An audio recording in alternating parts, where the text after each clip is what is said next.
After 2.5 years of practice, the graduate Su Ming from the mental hospital turns out to be the chosen one connected to the world of Naruto.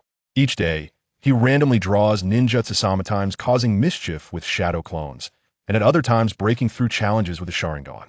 While his teammates believe he is merely a dramatist, Su Ming has already traversed the battlefield with the most insane flair now. It is my turn to take the stage. Chapter 1. After 2.5 years of practice, the system finally arrives. Stop it. Let me handle this, Su Ming said, pulling Li Shuiwang aside. He stepped forward and unbuckled his belt. If I can't manage with something this thick, how can this little thing work? The boy murmured. Damn, how can something so thick even fit? Su Ming couldn't help but curse. With that, he inserted a thin wire into the lock. 2 soft clicks followed. Click, click. The boy's heart leaped with joy. Suga, you really have a knack for this. I couldn't manage with something this thick, but you open in one go with that little thing. Su Ming glanced at the large iron bar in the boy's hand, and then shook the thin wire in his own. He chuckled. Shui Wang, it's not that difficult. You took 3 hours for something that should have taken just 3 seconds. No wonder Dr. Li says you're insane. He's not wrong. As he chatted with Li Shui Wang, Su Ming twisted the doorknob, ready to open the door. Creak. The door swung open, revealing a young doctor in a white coat, glaring at the two with disapproval. As Su Ming touched Dr. Li's white coat, he remarked, Hey, Dr. Li's coat is even whiter now. Dr. Li. All right then. Dr. Li's lips twitched in annoyance. What are you doing lying on Li Shui Wang's bed? Su Ming glanced at the bed number, and then at Li Shui Wang, who was already lying on his own bed. He quickly stood up. Look at that. What a coincidence. My bed is against the wall, and so is his. There are only 2 beds in the room. Where else would they be? All right. Su Ming obediently returned to his bed and lay down again. Dr. Li observed the two sprawled on the beds in silence. Being a chief physician was truly testing his mental fortitude. Not wanting to engage further, Dr. Li turned and left. Bang! The door slammed shut behind him. Did Dr. Li leave? Li Shui Wang, lying beneath Su Ming, closed his eyes tightly and murmured. Su Ming tilted his head back. He's gone. That's good otherwise. Head used that little needle to poke my butt. And it hurts, Li Shui Wang whispered. Li Shui Wang nodded. Sure, Su Gu, feel free to ask. What do you think of me? Li Shui Wang pondered for a moment. I think you're a good person. The next moment, Su Ming jumped up. A good person should not be threatened at gunpoint. Li Shui Wang, a bit embarrassed, fished around in his pants and pulled out an iron bar as thick as his arm. I was afraid Dr. Li would see it, so I hid it. Hee hee. Su Ming, didn't you say Dr. Li was going out to see patients today? Why is he still here? Su Ming stroked his chin, pondering. Li Shui Wang pointed at the clock on the wall. Because it's only 4 o'clock. Having spent too long in the mental hospital, he had lost track of time. Only then did Su Ming notice that it was indeed 4 in the morning. Why did you wake me up at 4? What if Dr. Wang wakes up early? Su Ming, communicating with a lunatic is truly exhausting. 2 years ago, Su Ming awoke to find himself in this mental hospital. Over the past 2 years, he had attempted various methods to escape, all of which ended in failure. Security was tight here, to the point that he still had no idea what kind of world he was in. The system? After 2.5 years, he had yet to see it. Damn. Su Ming cursed inwardly, turned, and buried his head under the covers to continue sleeping. Before long, he was disturbed by Li Shui Wang's incessant chatter. Suga, did you change my hot water? No. Then why is it cold? Su Ming buried his head deeper. You filled it yesterday. How can it be hot today? Suga, do you need a pee? No. Then I will go. Suga, why was the hot water I drank last night still warm when I peed today, but the water in the basin is cold? Because you're a water heater. Su Ming was on the verge of losing his mind. Then why didn't the water I drank at 100 degrees come out as 100 degrees pee? Because you're a refrigerator. So that means I am both a water heater and a refrigerator at the same time. Ah, yes. Slowly, Su Ming's consciousness began to fade, and Li Shui Wang's voice dwindled. He finally fell asleep amidst Li Shui Wang's ridiculous questions. Then congratulations, host, for practicing for 2.5 years in the mental hospital. The mental illness system is activated, binding in progress. Please do not disconnect in his dream. Su Ming was so excited he nearly jumped up. It's here. Finally here. System. After 2.5 years. Do you know how I've spent these 2.5 years? Though the name of the system is a bit odd. What does mental illness system even mean? System binding successful. The more you resemble a mental patient, the higher your mental power, Su Ming. What kind of system is this? What do you mean, the more like a mental patient I am, the higher my mental power? The system, ever understanding, provided an explanation. Mental power, as the name implies, is the power derived from mental illness, abbreviated as mental power. Su Ming Who the hell taught you to explain it this way? Was your language teacher a physiology teacher? Didn't they teach you Chinese? Just nonsense? Su Ming was at his wit's end. I've already been in a mental hospital for 2.5 years. Isn't that enough? Do I still have to continue pretending to be insane? At that moment, the system displayed another prompt. Detecting world, Su Ming looked at the screen with resignation. Fine, if it's a mental illness, then so be it. Detection complete. God-slaying world, Su Ming was taken aback. God-slaying world? Lin Chia? Holy cow, it's not all bad. At least I've seen it and can be considered to have a god's perspective. With a god's perspective and a system, how could I possibly lose? Binding divine entity in progress. It's here. Isn't this the complete set? Binding Michael in progress Michael? Isn't he Lin Chia's divine entity? Why am I binding him? Binding failed Michael, rejected your binding. Su Ming, I was just unnecessarily worried. Binding Nix in progress Su Ming. Isn't this still Lin Kai's? Binding failed, Nix rejected your binding Su Ming. A double disappointment? System. You. Binding Merlin in progress. Binding failed Merlin rejected your binding. Damn it. Half an hour later, Su Ming stared blankly at the system panel before him. Binding Pleasant Goat in progress. Binding failed Pleasant Goat rejected your binding. Good. Good even Pleasant Goat can't be bound. Su Ming laughed maniacally, gazing skyward. After waiting for 2.5 years, awakening the system, and even being rejected by Pleasant Goat, who wouldn't go insane? Ding upon hearing that sound, Su Ming sprang up with a start. Damn, is it finally going to bind successfully? Too many failures attempting to bind all data in the database at once. Su Ming, are you okay? Should I give you an award? Su Ming stared intently at the progress bar on the screen, his large eyes fixed upon it. 1-10-20-50-99, the kind villagers have accepted your binding. A surge of joy filled Su Ming's heart. His efforts had not gone in vain. There were indeed many good-hearted individuals in the village. Not only did they pat my head when I was injured, but they were also willing to accept my binding when everyone else looked down upon me. Tears welled up.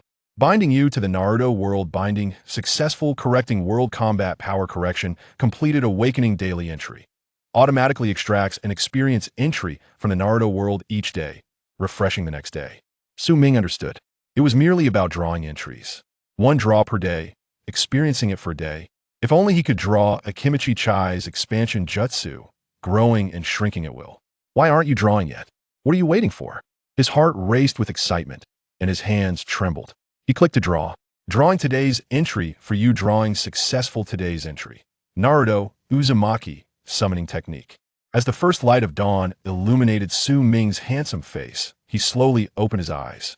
What met his gaze were a pair of eyes, almost glued together. What the hell? Su Ming jolted, rolling out of bed. What are you doing? Li Shuiwang scratched his head. I saw you sleeping, mumbling something about growing big and small, so I got curious. Su Ming, I didn't mention anything else, did I? Li Shuiwang shook his head. Not that. Su Ming exhaled in relief. Thankfully, his illustrious reputation had not been tarnished in an instant. You were mumbling about Tsunade, Sakura, Terumi Mei, and the leg shadow, but I couldn't understand. Su Ming. Suddenly, with a loud bang, Su Ming opened the window. The window, made insecure long ago during an escape attempt, had been removed. He swung himself onto the railing. Mental power, 1 farewell. Mother, tonight I shall set sail. Su Ming, damn. Who's playing the background music? Then, he heard Dr. Lee answering a phone call at the door. Director Han, you talking about Lin Chia? Don't worry, he'll visit the child today. I'm aware of his condition. All right then. As Dr. Lee hung up the phone and opened the ward door, the first sight that met him was Su Ming perched on the window railing. Dr. Lee gasped, dropping his phone in shock. Su Ming, what are you doing? Don't be impulsive. Let's talk this through. Mental power 1. Su Ming, consumed by thoughts of his innocence, completely disregarded the doctor's concerns. My innocence has been ruined. I no longer care about right or wrong. Farewell, Director. I shall set sail this morning. Dr. Lee was drenched in cold sweat. Su Ming, everything can be discussed. Don't act rashly. What happened? Tell me. Brother Su had a dream. Shut the hell up. Su Ming shouted, stopping Li Shuiang from continuing. Damn it. I can't care anymore. Without a moment's hesitation, Su Ming turned and leaped out of the window. Just before hitting the ground, he bit his finger and formed seals in one swift motion. Kuchios no jutsu. With a thunderous sound, Su Ming made a dazzling entrance. At that moment, a group of delinquents were waiting at the traffic light. Arno, what are you looking at? How should a blind person cross the street? With a guide dog or with someone to help? Plus they all have canes. But what if he is neither a guide dog nor someone to assist? and is using his cane to carry peanut oil. Do you think you're funny? I think. Boom. With a resounding crash, the group turned their gaze toward the source of the noise. What just happened? Someone jumped.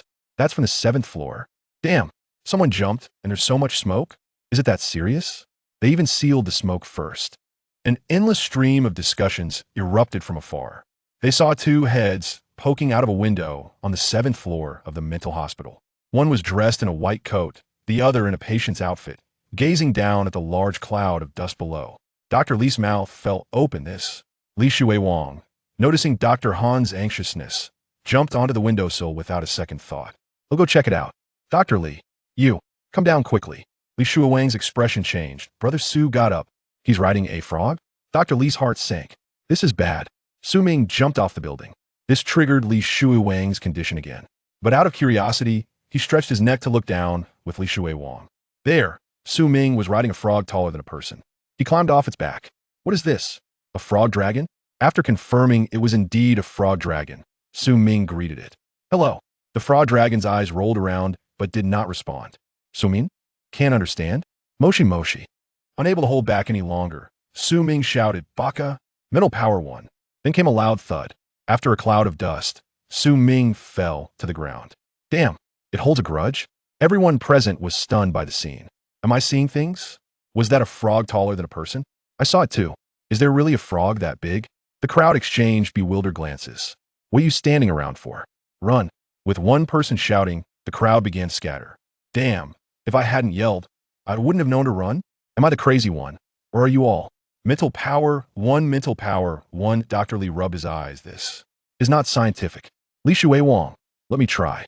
Dr. Li quickly yanked him away from the window, gave him a sedative, and promptly locked him in a small room. Then he picked up the phone to call the police. We have a patient named Su Ming who has escaped. And there's also a frog ancestor. It's really a frog ancestor. You believe me, it's taller than me. At this moment, Lin Xie, carrying peanut oil, was utterly confused. He heard screams nearby. What? Someone jumped, someone died, a frog monster, and so on. In short, it was utter chaos. He covered his eyes, although he could see. It was too far away, far beyond his perception. He could only raise his head and follow the gaze of the crowd in one direction. Soon, a fool dressed in a patient's outfit rushed into his field of perception. Damn it! My innocence is gone. I'm completely letting myself go. Su Ming shouted as he ran, Make way! Make way! Damn it! Can't you see a madman? Quick, make way! Using his keen perception, Lin Xie took a step back. The other person also shifted back a bit. Lin Xie.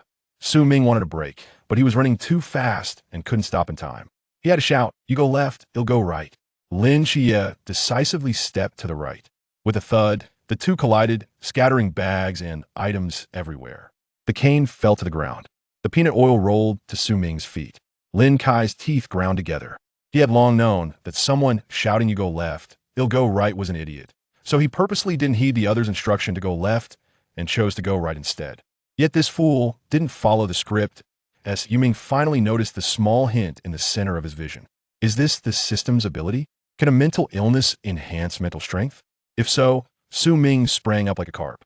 He brushed the dust off Lin Xie's backside. Does it hurt? Lin Xie responded with silence. Su Ming continued, You've practically split your backside in half, and yet you remain silent. Such stubbornness. Lin Xie's lips twitched. It's all right. You needn't be so strong-willed in the future, Su Ming reassured him. Lin Xie, maintaining a stoic expression, retorted, Is my strength derived from that? Su Ming exclaimed, Hey, those words are mine. Lin Xie remained silent.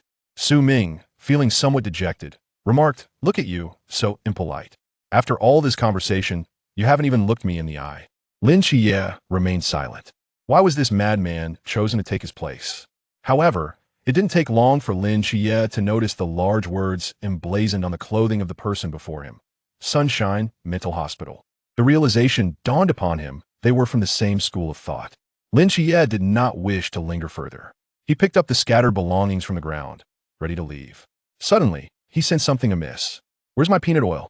His mental strength swept the area, revealing a dim-witted figure hugging a bucket of peanut oil, grinning foolishly at the back of his head.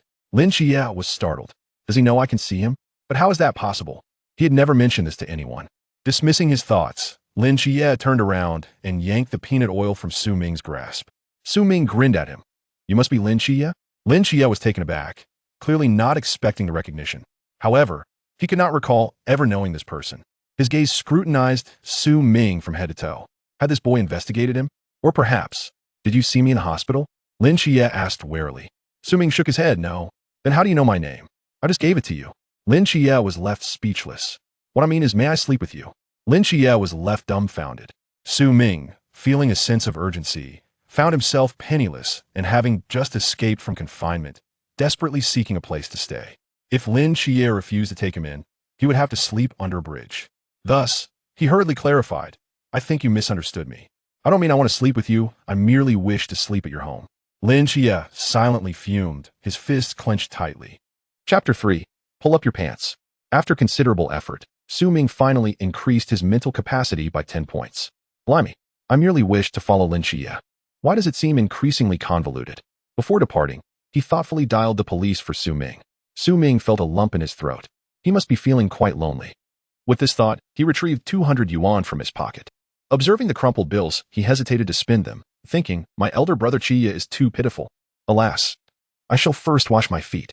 Meanwhile, Zhao Kongqing stood by the roadside, gazing at the shattered cement pavement before him. Taking a deep breath, he pondered the matter. What ancient toad ancestor? There is merely a large pit here, suggesting something substantial has occurred. The voice of Chun Mai crackled through his earpiece, speculating. Could it be that it has fled? Zhao Kongqing's expression grew grave. There are no traces around. It seems to have appeared and vanished into thin air. Hong Ying interjected. Could it truly be related to the mysterious toad? Zhao Kongqing elaborated. According to Dr. Li, that yellow frog appeared after a patient named Su Ming jumped from the 7th floor. The 7th floor? Si Xiaonan expressed surprise. Zhao Kongqing nodded affirmatively. Yes, the 7th floor. Wu Xiangnan inquired. So, did that Su Ming die? Was he devoured by the mysterious entity, or did he perish from the fall? Zhao Kongqing replied solemnly. Neither. He escaped. Everyone was momentarily taken aback. Jumping from the 7th floor and encountering the mysterious entity, how could a mental patient survive? As for any connection to the entity, it remains uncertain. For before the toad's appearance, a massive cloud of dust enveloped the area. The surveillance footage failed to capture anything. It merely recorded the direction in which Su Ming fled, which was the opposite of Zhao Kongqing's current view. The footage showed Su Ming colliding with a blindfolded youth. Subsequently, when he departed again, he exited the camera's range. This implies that investigating him will require some time. In the next moment, Wu Xiangnan exclaimed, we found him. Zhao Kongqing was taken aback. So soon? Chen Mai explained, it's not that it's quick. The lad had no intention of hiding. He swaggered into the bustling city center. Zhao Kongqing asked, where is he now? Chen Mai replied, he is at the largest Yida mall in the city center. Do not act recklessly. Hong Ying is en route to assist you. Within the Peace Affairs office, Hong Ying had already shouldered her long rifle and dashed out. Meanwhile, on the other side. How much is this? Su Ming, clad in a psychiatric hospital uniform, inquired as he tugged at a pair of casual pants from the rack. Ever since he entered the store, all the sales clerks had kept their distance due to his attire. Thus, as he surveyed his surroundings, he found no salespersons in sight. How rude. Su Ming's gaze landed on a distant rack, behind which 3 clerks peered out. Upon noticing Su Ming's gaze, they swiftly ducked behind the rack again. Su Ming's lips twitched. If you don't come out, I shall take my leave. He lifted his foot, pretending to walk away, while his eyes darted about. After a prolonged silence, the 3 sales clerks cautiously poked their heads out again. Su Ming, too, peeked from the opposite side of the rack. 3 pairs of eyes stared wide-eyed at Su Ming.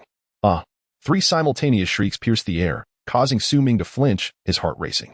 The text, Mental Power 3, appeared before him, providing a small comfort to his wounded spirit. Clutching the casual pants, he inquired, how much? One of the clerks, gathering courage, stammered, 1,988. Su Ming retorted, are you robbing me? The clerk trembled at Su Ming's response, suggesting, perhaps you could take it for free? Su Ming shot back, do I resemble a robber? He tossed the pants aside. I shan't buy them. It's as if you were offering me nothing but a burden. As the seemingly deranged individual walked away, the 3 clerks hastily grabbed their phones and dialed the police. At that moment, Zhao Kongqing sped through the city center in a van. If a mysterious event were to occur in the densely populated area, the impact would be significant. Thus, he must act swiftly, ever more swiftly. The voice of Wu Xiangnan crackled through his earpiece. Lao Zhao, Hong Ying, the target has changed direction. He is heading towards Songnan Second Middle School. What could he be doing there? Hong Ying queried, puzzled. Chen Mai's tone turned grave, based on his trajectory. He seems to be moving towards populated areas, perhaps selecting a suitable location to summon the mysterious entity. Alternatively, he could indeed be the mysterious entity himself. Of course, we cannot dismiss the possibility that he is merely a mental patient. Regardless, he must be subdued quickly. Hong Ying affirmed, "Leave it to me." Sharingan cautioned, "Be careful." Hong Ying replied, "Understood." Zhao Kongqing abruptly turned the steering wheel, pressing the accelerator, spewing black exhaust as he vanished down the road. Drivers behind him stared in awe. Blimey, how impressive. Indeed, driving a Wuling Hongguang requires skill. No, even the instructor never taught this. At a roadside clothing stall, Su Ming asked, "How much is this?" The stall owner replied, 5 yuan. Su Ming stroked his chin. "So cheap?" The owner coughed lightly. "We pride ourselves on honesty." "May I try it on?" The owner responded. Su Ming disregarded the question, preparing to try it on. "I am not seeking your permission. I am merely informing you." Mental power 1. The owner snapped. "Pull up your pants and stop causing a scene." Su Ming asked, "Why?"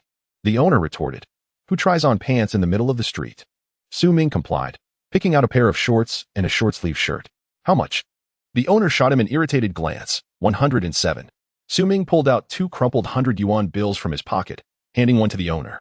"No need for change." The owner watched as the seemingly deranged individual walked away. The owner was incensed, his ears nearly steaming. "Damn." Mind power 2. Su Ming stood before another stall, selecting eggs, when he noticed a line of text. He lifted his gaze to the egg vendor. Su Ming queried, "Why are you so happy?" The vendor replied, "I am happy when someone buys something." Su Ming remarked, "You are too early in your happiness." The vendor responded with confusion. Su Ming turned and departed quietly, just as he had arrived, leaving no eggs behind. The vendor pondered, noticing an empty spot on her egg tray. Mental power 2, Chapter 4. Hong Ying, be careful. I have spotted him. Hong Ying crouched atop a school building, her long rifle slung across her back, her beautiful eyes glimmering. Zhao Kongqing inquired, "Where is he?" "Sangnan Second Middle School. I will arrive shortly." With that, Zhao Kongqing pressed down hard on the accelerator. Hong Ying stated, "He is carrying a basket of eggs, dressed in casual attire, and is heading towards a classroom building." When Shima asked, "Does he have a target for an attack? But why bring eggs?" Wu Xiangnan's brow furrowed, a chill running down her spine. Perhaps they are not merely eggs. Everyone fell silent. "You mean?" Chenmai urged. Hong Ying, quickly intercept him. Hong Ying leaped down from the rooftop, her toes lightly tapping against the wall as she swiftly made her way towards Su Ming, who was heading to the teaching building. Truly, he is a madman. Su Ming surveyed his surroundings with heightened vigilance. He had done nothing, yet his mental energy had increased. Could it be that elderly woman selling eggs? No, that would be the grumpy uncle selling bitter melon. The more he pondered, the more uneasy he felt. And he sprinted towards the teaching building. Does she think I would part with my basket of eggs? Absolutely not. Those belong to my younger brother, Qi. With a considerable distance still ahead, his opponent had already begun racing towards the building. Hong Ying furrowed her brows. Indeed, he is no ordinary person. He has detected her presence. She accelerated, hoping to intercept him before he entered the teaching building. If a battle were to erupt inside, it would be a disaster. Yet, she was a moment too late. Su Ming had already dashed into the building. Standing at the staircase, she watched as he bounded down several steps in one leap, clenching her fists. At that moment, Zhao Kongqing's voice came through her earpiece. "I have arrived at the entrance." Hong Ying replied, "It is now confirmed that the Su Ming is no ordinary individual. Whether he possesses any mysterious traits remains uncertain, as he has shown no signs of such." Chenmai instructed, "Old Zhao, prepare to set up a boundary at the entrance. If anything unexpected occurs, we must not allow it to escalate. Leave the inside to Hong Ying." Acknowledging Chenmai's order, Zhao Kongqing began to prepare the boundary. Meanwhile, Su Ming entered the classroom of Class 2, Year 2. The previously boisterous class fell silent the moment he stepped inside. One could hear a pin drop. Su Ming approached the podium and cleared his throat. "Ahem. Allow me to introduce myself. My name is Su Ming, and I am the cousin of a boy named Lin Qiyi." The students below regarded Su Ming with puzzled expressions. Firstly, they did not know Lin Qiyi. In fact, they had never even heard that name. Secondly, they were unfamiliar with Su Ming as well. After gathering his emotions, Su Ming closed his eyes, as if recalling something sorrowful. Qiyi is a good child. He has been blind since childhood and has lost his parents, growing up under the care of his aunt. 10 minutes later, the students were moved by Su Ming's emotional portrayal, with some shedding tears. The atmosphere was heavy with silence. Indeed, Lin Qiyi was a pitiful soul. Sensing that the mood was ripe, Su Ming stepped down from the podium while carrying the basket of eggs, distributing them to his classmates. "Everyone, please take care of my cousin. He has poor eyesight and a cold demeanor. You must be Li Qian, such a lovely girl. My cousin is quite handsome." I assure you, you'll find him charming. Chapter 5. The golden-haired, blue-eyed, slim-waisted, long-legged twin-tailed little girl. After ruling out the possibility of Su Ming being mysterious and confirming that everything regarding the eggs was normal, Su Ming was escorted to a van by Zhao Kongqing and Hong Ying, who treated him as a suspect. This spared him the trouble of seeking out Team 136. Having arrived in the world of godslaying, it would be unreasonable not to join them. This was the quickest way to grow stronger and engage with the mysterious. On the way, Su Ming's consciousness once again entered the system space. Congratulations, host has reached the Lantern Realm. You have gained an opportunity to draw a permanent attribute. Would you like to use it? Su Ming had just sensed something was amiss with his body, despite his striking appearance. That was not a reason for leaping 10 steps at a time. If he had indeed broken through to the Lantern Realm, that would be quite something. Without hesitation, Su Ming clicked to draw. A virtual spinning wheel appeared before him, rapidly rotating. He gazed at the nearly 100 sections, each representing a different ability. Cherry, Super Strength, Abido, Kamui, Kakashi, Copy, Guy, 8 Gates, Naruto, Multiple Shadow Clone Technique, Naruto, Seduction Technique. The pointer swiftly swept across the wheel, leaving Su Ming somewhat dizzy. What was that just flashed by? Was he seeing things? He looked again. Seduction Technique. Su Ming thought, if I draw the Seduction Technique, what on earth would I do with it? Am I meant to perform a striptease for the mysterious? The image of the ghastly demon king flashed through his mind, followed by the vision of himself, shrouded in smoke, clutching a steel pole. Su Ming fell silent. Damn it, I must draw something serious. Wait, a light bulb flickered in Su Ming's mind. He had a daily draw as well. So, what if the Seduction Technique combined with multiple shadows? The thought was too enticing, and Su Ming quickly dismissed it. It would be better to draw something proper. With closed eyes, he silently prayed. 2 minutes passed without a sound from the system. Tentatively, Su Ming opened one eye. It's been 2 minutes. Are you still spinning? The wheel remained silent, whirling on. Su Ming became anxious. Stop, stop.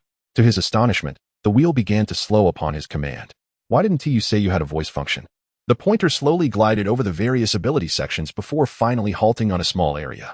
Psy, Super Beast Mimicry, create your own.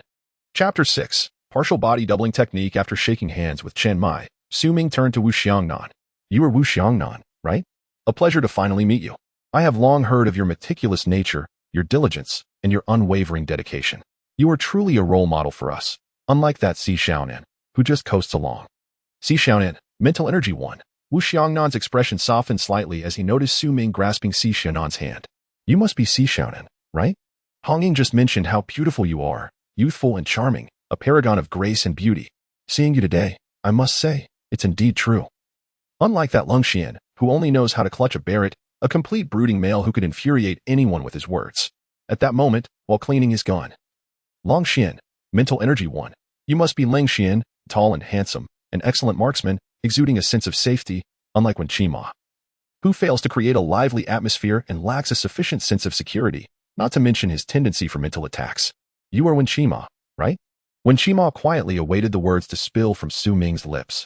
Based on past experiences, it was likely to be flattery, especially after his prior disparagement. Su Ming rubbed his chin, deep in thought.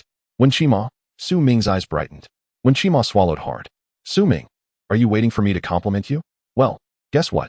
I've run out of words. Wen Qima, Mental Energy 1, Mental Energy 1, Mental Energy 1. Su Ming. He isn't going to attack me, is he?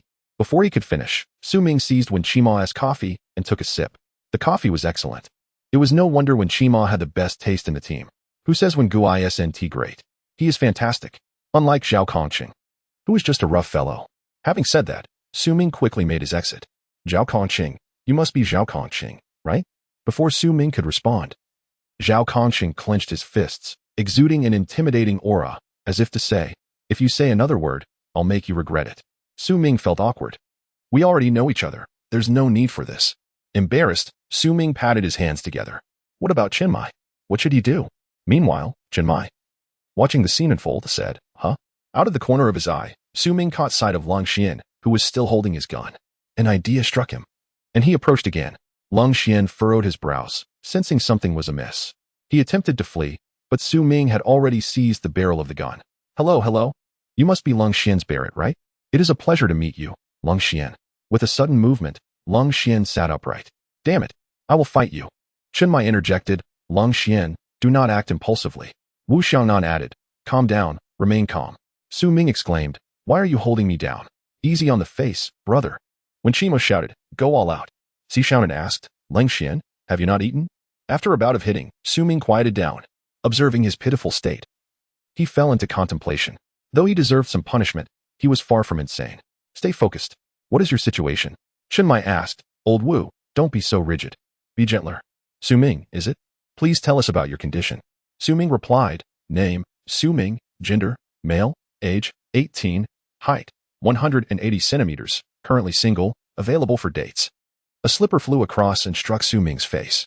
Hong Ying, slightly angered, said, just answer the questions. Su Ming picked up the slipper and placed it under himself. Continuing to sit upright, Hong Ying raised another slipper, ready to throw it again. Xiaonan hurriedly intervened. Sister Hong Ying, leave one for me. Seeing Xiaonan barefoot, Hong Ying softened. Su Ming chimed in, yes, leave one for rebellious Nan. Hong Ying, exhaling, hurled the other slipper. Su Ming picked it up and placed both slippers beneath him. Then he realized something was amiss. He removed his hospital-issued white shoes and donned the pink slippers. Is there something wrong with these slippers? Su Ming mused, raising each foot to inspect. These slippers have no left or right designation. Xiaonan and Hong Ying exchanged confused glances. Xiaonan, didn't you buy these recently? Xiaonan replied, I haven't worn them yet. Wu Xiangnan sighed. Let it be, I'm exhausted. Su Ming pondered, why does my philosophical inquiry lead others to believe I am insane? Sensing the conversation veering off course, Chenmai swiftly redirected. Su Ming, can you share what your forbidden domain is? Su Ming asked, what is a forbidden domain? Chenmai explained, it refers to your supernatural ability. Su Ming's eyes brightened. Does partial body amplification count? Chenmai inquired, could you demonstrate it for us? Su Ming affirmed, of course.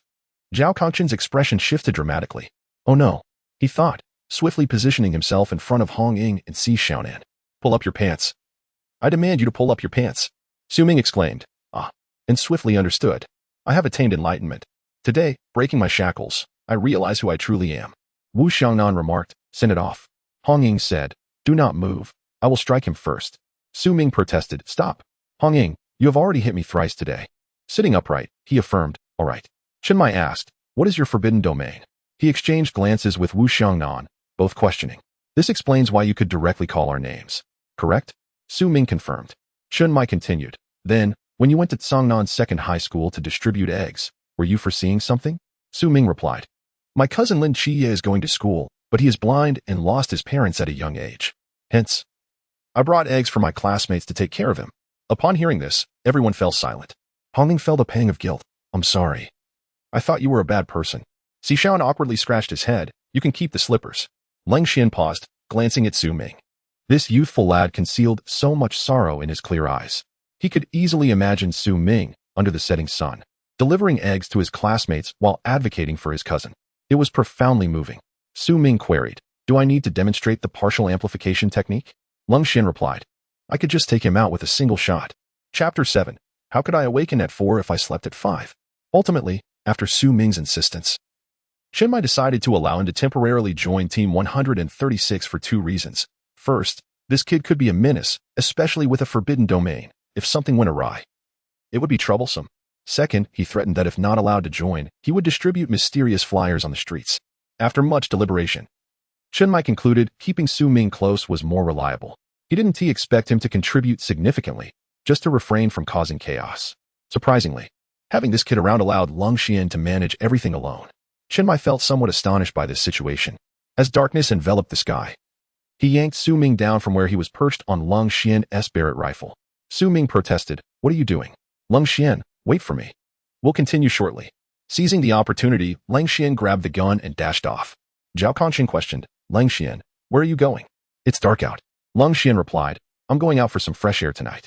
Zhao Kongchen asked, what? Chenmai coughed.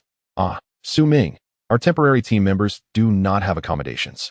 Su Ming, unfazed, stated, I can sleep with Hong Ying. Hong Ying, Xiaonan, and Zhao Kongchen were taken aback. Su Ming protested, is that not acceptable? When Lin Chiye was a temporary member, he stayed at Hong Ying's home. If he can, why can't I? Is it because I am more handsome than Lin Chiye? And you fear Hong Ying might harbor ill intentions towards me? Quickly, Su Ming reassured, no worries, Captain, my safety is assured. After all, I am a man. Chenmai remarked, however, the situation feels somewhat off. He turned to Hong Ying, who averted her gaze. I refuse. Su Ming collapsed onto the couch, clutching Hong Ying's leg. and wept, "Sister Hong-Ying, please show me some compassion. I lost my father at 5, my mother at 6, and was confined to a mental institution at 7. I have lived 18 years, utterly alone and desolate." Shinmai couldn't help but smile wryly. Well, this is a cultured madman. Hong-Ying, overwhelmed by his persistence, sighed. All right, you can stay at my house tonight, but your behavior tomorrow will determine the future. Su Ming, wiping his nose on her leg, stood up, "Sister Hong-Ying, I love you." Hong-Ying retorted, "Ugh." Su Ming pulled his head from the couch's crevice, adjusting his hair. Hong-Ying added, "Wait, let me call Si Xiaonan." Su Ming replied, "3 of us then." Half an hour later, the 3 arrived at a luxurious villa. Su Ming gazed in awe at the grand estate. He looked at Hong-Ying and then back at the mansion. Hong-Ying. Chapter 8. Who would choose to be normal when being insane is so delightful? Hurry up, eat, and then we will set off. Where to? 40 ghost-faced people have appeared in the old district of Chang'an City, or why would I wake you? Su Ming shuddered. Is the main storyline commencing? Hong-Ying asked what? Su Ming waved his hand. Never mind. So what is my task? Hong-Ying was momentarily at a loss for words. Si Xiaonan chimed in. Yes, what are you supposed to do? Su Ming shot up, indignant. What do you mean?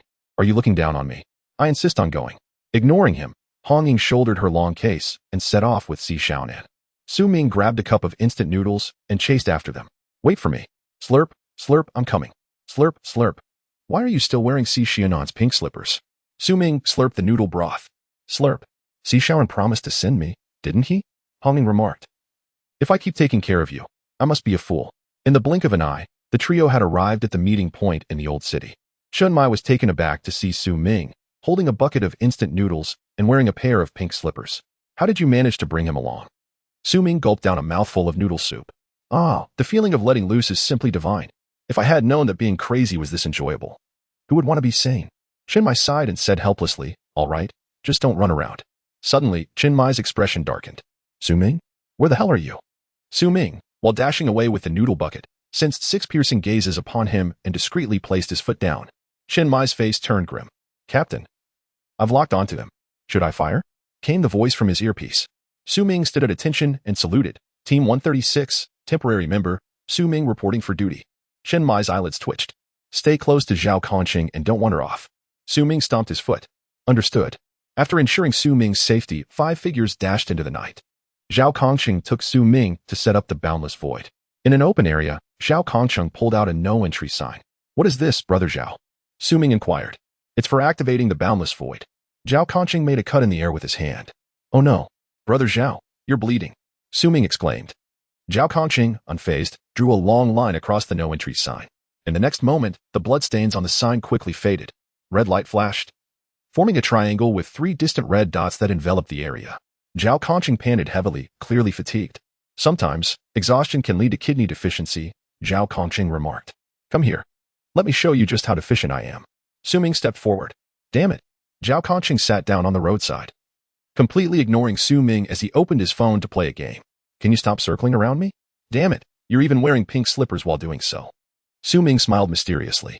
Old Zhao, do you remember what my forbidden ruins are? Zhao Kongqing rolled his eyes. Predicting the future, right? Is it really that impressive? Su Ming replied. Just now, I predicted that a ghost-faced person would escape. Do you believe me? Zhao Kongqing's expression hardened. Are you serious? Su Ming nodded. Lying would be beneath me. Zhao Kongqing took a deep breath. Which direction? Northwest. Zhao Kongqing instantly sprang to his feet, grabbing his weapon as he prepared to leave. Reminding Su Ming, don't stray too far. Stay put. Su Ming nodded vigorously. Zhao Kongqing's figure quickly vanished. Su Ming chuckled softly. The ghost-faced person will escape. I wasn't lying to you. He did not mention that lying would be beneath him. Su Ming turned towards the southeast. A pink slipper disappeared into the night. Meanwhile, as Zhao Kongqing sprinted, Chunmai's voice crackled in his earpiece. Zhao Kongqing, 2 ghost-faced individuals have escaped. Zhao Kongqing's expression tightened. I know. I'm already on my way. What? Zhao Kongqing quickly clarified. It was Su Ming who predicted it. Chenmai and the others were momentarily stunned. Does this kid possess such extraordinary abilities? However, to be safe, Chenmai instructed, the southeast is quite remote. But, Zhao Kongqing interrupted. What? Southeast? Chenmai's expression shifted. Where are you? Zhao Kongqing suddenly sensed something was amiss. Damn it. That kid tricked me. I'm heading northwest. Then where's Su Ming? Zhao Kongqing broke into a cold sweat. He wouldn't have gone southeast, would he? I'm on my way. As he spoke, Zhao Kongqing turned around, racing towards the southeast. Elsewhere, in the darkness, four individuals surrounded Lin Qiye as they walked along a narrow path. All right, I will turn here. Li Yifei asked, Wang Xiao. Isn't your house on the other side of the old city? Yes, why? Suddenly, Li Yifei's ears perked up. What was that sound? Jiang Qian's expression changed. Don't scare me. At that moment, Su Ming, who was crouched nearby, gave a thumbs up. Truly, being a serpent demon makes one more perceptive than ordinary people. Lu Yuan also listened intently. I don't hear anything. You must be mistaken. Oh, fine. Li Yifei then said, Did you hear? There have been consecutive incidents in the old city. Just then, the group heard a noise, causing them to anxiously scan their surroundings. Yet, they failed to notice Su Ming concealed in the shadows. Su Ming couldn't help but raise his middle finger. Who am I? Do you think you can find me so easily? At that moment, Lin Qiye distinctly saw Su Ming lurking in the darkness. Him again? What does he want? Su Ming suddenly recalled something. It seems my brother Qiye can see me. Should I? He raised a middle finger toward Lin Qiye. Lin Qiye, who had held onto a sliver of hope, felt a chill run down his spine. Is he doing this on purpose or by accident? Chapter 9. The Bridge's Misfortune. Do you smell something foul? At this, everyone simultaneously extended their noses to sniff the air. Lu Yuan remarked, It smells like pickled vegetables. Indeed, Li Yifei agreed. Lin Qiye, however, narrowed his eyes and turned to Su Ming in the darkness. Suddenly, Li Yifei realized something was off. Wait, who just spoke? Everyone turned in unison. In the shadows, a pink slipper stealthily shuffled towards the corner. Lin Qiye's lips twitched in irritation. Li Yifei stared at the pink slipper, deep in thought. Have they already discovered me? That shouldn't be possible. I was hiding so well. Just then, a sudden retch drew everyone's attention to Jiang Qian, followed by an overwhelmingly foul odor that invaded their nostrils, reminiscent of rotten eggs mixed with sour milk. What the hell is that? Li Yifei exclaimed, covering his nose. Lu Yuan suggested, could it be that guy in the darkness? The three exchanged glances. Lin Qiye and Jiang Qian will stay here. The three of us will check it out. Nodding in agreement, they approached the darkness where Su Ming was hiding. Damn it. Have I become a ghost-faced person? Before they could reach Su Ming, a rumbling sound erupted from the dark alley. Even Lu Yuan, who was usually oblivious, sensed something was amiss. The next moment, two grotesque, ghost-faced individuals burst forth from the alley. Ah! Jiang Qian screamed. Everyone seemed to hit the start button and began to flee. Lu Yuan collided with Lin Qiye in his panic, almost causing her to fall. Fortunately, he managed to steady her. Thanks. No need to thank me. I'm not a good person, Su Ming remarked. Lin Qiye, disregarding his nonsense, prepared to run. But Su Ming grabbed her arm, speaking mysteriously. Do you want to awaken superpowers? Can I survive first before discussing superpowers? Lin Qiye retorted. Unfazed, Su Ming stood proudly in the darkness. Are you ready, Lin Qiye? Lin Qiye found himself momentarily dazed. Could it be that he was a formidable opponent? Glancing at the specter with a grotesque mask just 2 steps away, then at the composed Su Ming, Lin Qiye did not hesitate to flee. Curse it! What a lunatic! Su Ming exerted all his strength, spinning and leaping, eyes closed. Go, Pikachu! Lin Qiye, taken by surprise, had no time to react before being hurled towards the masked figure. The 2 sinister specters, witnessing Lin Qiye's distorted visage hurtling towards them, appeared momentarily stunned. Thank you, nature's gifts. The 2 figures lunged at Lin Qiye in midair. No, I cannot die. I have my aunt, and Jean, and little Hei at home. Just as he had begun to regain a semblance of normalcy. Just as hope had begun to dawn, he could not perish. Ah! With a mighty roar, a divine radiance erupted from Lin Qiye's eyes. A brilliant golden beam piercing the heavens. The closest specter was instantly reduced to mere dust by that terrifying aura. Zhao Kongcheng, who was sprinting in this direction, felt a grave sense of foreboding at the sight of the ascending light. A seraph? Once Lin Qiye's divine aura dissipated, he felt utterly drained, gasping for breath. Yet, a specter still loomed beside him, which had merely observed in awe due to the earlier display of power. Now, emboldened by the fading energy, it began to approach Lin Qiye. He attempted to shift his feet, but after expending the divine radiance, his legs felt as if shackled by immense weights, rendering him immobile. Forced to watch as the specter drew closer, beads of sweat forming on his brow. The specter opened its ghastly maw wide. Lin Qiye inhaled deeply, bracing himself for a final dodge. It was preferable to delay death, even if only for a moment. Just then, Su Ming appeared between Lin Qiye and the monster. The creature paused, momentarily stunned, then unleashed a thunderous roar. Su Ming quickly pulled Lin Qiye to safety, allowing him to escape from the jaws of danger. His heart raced. Lin Qiye, do you believe in light? Su Ming asked. What light? Lin Qiye replied, bewildered. Like the sun breaking through the night, Su Ming explained. Dawn, for heaven's sake. When is it? Su Ming conjured a scroll from thin air, wielding a brush in his other hand. As long as there is light in your heart, it shall be by your side. You must be joking, Lin Qiye retorted. Meeting you is my misfortune. Ignoring Lin Qiye's protest, Su Ming began to write furiously. Dijia. With a furious shout, the giant of light burst forth from the scroll. It crashed to the ground with a resounding thud, sending clouds of dust billowing. Su Ming contemplated the 3-meter-tall, miniature Dijia. Why is it only this size? In the distance, Zhao Kongcheng drew near, suddenly halting in his tracks. Staring blankly at the towering figure of light. Zhao Kongcheng, are you not there yet? Came Chen Mai's voice over the earpiece. Do you believe in light? Zhao Kongcheng asked. Are you out of your mind? Find the specter and Su Ming, now. Zhao Kongcheng finally snapped back to reality, spitting in frustration, and began to run. Damn it. Is Dijia also a mystery? The specter, gazing up at the giant it had to look up to, showed signs of shock, confusion, and bewilderment. Roar. Damn. This is a cheat. Su Ming would not allow it time to ponder. With a swift motion of his right hand, he commanded, fire.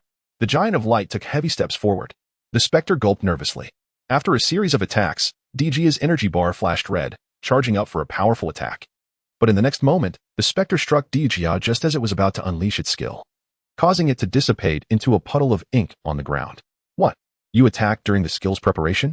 Su Ming exclaimed, incredulous. No honor at all. Brother, can you transform again? Lin Qiye asked. Su Ming cleared his throat, feeling somewhat embarrassed. Roar, roar. As the specter charged, Su Ming stepped forward to block its path. What the? The specter abruptly skidded to a halt. Let me draw a prize first. Chapter 10. Request to eliminate Su Ming. Observing Su Ming with his hand outstretched and the bewildered specter before them, Lin Qiye fell into contemplation.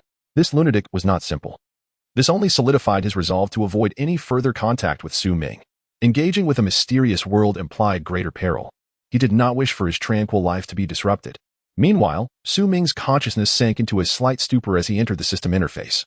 Clicking on the daily word entry for a lottery draw, before the wheel could spin, he urgently shouted for it to stop. Quick, give me a skill. They're right in front of us. The specter scanned the surroundings, finding no sign of the giant of light. Its earlier caution dissipated. It let out a deafening roar at Su Ming and Lin Qiye, spitting saliva all over Lin Qiye's face. Lin Qiye, seeing Su Ming's increasingly dazed expression, grew anxious. Why is he so unresponsive? Has he been scared into silence? He decided to drag Su Ming away. Suddenly, Su Ming opened his eyes wide. The specter hesitated, a sense of dread washing over it. Su Ming gazed at the entry before him, rendered speechless. Today's entry, Naruto Uzumaki, mouth jutsu. How on earth was he supposed to use this? Although it was not useful at the moment, he felt it would be of no help now. The specter, realizing that the feared events had not transpired, no lasers, no explosions, no bullets, grew furious. After years of being a specter, it had been humiliated by a mere human. The specter surged forward. Su Ming exhaled deeply, deciding to confront the situation head-on. You are the specter, aren't you? The specter responded, confused. Su Ming, pulling Lin Qiye's hand away from his grasp, began to pace around the specter. How long have you been a specter? The specter, bewildered, asked what? Su Ming continued unhurriedly. I understand that you have your reasons for being a specter. The specter, confused, exclaimed, I was born a specter. Su Ming seemed to penetrate its heart. No one is born evil, not even a specter.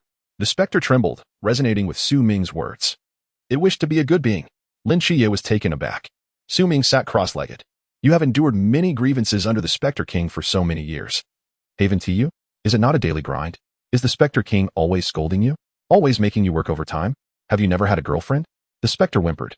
Seeing the specter clutching its head and sobbing, Su Ming felt the moment was ripe. He picked up a cane from the ground and handed it to Lin Qiye. What does this mean? Lin Qiye asked. Stab it in the head, Su Ming instructed. Isn't that a bit much? Lin Qiye protested. What is wrong with that? Su Ming replied. But it seems a bit tragic for him. He is a specter. Does being a specter mean he deserves to die? Lin Qiye questioned. Fine, fine. Once Zhao Kongcheng is dead, you will see things differently. What Zhao Kongcheng? Lin Qiye asked. Su Ming pushed Lin Qiye forward.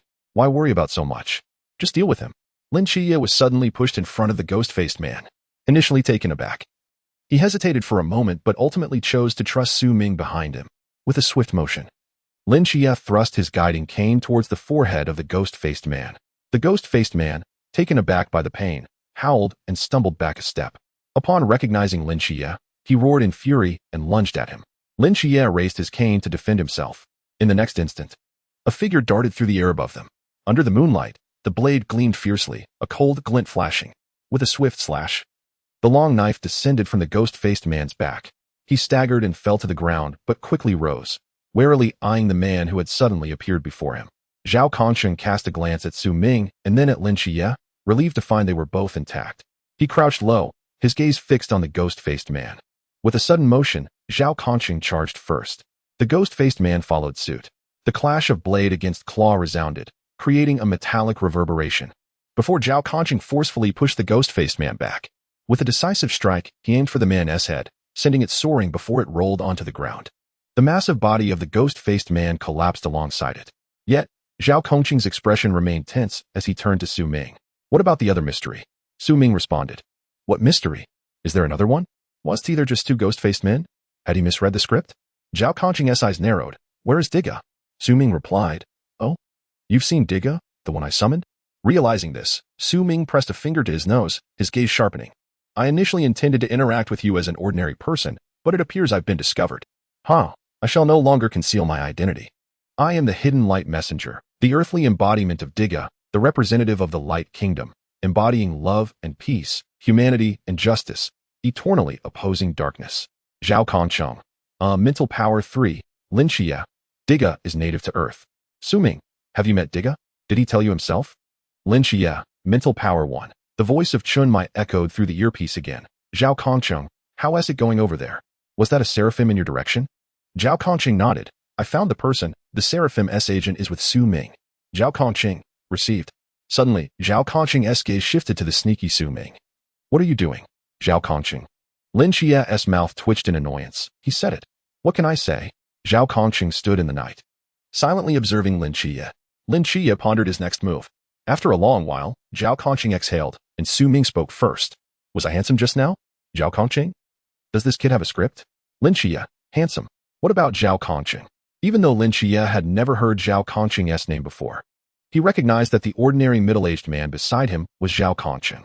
Thus, he complimented, handsome. Su Ming scratched his head, mumbling, what were the next words again? I can't recall. Seizing the opportunity to interject, Zhao Kongsheng quickly approached Lin Xie. Do you want to become as handsome as us? Su Ming, with a fist raised, chimed in. Yes. Do you want to be as handsome as us? Lin Xie replied. I don't want to. Zhao Kongsheng's lips twitched. Why?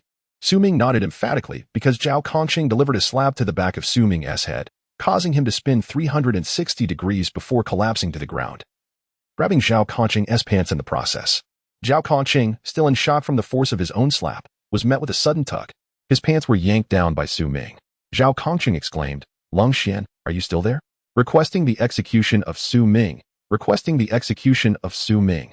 Chapter 11. Snowflakes fall, the north wind howls in the night. Beneath the moonlight, on a dimly lit path, Zhao Kongsheng asked, Do you want superpowers? Lin Xie replied, I don't want to. Zhao Kongsheng pressed on, Do you want to be a superhero? Lin Xie answered, I don't want to. Zhao Kongsheng continued, Do you want to stand before millions? Lin Xie responded, I don't want to. Why? It's easy to die. Zhao Kongsheng fell silent, having exhausted all his efforts. The other party was like a block of iron, showing no signs of yielding.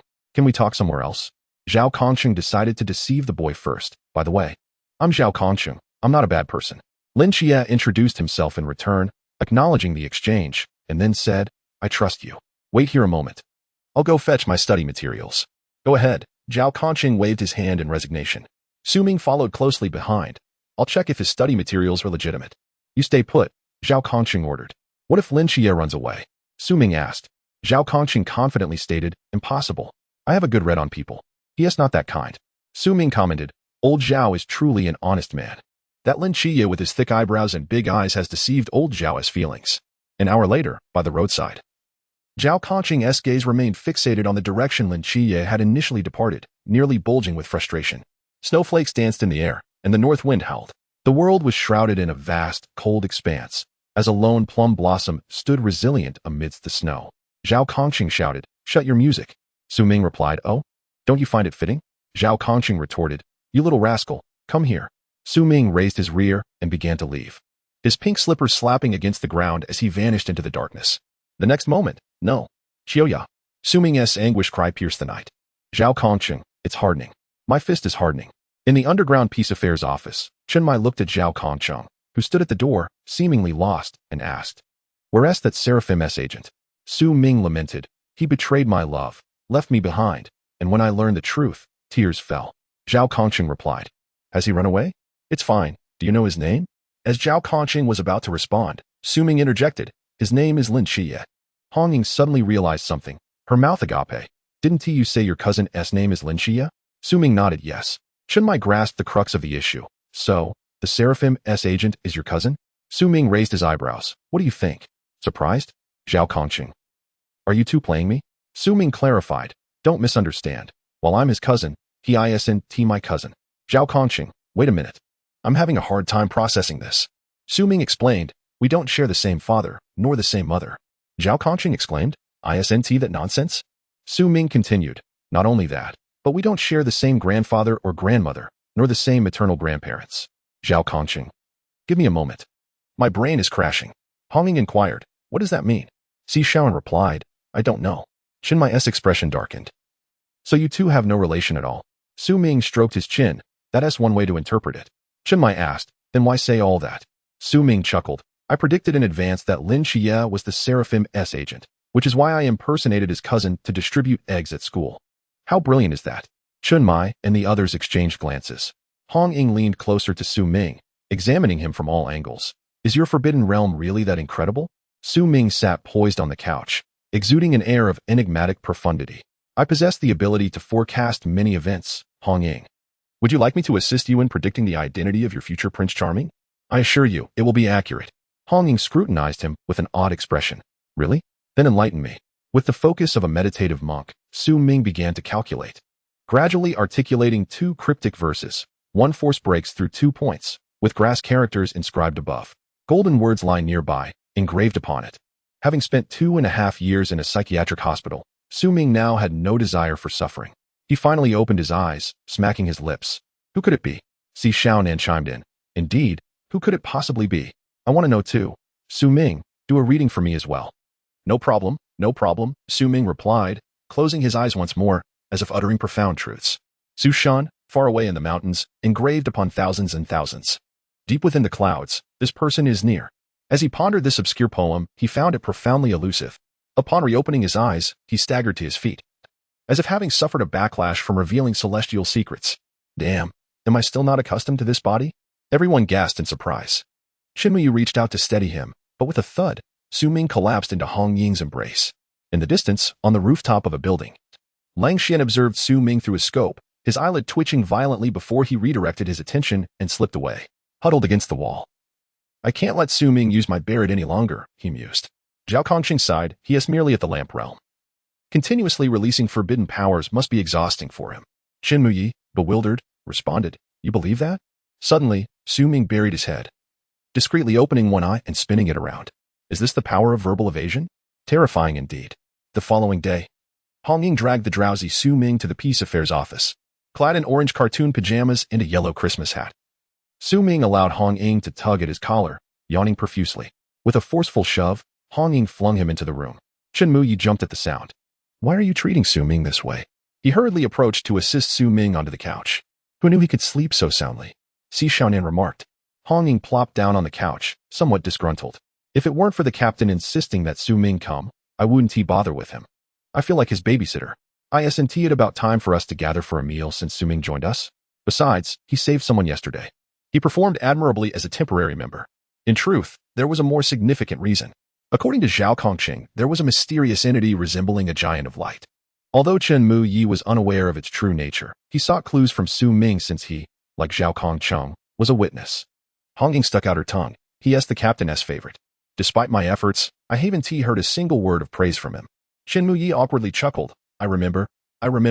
With Hong Ying's departure, Su Ming lost his support and swayed precariously before inevitably tumbling to the ground. Thud. His head struck the floor, and he shot upright, adjusting his cartoon hat. Was I ambushed? Soon. The 8 members of the Peace Affairs office gathered around a table laden with food, braised ribs, steamed carp, red braised pork, kung pao chicken, roast chicken, and sauced beef. As Su Ming gazed at the feast, his spirits lifted. Quick as a flash, he seized a chicken leg. Si Shaonan and Hong Ying moved simultaneously for another chicken leg, resulting in a comical entanglement. Hong Ying deftly maneuvered her chopsticks to snatch the leg Su Ming had already claimed. This one is mine, Su Ming protested. You're stealing the chicken leg from a lunatic? That is not fair. The fact that you realize you're a lunatic means you don't require special treatment. Honging retorted. I claimed it first, but I also grabbed it. Ladies first. I defeated a ghost-faced person last night. In fact, I vanquished an entire nest of them. I'm the newcomer. You reside in my home. It's mine.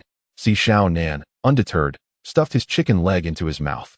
The standoff between Hong Ying and Su Ming continued. In a fit of desperation, Su Ming discarded the chicken leg, stabbing his chopsticks directly into the roast chicken's belly, skewering it whole. Qin Muyi? Wu Xiang Nan? Wen Qiamo? Lang Xian? Zhao Kongqing? What are you waiting for? If you don't act soon, it will all end up in that guy's stomach. After a moment of hesitation, Lang Xian, seemingly flipping a switch, skewered half a pork knuckle. Qin Muyi? How do you eat like this? Zhao Kongqing disregarded the chaos, snatching the other half of the sauce knuckle. Diving in, Wu Xiangnan followed suit with a flurry of chopsticks. When Qiamo, mouth full, asked, Captain, aren't you eating? Qin Muyi, observing the previously normal 136th team devolving into utter chaos since Su Ming's arrival, felt a sense of bewilderment. Damn it, whatever, let us dig in. Su Ming, put down that enormous fish. Hey, Su Ming exclaimed, don't take from my bowl, Hong Ying. Si Xiaonan, leave me a bite. 10 minutes later, the table was cleared of all food. Su Ming spat out a bone and let out a contented belch. Qin Muyi gazed at the empty plates, astonished that a meal that usually could not be finished by 7 people had vanished entirely. He absent-mindedly patted his wallet, glancing at the now satiated Su Ming, and realized he might struggle to support him. He began to suspect that Su Ming might indeed be the divine agent of the celestial commander Tianpeng. After the meal, Qin Muyi broached the matter at hand. The 2 ghost-faced beings that had fled yesterday were dealt with by Su Ming and Zhao Kongqing. Yet one ghost-faced king had escaped, and he had been unable to pursue. We need to be cautious. He may still be hiding in Songnan City. The jovial atmosphere dissipated, replaced with solemnity. Another matter arose regarding Su Ming. While Su Ming was lost in his thoughts, he suddenly snapped back to reality. Huh? Qin Muyi pressed. Zhao Kongqing mentioned seeing a giant of light. Did you encounter it? Su Ming replied. Didn't I tell Lao Zhao? Zhao Kongqing interjected. When did you say that? I was aware. Su Ming pondered for a moment, contemplating a suitable excuse. Hey, let me organize my thoughts. Within less than 2 seconds, a brilliant idea struck Su Ming. Ever since embracing the notion of being a lunatic, he felt rejuvenated, as if he had transformed into a new being. Thus, with calm assurance, Su Ming proclaimed a shocking revelation. I am the divine agent of Diga. Qin Muyi? Is that being even a deity? Su Ming replied, I'm not certain. When it captured me, it asked if I wanted to transform into light. And you agreed? Indeed. What did it ask you to do? Su Ming contemplated a moment, trying to fabricate a plausible excuse. It instructed me to eat well, become wealthy, win over a beautiful heiress, and reach the pinnacle of life. Qin Muyi? That doesn't sound like Diga. It resembles something from a wishing well. Hong Ying, you may have encountered the malevolent Dijia. Chun Mai gritted his teeth. Even if Su Ming concocted some trivial rationale for world peace today, he would begrudgingly accept it. However, this lad Chen Mai sighed deeply, knowing that Su Ming was unlikely to say anything at all. Since that was the case, he let it be. From the very first day Su Ming appeared within their sights, he had conducted an investigation on him. The first 18 years of Su Ming's life were remarkably clean. He lost both parents early on and was committed to a psychiatric hospital at a tender age. Thus, Chen Mai felt no concern that Su Ming might be an undercover agent for another organization.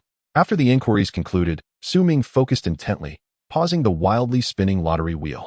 The pointer gradually slowed, finally coming to a stop. A line of text emerged from the lottery wheel. Today's entry, Orochimaru, Edo Tensei. Su Ming exclaimed, wow, a golden legend? Rubbing his eyes to ensure he wasn't mistaken, he confirmed it was indeed gold. However, what use was this? Randomly selecting a member to die did not seem to provide him with much of an opportunity. A flash of insight struck him. Was today the day of Zhao Kongqing, the Ghost-Faced King? Precisely. Thus, it would be you. Come forth, Zhao Kongqing. As Su Ming called out his name and stood up, Zhao Kongqing trembled, an ominous premonition washing over him. Old Zhao, would you like to possess the forbidden ruins? Zhao Kongqing shook his head vehemently and began to leave, stating, I have matters to attend to. Su Ming queried, where are you going? Zhao Kongqing retorted, what business is it of yours? Su Ming, fully aware that Zhao Kongqing was off to find Lin Chiye for a rendezvous, chuckled mischievously, then I shanti pry. Zhao Kongqing, upon seeing the unwholesome grin on Su Ming's face and recalling the previous exchange, couldn't help but shiver. Surely this lad harbored no ill intentions? Less than 10 minutes after Zhao Kongqing departed, Su Ming hurriedly exited as well. Chen Mai asked, where are you going, Su Ming? Su Ming replied, Remember to check the website today. The section featuring Zhao Kongqing's video has been updated. Qianmai responded with confusion. Lang Xian, holding his phone, scrolled down furiously. Nothing here? Hong Ying inquired. Where? Let me see. Si Shaonan added. Lang Xian, don't hide it. I want to see too. Chapter 13. The Physiology Teacher. At a couple's hotel, Zhao Kongqing, carrying the already warm Lin Qie, approached the front desk. A dynamic passion-themed suite. Please. The female attendant smiled brightly. Certainly, sir. I'll need your identification. Su Ming, hidden in a corner wearing cartoon pajamas, captured this scene on his phone. Adjusting his Christmas hat, he chuckled to himself. The two quickly ascended to the room with their key card. Room 3966. Swiping the card, the door swung open. Lin Qie gazed in awe at the array of peculiar features, his innocent heart profoundly shaken, leaving him momentarily speechless. Zhao Kongqing locked the door, finally allowing himself to relax. He plopped onto the electric bed, patting the space beside him. Sit. Su Ming exclaimed. Click. Watching the screen displaying a smirking Zhao Kongqing and the innocent Lin Qie filled him with satisfaction. The effect he desired was evident.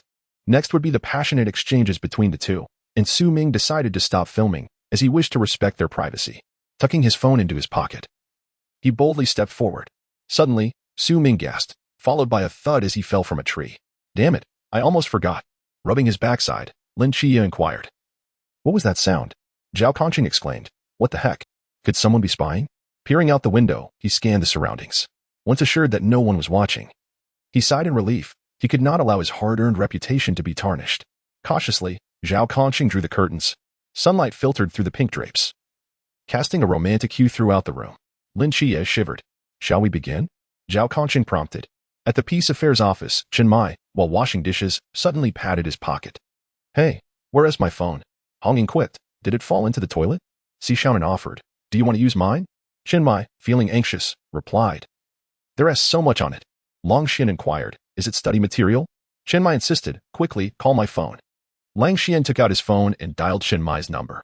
His eyes widened like saucers, brimming with curiosity, while his ears perked up like antennas, listening for any suspicious sounds.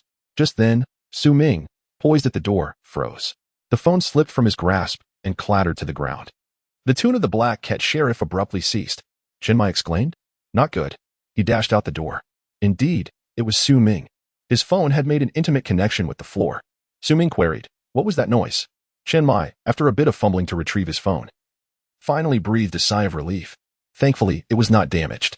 What's wrong, Captain? Did Su Ming steal your phone? Hong Ying asked. Noticing Qianmai's stunned expression at the door, Qianmai retorted, You rascal, why do you have my phone? Su Ming replied, Because you're kind-hearted. Qianmai shot back. Damn, does being a good person mean you should steal my phone? Su Ming explained, It's mainly because I don't have a phone. Qianmai commanded, I'll allocate funds. You need to buy one immediately. With a new phone in hand, Su Ming's antics ceased, and he embraced a laid-back lifestyle. He established a schedule for himself. 9 to 10 o'clock wake up, wash face, brush teeth. Eat breakfast 10 to 10:01 study mysterious knowledge 10:01 to 12 o'clock quark study on physiology 12 to 1300 hours lunch and rest 13 to 13:01 training 13:01 to 1700 hours quark study 17 to 1800 hours dinner 18 to 2000 hours quark study 20 to 9 o'clock sleep. The current time was 10:01. Su Ming hastily shoved the schedule into Lang Xian's hands and darted into Lang Xian's room to commence his study of physiology. Lang Xian, observing Su Ming dive into his room, sprang up. Bang, bang, bang. He knocked on the door loudly. Inside, Su Ming did not respond. Lang Xian exclaimed, Hong Ying, what is going on? Did you hide something in your room? He slammed the schedule on the table, declaring, Look for yourself. Hong Ying picked up the schedule. Si Shaonan remarked, Su Ming seems quite fond of studying. When Mo, curious, leaned in to take a look, and upon seeing it, bolted to his room. Locking the door securely, he inserted the key into the lock, turning it twice to ensure it was secure. The atmosphere in the hall grew oddly tense.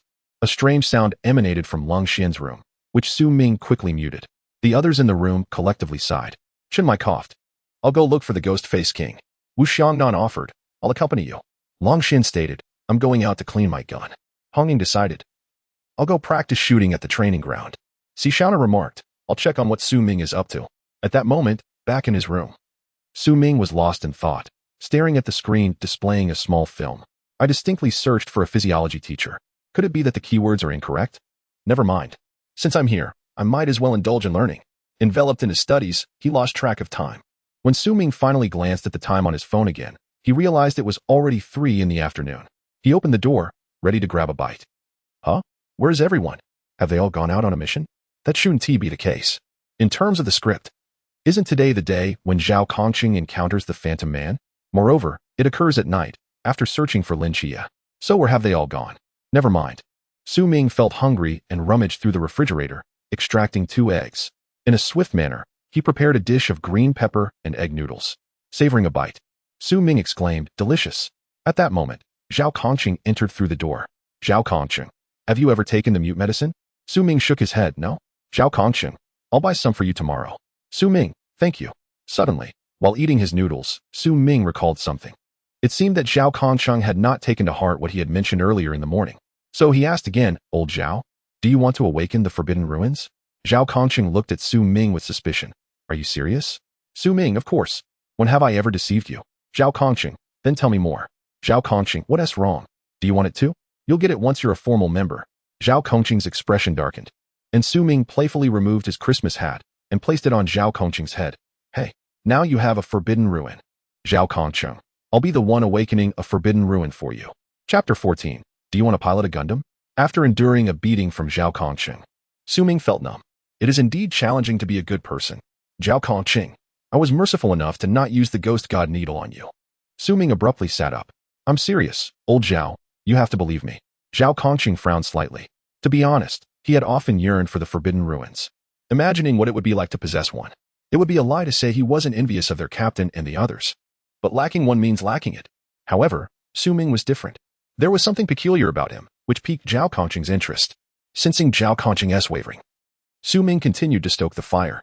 Today, I awakened a Forbidden Ruin named Dirty Earth Rebirth, which allows me to resurrect the dead, and they can be resurrected infinitely. Zhao Kongqing, what kind of Forbidden Ruin is that? Also, what do you mean you awakened a Forbidden Ruin today? Is it like buying cabbage at the supermarket? Buy one today, buy another tomorrow. With a wise glance, Su Ming sidelong looked at Zhao Kongqing. How about it? Interested in trying? Zhao Kongqing, then tell me the specific operation method. It can't just be a shout of Dirty Earth Rebirth and I'm resurrected, right? Given his yearning for the Forbidden Ruins, Zhao Kongqing had researched extensively about them. He had a profound understanding of Forbidden Ruins. Yet he had never heard of the Dirty Earth Rebirth. Even if it existed, based on his experience, high-level abilities often had stringent conditions for use. Hence, he asked Su Ming this question, which reminded Su Ming that he indeed needed a living person as a sacrifice. Where would he find a living person? Zhao Kongqing? Are you a heretic? At that moment, as Su Ming furrowed his brow in distress, a creaking sound caught their attention. The door opened slightly, revealing Ling Xian peeking in. Zhao Kongqing? Su Ming, like a hungry tiger pouncing on its prey, dashed to the door. Long Xian stumbled back, ready to flee. Su Ming quickly placed the Christmas hat on Lang Xian's head and pulled him inside. Old Zhao, look, Lang Xian is here. Zhao Kongqing, I wasn't saying anything. Su Ming, I mentioned it, didn't I? We need a living sacrifice. Zhao Kongqing, Lang Xian. As Lang Xian tried to escape, Su Ming clung to his leg. If you run away, I'll go study in your room. Lang Xian, Zhao Kongqing. Study what? Su Ming, just wailing. Lang Xian covered Su Ming's mouth and pinned him to the sofa, prompting Su Ming to obediently quiet down. Zhao Kongqing regarded the two with a peculiar expression. From the very first day, he sensed something was off between them. Su Ming was always riding on Lang Xian's Barrett. Now it seemed that there was indeed something deeper between them. Where are you from? Zhao Kongqing couldn't help but ask. Su Ming, Chengdu, why? Zhao Kongqing, nothing. You may continue. Lang Xian, do you want to awaken the Forbidden Ruins? Lang Xian. Su Ming recounted to Lang Xian what he had just told Zhao Kongqing. Lang Xian, so. Su Ming, if Zhao Kongqing gets the ghost god needle, I could directly borrow your life to resurrect old Zhao. Isn't that perfect? Lang Xian, then what happens to me? Su Ming, right? What about you? This truly posed a dilemma, and Su Ming fell into contemplation again. If he revived Zhao Kongqing but Lang Xian died, wouldn't that be counterproductive? Suddenly, an idea struck Su Ming. Hey, I can borrow Wenqima's life instead. Zhao Kongqing, Lang Xian. Su Ming's eyes sparkled. Why didn't you ask me what happens to Wenqima? Lang Xian, damn. Why would I even ask? Su Ming, you absolutely wouldn't guess. Hurry and ask me. Lang Xian, then what about Wenqima? Su Ming, hey, I could just borrow Wu Xiangnan's life. Lang Xian, Zhao Kongqing, mental power 6, Su Ming. Am I not a genius? Zhao Kongqing, you are quite the talent. After enduring Su Ming's antics for quite some time, Zhao Kongqing could no longer bear it. Seizing a moment when Su Ming was distracted, he stealthily slipped away. By the time Su Ming realized, it was too late. Where did old Zhao go? Lung Xian also took advantage of Su Ming's distraction to snatch the barret and make a hasty exit. As the sky drizzled lightly, Lin Chia entered the house, bringing with him the enticing aroma of dishes. Today, his aunt had prepared a sumptuous meal to celebrate Lin Chia's recovery. By the way, your classmate and teacher are waiting for you inside. Teacher? Classmate? Lin Chia was taken aback. He had just arrived at school. How could there be teachers and classmates looking for him? You wouldn't believe it. Your classmate is quite interesting, wearing a cartoon pajama and a yellow Christmas hat. Quite charming and cute. His aunt busily spoke while working in the kitchen. Lin Chia could not fathom who the fool wearing a yellow Christmas hat could be. Reluctantly, he pushed the door open to confirm for himself. Hey, old Zhao, sit over there. Old Zhao, have you made up your mind? Are you going to do it or not? Old Zhao, how about you give me the money, and I'll give you the Christmas hat? Zhao Kongqing kept shifting in his seat, circling the sofa twice, while Su Ming clung to him like a shadow. Lin Chia stood momentarily in a daze before slamming the door shut. Could it be that my method of opening the door was incorrect? Both Su Ming and Zhao Kongqing were drawn to the sound. Zhao Kongqing, did someone just open the door?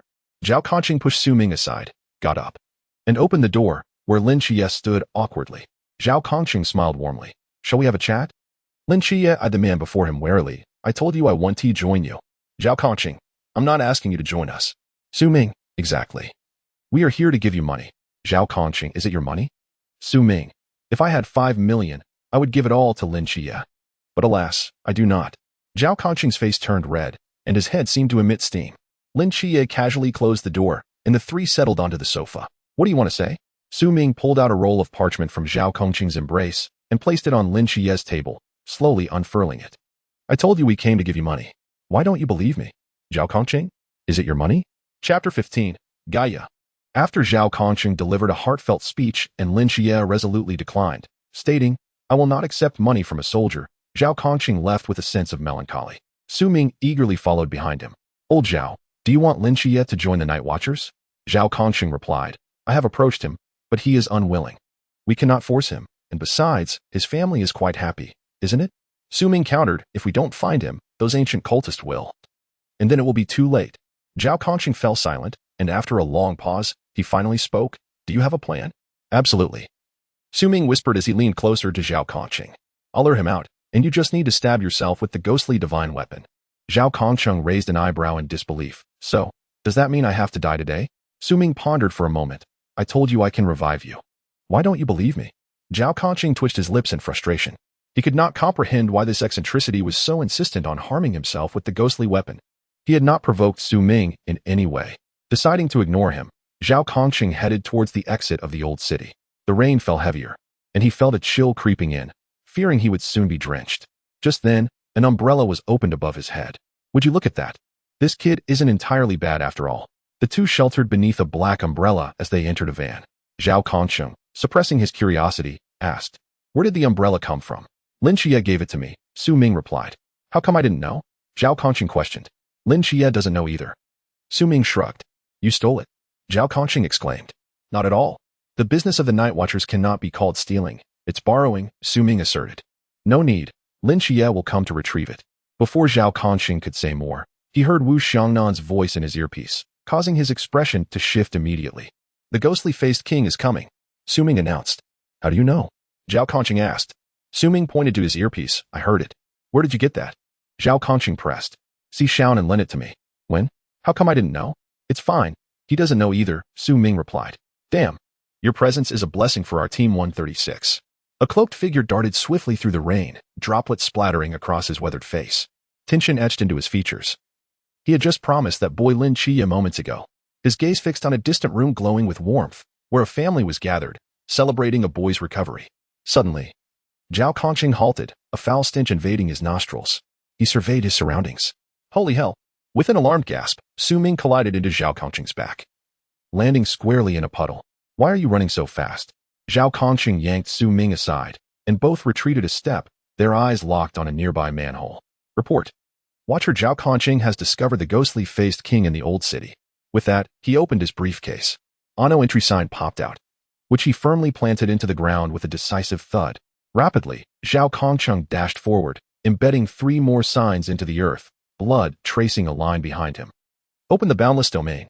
As Zhao Conqing softly chanted, the boundless domain formed an isolated space, trapping him, Su Ming, and the ghostly-faced king together. Wu Xiangnan's voice crackled through the earpiece. We are all heading to the old city. In no more than 10 minutes, Zhao Conqing, do not engage the ghostly-faced king. Su Ming echoed. Wu Xiangnan said not to fight. Zhao Conqing snapped to attention. How could I forget about you? Suddenly, a deep, rumbling sound echoed, reminiscent of a beast drinking water, amplified many times over, reaching their ears. The slanted manhole began to violently spew forth water. In the next moment, a manhole cover shot up, and a monstrous arm emerged, clawing its way out. As two arms hoisted up, the formidable ghostly-faced king leaped from the depths. A looming shadow enveloped the two. Zhao Conqing positioned Su Ming behind him. Stay behind me. With a thunderous crash, the ghostly-faced king landed, causing the ground to tremble. I have the forbidden abyss, Su Ming declared. Oh right, then I'll hide behind you. Are you joking at a time like this? In truth, Zhao Conqing was a decent person. It would be a pity if he died. So, old Zhao, do you truly not wish to awaken the forbidden abyss? Zhao Conqing retorted. Get lost. In that case, step back and let me take the lead. As he spoke, Su Ming stepped forward, shielding Zhao Conqing. Are you out of your mind? Yet Su Ming stood tall with confidence. Watch closely, this will look magnificent. Zhao Conqing watched as a scroll unfolded before Su Ming. With a swift motion, Su Ming grasped an invisible brush, his strokes flying across the canvas. Do you think my physiology class was for nothing? Come forth, hellhound. As the words left his lips, a fearsome three-headed hound burst forth from the painting, roaring thunderously at the ghostly-faced king. What is this? Zhao Conqing exclaimed. It's the three-headed dog of the underworld. Haven't you heard of it? Su Ming replied. Doesn't that mean we have the upper hand? Zhao Conqing asked. You even know English? Su Ming teased. I might just begin to believe you can revive me. Do I even have a choice now? Before Su Ming could finish, the three-headed dog was obliterated by a single punch from the ghostly-faced king, leaving Zhao Conqing dumbfounded. Don't panic. I can still control it. Su Ming quickly resumed writing. Shazam. Gaia. Both the ghostly-faced king and Zhao Conqing were taken aback by the spectacle. As Su Ming shouted, the colossal figure of light surged from the canvas. With a resounding crash, the light giant descended, sending dust and rain swirling as if time had momentarily frozen. Slowly, the light giant lifted its head. The ghostly-faced king instinctively took a step back, feeling an inexplicable fear. Chapter 16. Why doesn't he call my name? Gulping. The ghostly-faced king swallowed hard at the sight of Gaia. Though the figure Su Ming created was not particularly tall, only slightly taller than the ghostly-faced king, there was a primal fear that gripped him. I am the ghostly-faced king. Not a monster. Why should I fear? With a fierce roar, the ghostly-faced king summoned his courage and extended a claw to engage in combat with the light giant. Boom, boom, boom. This is no problem for 10 minutes, Zhao Conqing thought in amazement, as Su Ming continued to hastily draw. Digga, Zophie, Zero, Mamama, Peppa Pig, Pleasant Goat, Kudo Shinichi, and... Stop drawing. Who are these characters sitting on my face? Zhao Conqing struggled, pushing aside Zophie, who stood up to join the fray. Observing the chaos around him, Zhao Conqing fell into silence. Can I borrow your pen? Su Ming replied, Hey, if you want to awaken the forbidden abyss, do it yourself. Why use my pen? Zhao Conqing, at a loss for words, lit a cigarette to ease the awkwardness. Click, click, click. He struck several times, only for the rain to extinguish the flame. Su Ming handed him a lighter, windproof and waterproof. Zhao Conqing accepted the lighter, igniting the cigarette. Where did you get this? Captain lent it to me, Su Ming replied. Zhao Conqing's hand trembled as he lit the cigarette. Damn, this kid borrows everything. At that moment, the ghostly-faced king was besieged by a motley crew of animated characters. A colossal giant of light, towering to the same height as him, unleashed a barrage of lasers. At his midsection, a creature named Mama Haha struck punches, while a diminutive Conan, barely reaching his knees, incessantly fired darts of tranquilizer. Additionally, a minuscule minion, no larger than his toe, gnawed at his calluses. When Conan's dart struck the knee of the Demon King, a reflexive knee-jerk sent the multitude of minions flying.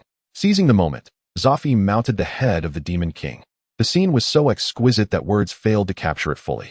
Finally, after Mama Haha delivered a punch to the Demon King's groin, a sound of shattering echoed, inciting the wrath of the Demon King. He roared, a wave of terrifying pressure dispersing all surrounding creatures, as ink drizzled from the sky like a downpour of dark rain. Su Ming inhaled sharply. Was this the realm of Chuanjing? His solitary presence felt woefully inadequate. This was indeed beyond his expectations. Initially, he believed that after an afternoon of practice, his artistic skills had improved sufficiently to face any challenge. Yet now, the situation had become precarious. What shall we do now? Su Ming inquired. Noticing Zhao Kongqing's expression had turned grave. The realm of Chuanjing was far more formidable than he had anticipated. Your forbidden void lacks significant lethality. It cannot inflict substantial harm upon the Demon King of Chuanjing, and you have not undergone specialized combat training. Therefore, the remainder is up to me. Are you planning to harm yourself? Su Ming questioned. You. Zhao Kongqing stammered. Whoa, old Zhao, you've turned red, Su Ming remarked. Zhao Kongqing replied, perplexed. At that moment, Lin Qiye's voice echoed from outside. Zhao Kongqing, I know you're inside. Stop hiding and let me in. How did he find us? Zhao Kongqing pondered. It's written in the script, came the response. Su Ming exclaimed. Click. Let's start over. Whoa. Old Zhao, you've turned red. Zhao Kongqing. Su Ming. Zhao Kongqing. Su Ming. I know you're inside. Stop hiding and let me in. How refreshing. Su Ming commented. How did he find us?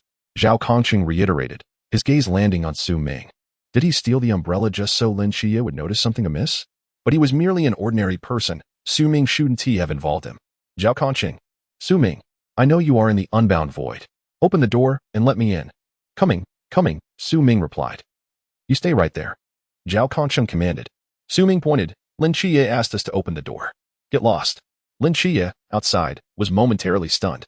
It was indeed true that Zhao Kongqing and Su Ming were inside. Let me in, Zhao Kongqing. Zhao Kongqing remained silent as he drew his sword. The Demon King let out a fearsome roar. In an instant, both Zhao Kongqing and the Demon King vanished from sight. Clang, clang, clang. A series of rapid collisions erupted, igniting sparks in the air. Within moments, there had been dozens of clashes. Su Ming was taken aback. Old Zhao was indeed formidable. Crack. A fissure formed in the unbound void. Su Ming jolted backward a step. What is this? Old Zhao, your unbound void is of inferior quality. In the midst of battle, Zhao Kongqing had no time to respond. The sheer concentration required to defend himself was overwhelming. In the next instant, a tremendous tremor shook the unbound void as it rapidly dissipated. Zhao Kongqing had momentarily lost focus, and the Demon King landed a heavy punch to his chest. Zhao Kongqing desperately swung his sword to block but was still sent flying. He crashed heavily in front of Su Ming, coughing up blood. Moments later, he lay on the ground, rubbing his eyes. Whoa? Su Ming, I think I'm dying. Why do I see 4 of your legs? Su Ming turned and stepped in front of Zhao Kongqing, tilting his head, causing his Christmas hat to tilt as well. Didn't he hit your head? So why are you babbling nonsense? Zhao Kongqing finally realized someone else stood behind him. I knew you were in danger. Lin Qiye's voice reached Zhao Kongqing's ears. Shocked, he sprang up from the ground. How did you get in? Lin Qiye replied nonchalantly. I glared at him, and he let me in. Your presence is pointless. You are just an ordinary person. Lin Qiye's demeanor was indifferent. I am not. Chapter 17. The young one, Lin Qiye, bids farewell to General Zhao's triumphant return. Observing Su Ming, who was holding back his long sword from behind, Zhao Kongqing fell silent. Lin Qiye also remained quiet. It was touching, truly too touching. He didn't want Zhao Kongqing to risk his life, but out of a man's pride, he couldn't voice any sentimentality. Thus, he could only express his feelings through jest. The silent understanding between men was profound. Zhao Kongqing patted Su Ming on the shoulder. Some things must be done by someone, right? With that, he flashed a self-assured smile. Watch closely. This slash will be spectacular. Hey, don't panic. I have something to say, Su Ming interjected. Then say it. I'm listening, Zhao Kongqing replied. Old Zhao, what about your wife? Do you want a Gundam? You still have the energy to joke? Then bring it on. Swish. Su Ming stood up.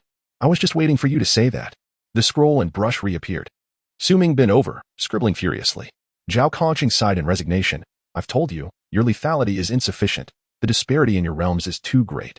Just then, without waiting for old Zhao to finish, a large beaked bird burst forth from the scroll, carrying Zhao Kongqing into the sky.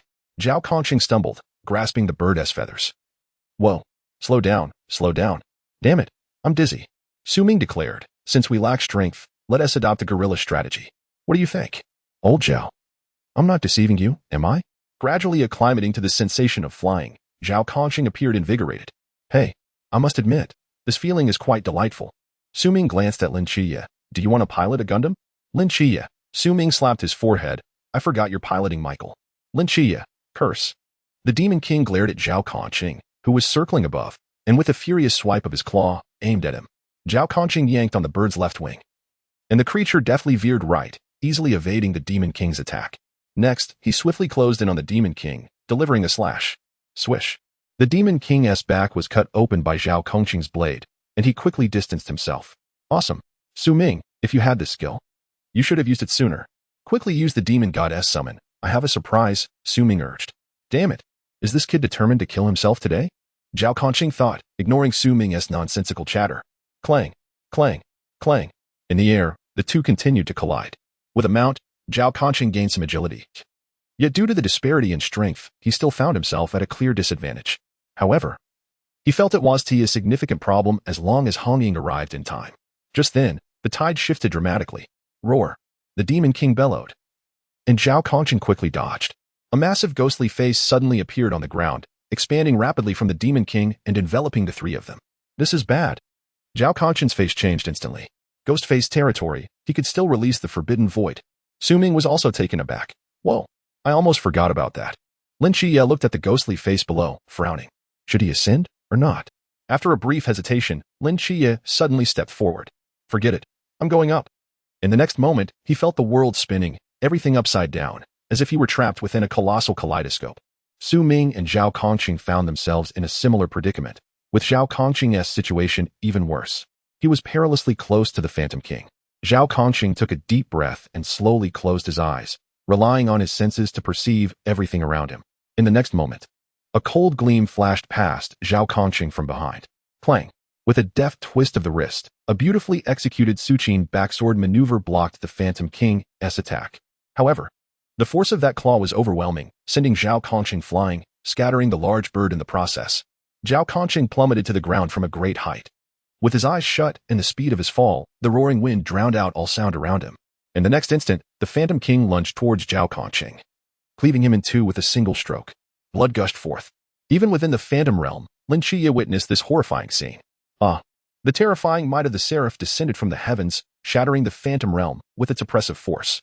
Lin Qiye leaped into the air, his eyes shining with golden light. A long sword was hurled towards him from behind, which he effortlessly caught. After throwing the sword, Su Ming hurriedly checked on Zhao Kongqing lying on the ground. Old Zhao, are you okay? Zhao Kongqing coughed up a mouthful of blood. I haven't used the forbidden void yet. Cough, cough. I should have listened to you, kid. With a pale smile, Zhao Kongqing, now self-inflicted, said, Su Ming. Did you foresee my death and wish for me to fulfill my last wish? Cough, cough. You are quite a decent person. After uttering his final words, Zhao Kongqing closed his eyes indifferently, as if drifting into eternal slumber, a faint smile adorning his face. Su Ming gently laid Zhao Kongqing on the ground, turning to face the Phantom King. Old Zhao, just sleep for a while. I'll call for you soon. In the air, Lin Qiye, wielding Zhao Kongqing's long sword and empowered by the Seraph's might, struck down. With a single blow, the Phantom King's head rolled away. Its massive body crashed to the ground with a tremendous thud. Lin Qiye descended in despair, then turned and sprinted towards Zhao Kongqing. Don't you dare die. Zhao Kongqing, wake up. Su Ming flexed his wrists, warily circling the Phantom King. If memory served him right, the creature was still not dead. Indeed, within seconds, the towering headless corpse slowly began to rise. A ghostly face crawled up its chest, eyes slowly opening with a fierce, vengeful glare. Su Ming raised a middle finger at it, rolling up his sleeves. Old Zhao said he didn't want to die. If you insist, I'll fight you to the death today. The Phantom King let out a bellow, swinging a massive fist at Su Ming. Su Ming stood impassively, taking a deep breath. Hong Ying, save me. Whoosh. A long spear descended from the sky, enveloped in crimson flames, piercing the ground between the two. The Phantom King was forced back, fear evident in its gaze. Soaked to the bone, Hong Ying stood before Su Ming, her long box resting on her back. She surveyed the surroundings, her expression changing dramatically. Where's Zhao Kongqing? Just as Su Ming was about to speak, Hong Ying began to breathe heavily, her voice choked with emotion. Zhao Kongqing is still alive, right? He just got scared and ran away, didn't he? Su Ming, he is alive. I knew it. Su Ming furrowed his brow. Wasn't Zhao Kongqing supposed to be lying behind them? What the hell? Where did Zhao Kongqing go? Such a large dead man just vanished. Hey, where's Lin Qiye? You didn't carry Zhao Kongqing away, did you? Just as Su Ming contemplated this, a thunderous roar echoed through the stormy distance. Junior Lin Qiye, returning General Zhao Kongqing in triumph. Su Ming? Chapter 18. A mock that system's lack of strategy, drawing lots lacking intelligence. Hearing the distant roar, Su Ming was dumbfounded. Is that you? Hong Ying immediately burst into tears. With an angry roar, her red figure vanished into the rain. The Phantom King had no time to react as a spear pierced through its left arm. Enduring the pain, it suddenly turned to counterattack. The figure showed no signs of retreat, driving the spear tip deep into the Phantom King's arm. The Phantom King howled in agony as a punch went astray. Die! Hong Ying twisted her wrist, performing a 360-degree spin in midair, then delivered a powerful kick to the spear's tail. Using the momentum, she leapt higher than the Phantom King. The Phantom King looked up at the seemingly frenzied Hong Ying, gulping hard. A devastating punch landed on the Phantom King's severed head. The scabbed wound was violently reopened, blood spraying forth. The Phantom King let out a pained wail, collapsing to the ground. In under a minute, the once ferocious Phantom King was completely subdued by the enraged Hong Ying. She picked up the long spear, preparing to deliver a finishing blow. Su Ming swiftly positioned himself in front of the Phantom King. What does this mean? Hong Ying's eyes turned red. Are you in cahoots with it, Su Ming? Just because you're seeing red doesn't mean you can try to kill your teammates. He quickly added, Old Zhao is still salvageable. A look of shock crossed Hong Ying's face. But just now, Su Ming, exasperated, replied, You heard it's nonsense. Everything was fine until I lost focus. And it carried Old Zhao away. Hong Ying fought back tears. Then I'll go check on Zhao Kongqing. I'll leave this to you. Su Ming, go. Watching Hong Ying's figure disappear into the rain, Su Ming adjusted his Christmas hat and plopped down atop the Phantom King's head. The next moment, what the hell is this? Su Ming leapt up in surprise, patting his backside. The inherently malevolent Phantom King had ambushed him from behind? Phantom King? Mental Power 3. Congratulations to the host for successfully portraying a mental illness, accumulating 500 points of mental power. Current realm, mid-stage Lantern realm, breaking 500 points allows for one lottery draw for a permanent attribute. Would you like to draw? Su Ming, is that all? I thought portraying a mental illness would be more challenging. It's nothing special. The system, noticing Su Ming's lack of response, issued another reminder. Would you like to draw for a permanent attribute? Su Ming, no, drawing in progress. Su Ming watched the system stall, laughing heartily. Haha, system? What is so funny? Su Ming, I mock that system's lack of strategy, drawing lots lacking intelligence. System? Su Ming, if you had set up a lottery system on the Phantom King, I could defeat it, gain rewards, level up, fight monsters, and draw lots. All in one go. Wouldn't that be splendid? System. Mental Power 1 Su Ming. If we can't agree, then let us draw lots. Click. The lottery commenced. The wheel spun, the pointer swiftly gliding across each section. Su Ming narrowed his eyes, fixating on the coveted attribute. Pain, Universal Pull. Pain, Universal Push. Obito, Intangibility. Uchiha Madara, Susan stop. Su Ming shouted. The pointer slowed down, sweeping through each section. Pain, Universal Push, Kakashi, Copy, Jiraiya, Summoning Technique. The most prominent pointer gradually settled on a section labeled Permanent Attribute, Naruto, Seduction Technique. Su Ming? What does that mean? Are you messing with me? Why would I draw a seduction technique? What reader would want that? No one. Chapter 19. If you don't pay me, I'll defecate on the table. When Zhao Kongqing stood vividly before them, everyone was stunned.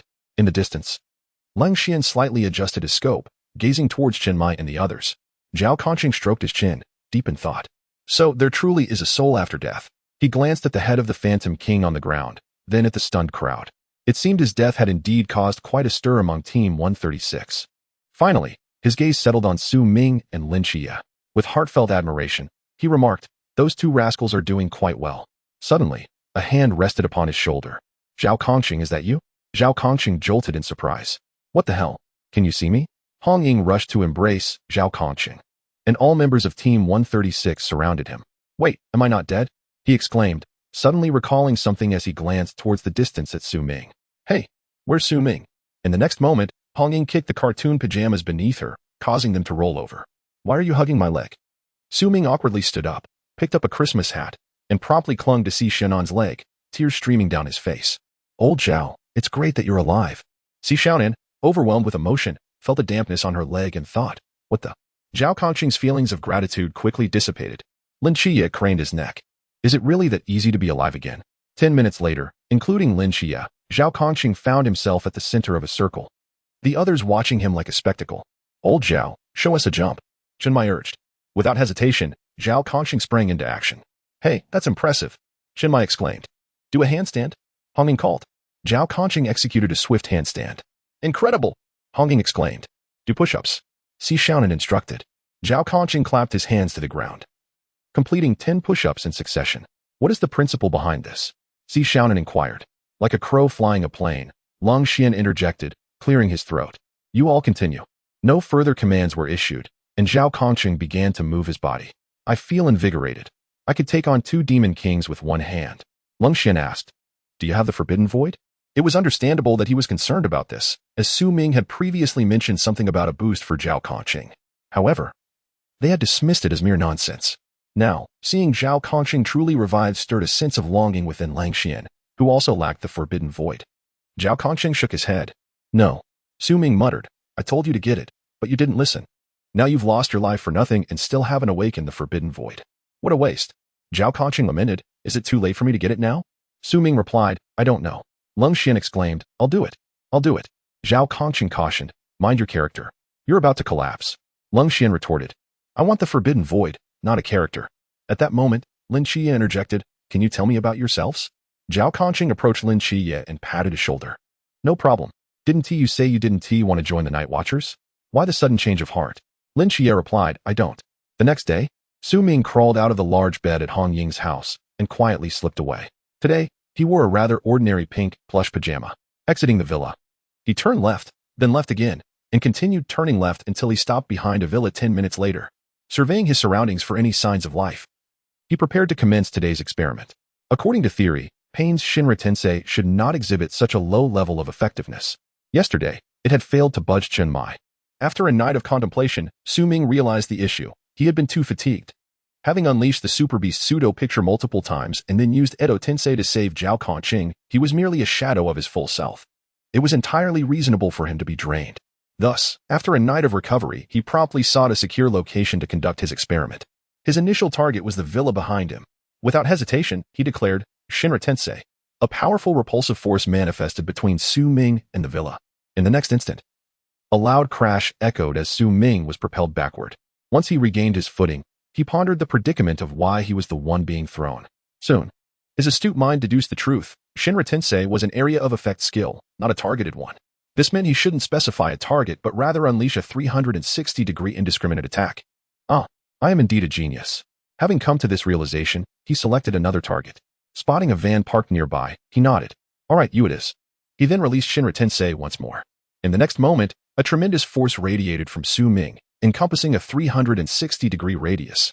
The van initially swayed slightly before it was sent rolling backward like a boulder tumbling off a cliff. Su Ming watched the effect with satisfaction, thinking, this is somewhat impressive. But still not enough. The power of a god should not be so limited. It might be due to my lack of mental energy. Nonetheless, being able to overturn a van was sufficient for the time being. Captain, is it really necessary to wake them up this early? Isn't it a bit torturous? They're not children, Zhao Kongqing complained as he adjusted his trousers and fastened his belt, emerging from the woods.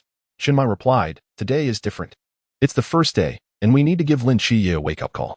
Otherwise, Hong Ying and Si Xiaonan will sleep until noon and train for nothing. Zhao Kongqing nodded vigorously. That makes sense. What about Su Ming? While Zhao Kongqing chatted with Chunmai, he caught sight of a fleeting pink, plush figure. What was that? Chunmai asked, what's wrong? Zhao Kongqing shook his head. Nothing, just saw a creep early in the morning. Wait, where's my van? Zhao Kongqing stared at the empty space where the van had been parked, his expression one of disbelief. What the hell? That was my big vehicle. Just then, Lin Qiye, who had just woken up, opened his door and saw a pink figure dart past the entrance of the villa like a gust of wind. With a loud bang, Su Ming dashed upstairs to his room and shut the door. Lin Qiye, feeling a bit disoriented by the morning chaos, wondered what Su Ming was up to.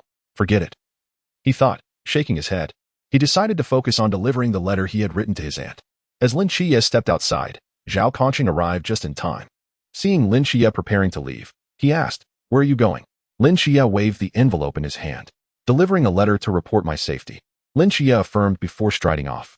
Zhao Kongqing, observing Lin Qiye's retreating figure, rubbed his chin thoughtfully. Could it have been this kid? Doesn't he seem likely? He is a bit sharp-tongued but not to the point of being a creep. However, Zhao Kongqing's gaze shifted as he approached Su Ming's door. Just as he was about to knock, he noticed it was ajar. Without hesitation, he pushed the door open. Inside, Su Ming lay sprawled on the bed in a hospital gown, snoring loudly, with bubbles of mucus rising and falling. Could it be that I misjudged him? With a twinge of guilt, Zhao Kongqing quietly closed the door behind him. As the door clicked shut, Su Ming cautiously opened one eye, squinting at the figure before him. Who is that? So ugly, with a scruffy beard. In the next moment, Su Ming leaped out of bed. What the hell? What do you want? Do you have some sort of issue? He shouted, clutching the bedpost in indignation. Zhao Kongqing confronted him fiercely. Did you flip my van into a ditch? Su Ming retorted. Did you see me do it? Zhao Kongqing replied, I saw a pink plush pajama. Su Ming exclaimed, that is not good. Get up quickly, starting today. You're in special training with Lin Chiye. Without wasting time, Zhao Kongqing left the room, thinking that his van wasn't worth much anyway. As long as it could run, he was fine with it. Upon hearing this, Su Ming instantly became displeased. What identity does he possess that requires such special training? Daily draws yield nothing but forbidden realms, subjected to relentless firepower. Skills become trivial in the face of strength. At this thought, Su Ming suddenly recalled that he had yet to participate in the lottery today. Thus, he shut his eyes and called out, System. System. System. Good morning, host. The system replied, Are you still slumbering? Let me draw for you. All right, extracting today's entry. Today's entry, Naruto, Shadow Clone Technique. Su Ming stroked his chin, contemplating the entry. Let's give it a try. With his hand seals completed, a perfect replica of Su Ming materialized beside him. Observing this identical clone surveying its surroundings, he felt a sense of satisfaction. For the first time, viewing himself from this angle, he realized he was indeed more handsome than the likes of Daniel Wu or Takashi Kaneshiro, though slightly less so than a certain departed friend. With a grand gesture, he commanded, Sing, dance. The clone executed a couple of impressive moves. Looking innocent, the clone replied, I can't do that. Su Ming nodded. You needn't feel inferior if you can mimic 3 parts of him. Ignoring Su Ming's mumbling, the clone dove into the blankets and started snoring. Su Ming exclaimed, How audacious. I summoned you not to sleep. The clone merely rolled over, covering its ears and continuing to snore. Dismayed, Su Ming formed new hand seals. And with a puff of white smoke, the lazy clone vanished. Summoning the Shadow Clone Technique once more, another replica appeared at his side. Go train for me, Su Ming directed.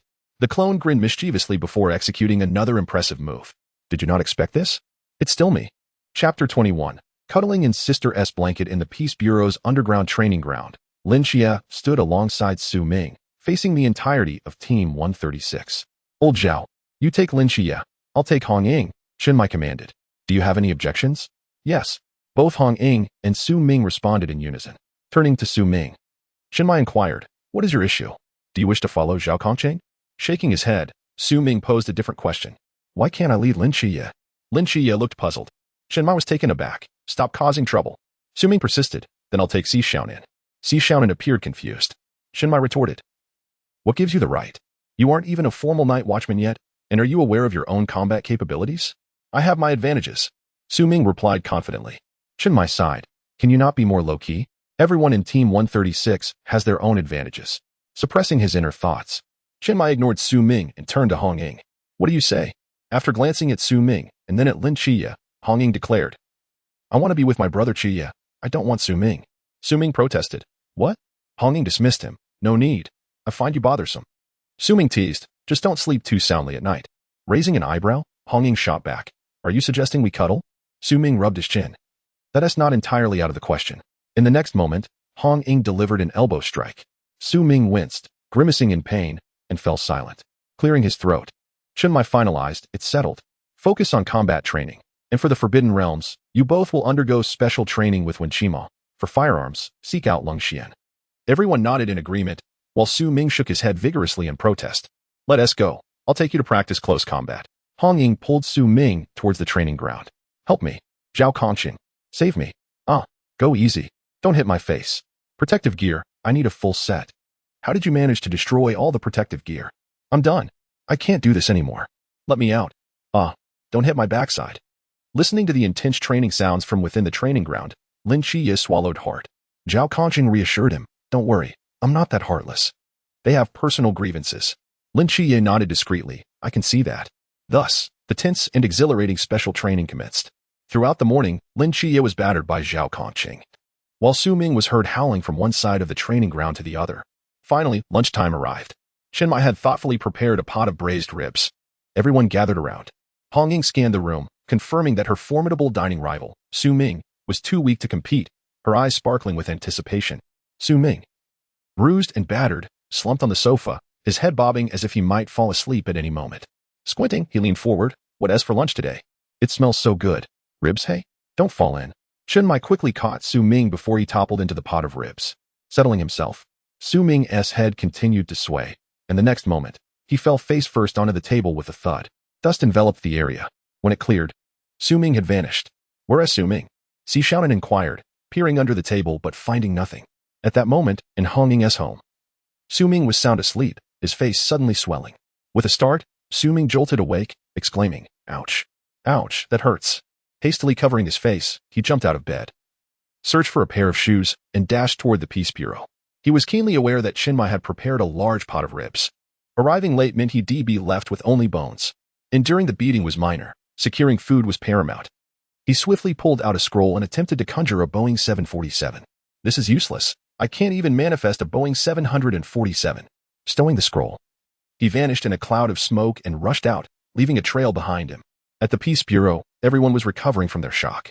Another forbidden realm? Chinmai's astonishment was evident. Zhao Kongqing and Ling Xian appeared somewhat dazed. Su Ming belonged to the forbidden realm, but having witnessed it frequently, they adapted quickly and soon returned to their senses. "Let us eat first," Chinmai suggested. "Lin Xia, how do you feel?" Lin Xia nodded. "Not bad." Chinmai handed him a piece of rib, "Then eat quickly, have plenty, and train hard this afternoon. Put that rib down. Let me have it." At the sound of that exclamation, everyone's expression shifted dramatically. "Oh no. Quickly, act." Lin Xia, bewildered, wondered what action to take. But soon, everyone demonstrated through their actions. They dove into the food as if they had never eaten before, ravenously devouring every morsel. Hong Ying even took a moment to serve Lin Xia a piece before continuing her feast. Su Ming leaped, covering a distance of several meters. Skidding to a halt at the table, he snatched Lin Xia's bowl and began to feast. Within 2 minutes, the large pot was nearly empty. Thankfully, Chinmai had anticipated Su Ming's appetite and prepared an ample amount. As Su Ming reached for more, Chinmai bellowed, "Stop!" Hong Ying swallowed the morsel in her mouth. Si Xiaonan, cheeks stuffed, stared wide-eyed, unable to utter a word. Chinmai declared, "Leave the rest for Lin Xia." He proceeded to pile the remaining meat into Lin Xia's empty bowl. "Where's her bowl?" Chinmai stood there, perplexed, staring at Lin Xia's barren table. Su Ming swallowed his food and remarked, "Indeed, why didn't you get a bowl for Brother Xia?" "No worries, he can use mine." Su Ming pushed the extra set of utensils beside Lin Xia. "Chinmai." "Lin Xia?" The crowd. Chinmai glared fiercely at Su Ming, who was completely engrossed in his meal, oblivious to the gaze. With a sigh, Chinmai transferred all the meat from the pot into Lin Xia's bowl. "Xia, eat more. You must get used to this in the future." Lin Xia's mouth twitched in confusion. "Get used to what? Getting no food?" Chapter 22. Who has turned Su Ming into this? Time passed like the National Day holiday, seemingly 7 days, but in reality only 5, with 3 days feeling like half a day. A week slipped by in the blink of an eye. Lin Xia had become accustomed to the trials of Team 136, while Su Ming had grown fond of his long slumbers. He discovered a method, using a pseudo-beast to create a replica of himself to take the hits. Hey, this is far more effective than a clone. However, after a week, Su Ming remained stagnant, akin to a device stuck on auto-refresh. This left Hong Ying feeling somewhat disheartened. "Do you think Su Ming truly lacks combat talent?" Hong Ying pondered, glancing at Su Ming beside him. Su Ming nodded vigorously. He had undergone professional training from Su Ming, mastering the art of nodding and shaking his head, understanding only when to nod. Whenever someone waved, he would comply. This routine made Team 136 perceive Su Ming as more approachable, albeit slightly less rigid than before. As usual, Chinmai brought dinner over, and they sat together. Su Ming ate leisurely, while everyone else subtly observed him during their meal, ready to snatch his plate at any sign of a major action. Yet, he continued to eat at a leisurely pace, setting down his chopsticks after just a few bites. "I'm full," he declared. Chinmai responded. Long Xian added a chicken leg to Su Ming's bowl. "Did the captain scold you?" "No worries, just eat. He doesn't even pay you. So what's the harm in eating a few of his meals?" Chinmai retorted, "I'll sue you for defamation." Su Ming nodded repeatedly, swallowing the chicken leg whole, bones and all. Chinmai was taken aback, while Lang Xian shot him a peculiar glance. Chinmai, confused, continued, and Hong Ying noticed something was amiss and asked, "Am I too harsh on Su Ming? You've been speaking less lately." Su Ming nodded emphatically. Hong Ying felt a pang of guilt and silently offered the remaining braised pork from his bowl to Su Ming. Su Ming accepted it without hesitation, swallowing it down. Seeing this, Lin Qiye felt a twinge of sympathy and quietly set aside his own dishes, pushing the food Chinmai had placed beside him over to Su Ming. Zhao Kongqing sighed and followed suit. When Chinmai looked at Chinmai, his eyes filled with reproach, making Chinmai feel awkward, like a cruel stepfather. When Chinmai compassionately suggested, "Why not use my allowance to cover Su Ming's meals?" Lung Xian sprang to his feet. "Mine too." Hong Ying chimed in. "Mine." Si Xiaonan added, "And mine." Zhao Kongqing merely scratched his nose, remaining silent. Chinmai exclaimed, "Have I mistreated Su Ming? Why do I feel like the villain here?" He was nearly at his wit's end, pleading, "Su Ming, Explain this. Upon hearing this, Su Ming dashed over to Chen Mai's side. The others were momentarily stunned. Hong Ying's jaw nearly dropped. Who transformed Su Ming into this? Chen Mai was perplexed. Su Ming, look at me. Su Ming obediently raised his head. Scold me. Su Ming replied, you big fool. The group had now encircled Chen Mai. He was dumbfounded, urging, Su Ming, act normally, jump, bounce. There's a pair of your favorite pink slippers. Why not leap onto the table and do something outrageous? Just say something. Su Ming fell into deep thought. Before arriving, he had been instructed to be polite and obedient to portray his role convincingly. But why were they asking him to leap onto the table and perform such an indecorous act? As Su Ming remained motionless, Chen Mai grew anxious. Just then, Wu Xiangnan seized Su Ming's shoulder, and Su Ming, with his intelligent gaze, stood still. Where have you taken Su Ming? Su Ming nodded vigorously, and everyone began to suspect something was amiss, casting wary glances at him.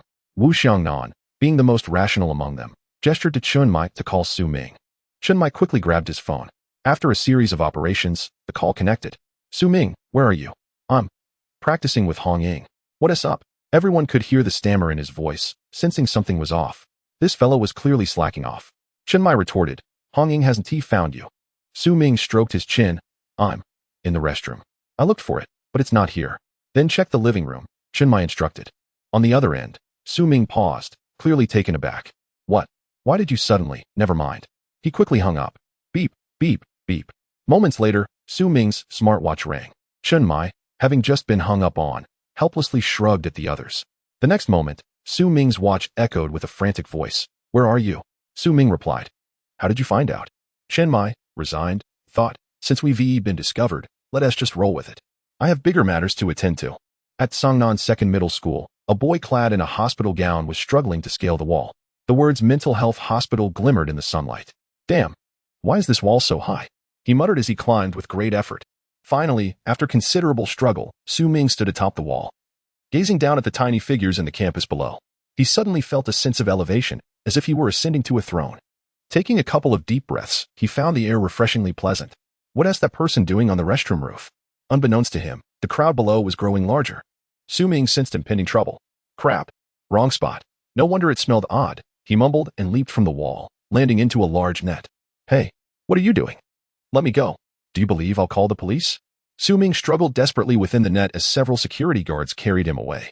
From the crowd, Li Fei recognized Su Ming instantly. Isn't that Lin Qiye's cousin? He hurriedly dialed Lin Qiye. Hello, Lin Qiye? Your cousin has been captured by the dog-catching squad. Lin Qiye? Chapter 23. You scoundrel. As the sun set, casting a golden hue upon the earth, Su Ming stealthily climbed back onto the wall of the second middle school. This was not how it was described in the books. Weren't they supposed to just tiptoe over? As he struggled upwards, he muttered to himself. At last, he grasped the top of the wall with one hand. With a swift motion, he pulled himself up. Suspended in midair, he exclaimed, Wow, I'm stronger than I thought. Hey there, you're quite impressive. A woman's soft laughter rang out nearby. Startled, Su Ming looked up to find he had been hoisted by the woman. He squinted, scrutinizing her closely. A cascade of long, black curls tumbled down, resembling a multitude of serpents, while a pair of vertically slit eyes glimmered with a chilling, enigmatic allure. Are you Orochimaru? The woman paused, her brow furrowing slightly, before releasing her grip and casting Su Ming to the ground. He fell abruptly, exclaiming in surprise. The technique Shinra Tensei activated silently, propelling Su Ming back into the air. The serpent woman gazed at the ascending Su Ming, somewhat bewildered. You can fly? Before he could respond, he plummeted once more. Clutching his rear, he grimaced as he stood up, realizing he had merely executed an instantaneous skill. Observing this scene, the serpent woman stifled a laugh. It appears the description was accurate. You truly are a fool. Could you lower your voice? I can hear you. Su Ming retorted, irritation etched on his face. The serpent woman chuckled softly, her laughter vibrant. Oh, dear boy, you are quite endearing. I could almost devour you whole. You can eat my brother, but not me. Su Ming replied firmly. The serpent woman's laughter subsided, though a smirk lingered at the corners of her lips as she licked them. Where's your brother? Su Ming tilted his head back. Just a moment, let me call him. He produced his phone and dialed a number. Hello, is this Long Xian? There's something good happening. Are you coming? Don't hang up, it's genuinely exciting. Hello, hello? Su Ming switched the phone from one ear to the other, pacing away while calling out. The serpent woman raised an eyebrow. Embarrassed, Su Ming tucked his phone away. You see, Long Xian can't make it. He has his Barrett. The serpent woman's eyes narrowed. Silence. Su Ming stood at attention. What is your command? A huff escaped the serpent woman. At least you know your place. Do you know who I am? Su Ming stroked his chin thoughtfully. Could it be that you are the Hydra? I once beat around the bush. I am of the cult of the ancient gods. Su Ming pondered this for a moment before nodding earnestly. I haven't heard of it. Should I just kill this idiot? Su Ming's eyes suddenly lit up with recognition. I remember now. You are Lady Serpent. Taken aback by the flattery, the serpent woman merely nodded. That is correct. In an instant, Su Ming leaped up, clinging to her leg. Lady Serpent, I finally meet you. You have no idea how much I have suffered among the night watchmen. They starved me and bound me in a hospital gown, subjecting me to their disdain. My life has been arduous. The serpent woman, caught off guard by his grip, stumbled slightly. Su Ming quickly scrambled to his feet, returning to her side, gripping her leg once more as he continued his lamentations. Lady Serpent, my fate is cruel. Especially with that Shinmai and Hong Ying. They bully me, a mere honest man. The serpent woman forcefully pried Su Ming off. Yet he continued to wipe away his tears. She was left utterly befuddled. Am I not holding a villain script? Has the script changed? I wasn't informed. After a brief hesitation, the serpent woman tentatively inquired, would you be willing to become my follower? I would be more than willing. Su Ming wiped his tears and dramatically knelt. Long live Lady Serpent. Please, trample me underfoot. Allow me to kiss your toes. I wish to honor every inch of your being and become your most loyal disciple. Then, will you follow me? Su Ming sprang to his feet. Absolutely. Let us leave this place. I cannot remain in Songnan for another day. The serpent woman, bewildered, began to lead him away. Suddenly, she turned back. You will require a soul imprint. I shall grant you one. Su Ming hastily stepped back. I can be a follower, but the soul imprint is out of the question. The serpent woman was left speechless. Were you just deceiving me? I have never lied to you. I shall only be your disciple. You are quite the scoundrel. Su Ming was taken aback. The serpent woman realized this young man was merely playing with her, and it irked her greatly. I shall ask you once more. Are you willing to become my follower? I am willing, he affirmed. Then I shall bestow upon you a soul imprint. No. That won't do. You little brat. The serpent woman ceased her idle chatter, her form twisting as she appeared beside Su Ming in an instant. Look me in the eye. Su Ming shut his eyes tightly. I'm not a fool. Then perish. With that, the serpent woman drew a dagger, aiming for Su Ming's throat. A powerful repulsive force erupted from around them, sending the serpent woman flying back like a cannonball, crashing into the wall. Su Ming squinted as he observed her being propelled away, finally exhaling in relief. He retrieved a scroll and began to write fervently. In mere moments, dozens of handsome young men stood before them. You wanted followers, did you not? Here, take them and let me go. Su Ming blinked innocently. The serpent woman was taken aback. Before she could react, the young men all prostrated themselves. Long live Lady Serpent. The serpent woman fumed. You little, stop cursing. It's all muted now. Damn it. With a roar of fury, the serpent woman unleashed a flurry of strikes, reducing the young men to ink that splattered upon the ground. No. Chapter 24. I appear as a novice before him. Are you toying with me? The serpent woman glared menacingly at Su Ming, her eyes devoid of their previous allure, now reflecting the innocence of a novice. Su Ming awkwardly touched his nose. I forgot to mention, I am a bit deranged. The serpent woman, fueled by her irritation, felt a surge of frustration rising in her chest. Ah, I shall fight you. She charged at Su Ming with alarming speed. This time, forewarned. The serpent woman abruptly halted as the repulsive force manifested, anchoring herself firmly to the ground. Once the force dissipated, she surged forward once more. Such a potent suppression would surely take a toll. Thus, the serpent woman inferred that Su Ming could not release the Shinra Tensei again in quick succession. As she approached, Su Ming inhaled deeply. System, save me. The host is about to begin a lottery. Hurry, draw it. Drawing in progress. Today's entry. Uchiha Madara, Susu. Su Ming's eyes widened suddenly. The serpent woman, noticing his awakening, scoffed. Look me in the eye. Her gaze emitted an otherworldly glow. Su Ming's form surged upwards, ascending towards the heavens. In an instant, a colossal blue figure, 100 meters tall, materialized between the earth and sky. The sound of a short blade clashing against Susanoo resonated crisply. The serpent woman gazed up, her eyes losing their enigmatic glow, now vacant. Su Ming stood atop Susanoo, surveying the land below. So, this is the magnitude of Susanoo? He marveled. No wonder those in the Shinobi World War were terrified upon witnessing Madara's Susanoo. He scanned the ground to locate the serpent woman. Let me show you my great sword. The serpent woman gulped, unable to suppress her instinctive reaction. Finally spotting her small figure below, he bent slightly. You little wretch, look me in the eye. The serpent woman's pupils dilated, and in the next moment, she twisted and vanished 100 meters away. As the suppression faded, she fled swiftly, disappearing from sight. Su Ming had yet to figure out how to wield this enormous sword before his opponent had already vanished. She runs quite fast. Su Ming couldn't help but sigh, his gaze falling upon the school. Just moments ago, due to the presence of the Serpent Woman's forbidden realm, the true state of affairs here was obscured. At this moment, the school was utterly deserted. Su Ming's attention was drawn to a figure sprinting through the school. Thankfully, the school had not closed its doors. Li Yifei dashed through the corridors with agility. Suddenly, a chill crept up his back. Why do I feel as if someone is watching me? A breeze brushed against the back of his head. Confused, Li Yifei turned around, and the next moment, he screamed, leaping in panic. Not far away, outside the wall stood a colossal blue giant, towering at 100 meters, brandishing a massive sword aimed at the back of his head. Li Yifei, what again? After a few dodges, Li Yifei found himself lifted entirely by that enormous sword. As he gazed upward, his mind went blank. Frozen in place, he clung desperately to the sword. Su Ming, embodying Susanoo, exerted force. Go! Li Yifei was sent soaring through the air. Subsequently, Susanoo dissipated. Su Ming swiftly ran to catch Li Yifei. A little to the left, a little to the right. A bit more to the left, a bit more to the left. Su Ming supported himself with both hands, looking up at the sky while shifting left and right. With a thud, Li Yifei crashed to the ground. Could you please stop moving? Li Yifei shouted, clutching his rear. I was wondering why I couldn't see you. Li Yifei responded, then what were you catching? Su Ming grinned. I was catching the serpent demon. Li Yifei exclaimed, where's the serpent demon? Su Ming replied, one just scared off, but there's still another here. Li Yifei suddenly sprang up, hugging Su Ming tightly. Where is it? Where is the serpent demon? Having just witnessed Su Ming piloting the mecha, Li Yifei believed him wholeheartedly. Moreover, he was Lin Chia's cousin, which further solidified his trust. Su Ming pointed at Li Yifei, then at himself, squinting with amusement. Here, just the two of us. Guess who the serpent demon is? Li Yifei's mind raced, and he swiftly jumped back several meters away from Su Ming. Are you the serpent demon? Su Ming replied. I've bewildered many others, but it's the first time I've been left speechless by someone else. Su Ming stroked his chin. What if I say I'm not the serpent demon? Li Yifei breathed a sigh of relief. I knew you were just joking. How could you possibly be the serpent demon? Su Ming mused. I knew giving him an extra egg was the right call. Suddenly, Li Yifei's eyes sparkled, and he whispered, Su Ming, what was that you just piloted? Is it a superpower? Su Ming nodded. Isn't it cool? Li Yifei nodded vigorously. It's incredibly cool.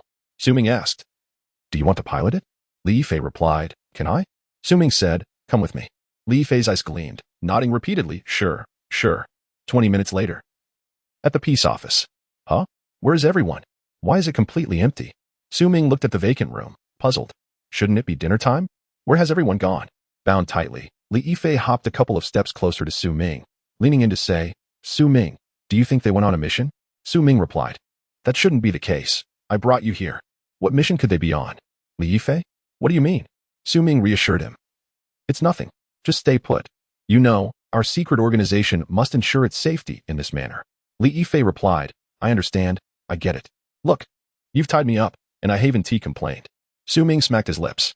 He glanced at his hospital gown, then at Li Yifei's high school uniform. How about I give you this psychiatric gown? Li Yifei's eyes lit up, but he shyly replied, Isn't that inappropriate? I haven't joined yet. Is it okay to wear the team uniform? Will the captain mind? Su Ming? Without hesitation, Su Ming quickly untied Li Yifei. Li Yifei exclaimed, Didn't you say to tie me up for the organization's safety?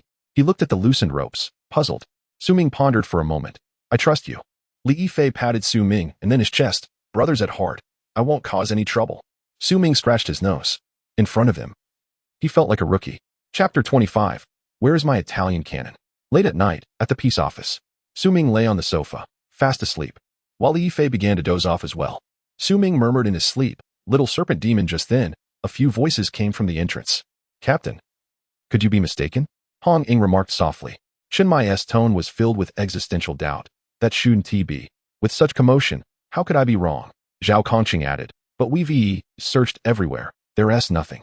Lung Xian nodded. I haven't noticed anything unusual either. Chen Mai could only shake his head in resignation. Suddenly, he recalled something. What about Su Ming? The others exchanged glances. Lung Xian slowly stated. He called me a few hours ago. Lung Xian continued. He said he had good news and wanted me to come over. Chen Mai tried to maintain a serious demeanor, but a smile was nearly breaking through. Wu Xiangnan coughed lightly, retreating slightly behind the others. Zhao Kongqing smirked playfully. Why do you think Su Ming is so fond of you? Lung Xian? He always thinks of you when there's good news. Lung Xian. Seeing Lung Xian's darkened expression, Hong Ying burst into laughter. When the group finally barged through the door, they froze in place. Who is this? Zhao Kongqing gazed at Li Yifei, astonished. Has he infiltrated our ranks? Hong Ying, eyeing Li Yifei warily, whispered, could he be the high-risk Forbidden Realm holder? Initially ready to greet them, Li Yifei was taken aback by this commotion and didn't know how to respond. He could only quietly nudge the snoring Su Ming. Su Ming swatted his hand away. Mumbling, the serpent demon has caught you, Li Yifei. 136 squad members. Is there a cake involved? Wu Xiangnan quickly jumped in from the back to clarify. I've seen this person. His name is Li Yifei, one of the students from the Ghost Face incident, and he is classmates with Lin Xia. He signed a confidentiality agreement. The group breathed a sigh of relief. Additionally, he was still a novice, so he wasn't included in the mission. Soon, Zhao Kongqing grew wary again. How did he get in? The eyes of the group turned sharply to focus on Li Yifei. He chuckled awkwardly, continuing to nudge the sleeping Su Ming, only to be swatted away once more. Li Yifei laughed nervously. My name is Li Yifei. Li from Li. Yi from Yifei. Fei from Yifei. You can call me Li Yifei. The group? Shenmai remarked. This could seems a bit off. Zhao Kongqing quipped. Is he here to see Su Ming? Hey, it seems Su Ming is quite popular. Hong Ying stepped forward. I'll go check on his companion. Saying this, she circled around to the sofa, finding Su Ming snoring peacefully, leaving her silent. He is not waking up? The others quickly gathered around. Zhao Kongqing was taken aback. Su Ming? So that's how he got in. There's a traitor among us. Shenmai slapped Zhao Kongqing on the shoulder. What are you saying? Our 136 squad would never have a traitor. Zhao Kongqing laughed. I'm just joking. Shenmai asserted seriously he is an insider. The group burst into laughter. Long Xin announced, I'm going out to practice shooting. When Qima ominously remarked, where are you going to practice shooting at this hour? Long Xian's face darkened. For heaven's sake, don't walk the night. Wu Xiangnan added, no worries, I can revive. Zhao Kongqing raised an eyebrow. Guess what? Hey, I can revive too now. Long Xian, where's my Italian cannon? Watching this scene, Li Yifei felt a sense of unease. Why does Su Ming seem to have such poor social connections? Moreover, Li Yifei began to doubt. This fellow appears to be sound asleep while a group of people chat and joke around him without waking him. At this moment, Zhao Kongqing also turned his attention to Su Ming, wondering why he still hadn't awoken. Hong Ying, could it be that he has awakened some peculiar forbidden realm again? Zhao Kongqing, is it possible he has the ability to isolate external sounds? That's quite impressive. Let me give it a try. After pondering, Zhao Kongqing leaned close to Su Ming's ear and shouted loudly. Su Ming rubbed his ear, smacked his lips a couple of times, flipped over, and continued sleeping. Zhao Kongqing, is this really a forbidden realm? Shenmai, don't mind him. He is just in a deep sleep. For now, let us focus on Li Yifei, who has been here for quite a while. Only then did everyone realize and turn their attention to Li Yifei. Zhao Kongqing, who brought you here? Li Yifei, isn't it obvious? Shenmai shot him a glare. If you're not going to ask, then don't. What is your name? Li Yifei. My name is Li Yifei, with the surname Li. Wu Xiangnan's eyes widened in disbelief. Ever since Su Ming joined Team 136, the collective intelligence of its members had plummeted drastically. Wu Xiangnan quickly interrupted the idle chatter. Stop asking questions. Let us wake Su Ming up first. Cold Xian, standing at the back, casually nudged Su Ming. Su Ming rolled over and pulled Cold Xian into his arms, flipping him over and pinning him down. Aha, got you now. You were shouting in my ear and talking behind my back, and I could recognize your voice immediately. Little Cold Xian, how amusing. Cold Xian? Zhao Kongqing awkwardly scratched his nose, unable to say a word. Mental strength 6. Hong Ying quickly defended. That's not right, Cold Xian. Su Ming is also a member of Team 136. You can't take your grievances out on him. Si Xiaonan. Huh? Cold Xian? Wu Xiangnan slapped his forehead. Forget it. Let's just incorporate Team 136 into the special team. No need for code names. Just call it the special team. Shenmai cleared his throat. We can't bully Cold Xian like this. Su Ming, let him go. Su Ming's eyes twinkled mischievously as he gave Cold Xian a playful bump on the back of his head. Hey, that's for bothering me. He then sprang off the sofa. Cold Xian stood up, took a deep breath, and brandished an Italian cannon. Damn it. You all better watch out. Chapter 26. If you let me in, I can just sit this one out. 5 minutes later, inside the peace office, a group sat together. Cold Xian squatted in a corner, cradling a Barrett rifle. This world would be so much better without Su Ming. Su Ming nudged Si Xiaonan. Go comfort Cold Xian. Si Xiaonan. Huh? Su Ming, what do you mean, huh? Just go. Si Xiaonan glanced around. Shenmai and the others had all turned their heads away. With a glare at Su Ming, Si Xiaonan silently approached Cold Xian, who was crouched in the corner. Su Ming straightened on the sofa, pulling Li Yifei closer. Do you know who this is? Zhao Kongqing. He is a snake demon. Su Ming shook his head. You see him as a human. But in reality, he is. Wait a minute. Zhao Kongqing, did you sneak a peek at my ebook? Zhao Kongqing, what do you mean? Su Ming, if you haven't read my ebook, how do you know the plot? Zhao Kongqing, you must be dreaming. Su Ming scratched his head. Is that so? Zhao Kongqing, what else could it be? Su Ming, no worries, I'll get straight to the point. As Zhao Kongqing said, the person before you, Li Yifei, is indeed a snake demon. Li Yifei? This is not what I was told when I arrived. Su Ming, plans have changed. Now you are a snake demon. Li Yifei, huh? Am I walking into a trap? Su Ming, no worries, you've committed many sins. It's only fair. Li Yifei? Su Ming, do you still want to pilot a Gundam? Li Yifei nodded. Yes. Su Ming, then you are now a snake demon. Li Yifei declared with righteous fervor. I am now a snake demon. Having concluded their scheming, they finally looked up at the others.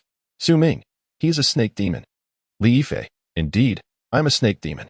The crowd, aren't you two supposed to keep this under wraps? Su Ming, Li Yifei, we were careless. Su Ming, now that I've declared him a snake demon, will you still believe it? Shinmai, what do you think? Su Ming, should I leave? Shinmai, get lost.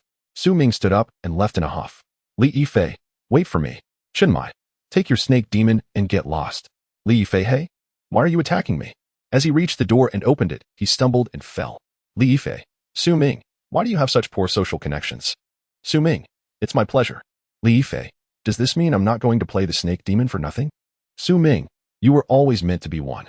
After Li Yifei left, it was clear that sleeping was a secondary purpose. The primary reason was that he suddenly recalled the existence of the snake woman. According to the script, it wasn't time for her to make an appearance yet. She had shown up so early, and worse still, she had come to find him. So, could Lin Chiye, the divine agent, remain hidden? Clearly, he could not. Inside the villa of the Hongying family, Lin Chiye lay on the bed, his body aching all over. He was covered in injuries from Zhao Kongqing's training. One must admit that the guy was ruthless. It seemed he was competing with someone next door.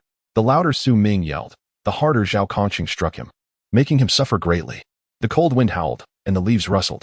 A gust of night wind swept through, causing Lin Chiye to shiver, not from the cold, but because a woman had appeared within his sensory range. She seemed to have silently appeared, sitting on the half-open window.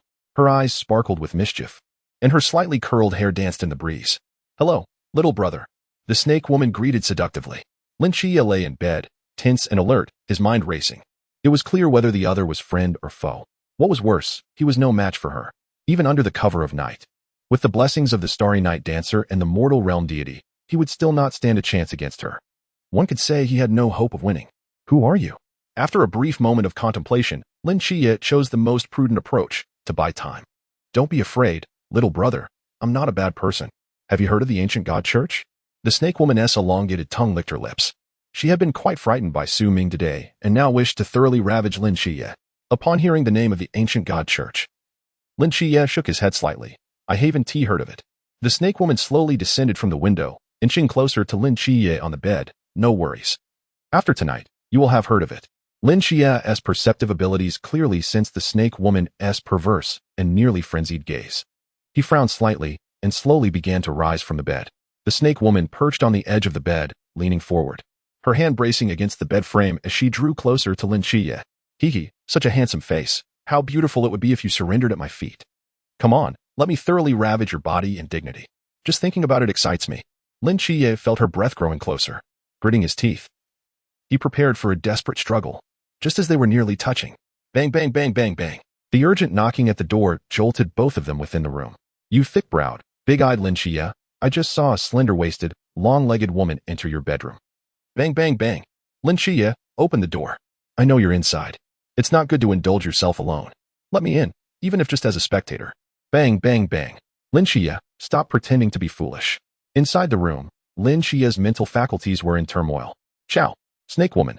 The knocking continued outside. If you refuse me entry, I shall expose you tomorrow. Lin Chiye hesitated for a moment before shouting, Su Ming, get out.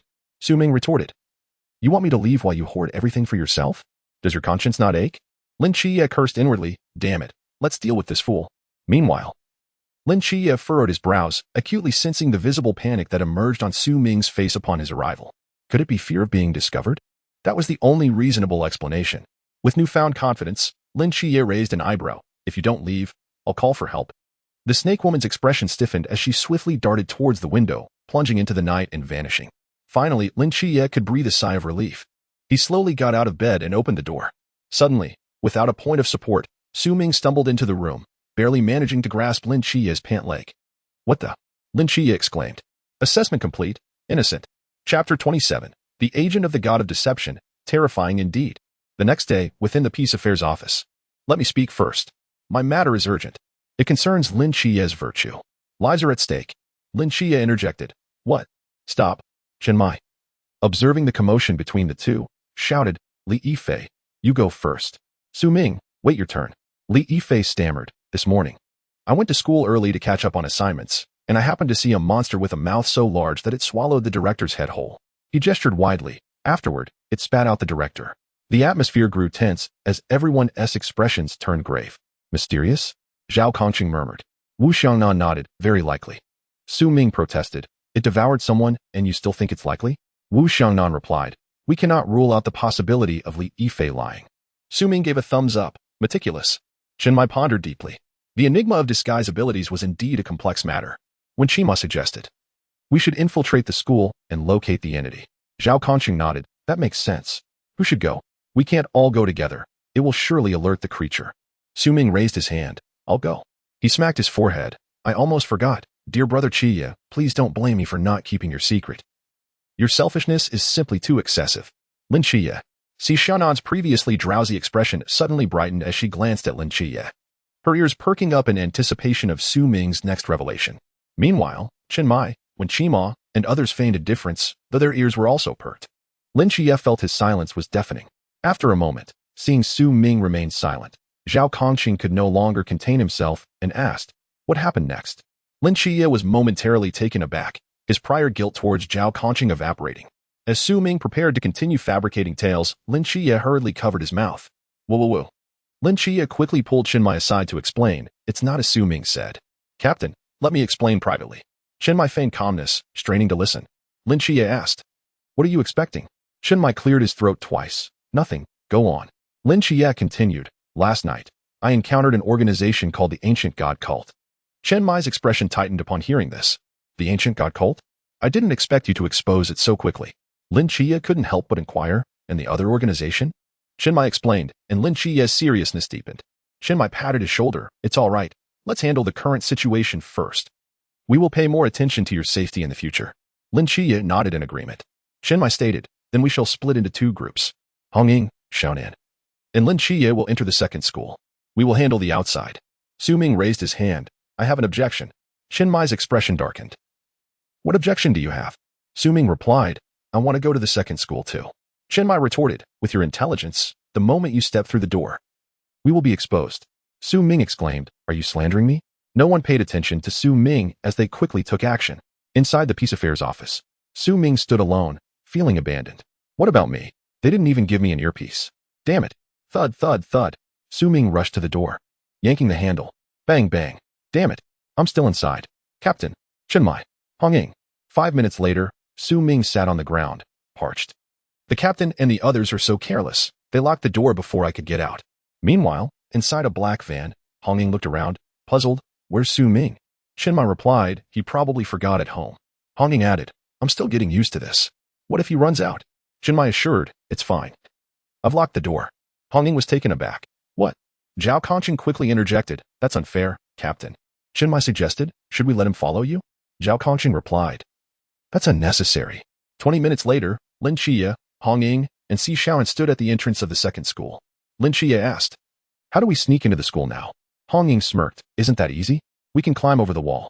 Lin Chia's expression soured. Suddenly, Hongying nimbly leaped, scaling the wall. Fortunately, Su Ming was quick-witted, grabbing Hongying's hand to prevent her from falling. Thanks, Su Ming. Hongying exclaimed.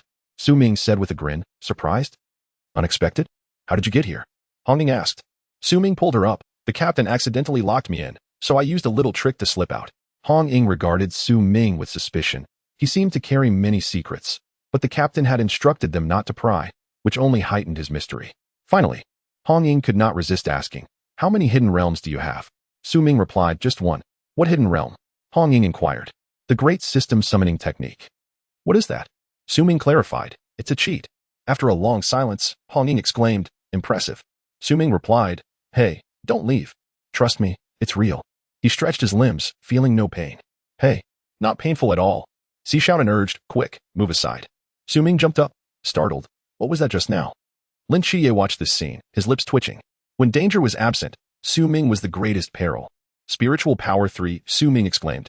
Lin Qiye, did you just speak ill of me? Before Su Ming could confront Lin Qiye, he was kicked from behind, landing face first before Lin Qiye. Lin Qiye remarked. No need for formalities? Su Ming replied. Truly, the agent of the god of deception was terrifyingly powerful. Chapter 28. Art is Patrick Star. Inside the second school's campus. This is a beaker, and this is a flask. Let us examine this question. It is quite simple. The first option is clearly incorrect, while the second option does not align with the question's intent. Although the third option is correct, it does not surpass the fourth option as correctness. Odd changes. Even remains the same. Refer to the symbols in their respective quadrants. Lin Qiye and Li Yifei hurriedly made their way to the classroom. Suddenly, Li Yifei noticed something. Where is Su Ming? Lin Qiye replied, he has a stomachache and went to the restroom. Li Yifei did not inquire further, and the two swiftly entered the classroom. Reporting, Lin Qiye called as he entered. Come in, the teacher welcomed. The teachers were generally quite lenient towards this visually impaired student. However, the person following closely behind caused the math teacher's brows to furrow. Li Yifei, are you skipping class again? Li Yifei produced a note. I have an excuse. The math teacher's expression darkened, and he replied tersely, then you may enter as well. Meanwhile, at the restroom door, Su Ming rubbed his stomach. Could Chinmai have poisoned my food? He soon realized something was amiss. Where is Lin Qiye? Didn't I tell him to wait for me? Su Ming hurriedly rushed towards the classroom. Reporting. Su Ming's voice echoed at the classroom door. The math teacher, who was writing equations on the blackboard, frowned and remarked sarcastically, if you shout any louder, the other classrooms won't be able to hear. Su Ming opened his mouth, preparing to shout even louder, but was interrupted by the math teacher. Which class are you from? I don't recognize you. I'm from class 2 of the second year, Su Ming replied. The math teacher responded, this is class 22 of the second year.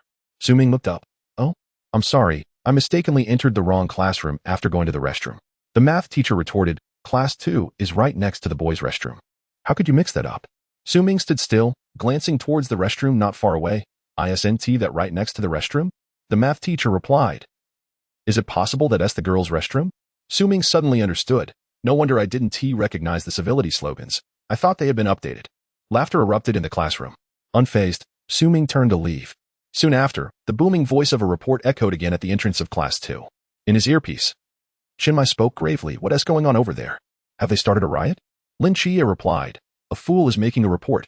Everything is fine. Chinmai furrowed his brows. It wouldn't be Su Ming, would it? At the same time, the math teacher was startled by the loud report. 3 of you can be late in a single day, and each one more brazen than the last. What do you intend to do? Stage a rebellion? Su Ming asked. Can I enter now? The math teacher, fuming, replied, you can't just stand at the door. I don't recognize you. I'm new here, Su Ming explained. The math teacher's expression softened slightly, then find a place to sit. Su Ming eagerly entered the classroom and chose a seat. The math teacher exclaimed, why are you sitting at my desk? Isn't this a seat? Su Ming retorted. The math teacher asked, what do you think? Su Ming replied apologetically, I'm sorry. I'm used to sitting here from previous schools. The math teacher's lips twitched slightly as he watched Su Ming descend from the podium and resumed his lesson. Qiye, let us discuss our action plan, Su Ming whispered to Lin Qiye. Lin Qiye and Chinmai both asked, who is speaking in your ear? Su Ming exclaimed, hey, Qiye, don't ignore me. Lin Qiye replied, you're not in the plan. Su Ming countered, if you're going to say that, I might just start causing trouble. Lin Qiye replied, then you'll stay in the classroom to protect the students. Su Ming patted his chest, no problem, I'll protect Li Yifei. Li Yifei interjected, hey, can you get off me? Su Ming looked around, who is speaking? Li Yifei pointed out, there's no one around. Su Ming murmured, I'm telling you. That Li Yifei is a snake demon. Lin Qiye and Li Yifei began to converse quietly, with Lin Qiye naturally deducing the location of the girls' dormitory through Li Yifei's hints. Hong Ying and Si Shaonan headed towards the girls' dormitory. The stirring march resonated through the school as students descended the stairs in succession. Everything seemed so rational. Su Ming sat beneath the desk, contemplating how to deal with this snake demon. If all went according to plan, there would soon be chaos here, followed by Lin Qiye suppressing it. While Hong Ying dealt with the fake snake demon body, and Li Yifei unleashed his prowess among the infected. Everything was so logical. Yet, what purpose did I serve? In the midst of his contemplation, the classroom emptied, leaving only Su Ming behind. After a moment's hesitation, he slipped into the restroom. He had a plan. He intended to impress Qingyu, sticking with the experts, and I'll feast 9 times a day. Soon after, piercing screams erupted. The infected had gone berserk. With a gunshot, Lin Qie subdued the crowd. Under his watchful eye, students from 2 buildings gradually evacuated, leaving only those in Su Ming's building trapped. Without a doubt, Li Yifei would showcase his might, descending from above. With ropes prepared, it was time for a dramatic descent. Whoosh! The rope was thrown down, and Li Yifei leapt down it. Su Ming peeked cautiously from the restroom. If I just cut the rope, this little snake demon won't stand a chance. He looked up, puzzled as to why the rope was near the girl's restroom. Damn! Su Ming dashed towards that direction. At that moment, the monsters gathered on the 4th floor began to roar at Su Ming, charging towards him. Squinting, Su Ming thought, do these insignificant creatures dare to lay hands on me? The protagonist? Have they not heard of art? With that, he casually threw a few white clay objects. In the next moment, bang! A bomb exploded. And a small starburst erupted from the 3rd floor. The entire floor shook. And Qingyu asked, what was that just now? Li Yifei responded, art? Chapter 29, he is strong. He can pilot a Gundam. Do not panic. After a series of explosions, the hallway was strewn with bodies. Su Ming dashed across the corridor to the other side. Just a little rope. Let us take care of it. Crack. Su Ming severed the rope cleanly. Why is there no sound of anyone falling? Su Ming wondered. Lowering his gaze to investigate, just as he locked eyes with Qingyu below, standing beside a bewildered Li Yifei. Wow, this kid is fast. With no other option as the plan had failed, he had to initiate the backup plan. The infected below had begun charging towards Qingyu and the others. The monster's attacks grew increasingly frenzied. Su Ming leaped down from the 3rd floor. Little snake demon, taste my kick. With a mighty flying kick, clang. You dare not play fair. I have superpowers, and yet you resort to weapons? Then do not blame me for being rude. With that, Su Ming pulled out a scroll. Swish. A large bird emerged from the scroll. Su Ming mounted the bird and dove downwards. As the bird neared the swarm of snake demon offspring, Su Ming delivered another flying kick. Zing. This time, he was caught by the snake demon offspring, who lifted him upside down. Let me go. Let me go. Su Ming flailed his legs, howling. At this moment, inside the classroom, everyone exchanged glances.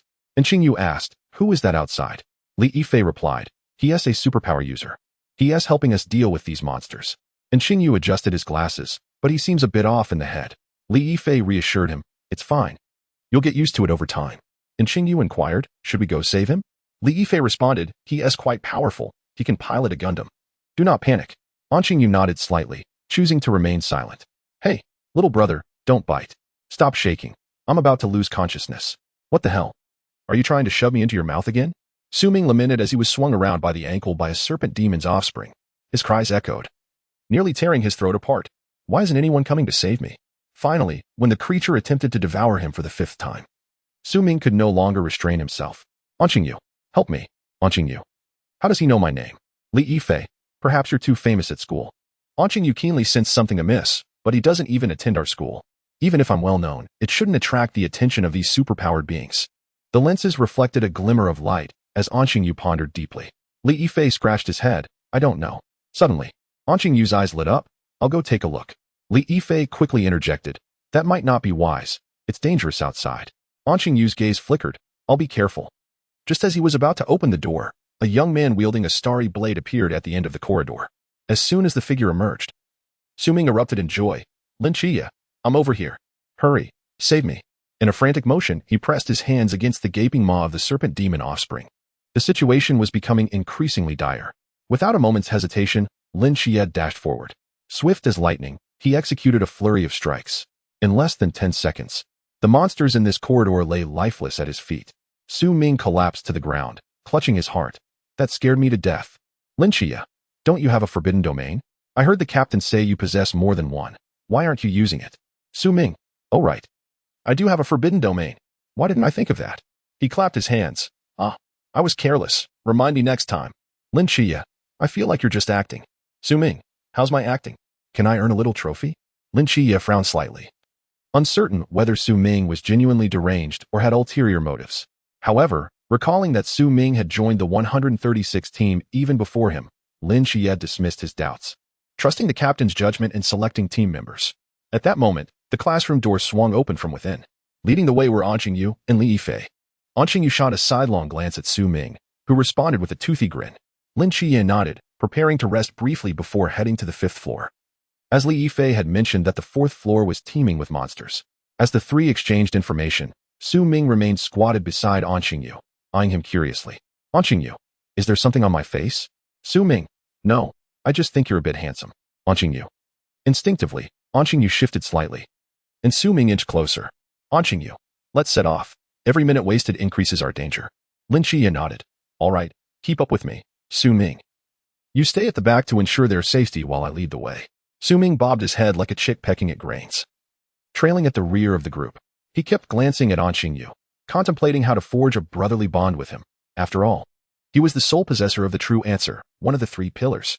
An Qingyu felt a chill run down his spine, quickly slipping from the back of the group to Lin Qiya's side, leaving Li Yifei behind with Su Ming. Lin Qiya cast a glance at An Qingyu, but said nothing. Upon noticing An Qingyu avoiding him, Su Ming became anxious, grabbing Li Yifei. You go to the back. Li Yifei, what if monsters ambush me? Su Ming patted his shoulder. Do you think two mere monsters can stand against you? I believe in you, and besides, you know my combat skills are lacking. Li Yifei nodded emphatically. That's true. Then I must take on this responsibility. With that, Li Yifei moved to the back of the group, and Su Ming swiftly darted to Lin Qiya's and An Qingyu's side. He was completely unperturbed by the thought of an ambush, for since Lin Qiya had arrived, it implied that the serpent demon offspring had been dealt with. The fourth floor had also been cleared by him, leaving only the fifth floor. Of course, there was still Li Yifei, the host. Soon, these two would handle him. Lin Qiya looked at Su Ming beside him, momentarily taken aback. Aren't you supposed to be at the back? Su Ming, I've checked with my forbidden domain. There's no danger behind us. Lin Qiya, it's not that I necessarily need you at the back to protect the others. I just don't want you causing trouble. Su Ming, what were you discussing earlier? Continue. I won't interrupt. An Qingyu glanced at Su Ming before continuing. These serpent demons likely share a collective vision. Whoa. Su Ming exclaimed, causing everyone to shudder in unison. How did the monsters on this floor get burned like this? Lin Qiya, we're almost at the stairway. You just noticed? Su Ming, oh, all right. You may proceed. After a moment of silence, An Qingyu spoke again. Not only do they share vision, but the host should also possess a certain level of intelligence. Whoa. Both turned their gaze towards Su Ming, their expressions unfriendly. What are you doing? Su Ming cleared his throat. That serpent demon seems quite clever. An Qingyu fell silent, puzzled about how he had offended this eccentric. At last, the group reached the fifth floor. An Qingyu's expression turned grave. It seems a few have hidden here. Su Ming, hold on. An Qingyu? Chapter 30. I now suspect you are a serpent demon once the group was rescued, Lin Qiya instructed. Su Ming, take them to the auditorium. I will search for the non-Toa serpent demon. Su Ming, okay. Lin Qiya, taken aback by Su Ming's obedience, felt slightly out of sorts, yet he swiftly vanished into the night. After Lin Qiya left, Su Ming suddenly frowned. Where's the auditorium? Li Yifei, follow me. 10 minutes later, Li Yifei led Su Ming and the group to the auditorium, where students huddled together, visibly shaken. Su Ming, An Qingyu, and Li Yifei squatted together. An Qingyu, what is the name of your organization? Su Ming, trying to extract information from me? An Qingyu, this kid doesn't seem as foolish as I thought. However, Su Ming smugly added, but I won't tell you that we are the Night Watchers of Team 136. An Qingyu, this, mental power one. Li Yifei, even if you find out, it won't matter. Your memories will be wiped clean anyway. An Qingyu, what about you? Do you need it too? Li Yifei, I won't. After this, I should be able to join them. An Qingyu nodded. Su Ming, you think too highly of yourself. The Night Watchers don't recruit the mentally challenged. An Qingyu, then how did you get in? Su Ming, hey, didn't you notice anything special about me? An Qingyu scrutinized Su Ming from head to toe. I did. Su Ming grinned. Does this count as a bond of life and death between us? An Qingyu, not really. Su Ming, then how about if I gift you a serpent head later? Wouldn't we be the best of friends? An Qingyu? Li Yifei? Why do I feel a chill around my neck? Am I going to lose my head? As Su Ming rambled on to himself, Lin Qiya pushed open the auditorium door. Li Yifei excitedly rushed forward. Did I make a significant contribution this time? Lin Qiya calmly nodded. Li Yifei continued. Does that mean I can join you now? Lin Qiya remained silent. Li Yifei was flustered. Is it because I did not perform well enough? Su Ming patted Li Yifei's shoulder. Child, you have done remarkably well. Just then, An Qingyu drew a pistol from behind, aiming it at the back of Su Ming's head. You are Su Ming, correct? Raise your hands. Su Ming. He obediently raised his hands. What is going on? Weren't we just the best of friends? An Qingyu replied, I now suspect you are a serpent demon. Su Ming. What? Li Yifei gasped. No way. Su Ming, you really are a serpent demon? At that moment, Lin Qiya suddenly placed a knife against Li Yifei's throat. Li Yifei froze? Chia, what's happening? Lin Chia exchanged a glance with Qingyu and slowly stated, I now suspect you are a serpent demon. Li Yifei was bewildered. He glanced at Su Ming, who was being threatened, then at himself, who was in peril, utterly confused. Isn't Su Ming not a serpent demon? Su Ming exclaimed, this is bad. I resemble Li Yifei too much. Li Yifei had secured second place in the Li Yifei impersonation contest. Just then, Lin Chia spoke again. Li Yifei, tell me, where did your excuse come from? Lin Chia continued, the snake skin in the girls' dormitory was placed there intentionally, wasn't it? And your divine intervention was rather conspicuous, to say the least. Li Yifei shook his head. What are you talking about? Lin Chia replied, moreover, every time a serpent demon appears, you are nowhere to be found. Li Yifei protested, this. Su Ming interjected, hey, why are you still aiming at me? Lin Chia has already said it, Li Yifei is the serpent demon. At this moment, Lin Chia turned to Su Ming. Li Yifei has a flaw, and so do you. Su Ming pointed to himself, me? And Qingyu chimed in. You cut the rope, which was our only escape route. Even if you quickly hid, I still saw you. Su Ming, that's reasonable. Quite reasonable. Lin Chia spoke slowly. So now, both of you have a 50% chance. Su Ming exclaimed, damn it. We are teammates. Lin Chia replied, that does not rule out the possibility that you have already infiltrated Team 136. Su Ming lamented, this is bad. I've become the serpent demon. Li Yifei grew agitated. Chia, you must believe me. How could I possibly be a serpent demon? Meanwhile, Su Ming remained unfazed. Stretching out his neck, if you have the guts, go ahead and cut me. Let us see if I'm a serpent demon. Lin Chia frowned slightly. This scene seemed reminiscent of a game. And Qingyu cocked his gun. Su Ming shouted, wait. Little brother, haven't you loaded it yet? And Qingyu replied, it's my first time using it. I forgot. It's not too late now. Su Ming changed his mind. I need my head intact. Go for Li Yifei instead. Li Yifei protested. My head is valuable too. Su Ming retorted. It's his sooner or later, it doesn't matter. Li Yifei? Lin Chia stated solemnly. Now prove that neither of you is a serpent demon. Li Yifei hurriedly explained. My excuse was written in advance. I mimicked the teacher's handwriting. Every time I was late, I presented one. It's true. Lin Chia nodded slightly. Now it's your turn, Su Ming. Prove you are not a serpent demon. Su Ming asked, how do I prove that? Do I need to take off my pants for you to see? Lin Chia inquired. Why did you cut the rope? Su Ming retorted. I was just bored, all right? Lin Chia concluded. No doubt. He is the serpent demon. Fire the gun. And Qingyu received the order, his finger curling. Su Ming shouted, stop. I want to see the captain. Lin Chia replied. You have no chance. Su Ming exclaimed. Captain, save me. Bang. The doors of the auditorium were forcefully swung open by Chen Mai. What are you doing? Lin Chia remarked. Su Ming is a serpent demon. Su Ming? He rushed to Chen Mai, clutching his leg and weeping profusely. Captain, you must uphold justice for me. Meanwhile, all members of Team 136 had arrived, staring in shock at the scene. Honging asked, what is happening? Who bullied Su Ming? Zhao Kongqing surveyed the room. Drawing his sword, Su Ming, who did this? Just say the word, and I'll make them remember it. Su Ming remained silent, simply clinging to Chen Mai's leg. Sobbing uncontrollably, Chen Mai glanced down at the snot smeared on his pant leg, his lips twitching. Su Ming faced the members of Team 136, his eyes reddened. He discreetly raised one hand behind his back, giving Lin Chia the middle finger. Lin Chia? Su Ming indignantly declared. Lin Chia is seeking personal revenge. He claims I am a serpent demon. He wants to execute me. Chen Mai turned to Lin Chia. Actually, Lung Xian could handle it. Su Ming. Chapter 31. I want you to be mine. Hearing this, Su Ming instantly lost his composure. He turned to cling to Hong Ying's leg, pleading. Hong Ying, quickly explain to the captain. We have shared a bed for so long. If not familial, it ought to be romantic. You must speak up for me. Hong Ying responded. Lung Xian, what are you thinking? Su Ming. What the hell? Su Ming erupted, springing to his feet. Since you insist on calling me a serpent demon, I have a way to distinguish the serpent demon. Zhao Kongqing, intrigued, asked, oh? Su Ming pointed at Li Yifei. Shoot him in the head. If he survives, he is the serpent demon. Li Yifei protested. Why not shoot you first? Su Ming replied, if you shoot me, 1T I die? Li Yifei retorted, if you shoot me, 1T I die too? Su Ming countered, better your friend than me. Li Yifei? Just then, amidst their banter, a starry blade pierced through Li Yifei's heart. His struggle ceased instantly. Disbelief washing over him as he looked down at the blade protruding from his chest. In a daze, he murmured, why do I feel like I'm not dead yet? Lin Chia? Su Ming? Am I about to awaken the forbidden void? Su Ming replied, that is possible. Lin Chia, with a complex expression, stated, because you are indeed a serpent demon. Li Yifei exclaimed, How can this be? How could I possibly be a serpent demon? Didn't you just say Su Ming was the serpent demon? Lin Xiao explained. That was merely to lower your guard. I'm sorry, but you still have to die. Li Yifei protested. No, I am not a serpent demon. I am Li Yifei. Lin Xia abruptly twisted the starry blade. And Li Yifei let out a scream before the serpent demon's consciousness overtook him. Glancing back at the members of Team 136, the serpent demon completely relinquished its resistance. It merely let out a couple of hisses to express its unwillingness before Lin Xia swiftly beheaded it.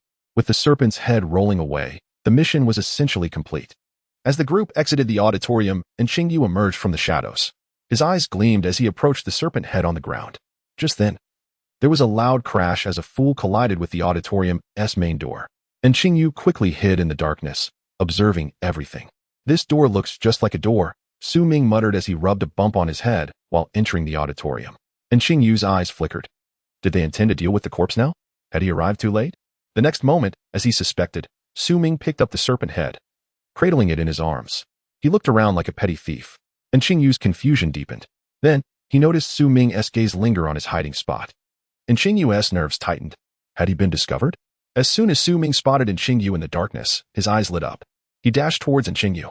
Seeing this, Xingyu wasted no time and ran. Su Ming, realizing this, yelled, clutching the serpent head, "Don't run." And Xingyu retorted, "Why the hell would I run? Am I an idiot?" As Su Ming pursued, and Xingyu ran ever faster. The harder Xingyu sprinted, the more determined Su Ming became in his chase. They were locked in a relentless pursuit, neither able to escape the other. After 2.5 minutes, Su Ming managed to pin Xingyu beneath him. Gasping for breath, Su Ming asked, "Why did you stop running?" And Xingyu replied, "Let me go, and I will run again." Su Ming exclaimed, "Why are you so honest?" And Xingyu responded, "Since you have caught me, I have nothing further to say." Su Ming remarked, "If there's nothing left to say, then take this snake's head." With that, he thrust the snake's head into Xingyu's hands. And Xingyu stood there, bewildered, holding the snake's head. "What is this?" he asked.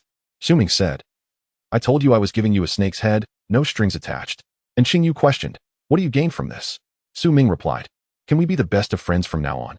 And Xingyu's mind raced, encountering a mental block for the first time. After a long pause, he uncertainly asked, "You want something from me?" Su Ming, observing a series of mental power increases, fell into contemplation. For the sake of truth, and Xingyu steeled himself, about to speak. Su Ming's gaze remained fixed on him. "What do you intend to do?" Su Ming exclaimed, "Don't you dare add any more." And Xingyu replied, "Mental power level 2. Su Ming was taken aback. "What the?" "Congratulations to the host. Your mental power has reached 1,000 points. You may extract a permanent attribute." Su Ming cursed, "Damn it, get lost. System." And Xingyu urged, "Look me in the eyes." Su Ming, fuming, retorted, "Do I seem insane to you?" And Xingyu shook his head. "Mental power level 3, Su Ming warned, "Don't push me. Calm down." And Xingyu insisted. Su Ming shouted, "Shut the comment section." "All right, I'll be quiet." And Xingyu agreed. Su Ming clarified, "I wasn't talking to you." And Xingyu surveyed the area and, after a moment of silence, yelled into the air, "Everyone else, be quiet too." Turning back to Su Ming, he added earnestly, "Now everyone is silent." Su Ming reiterated, "I said I wasn't referring to you." And Xingyu pointed to the air, "They are quiet now." Su Ming exclaimed, "Are you out of your mind?" And Xingyu nodded, "Indeed." Su Ming marveled, "Impressive. Congratulations, host, you have reached the pool realm. Would you like to extract a permanent attribute?" Su Ming laughed through his tears. "We truly are a match made in heaven." And Xingyu responded, "Yes, yes." Su Ming said, "All right, so this is how it is. Sai, you can leave now." And Xingyu asked, "So, goodbye?" Su Ming cautioned, "Remember to hide in the sewer." And Xingyu inquired, "Why?" Su Ming explained, "They possess memory erasing artifacts. Otherwise, you'll forget everything." And Xingyu remarked, "Why would you want that?" Su Ming replied, "Am I not mad? Can't you tell?" And Xingyu conceded, "Well, thank you anyway." As Xingyu departed, Su Ming hardened his resolve, his fists clenched. This fellow was full of contradictions. Chapter 32. I heard the echoes of the faithful on a nondescript rooftop. Two figures stood, observing Team 136 gradually moving toward the campus exit, as well as a certain lunatic trailing behind. Han Xiao furrowed his brow. "Are you certain he is a newcomer?" The serpent woman, her eyes filled with confusion, replied, "The intel confirms he is indeed a newcomer. When I first encountered him, he appeared to be at the Lantern Realm. The only challenge is his forbidden ruins. I am uncertain what that blue giant represents, but it is undeniably powerful." Han Xiao gazed at Su Ming, who had just caught up with the team, his expression serious. Just moments ago, he was still at the Lantern Realm, and in less than 2 minutes of our observation, he has broken through to the Pool Realm. That is highly irregular. The Serpent Woman pondered. Are you implying he is deliberately suppressing his realm? Han Xiaoyan replied. I cannot say for certain. Perhaps what we see is genuine, or perhaps it is merely what he wants us to perceive. The Serpent Woman suddenly recalled something. What about in Qingyu? Before Han Xiaoyan could respond, she glanced down, perplexed. What is this? Han Xiaoyan followed her gaze. 2 white, angry birds rolled to their feet. He picked one up, and the Serpent Woman did the same. Boom. The 2 starfish ascended from the rooftop. Once the chaos subsided, only the 2 of them remained. Covered in dust. Han Xiaoyan coughed. I can't take this anymore. The Serpent Woman urged. Calm down. We should report to Lord Yu first. Meanwhile, Su Ming was merrily trailing behind everyone. You have let me down, Hong Ying. Serves you right, Hong Ying retorted. Su Ming, unperturbed, continued to sidle up to Chen Mai. As team leader, I nearly got shot, and you still make sarcastic remarks. I say, let Wu Xiangnan be the team leader, and you can be his deputy. Chen Mai replied, sounds good. You can discuss it with Wu Xiangnan. Su Ming sprinted over to Wu Xiangnan. So, I've made all the arrangements. You take the lead. And let Chen Mai assist you. Wu Xiangnan paused, not interested. And you, Lin Qie, are you in cahoots with Qingyu? Absolutely not. Si Xiaonan. What are you laughing at? Be careful, or I'll hit you. Why does my neck feel so cold? Could it be that Long Xian is targeting me? Old Zhao. Shield me. You are a reincarnation. You can't die. Zhao Kongqing replied. That night, a group of individuals sat in a van, weaving through the neon-lit city. Chen Mai asked, why hasn't old Zhao arrived yet? Zhao Kongqing responded, I don't see the peace office. Su Ming quipped, you can't even find your own home? Old Zhao. You are truly the worst night watchman. Zhao Kongqing protested, that shouldn't be. It should be around here. We've circled twice, and still no sign of the peace office? Su Ming pointed ahead. Old Zhao, is that it? Zhao Kongqing shook his head. No, the peace office isn't that dark. Suddenly, Chen Mai shouted, stop. Stop. Zhao Kongqing, confused, asked what's wrong. Chen Mai rushed out of the van, heading straight for the charred building. When he reached the front, he was dumbfounded. The place was completely blackened. The large red sign reading peace office dangled precariously. Zhao Kongqing arrived shortly after, and upon seeing the scene, his mouth fell open in shock. What the?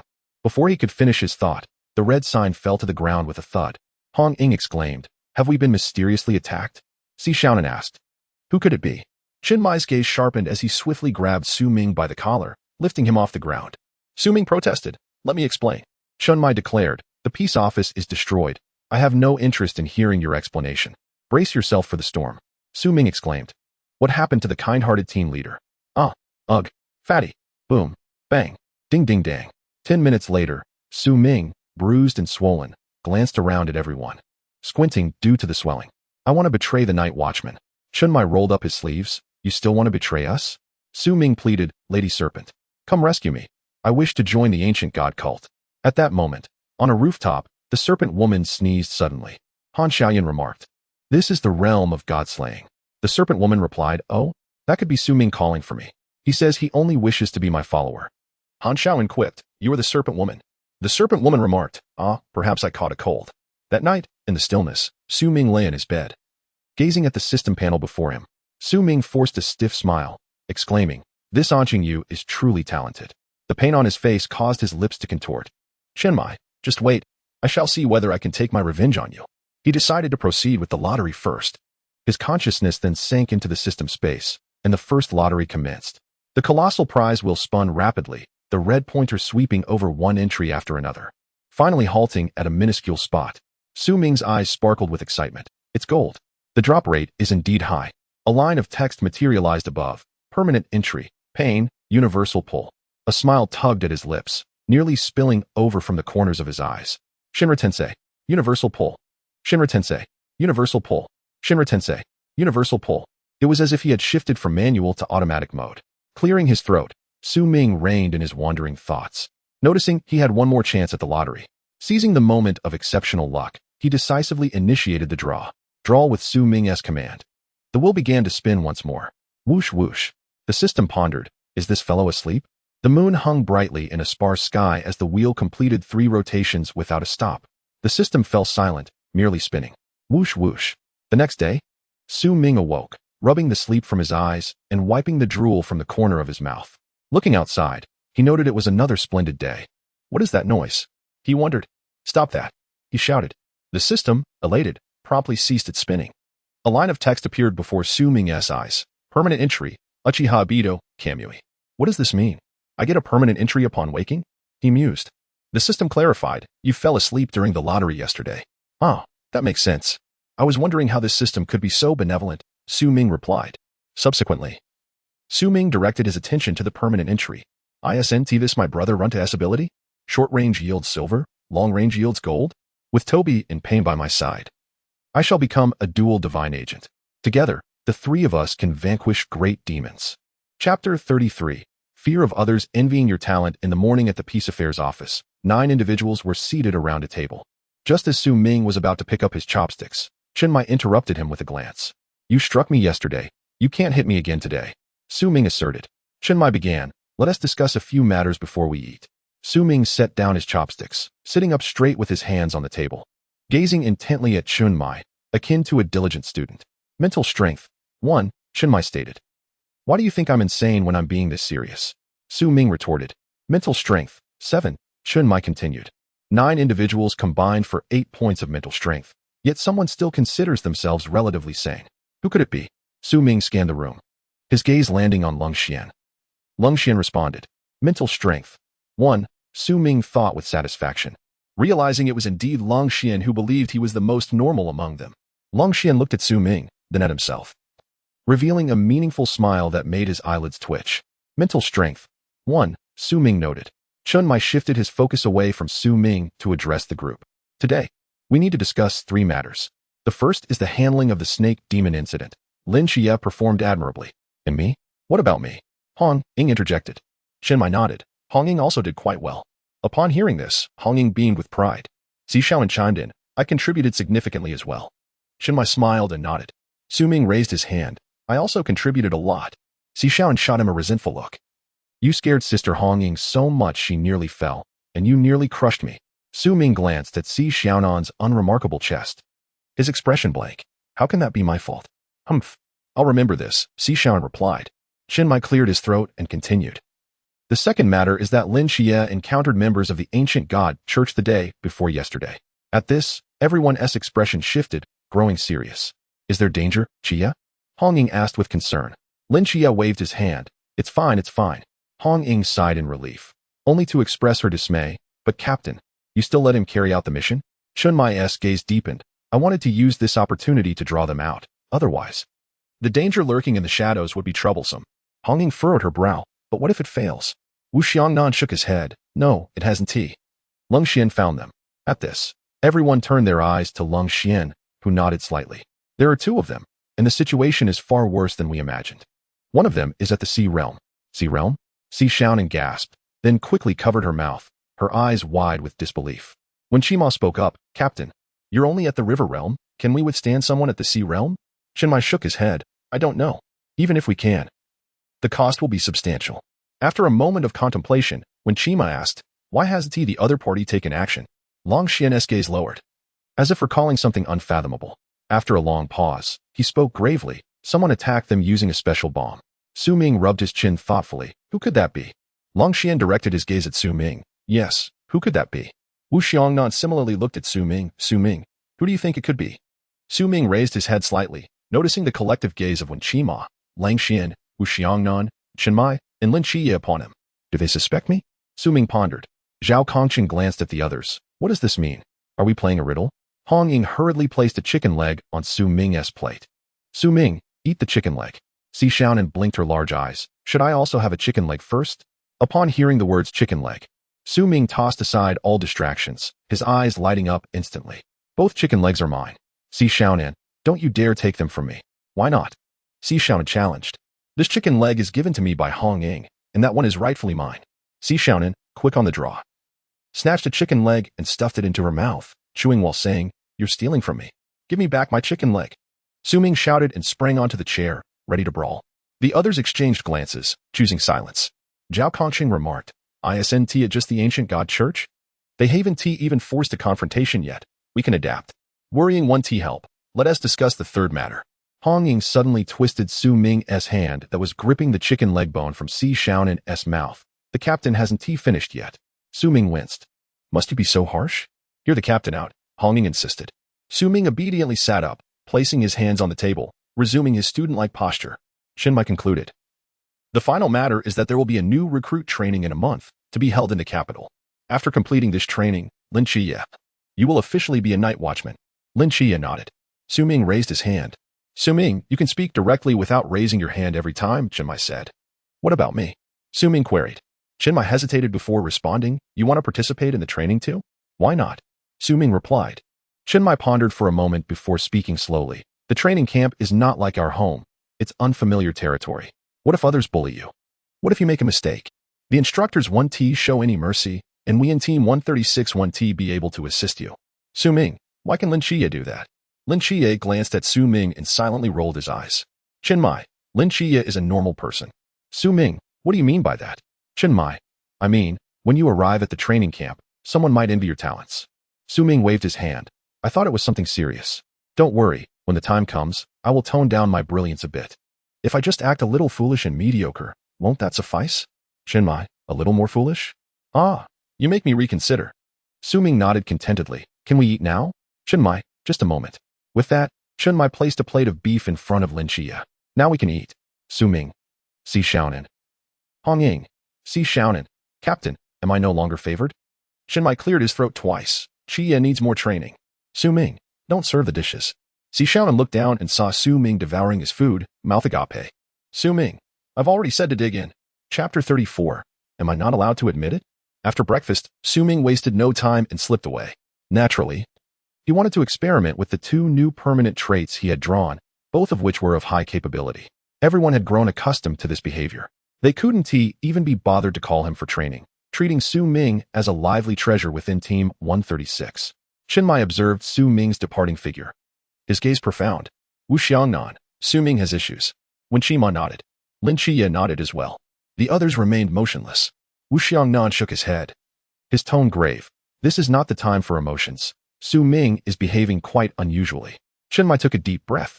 Su Ming is just a bit mentally unwell. The Forbidden Ruins are a bit special, but that doesn't imply anything. Wu Xiangnan, are you insane? You are deceiving yourself. What if one day he suddenly betrays us? Zhao Kongqing suddenly spoke. No, I trust him. He saved my life. Hong Ying also nodded. Su Ming has spent the most time with me. I know very well what kind of person he is. Si Xiaonan also looked determined. Even though he often snatches chicken legs from me, I don't believe Su Ming is a bad person. When Shima spoke gently, I understand that Su Ming is closest to all of you. But the issue now is that he has significant suspicions. The group fell silent.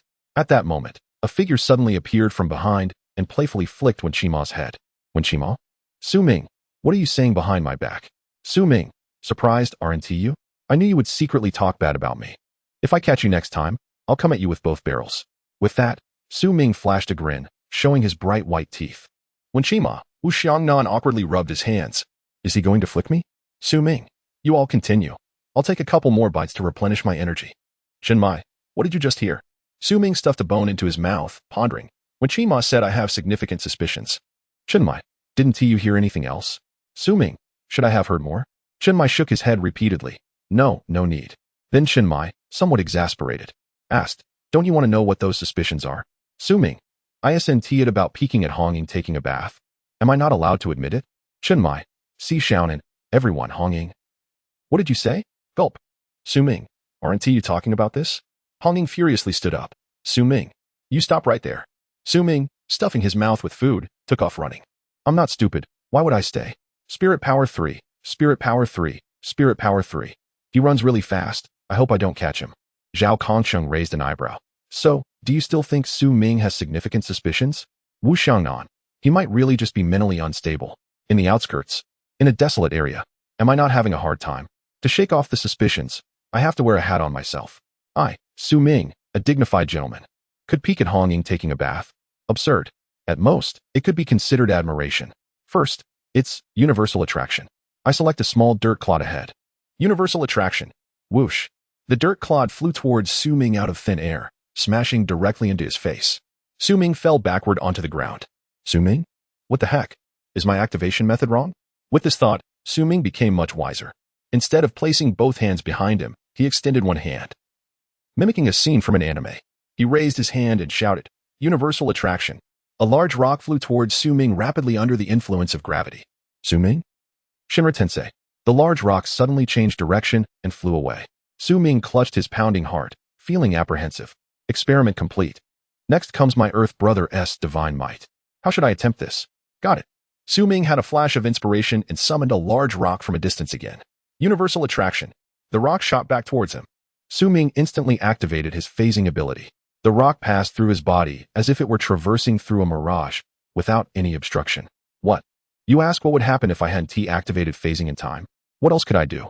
Of course, I would just phase. Watching the large rock pass through him, Su Ming nodded in satisfaction. Indeed, high-level skills are different. Then, using his mind, Su Ming's body twisted in a spiral and soon vanished from his original spot. When he reappeared, he found himself in another space. All around were pitch-black cubes. And he stood atop a black cube. Is this the divine might space?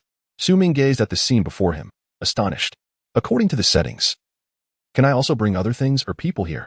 Without hesitation, he activated the space again, causing a spiral distortion. Su Ming's figure reappeared at the original spot. He took off his slippers and then created a vortex centered around his eyes. The slipper was quickly sucked into the divine might space. Following suit, Su Ming also appeared in the divine might space, staring at the pink slipper that had plopped onto the ground, lost in a prolonged shock. Does this mean I am invincible? Suddenly, Su Ming had a brilliant idea. Super Beast Pseudo-Painting, Shinra Tensei, Universal Attraction, Phasing. If I use Super Beast Pseudo-Painting to draw something, and then use Universal Attraction and Shinra Tensei at the critical moment, I can phase to avoid damage. Does that make sense? I'm truly a genius. Su Ming's eyes sparkled as he immediately transmitted this idea. Then he took out a scroll and a brush. Swish, swish, swish. A forebomb appeared. Su Ming fixed his gaze on a stone about a person's height in the distance. Universal Attraction. The stone flew straight towards him. Just before reaching Su Ming, he tossed the forebomb. Shinra Tensei. The forebomb was repelled by the force of Shinra Tensei towards the approaching stone. At the moment of contact, Su Ming directly phased. 1 second, 2 seconds, 3 seconds. Bam! It was like a small splash in a pond. The forebomb exploded with no power. The stone crashed down onto the ground unharmed. Su Ming stroked his chin. It seems the power of the drawn forebomb is greatly reduced. It's actually reasonable. After all, the light giant I drew before was a weakened version. So it is logical that the forebomb would also be a weakened version. It's just that it was weakened a bit too much. It turned my forebomb into a firecracker. Both abilities have been thoroughly tested, and even combo moves have been developed. When the time for battle comes, all that is needed is to replace the false 4 with the true 4, rendering oneself invincible. Yet, a lingering feeling of incompleteness gnaws at Su Ming. It is evident that he lacks a mask. It seems somewhat unreasonable for Shun Wei to be without one. Su Ming resolves to take action but is suddenly enveloped in darkness. It is over. He has exhausted himself. Chapter 35.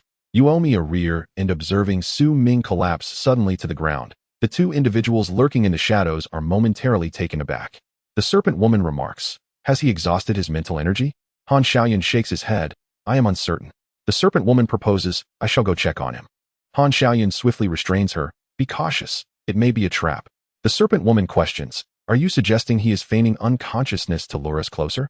Han Xiaoyan replies, I cannot say for certain, but his recent behavior is rather abnormal.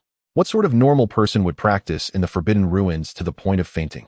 The serpent woman suddenly realizes, thank goodness I did not go out. What shall we do now? After a moment's silence, Han Xiaoyan suggests, we can first capture that divine agent. The serpent woman inquires, Lin Xia? Han Xiaoyan nods, indeed. If Su Ming is genuinely unconscious, we can at least secure a divine agent. Should he be feigning it, our speed may allow us to seize the divine agent regardless, and if all else fails, we can escape. The serpent woman wholeheartedly agrees. Yes, yes. With that, the two gradually retreat, vanishing into the desolate expanse, leaving Su Ming in his unconscious state on the ground. Meanwhile, within the Peace Affairs office, Lin Xia is engaged in an intense training session with Zhao Kongqing. Suddenly, Chen Mai's voice crackles through the earpiece. In the southeast, that serpent woman who sought Lin Xia has reappeared. Zhao Kongqing's expression shifts, and he halts mid-swing. Lin Xia strikes him on the head with his sword. Zhao Kongqing. Spiritual power 1 Su Ming. Damn it, the channels have crossed. I am unconscious. Spiritual power 1. Lin Xia scratches his head sheepishly. Apologies, I lost control. What just happened? Zhao Kongqing explains. The serpent woman from that ancient cult has appeared again. Lin Xia's demeanor changes. What should we do now? Chen Mai ponders briefly before responding. Let us proceed, after all. Remaining near us is safer, and we cannot ascertain if this is a feigned retreat. Zhao Kongqing nods. All right, we will head there immediately. 20 minutes later, Team 136 is assembled in full. Where's Su Ming? Hong Ying scans the area, failing to spot him and inquiring. Chen Mai's gaze sharpens. Their target wouldn't be Su Ming, would it? Zhao Kongqing hastily reaches for his phone, dialing Su Ming. In a desolate suburban area, the phone rings incessantly. Su Ming lies motionless on the ground, akin to a lifeless body. Suddenly, he jolts awake, fuming. Who the hell is it at this hour? Can I get some sleep? He glances at the caller ID and takes a deep breath, steadying his emotions before answering. What the hell, Zhao Kongqing? It's early in the morning. Zhao Kongqing? Su Ming should be safe. The group silently nods. Su Ming, my apologies, I choked. Let us continue. Zhao Kongqing, you. Zhao Kongqing, beep. The call disconnects. Su Ming, you got away quickly. Finally, Su Ming rises from the ground. Where are my slippers?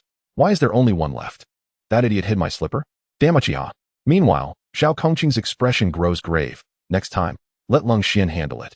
A voice crackles through the earpiece. Do you believe I will shoot you? Everyone falls silent. Ultimately, Chen Mai states, as long as Su Ming is safe. Let us now deal with that serpent woman in the sea realm. Hong Ying questions, can we stop that sea realm? Chen Mai replies solemnly, we shall attempt it. At this moment, Zhao Kongqing produces a sign indicating a prohibited area. He plants the sign into the ground, biting his finger to smear blood upon it. Where's my blood? Oh right, I am a reincarnated entity. I have no blood. Hong Ying rolls her eyes, steps forward, bites her finger, and smears it on the sign. In the next instant, the domain of the nowhere space unfolds, sealing the area in a square formation. Here, the city is entirely erased. The group enters the nowhere space. Their figures cloaked in black and red, akin to 6 streaks of crimson light disappearing into the darkness, while Lin Xie remains in ordinary casual attire, appearing elegant. After traversing a mere 50 meters and rounding a moving building, the 7 spot 2 figures atop a tall structure. The serpent woman, upon seeing the 7 below, giggles with delight. You truly have come. Chen Mai's expression hardens. Individuals from the ancient god cult? The serpent woman's elongated serpent head glides across her lips, her hand playing with a hiltless dagger. It seems that young lad has divulged everything to you. My dear little brother, he truly struggles to keep secrets. Lin Xie stands behind Zhao Kongqing, quietly observing the two, seeking valuable insights. Meanwhile, while conversing with the serpent woman, Chen Mai discreetly scrutinizes the figure beside her. Suddenly, he narrows his gaze. You are Han Xiaoyan? Han Xiaoyan expresses surprise. You recognize me? Chen Mai's eyes deepen.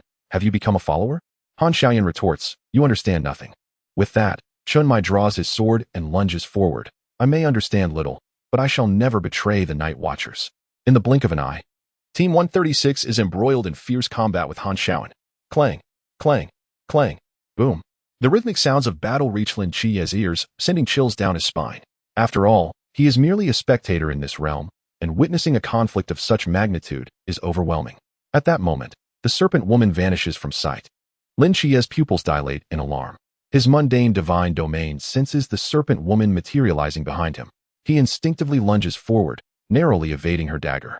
Cold sweat beads on his forehead. Is it the ability to manipulate space? Lin Xie murmurs. The serpent woman laughs seductively. Little brother, you are quite impressive. I can hardly wait to conquer you. Ahaha. Lin Xie furrows his brow. She possesses a distinct advantage, at least one realm above him, compounded by her troublesome ability, leaving him with no chance of victory. Simultaneously, those battling Han Xiaoyan recognize the peril Lin Xie faces. Hong Ying attempts to rush to Lin Xie's aid, but Han Xiaoyan sweeps his spear towards her, forcing her to evade, thus leaving her trapped in the fray. The serpent woman cackles. Now, no one can aid you. Little brother, allow me to thoroughly torment you. She advances step by step, while Lin Xie retreats slowly. At that moment, a panicked voice echoes from the sky. Whoa! Be careful, be careful. Su Ming, donned in a white mask, clumsily descends from the sky, landing squarely with a thud. The serpent woman is caught off guard.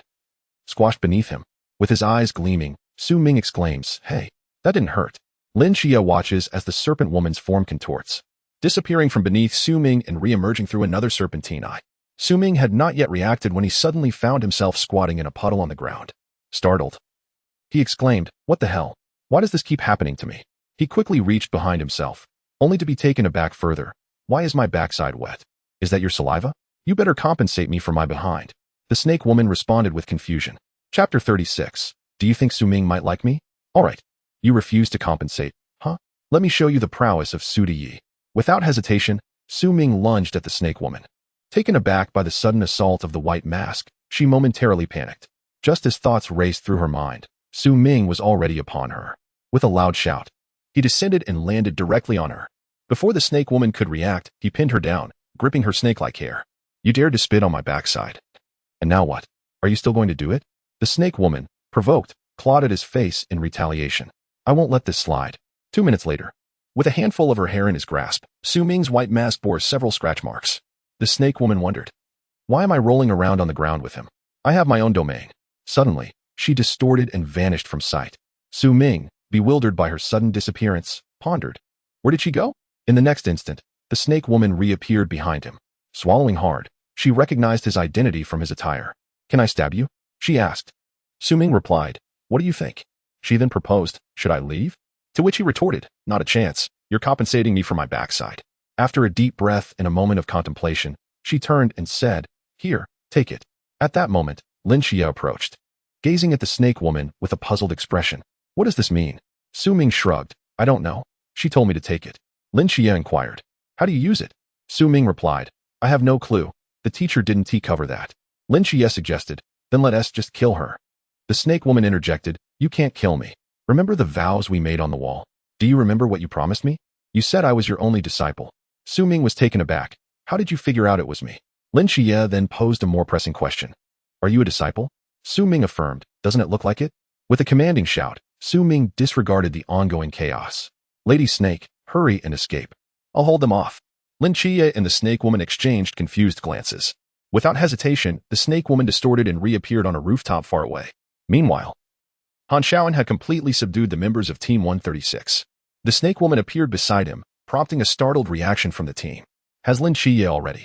A figure with a face full of scratches and one pink slipper stood with arms outstretched before Lin Xie. Who is that? Hong Ying inquired. Zhao Kongqing speculated. It should be Su Ming. Chen Mai added, considering Lin Xie has encountered any issues. We need to strategize on how to deal with Han Shaoyan and the snake woman. The situation has become even more complicated. The snake woman whispered to Han Shaoyan.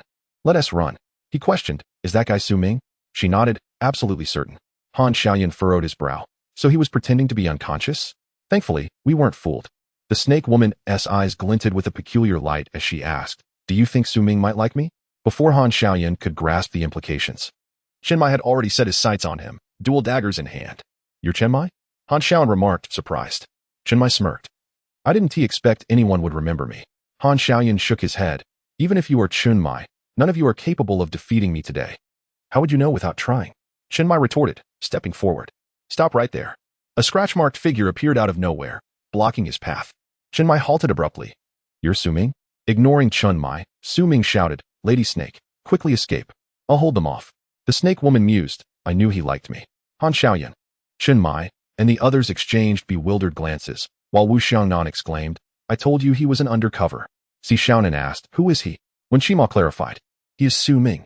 Furious, Su Ming protested, don't say that. I'm not Su Ming. You can call me, Uchiha Ming. Si Xiaonan's eyes widened in disbelief. Seeing the snake woman remain unmoved, he shouted again, Lady Snake, run. She shyly replied, stop it. Don't say such cheesy things with so many people around. Han Shaoyan was taken aback. What? Su Ming urged. Damn it, will you run or not? The snake woman teased, you look good even when cursing. All right, I'm running. As she dragged Han Shaoyan away, he questioned, why are we running? She answered, Su Ming is risking everything to hold them off. Why shouldn't we escape? Han Shaoyan countered, with me at sea level, plus Su Ming and you, we could easily overpower them. The snake woman retorted, Han Shaoyan, how vulgar you are. You're nothing like Su Ming, who was so gallant. As the two disappeared into the city, Su Ming smiled contentedly, I am truly the most devoted disciple and the finest sentinel. Indeed, exceptional individuals shine wherever they go. However, he soon sensed something amiss. Glancing up, he found himself surrounded by a group of people. Remove your mask. Let us see who is on the ground, Chen Mai commanded. Wu Xiangnan, anxious, exclaimed, what is there to remove? That pink slipper is unmistakably Su Ming. Zhao Kongqing countered, what if it's not? Wu Xiangnan argued, can't you read the huge letters of Sunshine Mental Hospital? Zhao Kongqing replied, what if it's another mental institution? Wu Xiangnan concluded, just indulge him. Just as they were about to take action, Su Ming distorted and vanished into thin air. Chen Mai fell silent, realizing his hand had passed through the white mask. Is this the Forbidden Realm? Su Ming lightly tapped Chenmai's forehead. Oh, foolish little bean. Chenmai was baffled. Su Ming corrected himself. Wait. That's not my brother's line. One bag of rice needs to be carried up 2 flights of stairs. One bag of rice. That's not right either. Taking advantage of their confusion, Su Ming bolted. They quickly realized it was too late. Zhao Kongqing rushed to the edge of the building. Su Ming had already stepped off the rooftop. Brother, you're in midair. Looking down at the ground, nearly 100 meters below, Su Ming fell silent. Lao Zhao, do you think this world is idealistic or materialistic? Hong Ying questioned. How could Su Ming ask such a philosophical question? Zhao Kongqing speculated. Maybe his feet left the ground. And his intelligence has reclaimed the high ground. Su Ming asserted, you think you're funny.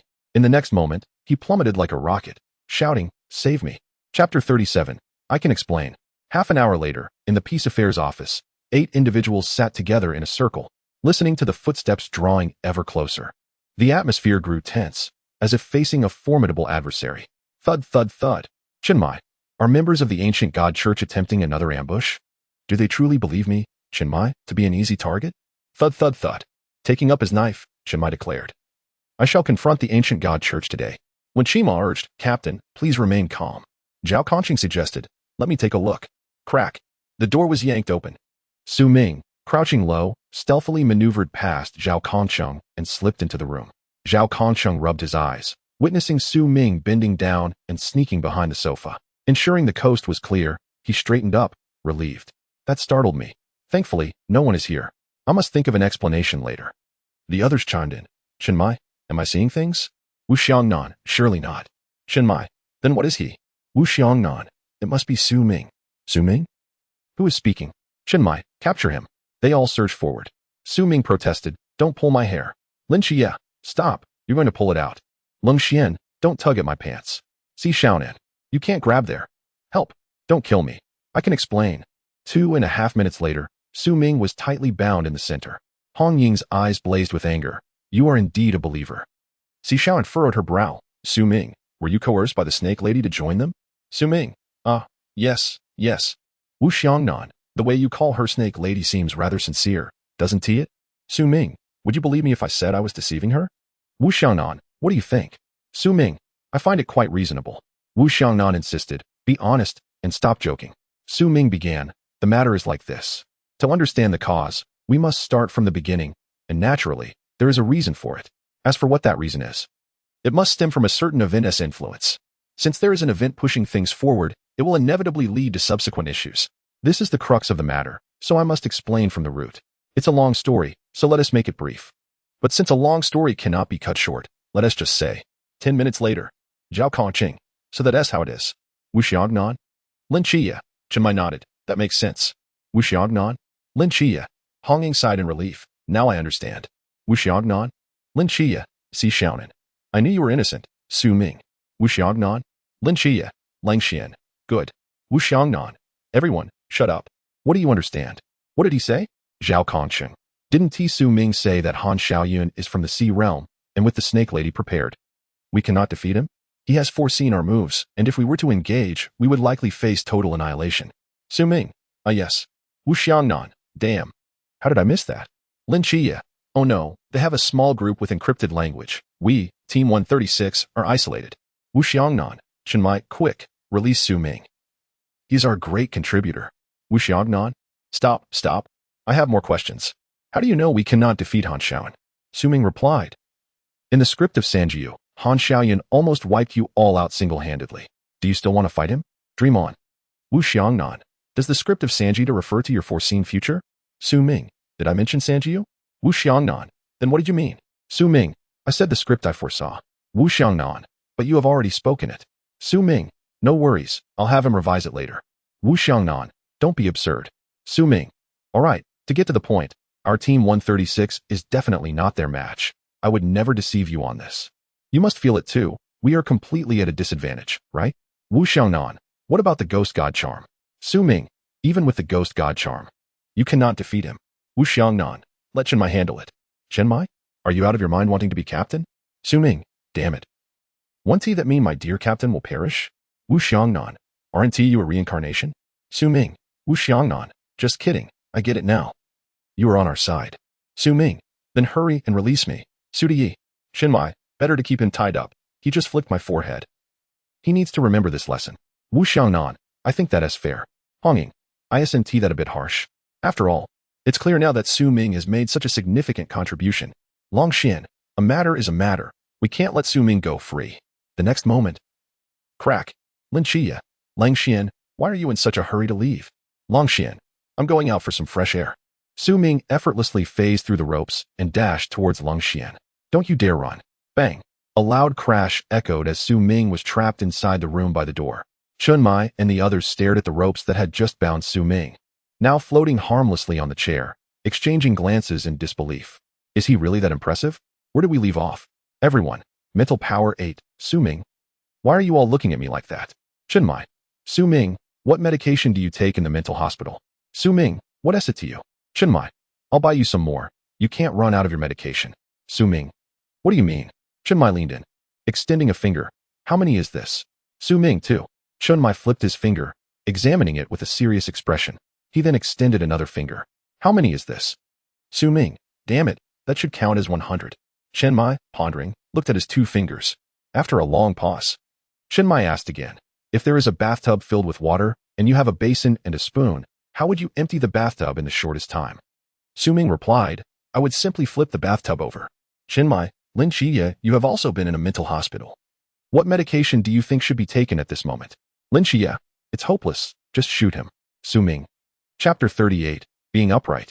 Not afraid of shadows, yet another tranquil morning dawned, with Su Ming snuggled cozily in bed, much like the old man downstairs. Knock, knock, knock. Knock, knock, knock. A series of knocks jolted Su Ming from his slumber. Lin Xia, Hong Ying, and Si Xiaonan stood at the door. Su Ming, still drowsy, asked, what is going on? Hong Ying eagerly replied, we're taking you both shopping.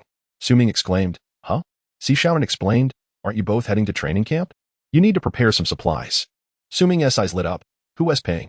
Hong Ying confidently declared, today, it's on me. Su Ming rushed forward for an embrace. Hong Ying, I love you. Hong Ying pushed Su Ming away, exasperated. Hurry and change your clothes. Su Ming wiped his nose, coming right up. Lin Xia, Hong Ying, is he taking advantage of you? Su Ming, you can eat whatever you want, but don't speak nonsense. Lin Xia, so soon? Su Ming adjusted his pants. Let us go. Lin Xia, Hong Ying, 20 minutes later, at the mall. I want that pink tank top. That is for girls. I want that carousel. Who takes a carousel out when they go out? I want that little cookie. That is dog food. The 3 watched as Su Ming dashed from the east to the west of the mall, feeling overwhelmed. I want that doll.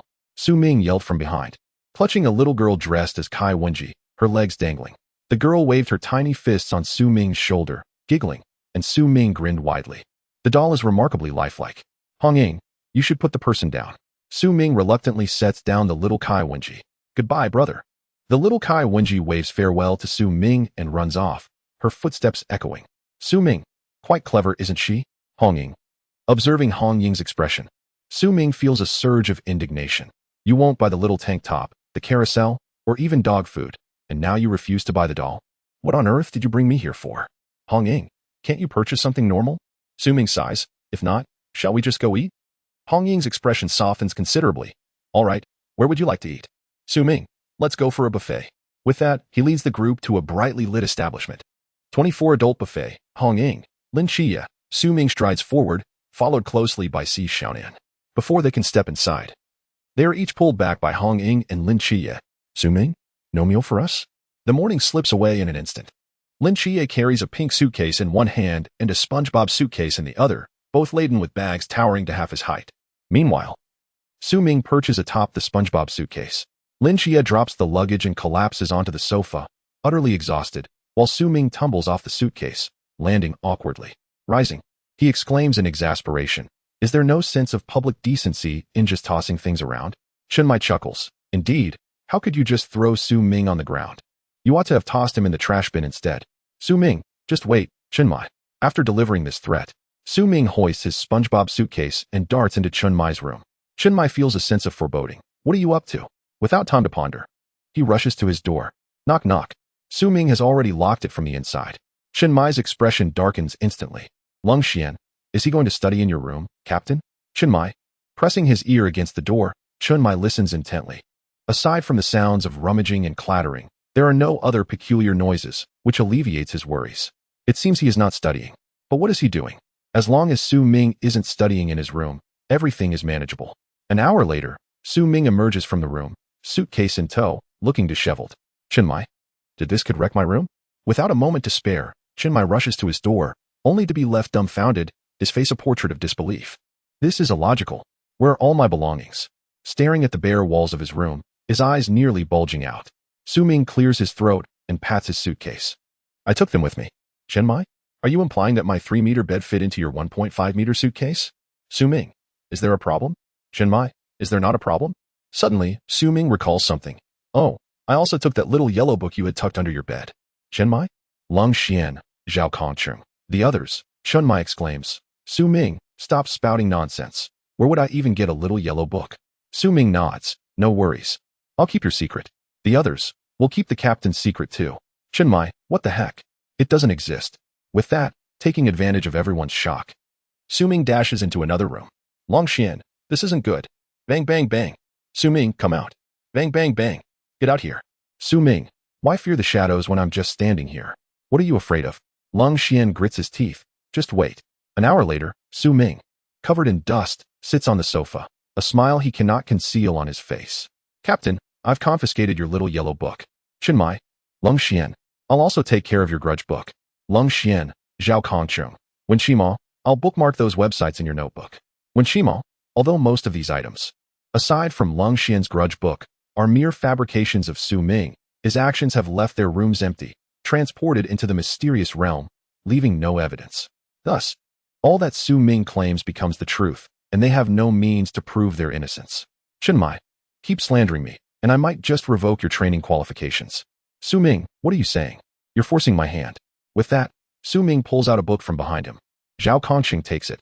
Let me see what this is about. Chinmai, Zhao Kongcheng, why does it say here, whoever sees Su Ming's death, their family will perish?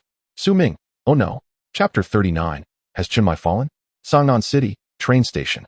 Lin Xie stands at the entrance, suitcase in hand, with all members of Team 136 behind him. Chinmai, this journey spans thousands of miles. You must take care of yourself. Lin Xie, don't worry. I'm not a child anymore. Hong Ying, don't forget to use the depilatory cream and body lotion, little brother Xie. Lin Xie, I'll accept the body lotion, but the depilatory cream can be left for Su Ming. Wu Xiangnan, think carefully, don't leave anything behind. Lin Xie, I packed everything yesterday. Nothing is missing. Suddenly, Lin Xie furrows his brow. Did I forget someone? Wu Xiangnan. Chinmai. The others. Chinmai. No, you might be mistaken. Lin Xie. So where did Su Ming go? Chinmai. He probably fell asleep, and I didn't wake him. Lin Xie looks puzzled. Is he not coming? Chinmai. I never intended for him to come. In his state, he would be bullied. You can't always be by his side to protect him. So it's safer for him to stay with us. Lin Xie nods. The captain truly worries for each member, turning away to prevent tears from falling. He waves. Off you go. Hong Ying, safe travels. Lin Xie, I will. Beep beep. Just as Chinmai is about to shed tears, his phone rings. He rubs his eyes and checks his phone. The training location is set in Sangnan. Chinmai. Hong Ying, what's wrong? Chinmai, quick. Stop him. Clang, clang, clang. The green train departs. Lin Xie stands bewildered in front of the others. Meanwhile, aboard the train. Clang, clang, clang. Su Ming looks up at the receding Sangnan, wiping away his tears. Farewell, Sangnan. Today I embark on a long journey. It truly is hard to part. He wonders if the letter he left for the captain has been seen. Would he be moved if he read it? At Hong Ying's home, everyone gathers around. Dear Chinmai, hello. As I write, I can almost see your face. Inappropriate, cross it out. Hello, old deng, too crude, cross it out. Focus on the main point. Chinmai shouts. Zhao Kongcheng, reading the letter, jumps. That's how he wrote it. There's no main point. Chinmai, Lin Xie snatches the letter. Su Ming started a venture but left midway. Today, the situation in Sangnan is dire, indeed a critical moment for survival. However, Si Xiaonan does not forget to slack off. And Hong Ying does not forget to hit people, wanting to repay the captain for his special treatment. Lin Xie, Su Ming, crossed out, Wen Qima, and Lung Xian are all reliable. Deputy Wu Xiangnan, virtuous and well-mannered, is suitable for the past. Su Ming calls him impressive. Dear esteemed ministers, shun the petty individuals. Remember, do not consult with Si Xiaonan or Hong Ying, and certainly do not inquire with Zhao Kongcheng. Take heed, take heed.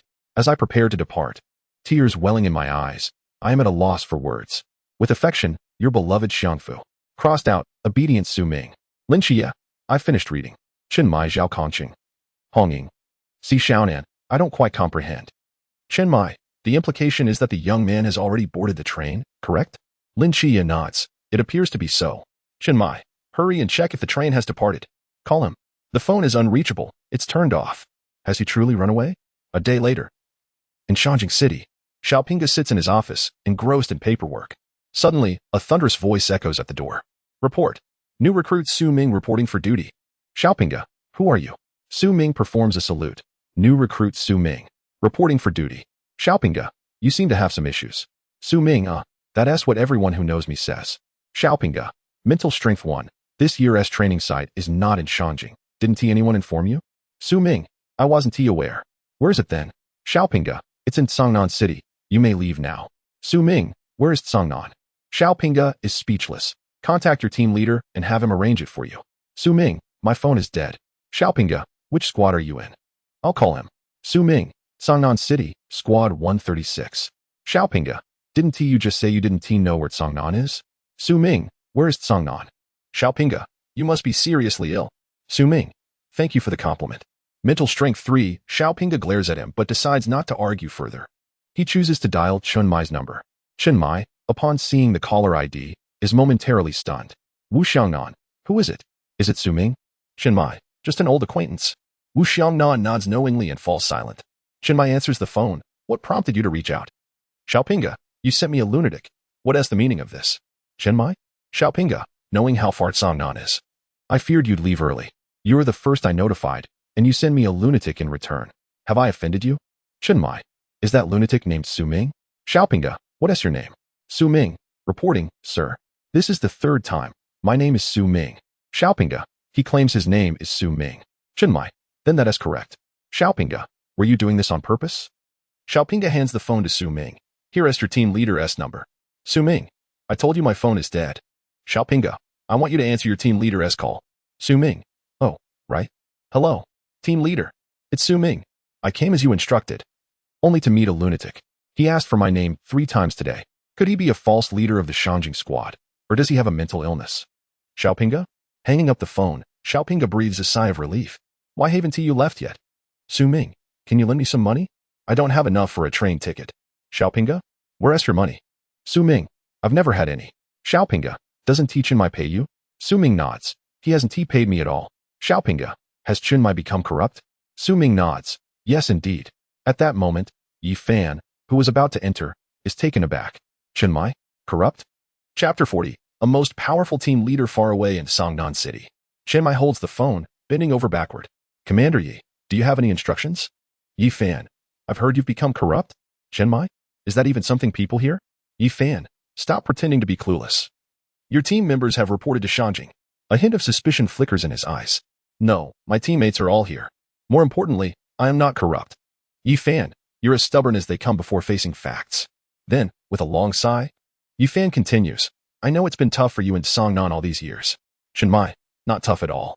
Yi Fan, if you feel the organization has been unfair to you and you need more allowances, feel free to express that. The Night Watchman squad earns every penny. Chen Mai, this is a misunderstanding. I am truly empty-handed, to the point of being destitute. Yi Fan, spare me the nonsense, this year. I'll allocate 1 million from my account as an allowance for your squad 136. Don't let your teammates go hungry. Chen Mai, huh? Yi Fan, is 1 million insufficient? Chen Mai, well, Yi Fan, 1,500,000. Chen Mai, what? Yi Fan, 200,000 at most. Take it or leave it. Chen Mai, I'll take it. Yi Fan, I told you, you've become corrupt. Chen Mai? 2 days later. Su Ming stands before Chen Mai, holding a SpongeBob SquarePants plushie. Chen Mai, where have you been? Su Ming, didn't you say to go to Shanjing for training? Chen Mai, didn't you do anything else? Su Ming pulls out a leather wallet. I borrowed a wallet from Xiaopinga. Chen Mai. Su Ming pulls out a phone. Fine, I borrowed a phone too. Chen Mai? Su Ming shakes his head. That's all. Chen Mai, are you sure? Su Ming, with a smirk, extends a leg to reveal a size 44 flip-flop. All right, I borrowed a flip-flop too. Chen Mai, did you not accomplish anything remarkable? Su Ming, I truly did not. Chen Mai, did you speak ill of me in Shanjing? Su Ming, no, I just stated the truth. I said you don't pay salaries, restrict my freedom, and beat me. Chen Mai, do you realize the impact this has on me? Su Ming shakes his head. How significant is it? Chinmai. Because of this, the commander allocated 200,000 to me. Chinmai, that doesn't seem like a bad thing. Hey, don't say it. Su Ming, you truly are a genius. Su Ming, just being honest. Su Ming looks around. By the way, where did my brother Chie go? Hong Ying. He went to the training camp 2 days ago. Su Ming? What about me? Zhao Kongqing, what are you doing? Are you planning to go too? Can you manage with your intellect? Su Ming? I'm now lifting the impure world reincarnation. Wu Xiangnan earnestly advises. Su Ming, you'll really be bullied if you go. You know the training camp has all sorts of people, unlike our Squad 136. Su Ming, don't worry. Aside from Squad 136, who dares to bully me? Wu Xiangnan, that seems somewhat reasonable. Hong Ying, who has bullied you? Si Xiaonan, you bully us. Leng Xian nods tearfully. Yes, yes. Su Ming, I don't care. I'm going now. As he speaks, Su Ming grabs SpongeBob and departs. The navigation announces, the journey is 31 kilometers, estimated walking time 10 hours. Commence now. Darn. 10 hours. Chinmai, go ahead. Hong Ying, good luck. Zhao Kongqing. Hurry. Should I give you a ride? Su Ming. So why hesitate? An hour later. A black van stops in a desolate suburban area. Su Ming gets out, holding SpongeBob. Old Zhao, goodbye. Zhao Kongqing, make sure to train hard and pay attention. If you really can't grasp things, then eat well, sleep well. The team leader has paid for it. Su Ming, rest assured, meals are included. Zhao Kongqing nodded in satisfaction, watching SpongeBob disappear from sight, silently acknowledging the moment. In his own territory, he could hardly endure any significant grievances. With this thought, Zhao Kongqing turned the steering wheel, and the van swiftly made a U-turn, disappearing into the suburbs. At the peace office, Hong Ying said, Captain. Su Ming forgot his cartoon pajamas. Zhao Kongqing replied, I'll go back for them. Wu Xiangnan interjected, he won't need them. Cartoon pajamas are useless in the training camp. The others nodded in agreement, finding some truth in his words. Hong Ying added, he also forgot his pink slippers. Chinmai exclaimed, that's unacceptable. Without his pink slippers, Su Ming will surely be restless. Wu Xiangnan retorted, you're all being too neurotic. Chinmai countered, is it not a valid concern? Wu Xiangnan and the others looked at him, bemused. Chinmai declared, I'll bring him a softer blanket. Wu Xiangnan reminded him. He already brought one. He emptied your room, remember? Chinmai responded, right. What else does he need? I'll take his cartoon pajamas, otherwise. He won't sleep well tonight, and how can he train tomorrow? Wu Xiangnan urged, just sit down. It's only a few dozen kilometers. What is the problem?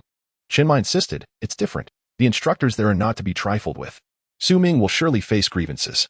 Wu Xiangnan asked, then why let him go? Chinmai replied, I didn't send him.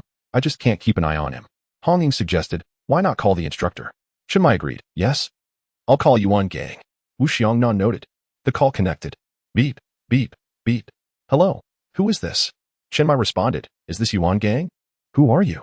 Yuan Gang replied, Captain Shin? What is the matter? Chinmai said, of course. Aren't you the chief instructor of the training camp? Yuan Gang acknowledged. Yes, what is up? Chinmai explained, we have a team member named Su Ming. Please take good care of him. Beep, beep, beep. Chinmai exclaimed, did he hang up on me? Meanwhile, Yuan Gang seethed with fury, pounding the table. What an audacious captain, calling my command center. Elite? What nonsense elite? I've seen plenty of so-called elites. Chapter 41. You should thank me soon. Su Ming arrived at the training camp, holding SpongeBob. Most of the others were already there. He was among the last arrivals. Surveying his surroundings with SpongeBob in hand, he wondered, where is the dormitory? He grabbed a chubby boy nearby. Hey, chubby. Where's the dormitory? The boy, with a round face, glared at Su Ming. Did you just call me chubby? Su Ming replied, what should I call you, handsome? The boy scowled, that's rather insulting. I admit you're a tad better looking, but you shouldn't treat a regular kid like this. Just because I'm a bit plump? He pointed to a building in the distance. That's the dormitory. Su Ming remarked, though you're not very handsome. You're quite kind. Let us just say we're the second best pair in the world. The chubby boy, feeling flattered, dashed into the dormitory. Guess what I just encountered? Lin Xie, resting with his eyes closed, didn't he open them? What did you encounter? Baili Pang Pang exclaimed, a lunatic. Lin Xie dismissed him. This training camp is large. There are all kinds of people. No need to make a fuss. Baili Pang Pang insisted, I'm not exaggerating. He is truly a lunatic. Lin Xie, accustomed to the term from his time with Su Ming, paid him no mind. Seeing Lin Xie's disbelief, Baili Pang Pang hurriedly gestured, embellishing the account further. Lin Xie suddenly opened his eyes. You mean he was carrying a SpongeBob? Baili Pang Pang affirmed. Yes. Lin Xie inquired, where did he go? Baili Pang Pang replied. Well, he called me chubby, so I pointed him to the girls' dormitory. He is probably there now. Meanwhile, Su Ming stood a few dozen meters from the girls' dormitory. Pondering, are the dorms co-ed? The book didn't mention this. Was that chubby boy deceiving me? His clever mind quickly deduced the truth. He then stopped another passerby. Hey, can I ask you something? Are the dorms co-ed? The person frowned, chewing gum, momentarily pausing. Are you looking for trouble? You've got the wrong person. Su Ming retorted. You wouldn't happen to be Shin Qingzhu, would you? Shin Qingzhu shook off Su Ming's hand. None of your business. He walked away, casually stating, yes. It's co-ed, Su Ming exclaimed. Wow, this training camp is quite open-minded. Without hesitation, he strode towards the building with SpongeBob in hand. The girls in the corridor looked on, bewildered. Who is he? Redefining gender? Before long, Su Ming found a dormitory with an empty spot in the double room. He shoved his suitcase into the bathroom. Why? You ask why I stuffed my suitcase in the bathroom? How should I know? I'm not a lunatic. Once he completed his tasks, Su Ming comfortably laid down on the bed. Just then, the door creaked open. Molly cautiously scanned every corner of the room. Soon, she spotted a SpongeBob suitcase in the bathroom and sighed in relief. Clearly not a bad person, it's just my roommate. However, her relief faded when she saw Su Ming sprawled on the bed, drooling.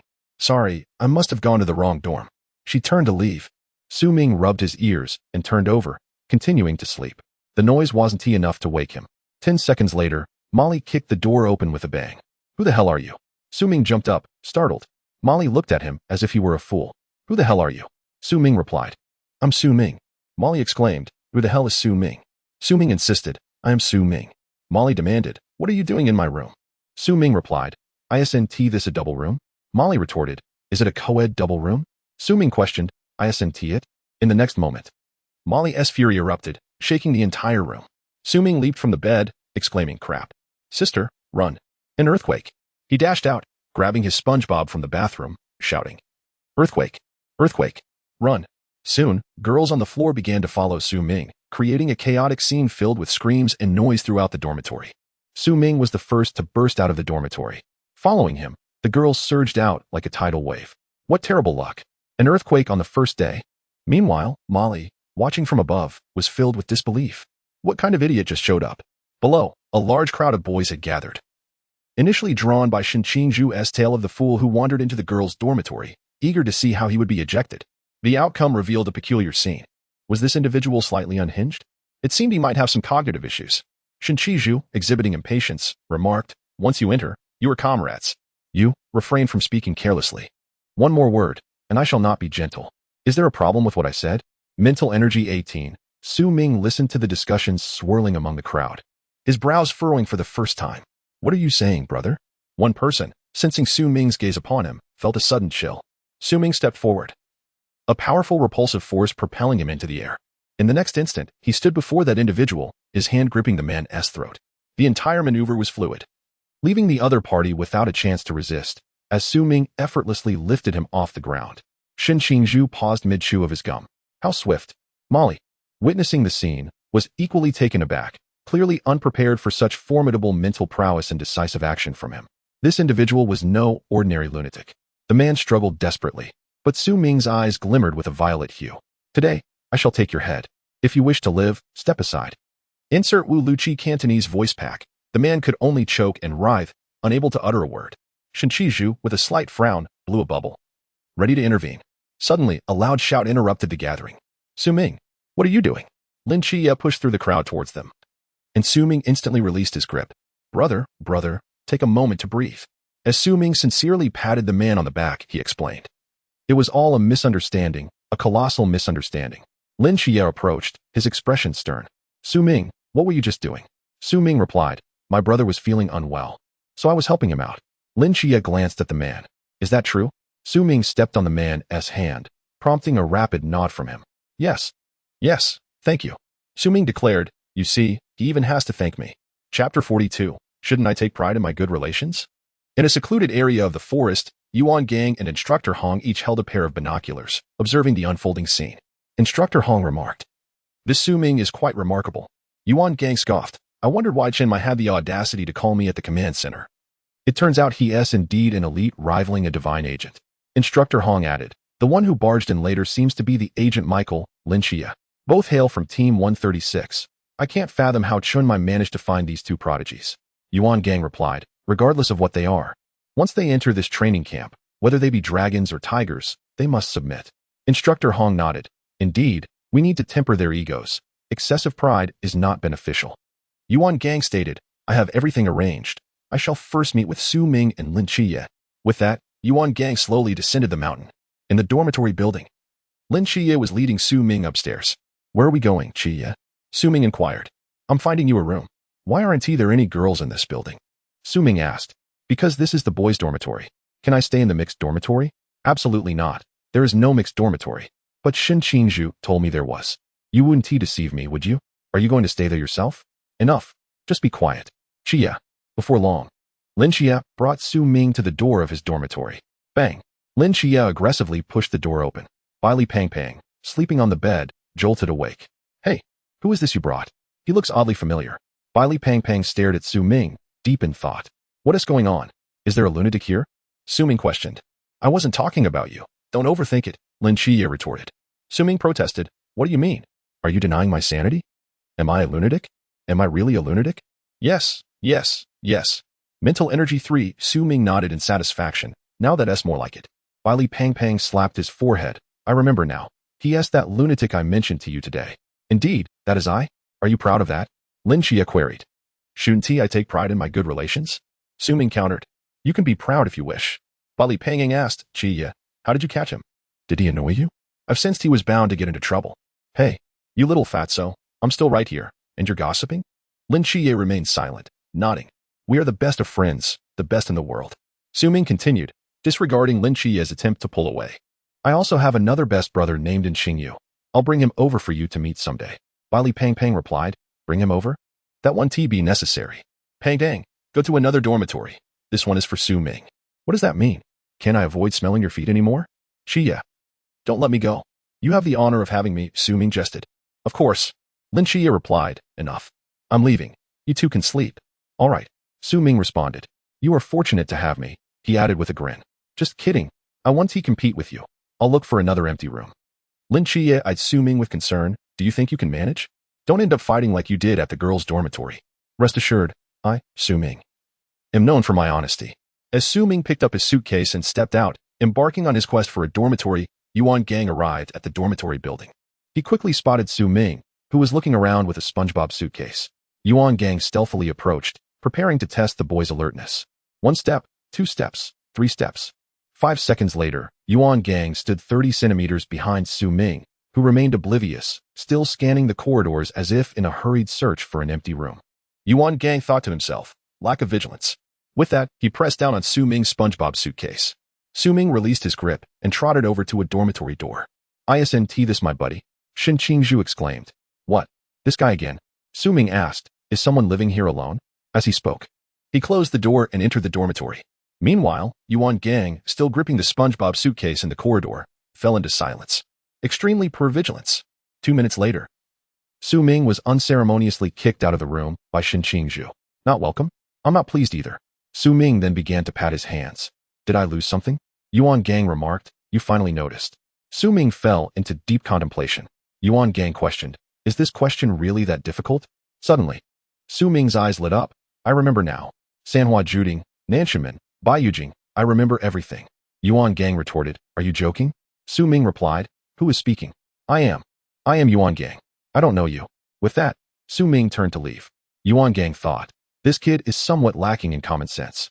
Mental energy 3, Yuan Gang mused. Have you finally realized? As Su Ming slowly approached the suitcase Yuan Gang was holding, Yuan Gang smirked. Eager to hear what the boy would say.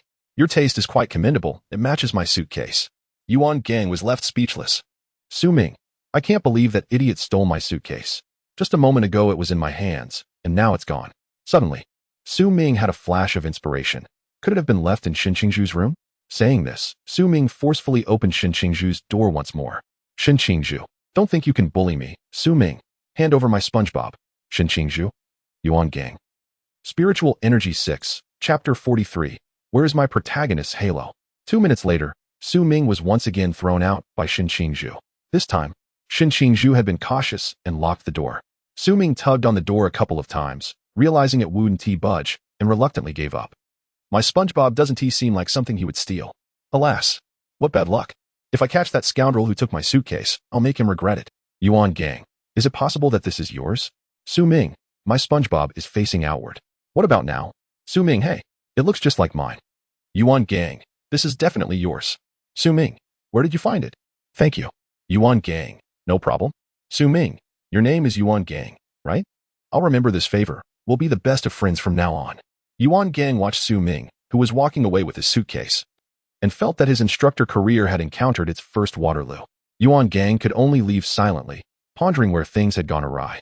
On the other side, Su Ming quickly found a suitable room.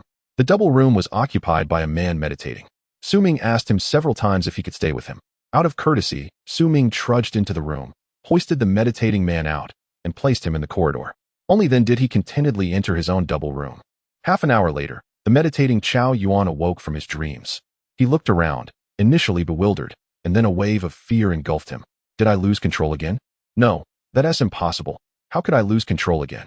Just as Chao Yuan was agonizing over his wildly moving hands, Su Ming opened the door. Don't shout in front of my door. If you want to shout, go to Shinxingju's door. With that, Su Ming slammed the dormitory door shut.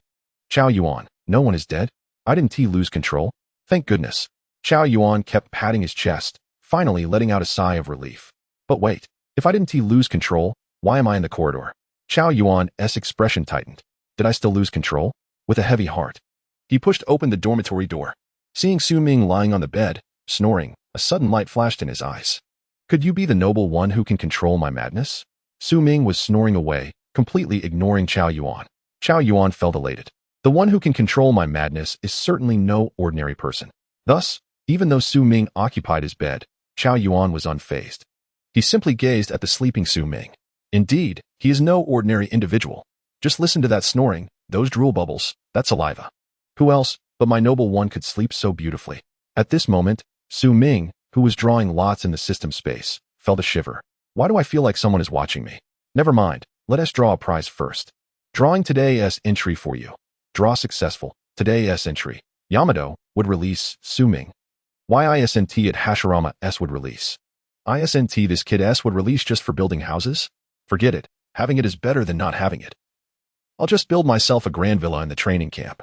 With satisfaction, Su Ming opened his eyes, only to see Chao Yuan looking at him with a radiant expression. Su Ming felt as if he were about to drool. Startled, he jumped to the foot of the bed. I know it was wrong to carry you out, but you don't have to look at me like that, do you? Chao Yuan also sensed something was off and quickly sat up, wiping his mouth. Hello, I'm Chao Yuan. Su Ming. Have I become handsome again? Seeing that Su Ming did not respond, Chao Yuan spoke again. May I ask your name? I'm Su Ming. Chao Yuan lowered his head in contemplation. The next moment, he seemed to be reborn, radiating an unusual brilliance. It's really you. The Master Jinchan said it would be you. Su Ming? None of those phrases have anything to do with me. Chao Yuan's expression grew more excited. You know the exact words that Master Jinchan gave me. And you say you're not my noble one? Su Ming. Is it possible that your noble one is someone named Lin Xie? I can take you to find him right now. Chao Yuan shook his head. What Lin Xie? How could it be Lin Xie? Su Ming. The phrase dual wood standing refers to Lin, doesn't it? Chao Yuan shook his head. How could it be Lin? Su Ming. How could it not be Lin? Chao Yuan. Where is the standing part of dual wood? Su Ming. That has nothing to do with me. Chao Yuan. How does it not? Dual wood standing indicates that dual wood is a radical. If you look at dual wood together, doesn't it resemble the character for grass? Su Ming. 8 gods go 1. Chao Yuan. 8 minus 1 equals 7. The character Su has 7 strokes. It matches. Su Ming. Entering the night for 10 years? Chao Yuan. Doesn't that mean you can sleep? Su Ming, could it really be me? Chao Yuan. Moreover, the character Su means to awaken, to revive. Isn't that clear? The character Ming, when inscribed on metal, signifies to remember and never forget.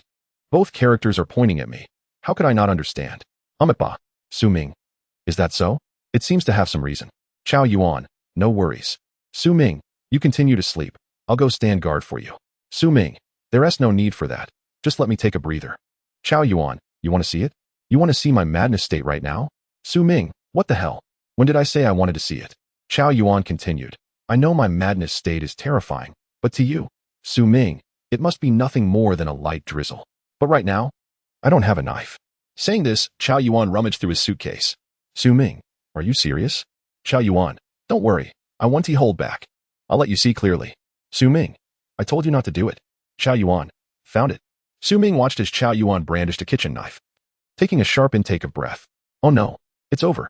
In the next instant, Chao Yuan was enveloped in a black aura, his entire being ignited in flames, swiftly consuming his short sleeves and revealing his grotesque back. Su Ming? Lin Xia, save me. 1 second, 2 seconds, 3 seconds, no response. Su Ming, where's my protagonist's halo? At this moment, Lin Xia, who was in the dormitory, suddenly sneezed. Fatty, did you hear someone calling me? Wily Fatty turned over. You must have misheard. Lin Xia. Oh, yes, it must be. Chapter 44. Have I turned him into a philosopher? As the mad Chao Yuan cackled menacingly and approached, Su Ming felt his breath hitch. Gulp. Su Ming swallowed hard. Is it too late to run now? The next moment, Chao Yuan demonstrated the severity of the situation with his actions. He charged towards Su Ming with a sudden burst of speed. Su Ming's mind raced. He certainly could slip into a phantasmal state, but what about the others in this dormitory after he did? Suddenly, he recalled the would-release technique of the Great Harmony version that he had just drawn in a lottery. Although this technique was somewhat lacking, it was better than nothing. Su Ming formed a hand seal, his fingers interlocked, as he uttered the incantation for the wood release, for Pillar's prison technique. Wooden beams inexplicably sprouted from the ground of the cramped room, instantly confining Chao Yuan within a cubic prison. Chao Yuan roared. Grr. Su Ming taunted. You think you can escape? In the next moment, with a thunderous roar, Chao Yuan shattered Su Ming's wood release with ease. Su Ming thought, is it really only good for building houses? Seeing Chao Yuan charging at him, Su Ming had no choice but to dissipate into thin air. Chao Yuan crashed headlong into the door, producing a deafening thud, causing stars to dance before his eyes as he spun in place. Su Ming seized the opportunity, thinking, time for a break in the divine might space. He swiftly appeared behind the dazed Chao Yuan. As Chao Yuan regained his senses and let out a mighty roar, Su Ming quickly wiped the saliva that had splattered on his face from Chao Yuan's mouth, then yanked him away. Let us go. Chao Yuan attempted to resist, but in the next instant, he began to spiral and twist around Su Ming's grasp. 2 seconds later, Chao Yuan vanished into the divine might space. In this unfamiliar realm, the frenzied Chao Yuan felt no fear, but rather an exhilarating thrill. He dashed wildly between the black cubes, each collision only fueling his excitement. It was not until he spotted several beds that he stopped to consider the absurdity of their presence. Armed with a dining knife, the crazed Chao Yuan set about wreaking havoc. With each slash, the knife, imbued with his chaotic aura, reduced the soft beds to shreds. Meanwhile, Su Ming outside breathed a sigh of relief, only to be struck by a foreboding sense of dread. Would Chao Yuan discover the hidden beds he had stashed away? Once this thought crossed his mind, Su Ming grew increasingly restless. Thus, he resolved to check on the divine might space. To be safe, Su Ming picked up a nearby chair and thrust one leg into the divine might space as a test. A second later, he withdrew the chair, only to find its leg neatly severed. Swallowing hard, Su Ming thought, thank goodness I didn't go in. He then stood outside, anxiously waiting, shoving the chair into the space every hour. Each time, it emerged with another leg neatly cut. Feeling a surge of uncertainty, Su Ming surveyed his surroundings and his gaze settled on his SpongeBob SquarePants. Taking a deep breath, he extended a finger into the divine might space. If his finger emerged unscathed, it would mean Chao Yuan had exhausted his energy. 1 second, 2 seconds, 3 seconds. Ah, good, Chao Yuan is done. With that, Su Ming wasted no time and entered the divine might space. The first sight that met his eyes was the remnants of the destroyed bed. Cotton floating in the air and wooden planks lying quietly amidst the ruins. A spring bounced over to his feet. Curse you, Chao Yuan. Only one of us will survive today. With that, Su Ming picked up a slightly larger piece of wood and hurled it at the seated Chao Yuan. With a whack, the already exhausted Chao Yuan staggered, his vision blurring before he collapsed to the ground. Still pretending to be dead? Su Ming said, lifting the wood again to deal the finishing blow. After 10 minutes of relentless strikes, Su Ming surveyed the battered Chao Yuan, satisfaction flooding his heart. Now you know. Su Xiaoya is not to be trifled with. Having vented his frustrations, Su Ming dragged Chao Yuan out of the divine might space. After such a prolonged tussle, nightfall was approaching. Looking at the unconscious Chao Yuan, Su Ming felt a twinge of guilt. He can't be dead, can he? At that moment, a series of knocks echoed at the door. Su Ming, are you in there? Su Ming replied, not here. Knock, knock, knock. Open the door. Glancing at the battered Chao Yuan on the bed, Su Ming said, not convenient. What are you doing? Su Ming's mind raced. Just a little emergency. Are you? Ah, yes. All right, I'll come back in half an hour. Half an hour isn't enough. Don't boast. What do you mean? Are you eating dinner tonight? The cafeteria isn't open. What could you possibly eat? I brought instant noodles for you. With a bang, Su Ming opened the door, snatched the noodles, and promptly shut the door again. Thanks. In the corridor, Lin Xie stood bewildered, watching the instant noodles disappear into thin air. Lost in confusion. After a long moment, Lin Xie snapped back to reality. You didn't bully your roommate again, did you? Su Ming protested. No. Chao Yuan ran into things himself. Open the door.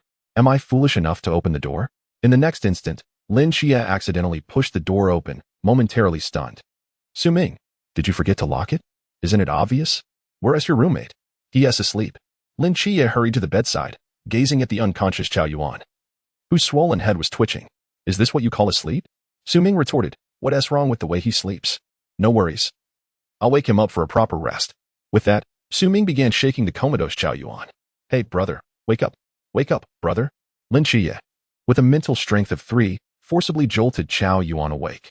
Chao Yuan groggily muttered, Who am I? Where am I? What am I supposed to do? Lin Xie was left speechless. Su Ming quipped, Did I just turn him into a philosopher? After 10 minutes of explanation, Lin Xie finally understood. So you knocked Chao Yuan silly. Su Ming affirmed, I told you, he just didn't sleep properly and fell to the ground. Chao Yuan nodded in agreement. Su Ming is right. With a deep sigh, Lin Xie felt helpless. Is this what the captain meant about Su Ming being bullied? Who could possibly bully him? By the way, eat quickly and get some sleep. I hear there's a rigorous training session tomorrow afternoon. Save your energy. All right. As Lin Xie exited Su Ming's dormitory, he warned, Don't beat him up again. Su Ming flashed a sheepish grin. We have a good relationship. Chao Yuan echoed. Su Ming is right. Lin Xie remarked, Whatever. Just do as you please. Bang. Meanwhile, Chao Yuan was gazing at Su Ming with a dazed smile. Su Ming questioned, What are you staring at?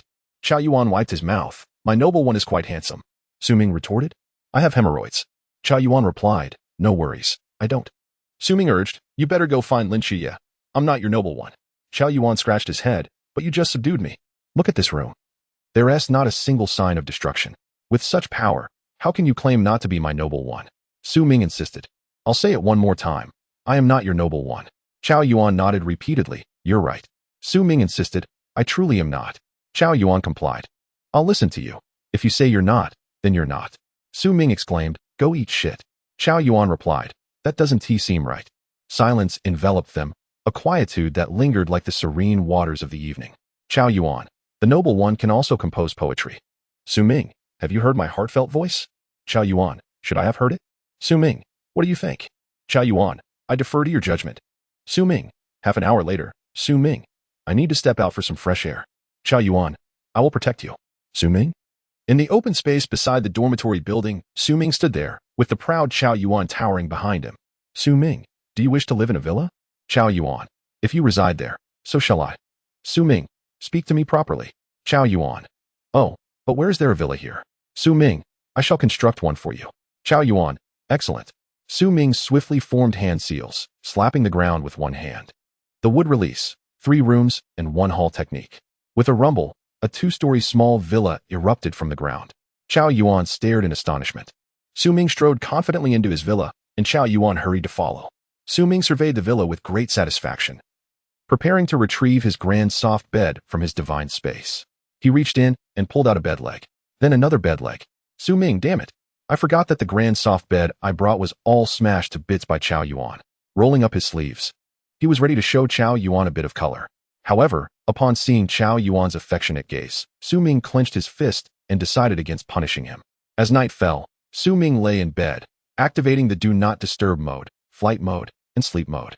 He soon drifted into a deep slumber.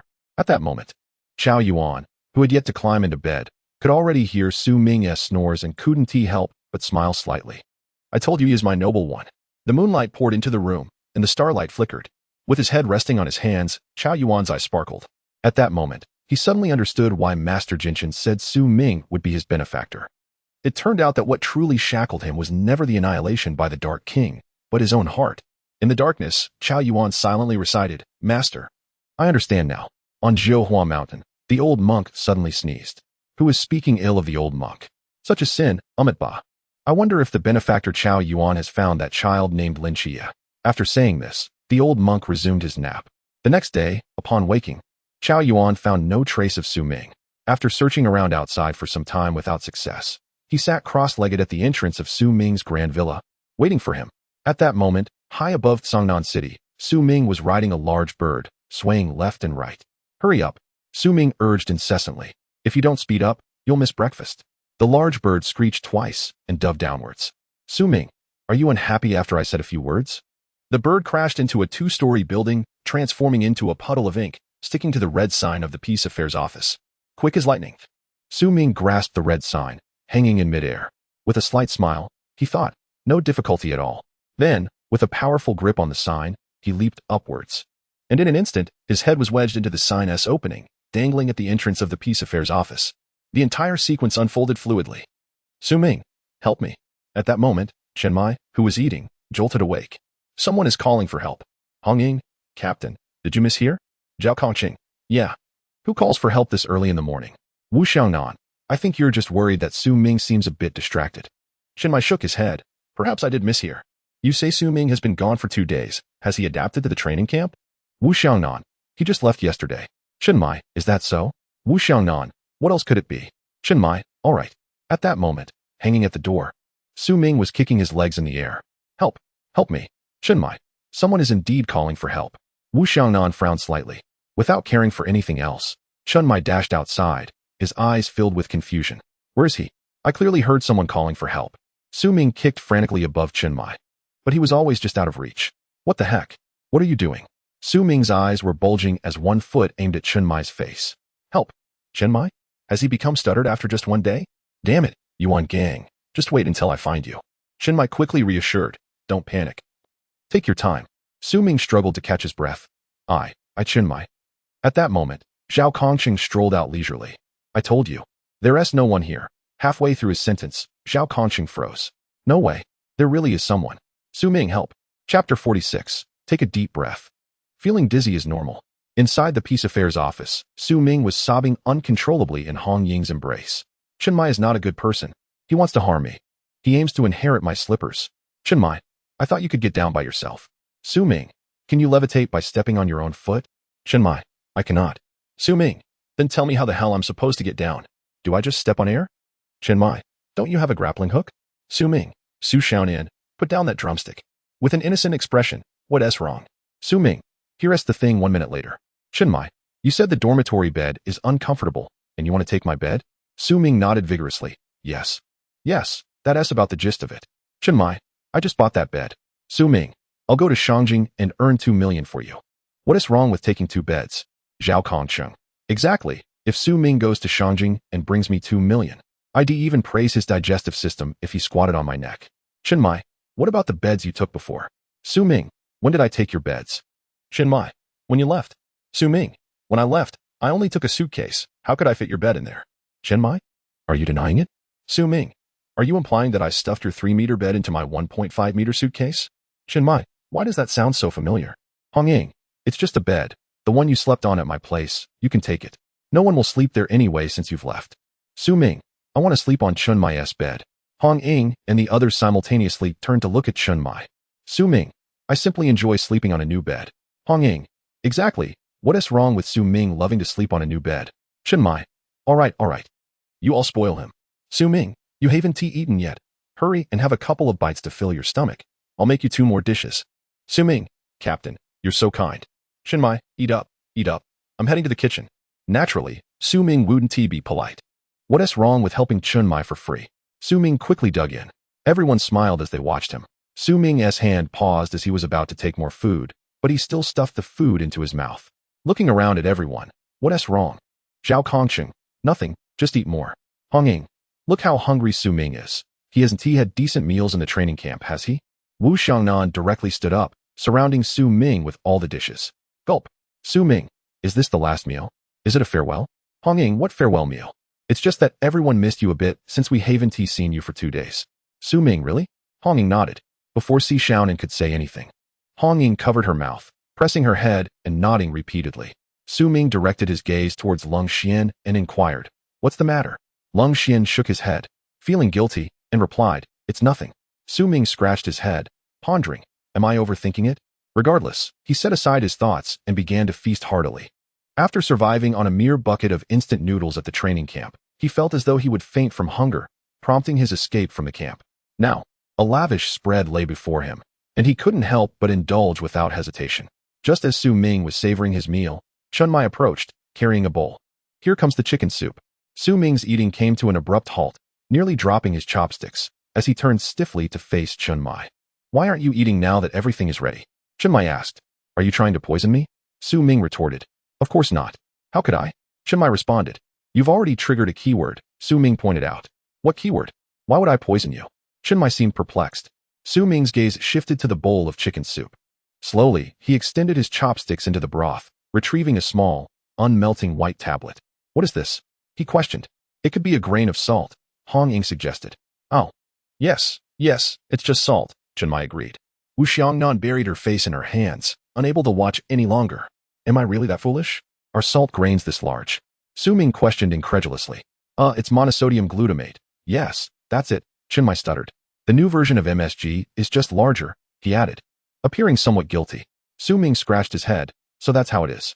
With that, he resumed picking at the meat, and everyone collectively sighed in relief. However, Su Ming suddenly halted and grinned mischievously. Do you really think I'm that naive? The group gasped in unison. All right, Chunmai began, but Su Ming interrupted. Am I not going to test for poison? Chunmai was taken aback. This kid has some intelligence after all. Ignoring the astonished looks from his companions, Su Ming slowly dipped a chopstick into the chicken soup. Moments later, he withdrew it, finding no discoloration. Indeed, it was not poisoned. After his meticulous examination, Su Ming fully relaxed. In a matter of 2 minutes, he consumed the entire pot of chicken soup, leaning back on the sofa, feeling utterly satisfied. Captain, your culinary skills have truly improved. This new MSG is fantastic, he remarked. Yes, Chunmai replied. Suddenly, Su Ming felt a wave of dizziness wash over him. Old Zhao, why do you appear as two?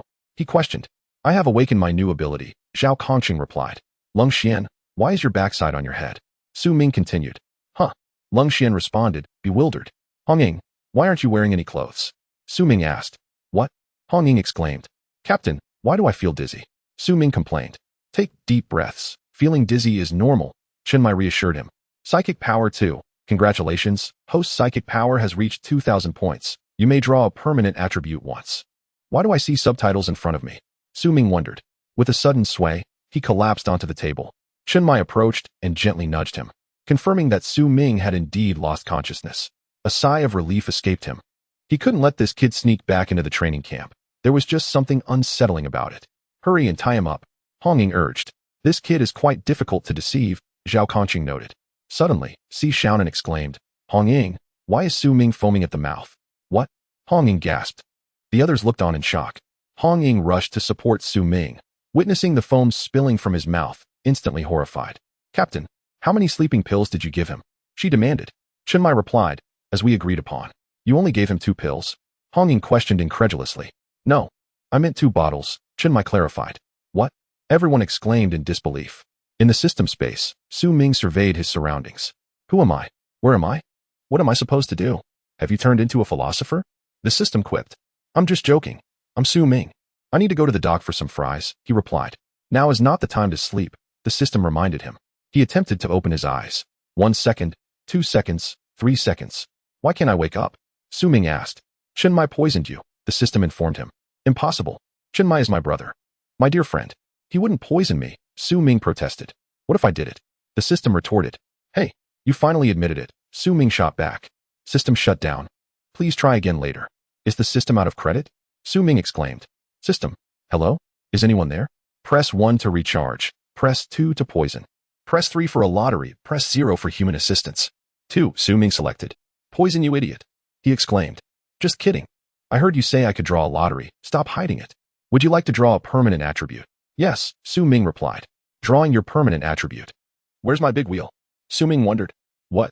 Permanent attribute. Namikaze Minato. Light wheel ice cream inspired by the dual technique of Jiraiya. Oh. What is this?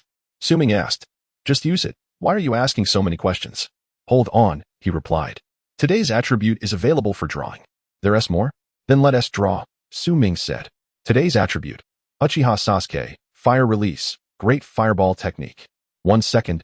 2 seconds, 3 seconds. Is it done? All right. How do I wake up? Su Ming wondered. Am I going to die? At that moment, in the outside world. Hong Ying, keep it up. Su Ming has stopped foaming at the mouth, He's doing much better, Xi Xiaonan encouraged. Zhao Kongqing noted, Su Ming's face has regained some color. He should wake up shortly. When Shima added, given Su Ming's physique, he can sleep for 2 days at most, so don't worry too much. Lung Xian turned to Chen Mai. You better be honest. Bound, Chen Mai protested. I didn't do anything. Who told you to drug him? Long Xian demanded. Wasn't that our agreement? Chen Mai replied defensively. Did we agree on 2 bottles? Long Xian pressed. I must have misheard, Chen Mai admitted. If Su Ming doesn't wake up today, I will shoot you, Lang Xian threatened. What a turn of events. I am the captain, Chen Mai exclaimed. From now on, I'll be the captain, and you're on probation, Wu Xiangnan declared. What? Chen Mai responded, bewildered. I always thought this banquet was set for Su Ming, not for me, Chen Mai. Enough talk. Just pray that Su Ming wakes up, Lung Xian urged. 2.5 hours later, Su Ming slowly opened his eyes. Xi Xiaonan finally let out a sigh of relief. Collapsing onto the sofa with a smile of contentment, Su Ming scanned the room. Who am I? You've asked that 3 times already, the system replied. What should I say then? Su Ming asked.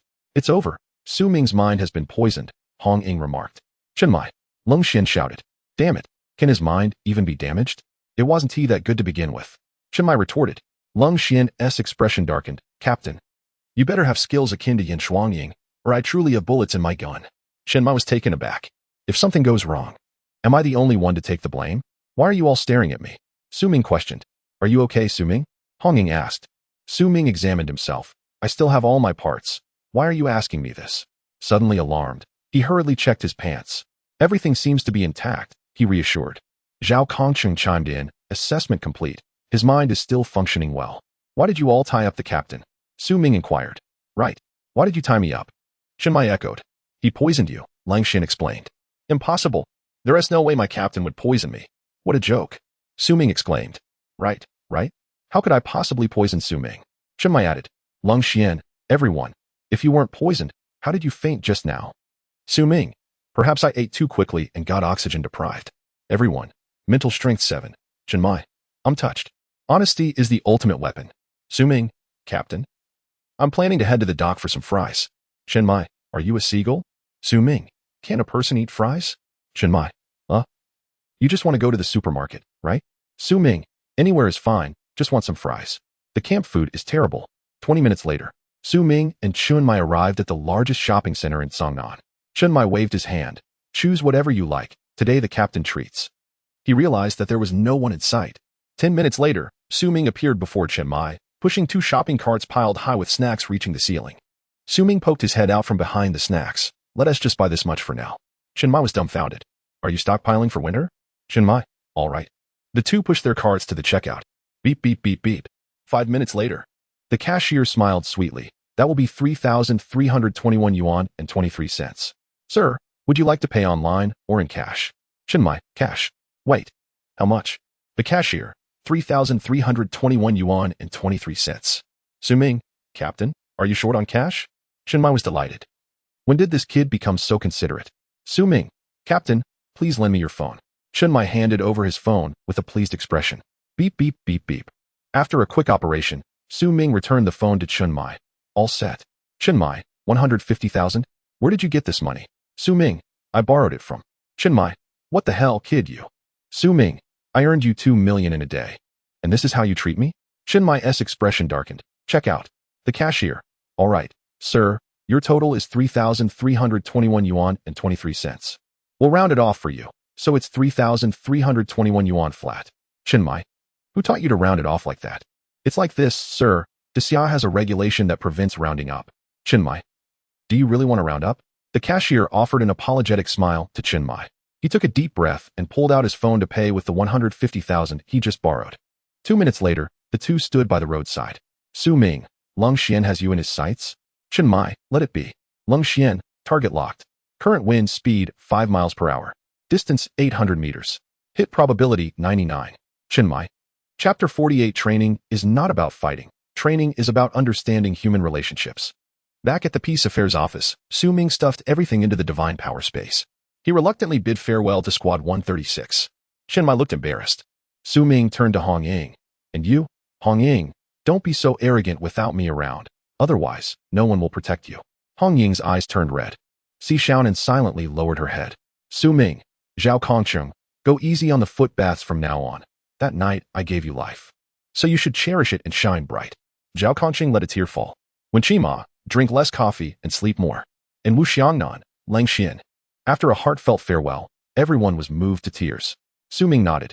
By the way, I cleaned up your rooms. We're all family. So there's no need to be polite with me. Everyone, don't you dare run. In the training camp, Yuan Gang stood at the forefront. His eyes narrowed as he surveyed the noisy crowd below. Everyone, stand straight. The area instantly fell silent. Yuan Gang took a deep breath. I know you all are elites from around the world, but here you are recruits, novices, trash, useless, fools. Instructor Hong tugged at Yuan Gang's sleeve. There are no fools. Yuan Gang slapped Hong's hand away, mocking. What, are you unhappy? Shen Qingzhu, I'm not happy. With Shen Qingzhu starting the uproar, the new recruits indignantly shouted, we're not happy either. Right, not happy. Yuan Gang, good. Then I'll give you a chance to prove yourselves. With that, a faint smile appeared on Yuan Gang's lips as he picked up the walkie-talkie. Let them come down. Above in the sky, amidst the clouds, 8 figures plummeted straight toward the training camp. The new recruits were aghast. Did they jump from the plane? No parachutes? Bai Li's mouth gaped wide. Lin Xie furrowed his brow. Soon, the 8 figures descended, and just before touching the ground, the gravity was released from several of them. 7 landed steadily, while only the vortex bumped onto the ground. Everyone, this can't be the fake mask team, right? Bai Li, it's fake, right? The mask team has only 7 members, and here there are 8. Counting them, there really are 8. Lin Xie looked at the last figure of the mask team, who wore a white mask, with a frown. He had a bad feeling. At that moment, on stage, Vortex awkwardly stood up, wishing everyone a happy new year in advance. Wang Mian shot him a glance, and Vortex shrank back to the back of the line. Only then did Wang Mian calmly speak. We are the mask team. The new recruits below remained unfazed. Wang Mian. We are the mask team. New recruits. Wang Mian. Just as the atmosphere turned awkward, the man in the white mask at the back shouted, can't you all cooperate a little? Training is not just about fighting. It's about understanding human relationships. The new recruits nodded in agreement. That makes sense. Applause erupted. Wang Mian's stiff expression softened slightly. The mask team was indeed clever. In the back, Vortex and the man in the white mask whispered to each other. Vortex, there's something to you. White mask. Of course, if you don't have something. How can you join the mask team? Vortex, how come I don't remember you? White mask. Changed my mask today. You wouldn't recognize me. Vortex, so that is how it is. White mask. Your mask is too ugly. It's time for a change. Vortex stroked his chin. Yours is just a bit better than mine. White mask. I'm the upgraded version. Vortex, let me try it on. White mask. Let us swap for now. While they were discussing, in front, Yuan Gang's gaze was resolute as he said in a deep voice, from now until 9 o'clock tonight. All members of the mask team will suppress their realms to the lamp realm. The 240 new recruits here can win as long as they manage to remove anyone's mask. A wave of astonishment rippled through the crowd. On stage, Yuan Gang's eyes gleamed with confidence. In the next moment, Su Ming raised the Vortex mask in his hand. Is it this one? Vortex? Wang Mian? Yuan Gang? Everyone? The attention of those on stage instantly turned to the Vortex wearing the white mask. Yuan Gang, what are you playing at? Vortex, I said I changed my mask today. Do you believe me? Yuan Gang, Wang Mian, what do we do now? Yuan Gang glared angrily at Su Ming. When did you get here? Su Ming, I was here 200 meters above the ground. Yuan Gang, after a moment of silence, Yuan Gang turned to the newly agitated recruits. Quiet. Everyone, be quiet. That doesn't count. I haven't said start yet. Everyone, can't handle it? Yuan Gang, I'll only consider it officially started when I say go. The new recruits were eager to try. Then what are we waiting for? Yuan Gang prepared to strike, exclaiming, get ready to take his kidney. A spiral blue orb crashed against the face of the vortex, sending dust and debris flying. Moments later, Su Ming stood before Yuan Gang, holding the vortex mask, inquiring, is this it? Yuan Gang watched as the vortex lay on the ground, gasping, before collapsing again. The crowd murmured, and Wang Mian's lips twitched beneath his mask. Stop pretending and pick up your mask. The vortex climbed to its feet and snatched the mask from Su Ming, placing it firmly on its face, standing rigidly, devoid of any frivolous movements. Su Ming questioned, doesn't this count? Yuan Gang retorted, I hadn't finished my count yet. You acted too soon. Su Ming replied, I am always one step ahead. Yuan Gang insisted, that didn't count. You must wait until I finish. The audience erupted in jeers, Yuan Gang's expression darkening. Silence. This time, let's take it seriously. Focus your energy. Prepare to take his kidney. At the moment Su Ming spoke, Yuan Gang swiftly turned, grabbing Su Ming, who was brandishing a blue, transparent spinning orb, glaring fiercely. You better get lost. Su Ming was taken aback. Huh? The vortex chimed in. Why are you targeting me specifically? Chapter 49. I will fight 10 under Yuan Gang's intimidating presence. Su Ming found himself compelled to step down to the audience, positioned in the front row. His eyes gleamed as he focused on the vortex. The vortex looked perplexed, while Yuan Gang prepared. Ready. 1, 2, go? Yuan Gang questioned. What are you doing? Su Ming replied, canceling the skill's initial delay. Can't you see that? Yuan Gang ordered. Get to the back. 2 minutes later, Su Ming had positioned himself at the back, flanked by Bai Li and Lin Qiyi. Yuan Gang finally exhaled in relief. Now we begin, with Yuan Gang's command. The new recruits surged onto the stage like a horde of eager ants. Naturally, Su Ming and Bai Li joined the fray. Lin Qiyi observed this scene, unable to suppress a twitch at the corner of his mouth, each holding one. Su Ming pondered. Huh? Bai Li queried. What are you doing, Qiyi? Such a foolish question could only come from Bai Li, while Su Ming surged ahead again, shouting, I will fight 10. Lin Qiyi, watching Su Ming rush forward, fell momentarily silent. Seeing Lin Qiyi's lack of response, Bai Li charged after Su Ming. Where are you going? Bai Li asked. Aren't we fighting the instructors? Bai Li replied. Su Ming is already there. Lin Qiyi countered. He has an advantage. Do you? Bai Li responded. Actually, I. Lin Qiyi continued. Moreover, the masked team is fully armed. Do you have any weapons? Bai Li stammered. Actually, I. Lin Qiyi pressed. What do you actually have? You wish to fight with nothing? Go fetch a weapon first. Bai Li exclaimed. What? Without further ado, Lin Qiyi yanked Bai Li towards the armory. Meanwhile, the new recruits had already been dispatched by the masked team. The vortex stood on stage. These recruits are utterly incompetent, merely charging forward mindlessly. Wang Mian retorted. You were no better as a recruit. The vortex replied. I was mocked as a recruit. Now that I am not, can I mock the recruits? Wang Mian conceded. You can. The vortex asserted. I simply call them novices. Wang Mian warned. Be careful. The vortex responded. Huh? Suddenly, a deafening sound erupted from above. Fire release, great fireball technique. The vortex's hair stood on end as a massive fireball hurtled toward him. In a moment of desperation, he expanded the vortex before him, swallowing the fireball. Then, out of nowhere, Leo delivered a powerful kick. The vortex exclaimed, What the hell is this? With no time to think, the vortex drew his blade, swiftly slicing through Leo, leaving him in a cloud of ink. The vortex protested, This defies logic. Before he could regain his composure, Su Ming leaped into the air. Reaching out, universal attraction. The vortex exclaimed, Huh? A tremendous force pulled the vortex towards Su Ming. Struggling, the vortex cried, Help me, boss. At that moment, Wang Mian had already made his move, vanishing from sight. The vortex found himself yanked close to Su Ming, who grasped him firmly. The vortex kicked violently. Why are you at this level? Yuan Gang is to blame. Before Su Ming could respond, Wang Mian had arrived, declaring, Got you. Wang Mian's voice was cold as he drew his blade, executing a horizontal strike. The blade curiously passed through Su Ming's body, causing Wang Mian to momentarily falter. Is that another void? Simultaneously, as Su Ming entered a state of phasing, the vortex also passed through Su Ming, grabbing at him. The vortex and Wang Mian, in perfect synchrony from years of combat experience, instantly changed their expressions. Now was the moment. They simultaneously attacked. Even the strongest of voids would have a cooldown.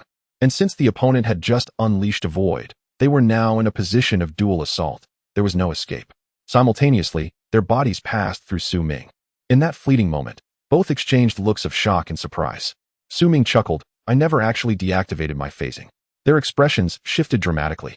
After passing through Su Ming's body, Su Ming exerted force once more, bitter resistance. A tremendous repulsive force emerged between Wang Mian and Su Ming. Wang Mian staggered back 2 steps, while Su Ming used that force to charge toward the vortex. A spiraling blue orb gathered instantaneously. Take his kidney. The vortex gasped. What?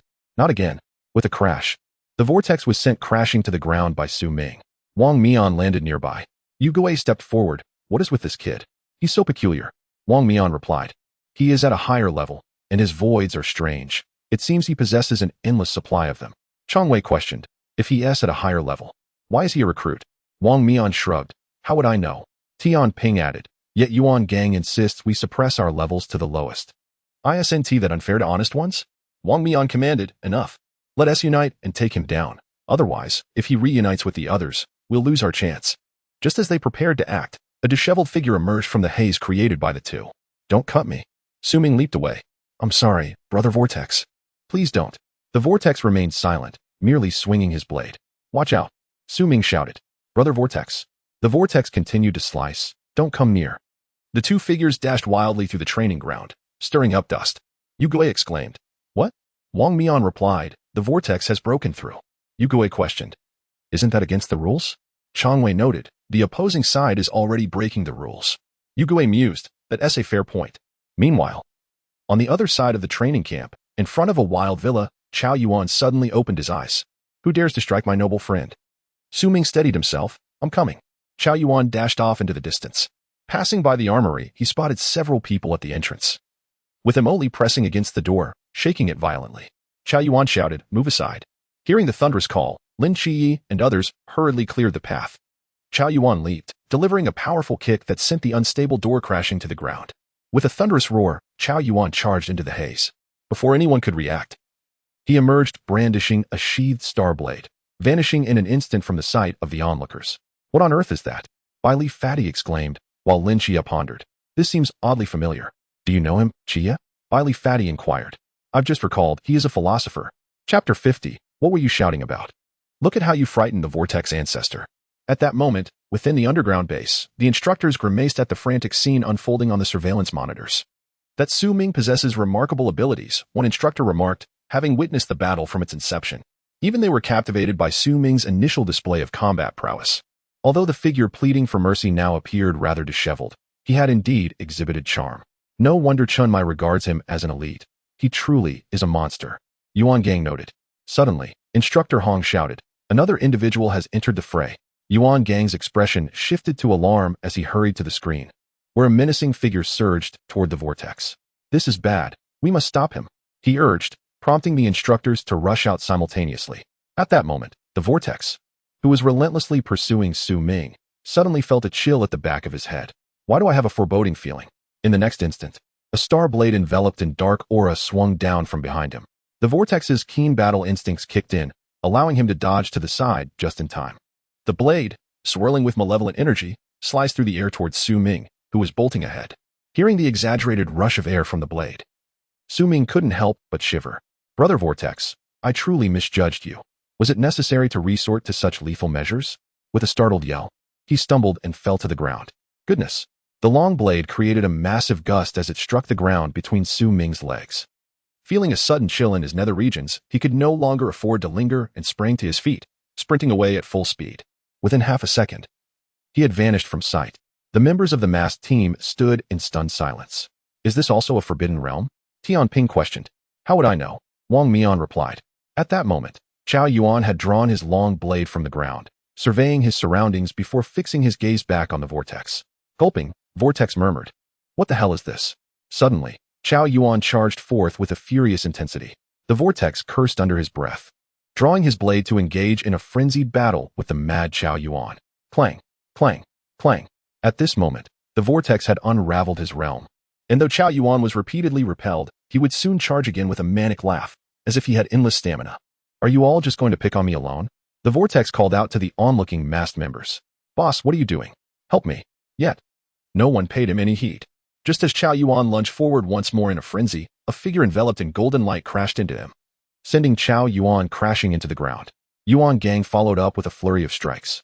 Bang, bang, bang, roar, bang, bang, bang. With Yuan Gang's healing, Chao Yuan quickly regained his composure. Your medical skills are exceptional, Yugui remarked. Are you playing a game of Three Kingdoms or something? Wang Mian asked.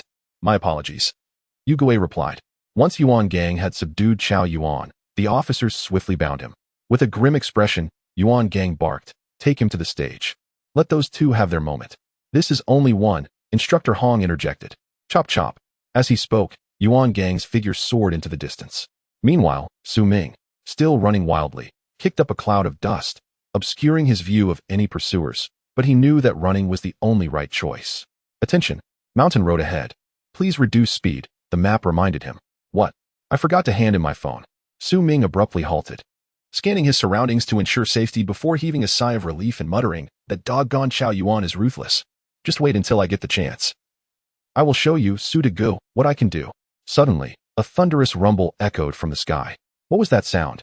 Su Ming wondered, looking up just as a golden light hurtled toward him. Oh no, a meteor. He sprang into action, legs pumping furiously as he bolted forward. Attention, Mountain road ahead. Please reduce speed. Mountain road ahead. Please reduce speed. Su Ming remained silent, his legs nearly smoking from exertion. Yuan Gang crashed to the ground. Where is he? He was just here. Looking up, he spotted Su Ming 100 meters away, legs moving like a whirlwind. Goodness, he's running so fast. Yuan Gang exclaimed as he took off after Su Ming. With a swift kick, he struck Su Ming's lower back, sending the fleeing youth tumbling to the ground. Bang, bang, bang. This fellow was far easier to subdue than Chao Yuan, yielding with just a single punch. I complied after the first punch. Why did you hit me twice more? Su Ming protested, bruised and bound. I was teaching you not to surrender so easily. Learn from Chao Yuan. Yuan Gang retorted, turning away with a smirk. Cool, cool, cool. Su Ming exclaimed, following closely behind Yuan Gang, kicking at the air in frustration. What are you mumbling about? Yuan Gang asked. Rabble, rabble. Su Ming replied. With a pleased nod, Yuan Gang led Su Ming to join the other instructors and the masked team.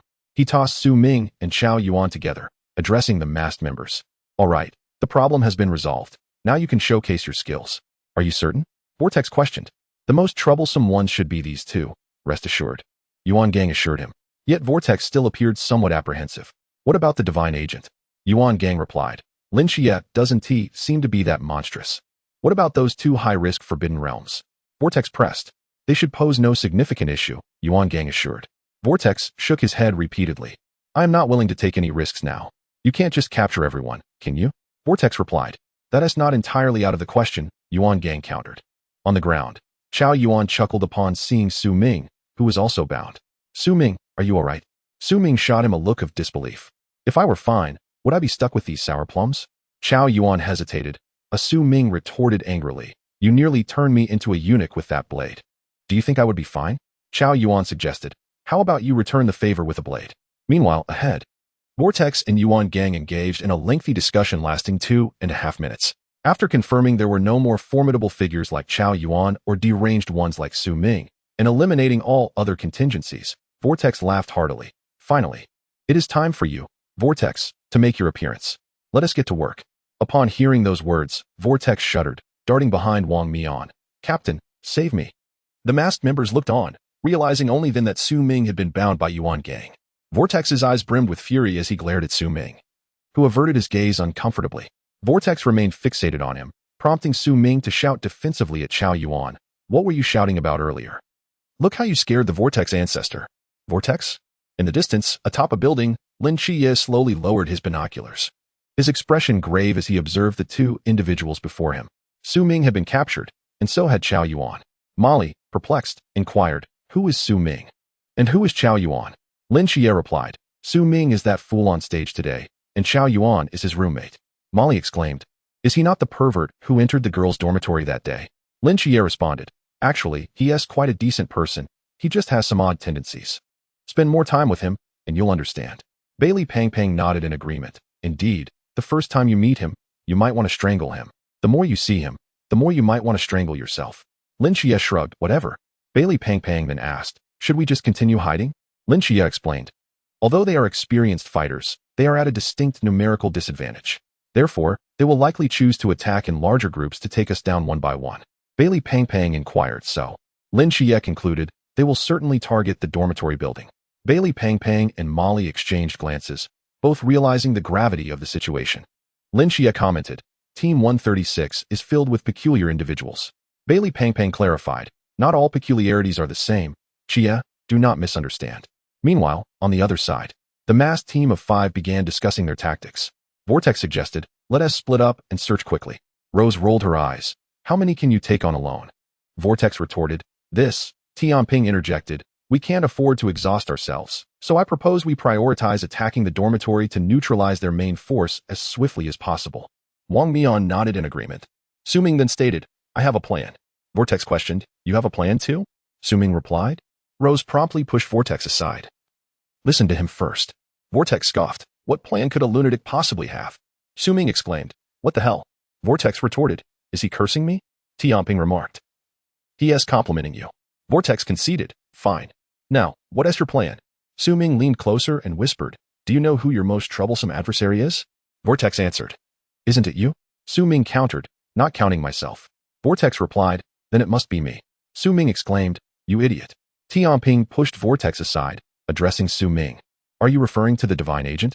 Su Ming nodded vigorously. Smart. I concede your intelligence is a third of mine. Tianping remarked. Su Ming continued. Listen to me. Soon, Lin Xie will surely attempt a sneak attack while you are engaged with the dormitory. Therefore, we should split into 5 groups and surround Lin Xie from all directions. Vortex exclaimed. How can I split into 5 groups alone? Su Ming admonished. Don't interrupt me. You're derailing my train of thought. Vortex shot back. What thought process do you even have? Su Ming insisted. Just consider whether this will catch Lin Xie off guard. Vortex interrupted. Enough. Let us focus. Tianping then stated. So your suggestion is to capture him first? Su Ming nodded affirmatively. Yes. Tianping queried. Why are you sharing this with us? Su Ming replied with a mysterious smile.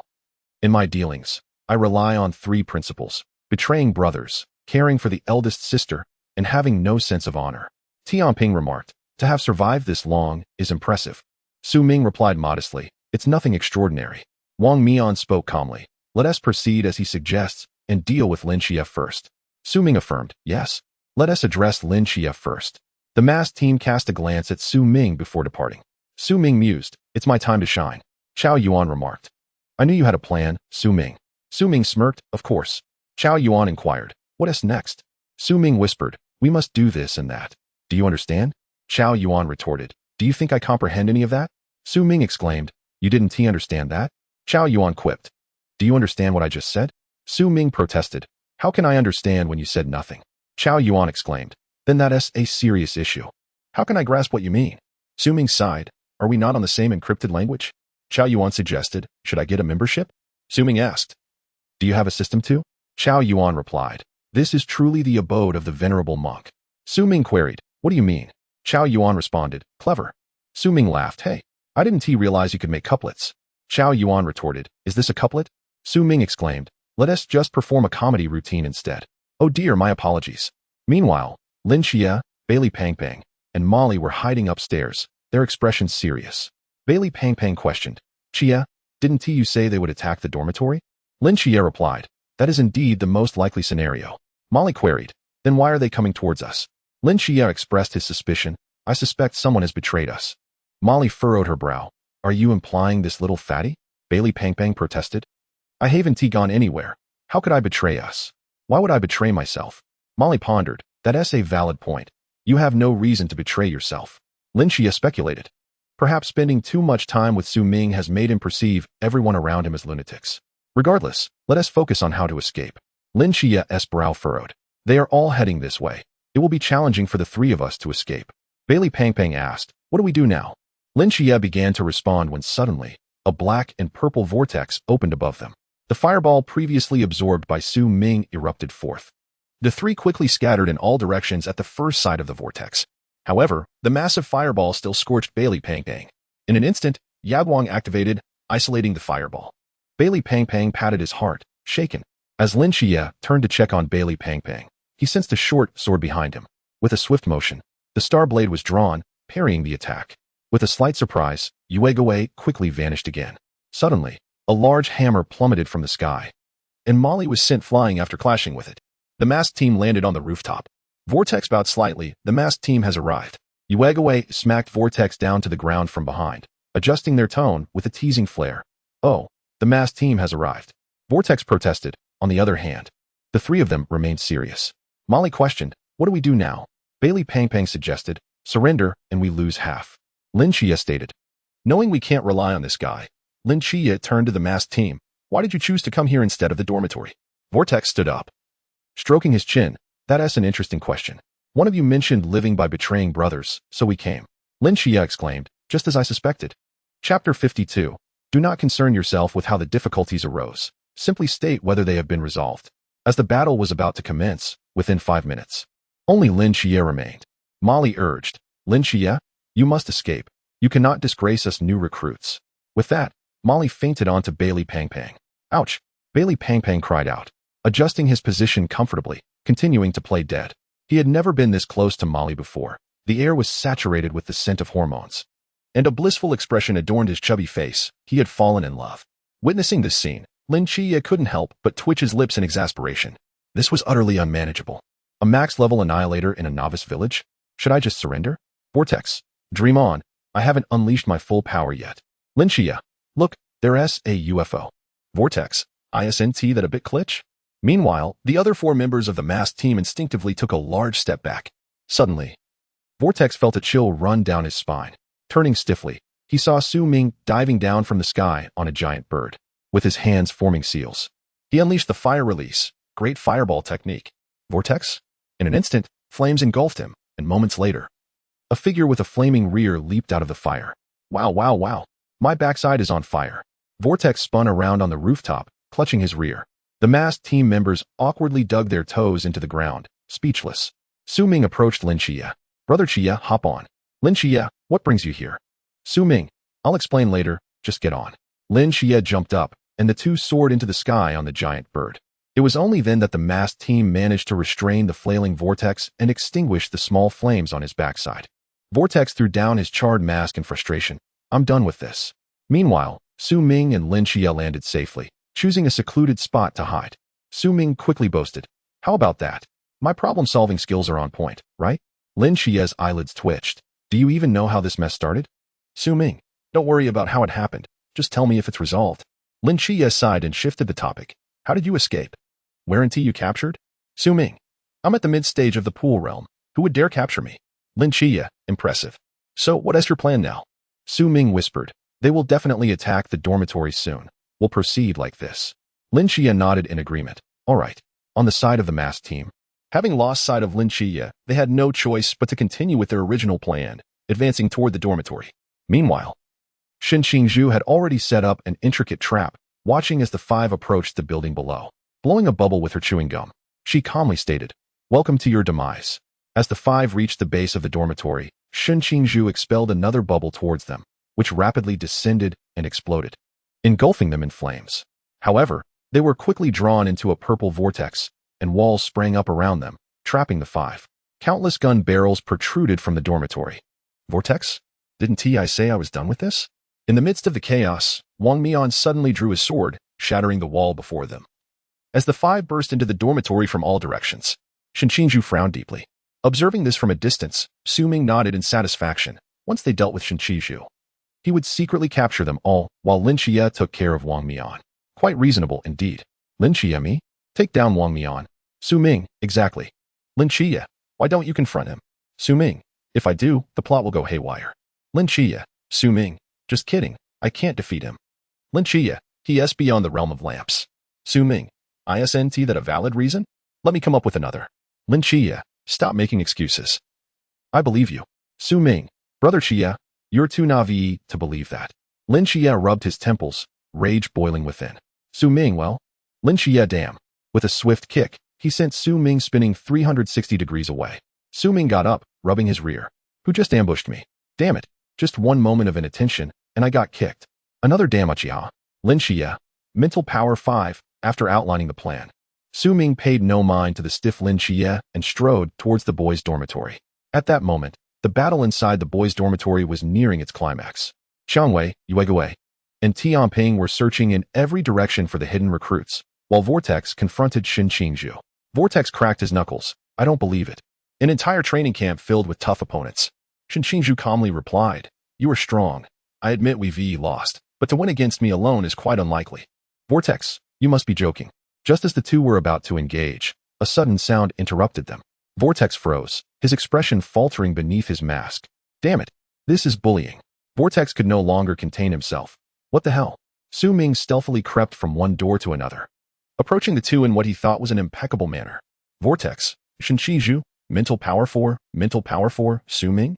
Have I been discovered? Chapter 53. Having played the mysterious role my whole life, can I enjoy myself a bit? Su Ming peeked around the corner and found both of them staring blankly at him, so he cleverly hid again. 2 seconds later, Su Ming peeked out once more, and they were still staring blankly. Su Ming, are we playing statues? If so, I'll take advantage of the moment. With swift hand seals and a deep breath, he called upon the fire release. Vortex. What the hell? Vortex had barely begun his exclamation when flames surged toward him. Without hesitation, Vortex sprinted away. Shen Qingzhu, still unaware of the gravity of the situation, was caught off guard as Vortex's afterimage zipped past him. Shen Qingzhu. Boom. A massive fireball engulfed Shen Qingzhu. 2 seconds later, the flames dissipated, revealing a charred figure who collapsed onto the ground, exhaling smoke.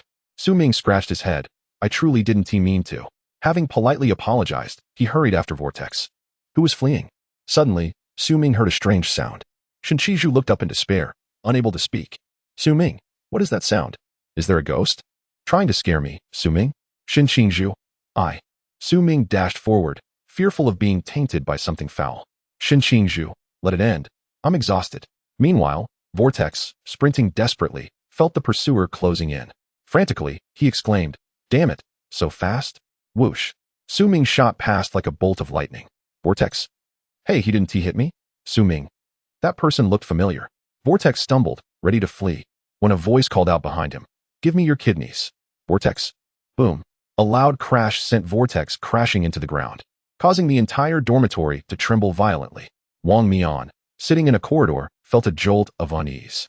The next instant, the ceiling above him shattered, and both he and another figure tumbled down. Wang Mian instantaneously slowed time and swiftly escaped, once again releasing the time dilation. Su Ming and the Vortex collided directly into the corridor. Amidst the swirling dust, nothing was visible, only the startled voices of the two. I'll fight you to the end, Vortex ancestor. It won't help you to call me grandpa. Spare me, even if you plead for mercy. I won't let you off. Damn it. Do you really think I, Su Ming, am easy prey? Bang bang bang. Vortex ancestor, stop hitting me. After a resounding clash, a singular voice echoed, divine might. Then, silence fell. The corner of Wang Mian's mouth twitched beneath his mask. Could it be that he had killed the Vortex? As the dust settled, only a bruised and battered Su Ming remained standing, wiping blood from his nose. Am I handsome? Wang Mian. Mental power 1. Suddenly, Wang Mian's demeanor grew serious. Where have you sent the Vortex? Su Ming replied. The Vortex has gone to sleep. Wang Mian. Unfazed, Su Ming turned to depart. After taking 2 steps, he cautiously scrutinized Wang Mian. You're not planning to ambush me, are you? Wang Mian. Su Ming. You don't strike me as the trustworthy type. Thus, Su Ming walked away slowly, one eye fixed intently on Wang Mian. Wang Mian. Mental power 2, clang. Unmindful of his surroundings, Su Ming stumbled over something and fell to the ground. In a flash, he sprang to his feet and sprinted toward the end of the corridor. Watching the fleeting figure vanish, Wang Mian's mouth twitched violently. What kind of creature is this? Meanwhile, someone called out to him from behind. Moon Ghost, brother.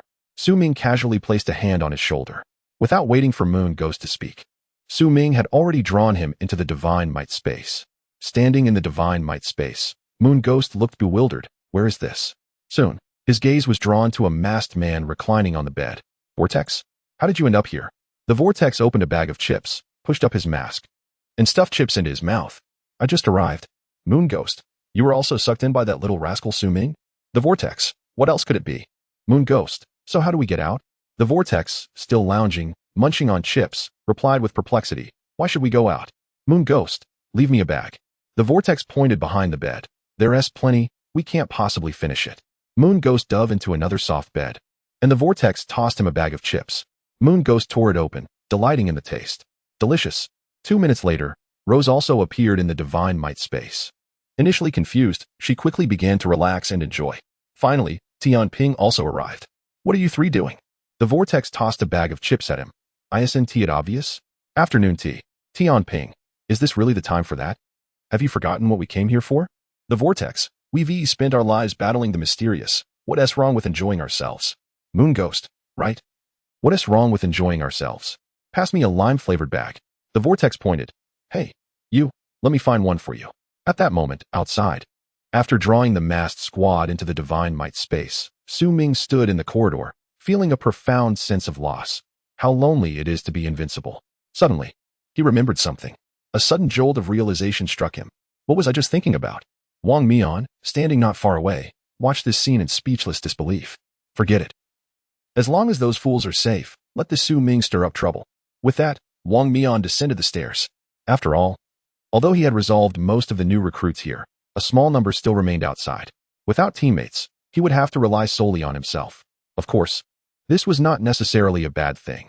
When alone, no one could unmask him, and in a sense, he felt he owed a debt of gratitude to Su Ming.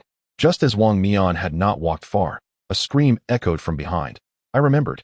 I just made those fries. Chapter 54. My life is like walking on thin ice in the divine might space. Crunch, crunch, crunch. The four each occupied a large bed. The sound of chips crunching echoed. The vortex remarked, "Who do you think invented this crunchy snack? It's so delicious."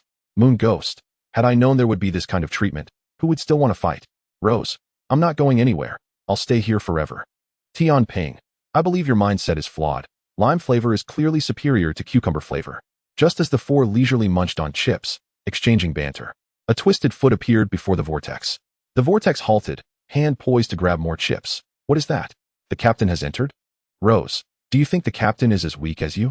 The vortex, "What if the captain wants to enjoy himself too?" Rose, "That's a valid point." Tian Ping, "Su Ming is coming in." Rose, "What?" The vortex, initially confused, grew anxious. "You want me to go out?"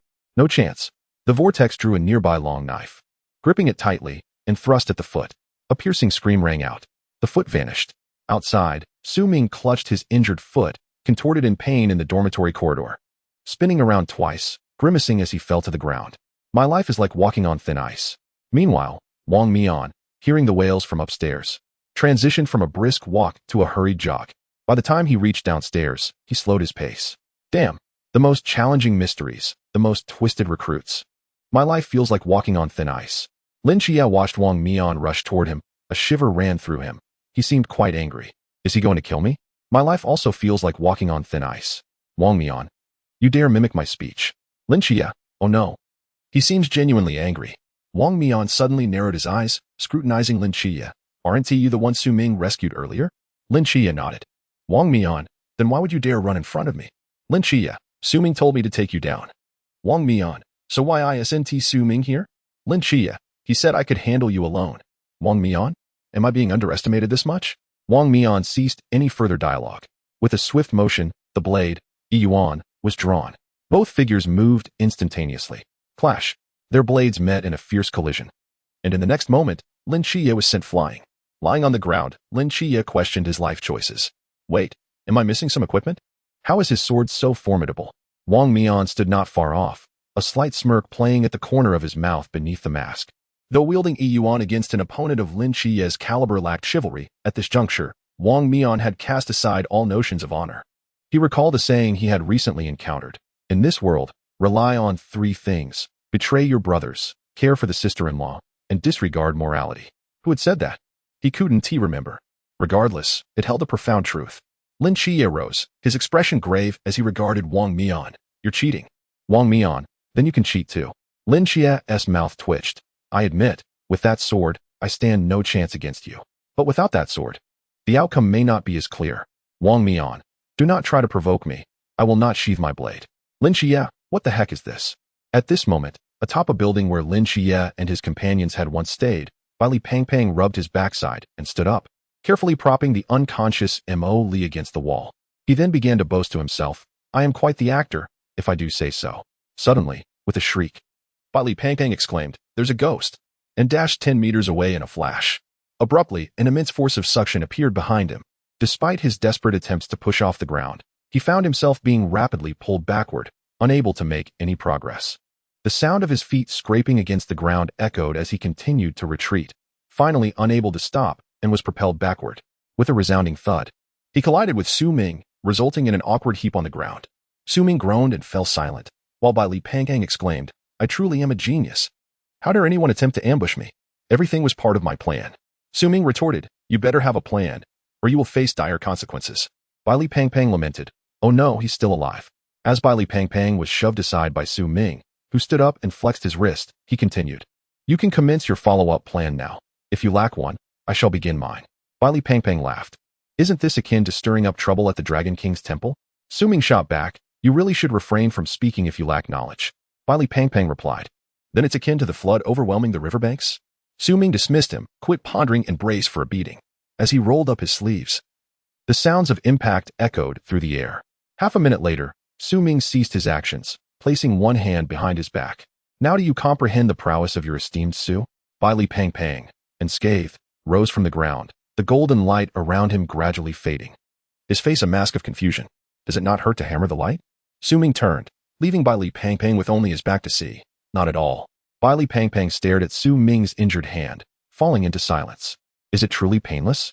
Su Ming snapped, "What are you asking for?" Li Pangpang sheepishly replied, "My apologies, I did not mean to pry. Su Ming extended his hand, handed over. Bai Li Pangpang asked, what? Su Ming clarified, the sealing tape. Bai Li Pangpang queried, sealing what? Su Ming reiterated, the sealing tape. Bai Li Pangpang inquired, what tape? Su Ming clarified once more, the sealing tape. Bai Li Pangpang cleared his throat. That would be the sealing scroll. Su Ming affirmed, exactly, the sealing egg roll. Hurry and produce it. Bai Li Pangpang questioned, how do you know I possess the sealing egg roll scroll? Su Ming replied, does it concern you? Bai Li Pangpang protested, I will not provide it. Su Ming warned, if you don't, I shall pursue Mo Li. Bai Li Pangpang exclaimed, how did you know that? Su Ming pressed, will you give it or not? Bai Li Pangpang, gazing at Su Ming's exceedingly handsome face, felt his wealth was rendered insignificant before Su Ming's beauty. Reluctantly, he produced the sealing scroll, use it sparingly. With a swift motion, before Bai Li Pangpang could finish, Su Ming tore off a substantial length. Bai Li Pangpang observed as the material was inspected, and then, with a decisive snap, it was affixed to his own mouth. After a series of muffled sounds, Su Ming peeled away the sealing scroll. You must admit, this sealing egg roll is incredibly effective. Once applied, it silences the bearer. Bai Li Pangpang responded with a perplexed expression. Spirit Power 7, Chapter 55. Did you prepare equipment for me? In front of the dormitory, Wang Mian, bolstered by Yi Yuan, effortlessly pursued Lin Xie, wielding his weapon with ease. In contrast, Lin Xie, relying solely on the enhancement of the Starry Night Dancer, was reduced to evasion, appearing exceedingly flustered.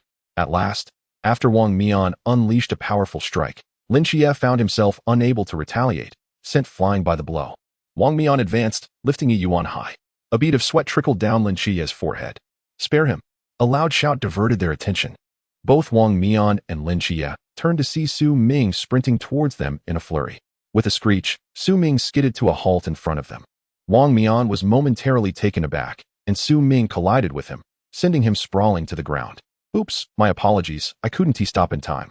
Su Ming said courteously before quickly helping Lin Xie to his feet and patting him on the back. Can't you see you're outmatched? Lin Xie replied. Is that not apparent? Su Ming recalled. I just remembered. I forgot to have you bring equipment. Lin Xie looked astonished. You prepared equipment for me? Su Ming affirmed. Of course. Su Ming, never engage in unprepared battles. Behold, what is this? Lin Xie gazed at the tape-like object in Su Ming's hand, shaking his head in confusion. I do not know. Su Ming explained. That's a sealing egg roll. Lin Xie's face showed bewilderment. Huh. Su Ming elaborated. The sealing egg roll. You simply stick it to his weapon, and it becomes useless. Lin Xie questioned. Are you sure it's called a sealing egg roll? Su Ming scratched his head. What sealing egg roll? It's called a sealing scroll. Your mind isn't functioning, Xie. Lin Xie's spirit power dropped to 4. Wang Mian rose from the ground. Are you two done chatting? Almost, Su Ming replied casually, turning to Lin Xie. If you have any further inquiries, feel free to ask. Lin Xie forced a smile. Forget it, I understand. Good, then let us proceed, Pikachu. Su Ming shouted, clearing a path for the two. Lin Xie and Wang Mian exchanged glances. Su Ming urged Lin Xie, what are you dawdling for? Strike first. Despite his reluctance, Lin Xie drew his sword. Clang. Once more. Lin Xie's starry blade clashed with Wang Mian's Yi Yuan. This time, Lin Xie managed to maintain his stance, not being instantly sent flying. Realizing the shift in momentum, Wang Mian increased his force, propelling Lin Xie backward. However, Lin Xie successfully affixed the sealing scroll to Yi Yuan. With a slight smirk, Lin Xie declared, the battle has only just begun. He swiftly turned to engage again. Clang. This time, Lin Xie collided effortlessly with Wang Mian's Yi Yuan, who was slightly taken aback yet quickly regained his composure. Come again, kid. Clang, clang, clang. After a series of exchanges, Wang Mian deflected Lin Xie's starry blade and distanced himself. Lin Xie mused, he is not as formidable as I had envisioned. Wang Mian raised an eyebrow beneath his mask. Are you certain? Lin Xie replied. Without Yi Yuan, it's 50-50. Wang Mian chuckled softly, gradually peeling away the tape from Yi Yuan. And now? Lin Xie was left speechless, as was Su Ming, both staring incredulously at Wang Mian. With a mischievous glint, Wang Mian surveyed the astonished duo. I am the leader of the masked squad. You didn't actually believe I could be hindered by a mere sealing scroll, did you? How would I face those mysteries otherwise? Su Ming exclaimed. Xie. Lin Xie asked, what now? Su Ming suggested, perhaps it's not too late to bow down. Lin Xie was at a loss. Wang Mian declared, the games are over. With swift movements, 2 blades flashed, and Lin Xie and Su Ming found themselves sprawled on the ground. Xie, I may not make it, Lin Xie murmured, clutching Su Ming. What about the egg roll? Su Ming, barely holding on, replied, remember to return the egg roll to Pang Pang. I borrowed it from him. Tears welled in Lin Qia's eyes. All right. Wang Mian scoffed. What are you two pretending for?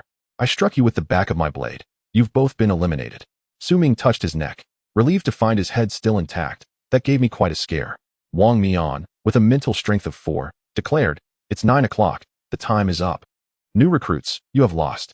He then slowly approached the two, extending a hand. Well done. Su Ming stood up, brushing the dirt off his rear against Wang Mian's hand. Did you need to say that? Wang Mian's lips twitched as he extended his hand toward Lin Qia. Lin Qia glanced at Wang Mian's dusty hand, and Wang Mian reluctantly withdrew it, switching to the other. Only then did Lin Qia grasp Wang Mian's hand, saying, Senior, you are quite formidable. Please do not take my words during battle to heart. Wang Mian smiled and nodded. The younger generation is indeed impressive. If you need anything in the future, feel free to seek me out. I will do my best to assist you once. He tugged at the ceiling scroll on the ground with his foot. Consider this a punishment for my cheating. Thank you, Lin Qia replied. And what about me? Su Ming inquired. You may also seek me out if you encounter difficulties. While I may not wish to resolve major issues, I will always be available for minor ones, just for the sake of witnessing the spectacle, Wang Mian replied. Leaving Su Ming perplexed, Wang Mian suddenly recalled the group of whirlpools and asked, what about them? Let them out. I would like to as well. But they refused to come out, Su Ming responded. What do you mean? Wang Mian asked. As soon as I entered, they attacked me. I suspect they are sneaking my potato chips, but I have yet to catch them in the act, Su Ming explained. Are they in another space? Wang Mian inquired. That's about the gist of it, Su Ming confirmed. Tell them that if they do not come out soon, they may never come out again, Wang Mian commanded. I'll give it a try, Su Ming said. His form twisted in a spiral, and before he could completely disappear, he was poked by that whirlpool. If you poke me again, I swear I will fight back. Your captain said that if you do not come out soon, you may never come out again. Upon hearing this, the whirlpool grew anxious. We will come out immediately. Su Ming had only half entered the divine space when he darted back out. The whirlpool said they refused to come out. Wang Mian exclaimed, this is outrageous. Su Ming relayed, your captain said this is outrageous. The whirlpool retorted, wait, how did you convey that? I'm going out right now. Su Ming replied. The whirlpool asked how you were speaking. Wang Mian, now exasperated, stated, your captain just cursed you in his heart. Hey, where did everyone go? Why is no one responding to me? Su Ming queried. Upon closing the divine space, he turned around to see the 4 whirlpool members emerge from the purple vortex. Have you arrived, my brother? Su Ming greeted. The whirlpool cracked his knuckles ominously. Are you prepared to weather the storm, my brother? Chapter 56. Not my choice for door-to-door service. It hurt. It hurt immensely. A heart-wrenching pain. Su Ming sat in the cafeteria, tears in his eyes, shoving roast chicken into his mouth. Beside him sat the members of the masked team. The whirlpool stated, Boss, he's about to finish. Shouldn't we start eating? Wang Mian replied, then you should compensate him for the potato chips. The trio of Weiguei Qiangwei and Tianping lowered their heads in embarrassment. Wang Mian waved his hand dismissively. Forget it, let him eat. The whirlpool retorted, what if he eats enough for 7? What if he gets stuffed? Su Ming interjected, what do you want with hairy crabs? I don't want hairy crabs. Please, no more hairy crabs. Wang Mian asked. Old son, do you have hairy crabs? Old son, slightly taken aback, inquired, who is this kid? Wang Mian explained, an elite.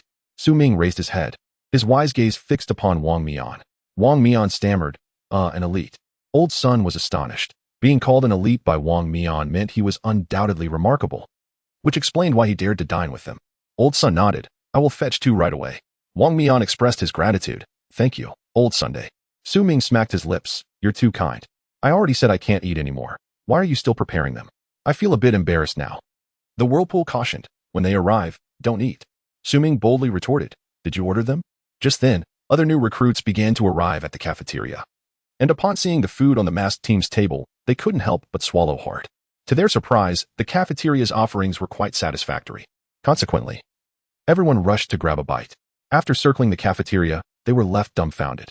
Why is there only a bowl of plain steamed buns and raw meat? The whirlpool fumed. What? Do you want hairy crabs too? The new recruits fell silent, having witnessed the masked team's terrifying prowess.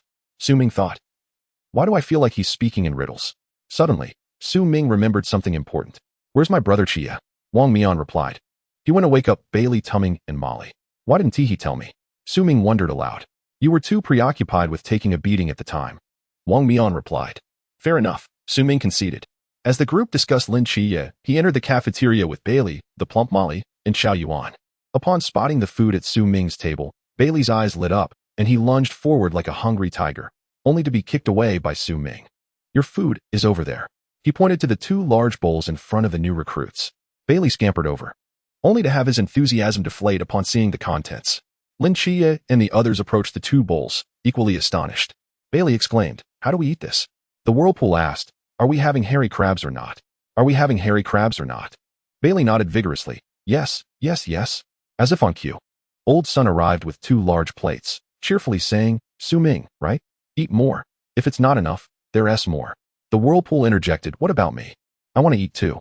Old Sun smacked the back of the whirlpool's head. "Su Ming is an elite. Are you an elite too?"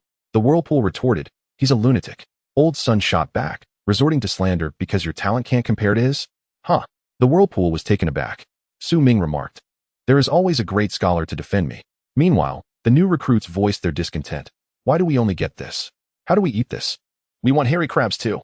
Old Sun's expression shifted drastically. "Are you elites as well?" The new recruits gritted their teeth but remained silent, knowing full well they had been thoroughly defeated by the masked team. As for the whirlpool, he had just received a scolding from Old Sun, let alone them. "Please eat quickly. I have matters to attend to," Old Sun said with a smile to Wang Mian before turning to leave, adding, "If Su Ming doesn't have enough to eat, let me know."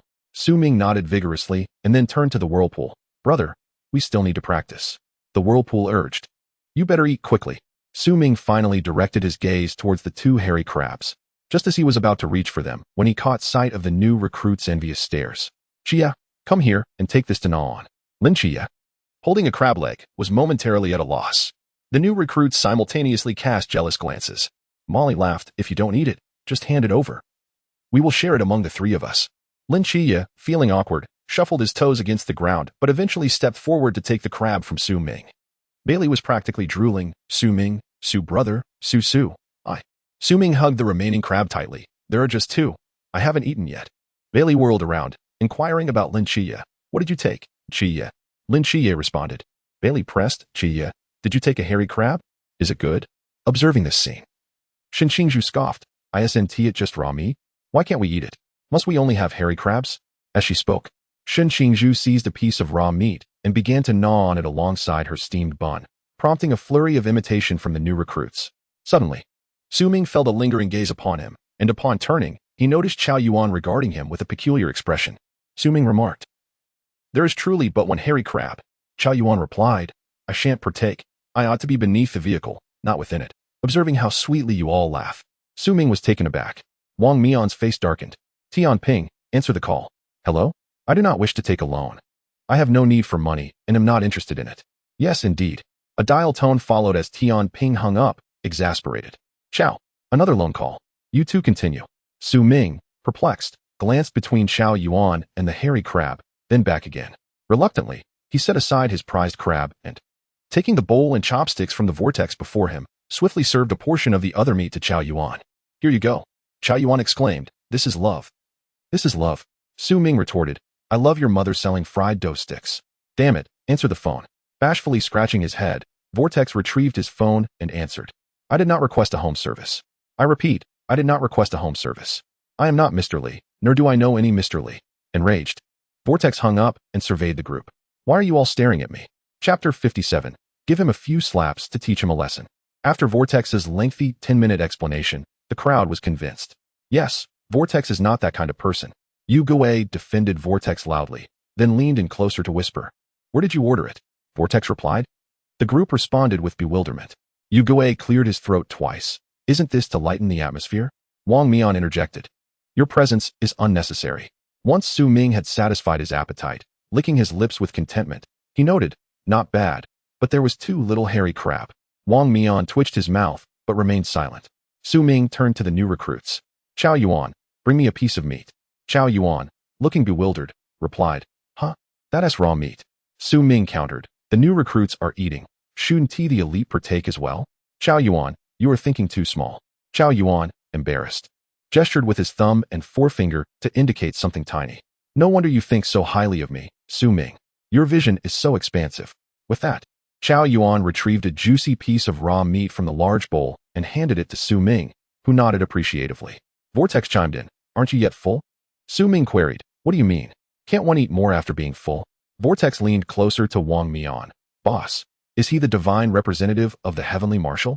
Wang Mian rubbed his chin. That should not be. Our gods have long since vanished.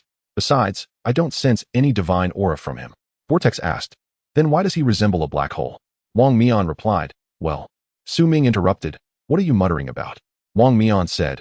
Nothing, keep eating. Su Ming instructed Chao Yuan. Watch closely, Uchiha grilled meat. Chao Yuan responded. Su Ming formed hand seals, and with a clap, the meat fell onto the table. Su Ming remarked. Chao Yuan looked confused, as did the others. Mental power 3. Su Ming retrieved the grilled meat from the table. A minor mistake, don't mind it.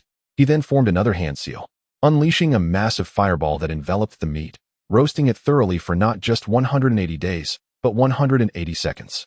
Afterward, he completed the dish, and the once raw meat now sizzled and glistened with oil. The aroma wafted throughout the dining hall, causing Shen Qingzhu, who was enjoying grilled meat, to nearly drop her jaw as tears of delight formed at the corners of her mouth. Brother Shun, the grilled meat smells divine, Deng Wei remarked, while Shen Qingzhu muttered. Sour. Deng Wei wiped his mouth. The Li brothers, Li Jia and Li Liang, unconsciously wiped their mouths, continuing to munch on their raw meat. Brother Shen said it's sour, so it must be sour. Su Ming savored the grilled meat, relishing the moment. This is the sensation. Gulping. Chao Yuan beside him could not resist swallowing. Su Ming inquired, what was that noise? Standing straight, Chao Yuan avoided looking at Su Ming. While Bai Li Pang Pang hurried over, Su Ming, Su, I too want to eat grilled meat. Su Ming was taken aback. He glanced at the earnest Bai Li Pang Pang, and then at the masked individuals. A slight smile crept upon Su Ming's lips. Vortex shuddered, sensing something amiss. Does this fellow not harbor good intentions? Su Ming pointed at Vortex. Give him a couple of slaps to teach him a lesson. Vortex responded. Bai Li Pang Pang hesitated. Isn't that a bit harsh? Yet the fragrant aroma of the grilled meat continued to erode Bai Li Pang Pang's resolve. 2 seconds later, Bai Li Pang Pang, with short legs, approached Vortex. Vortex exclaimed, Do you think I am easy to bully? Bai Li Pang Pang looked up with a grin. Su Ming, I am not a coward. Su Ming patted Bai Li Pang Pang on the back. Well done. With that, Su Ming grabbed several more pieces of raw meat. In a flurry, after 180 seconds, the fresh grilled meat emerged. Bai Li Pang Pang's eyes sparkled with excitement as he devoured the meat hungrily. Delicious. Gulp. Chao Yuan again swallowed, unable to resist. I too will give him a couple of slaps. Vortex exclaimed. Su Ming responded. All right, let me grill some meat for you first. Okay. Chao Yuan stepped forward. Vortex thought, what the hell? Chao Yuan declared. Su Ming, I am not a coward. Su Ming quickly helped Chao Yuan up. The grilled meat is still warm. The other new recruits halted their consumption of raw meat, their eyes fixed intently on Vortex. Vortex exclaimed. Su Ming waved his hand, released the arrows. The new recruits surged forward. A tumult ensued, and soon the new recruits stood beside Su Ming, bruised and battered, declaring, We are not cowards. Su Ming stammered. Vortex's eyes glinted with malice as he lunged forward. I will fight him. Yu Gui and Tian Ping rushed to restrain Vortex. Calm down, calm down.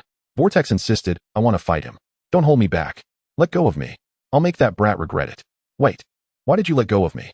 Yu Gui replied. Didn't you say you wanted to fight him? Tian Ping added. Didn't you tell us to let you go? Vortex, glancing at the 200 new recruits encircling Su Ming, along with the peculiar Su Ming and Chao Yuan, swallowed hard. Grabbing Yu Gui and Tian Ping's hands, he placed them on his waist.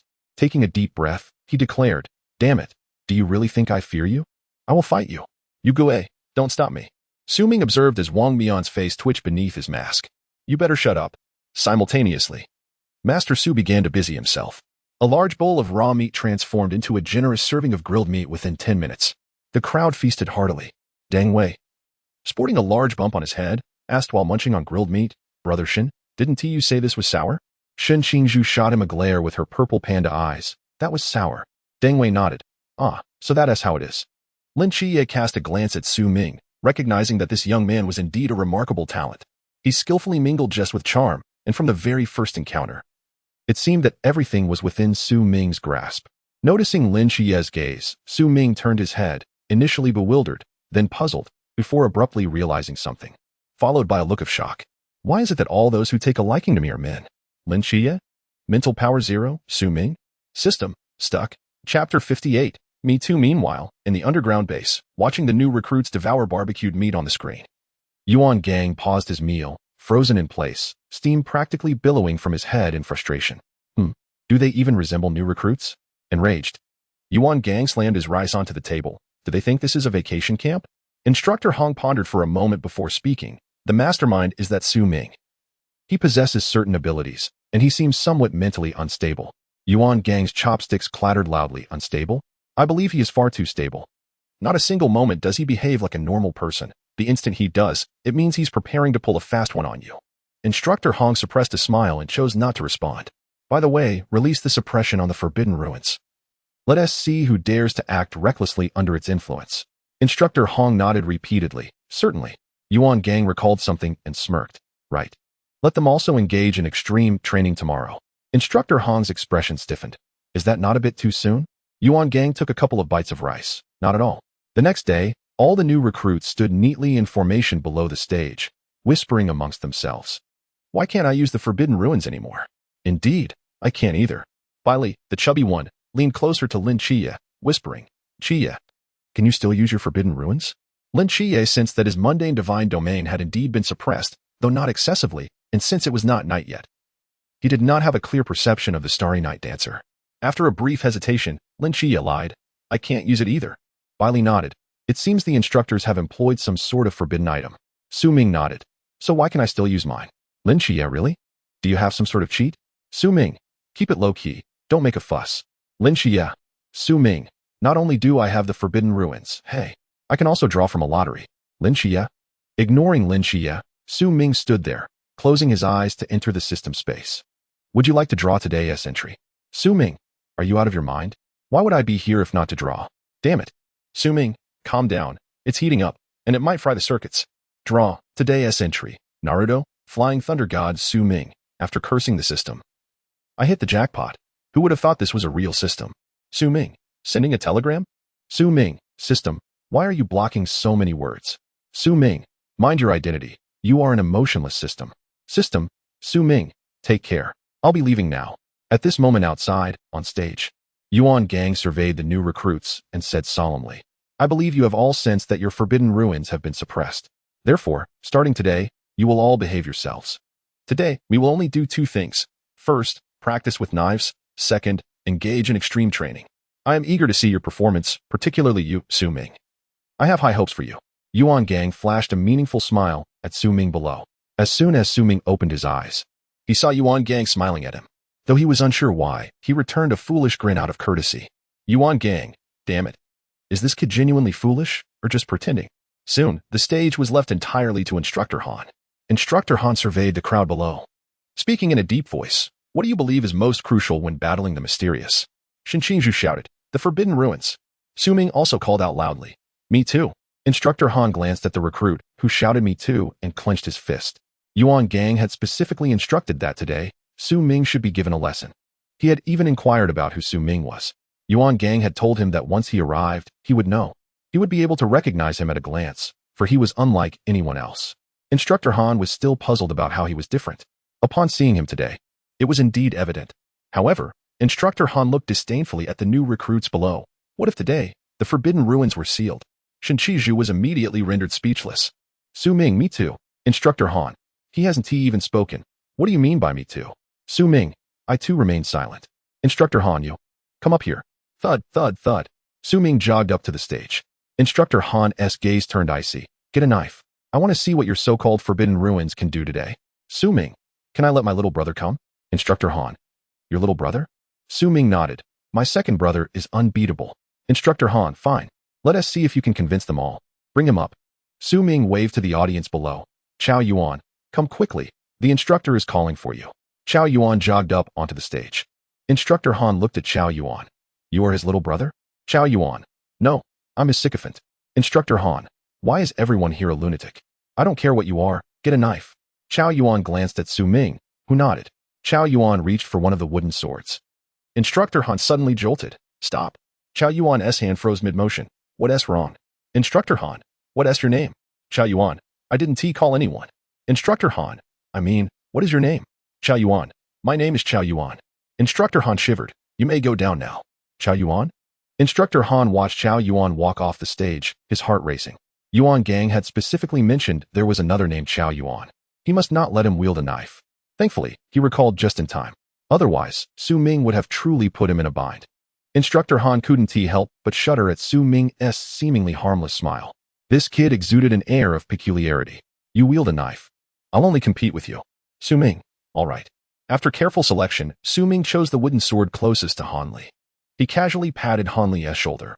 Although your opponent is me, Su Ming, there's no need to be nervous. Han Li? Who the hell taught you to wield a knife like that? Su Ming. Jinmai. Han Li shook his head, choosing not to respond, and reached for a knife from the nearby rack. Suddenly, a loud shout rang out. Take this blade. Su Ming charged forward, swinging his knife down. Han Li.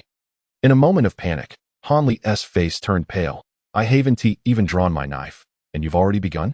Su Ming, I thought you were going to fight me barehanded. Han Li, don't hold the knife like that. I'm starting to suspect you're a spy.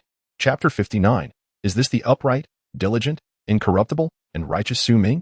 In the office of Yifan in Beijing, Wang Mian stood with a serious expression. Yesterday, our mass team visited the new recruit training camp. Yifan, seeking commendation? Wang Mian, not at all. I discovered something significant. Yifan's expression also turned grave. He understood that Wang Mian coming to his office with news of a major issue meant something serious. After a moment of contemplation, Yifan asked, what issue did you discover? Wang Mian, there is a new recruit named Su Ming, and he has a problem. Yifan, are you referring to that upright and principled individual who is steadfast in his duties, impartial, and possesses an unwavering sense of righteousness? Defending the last line of defense for the great Xia as a night watchman, who dared to journey alone to the capital to report their captain, Su Ming? Wang Mian, we might not be talking about the same person. Yifan, then who are you referring to? Wang Mian, Su Ming from Team 136. Yifan, isn't that the same person? Wang Mian, I might have been disoriented. No, it's you who might be disoriented. Yifan, what do you mean? I am quite alert.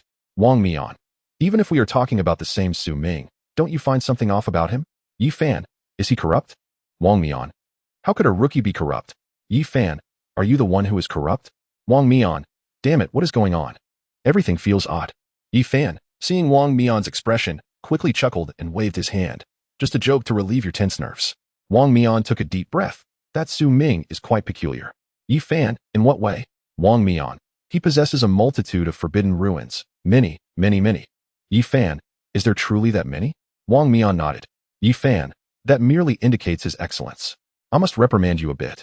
You should not envy him for being an outstanding rookie and defame him. That is not right. I shall overlook it this time, but there shall be no next time. Wang Mian, are you being foolish? Yifan, what did you say? Wang Mian, I said the commander is wise and formidable. Yifan laughed heartily. He can barely be considered competent. He is still a bit lacking from being wise and formidable. Wang Mian, you should send someone to Songnan to meet that Su Ming. Then you will know I am not deceiving you. Yifan stroked his chin. Is it truly that strange? Wang Mian nodded. It would be best if you could go personally. If he can be incorporated into the Night Watchman, in just 10 years, no, 5 years, he will become the pinnacle of strength in Great Xia. Yifan, but isn't he already a Night Watchman? Wang Mian squinted. I doubt it. Yifan was taken aback. Are you suggesting he is an undercover? Wang Mian shook his head and handed Yifan a document. I cannot be certain, but you may want to take a look at this information first. Yifan accepted the document and began to peruse it. Half a minute later, the meeting room fell into an eerie silence. Yifan broke the silence. It's too normal. Wang Mian nodded. It's normal to the point of being abnormal. Losing his father at 5, his mother at 6, entering a mental institution at 7, and suddenly, at 18, he appears as if divinely aided. How could this be? It's as if life had suddenly bestowed him with advantages. Yifan slowly nodded. Understood. You may return to your tasks.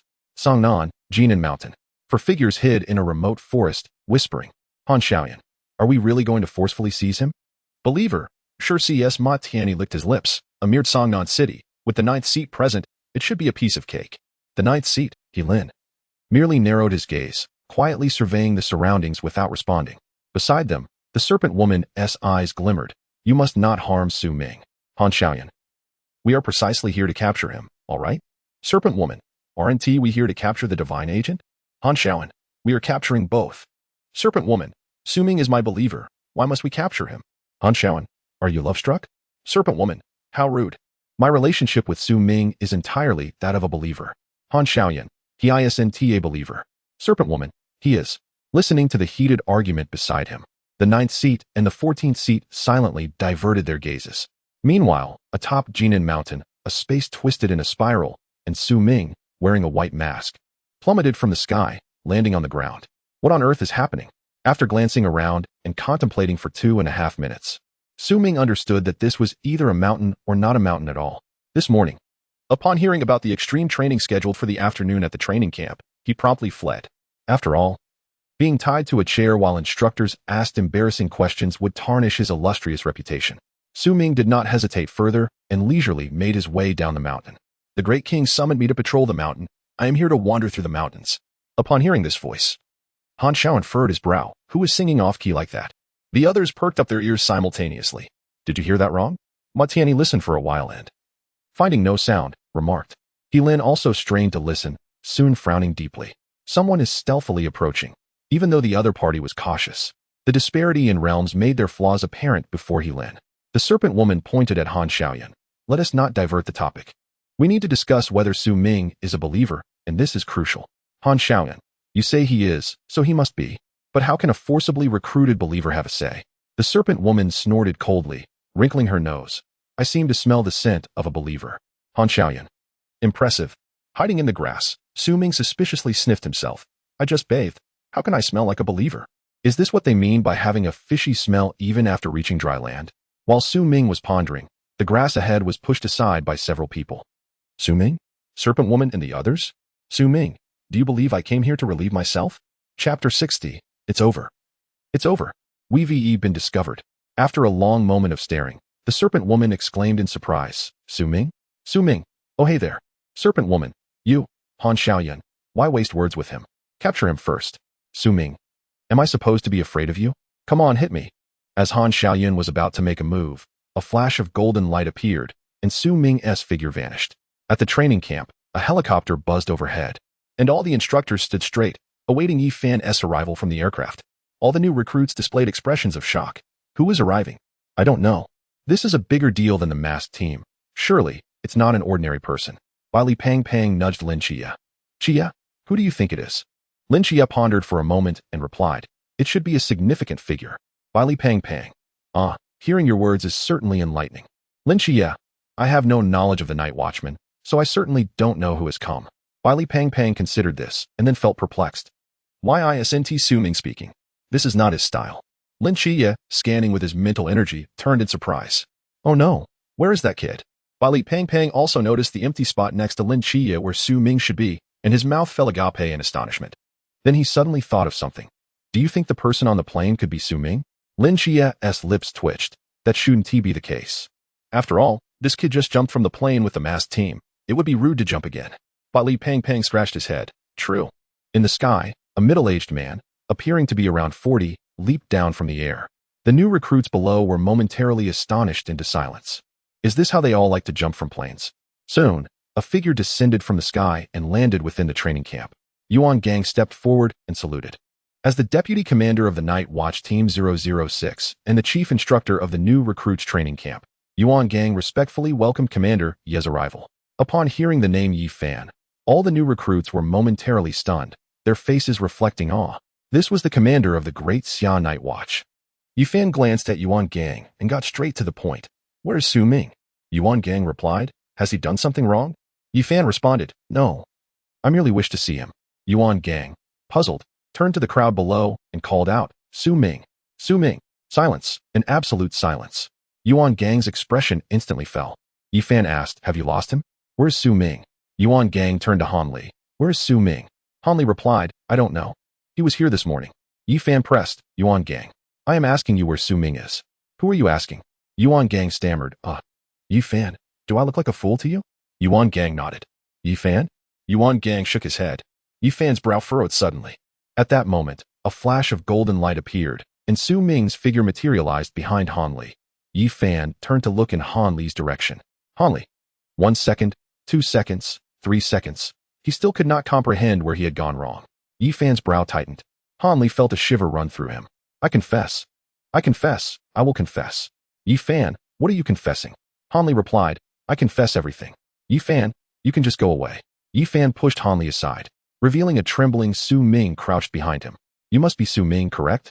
Su Ming, startled by the call, leapt into the air in fright. Spare me. Before Yi Fan could react, Su Ming dashed away at a speed of 120 kilometers per hour.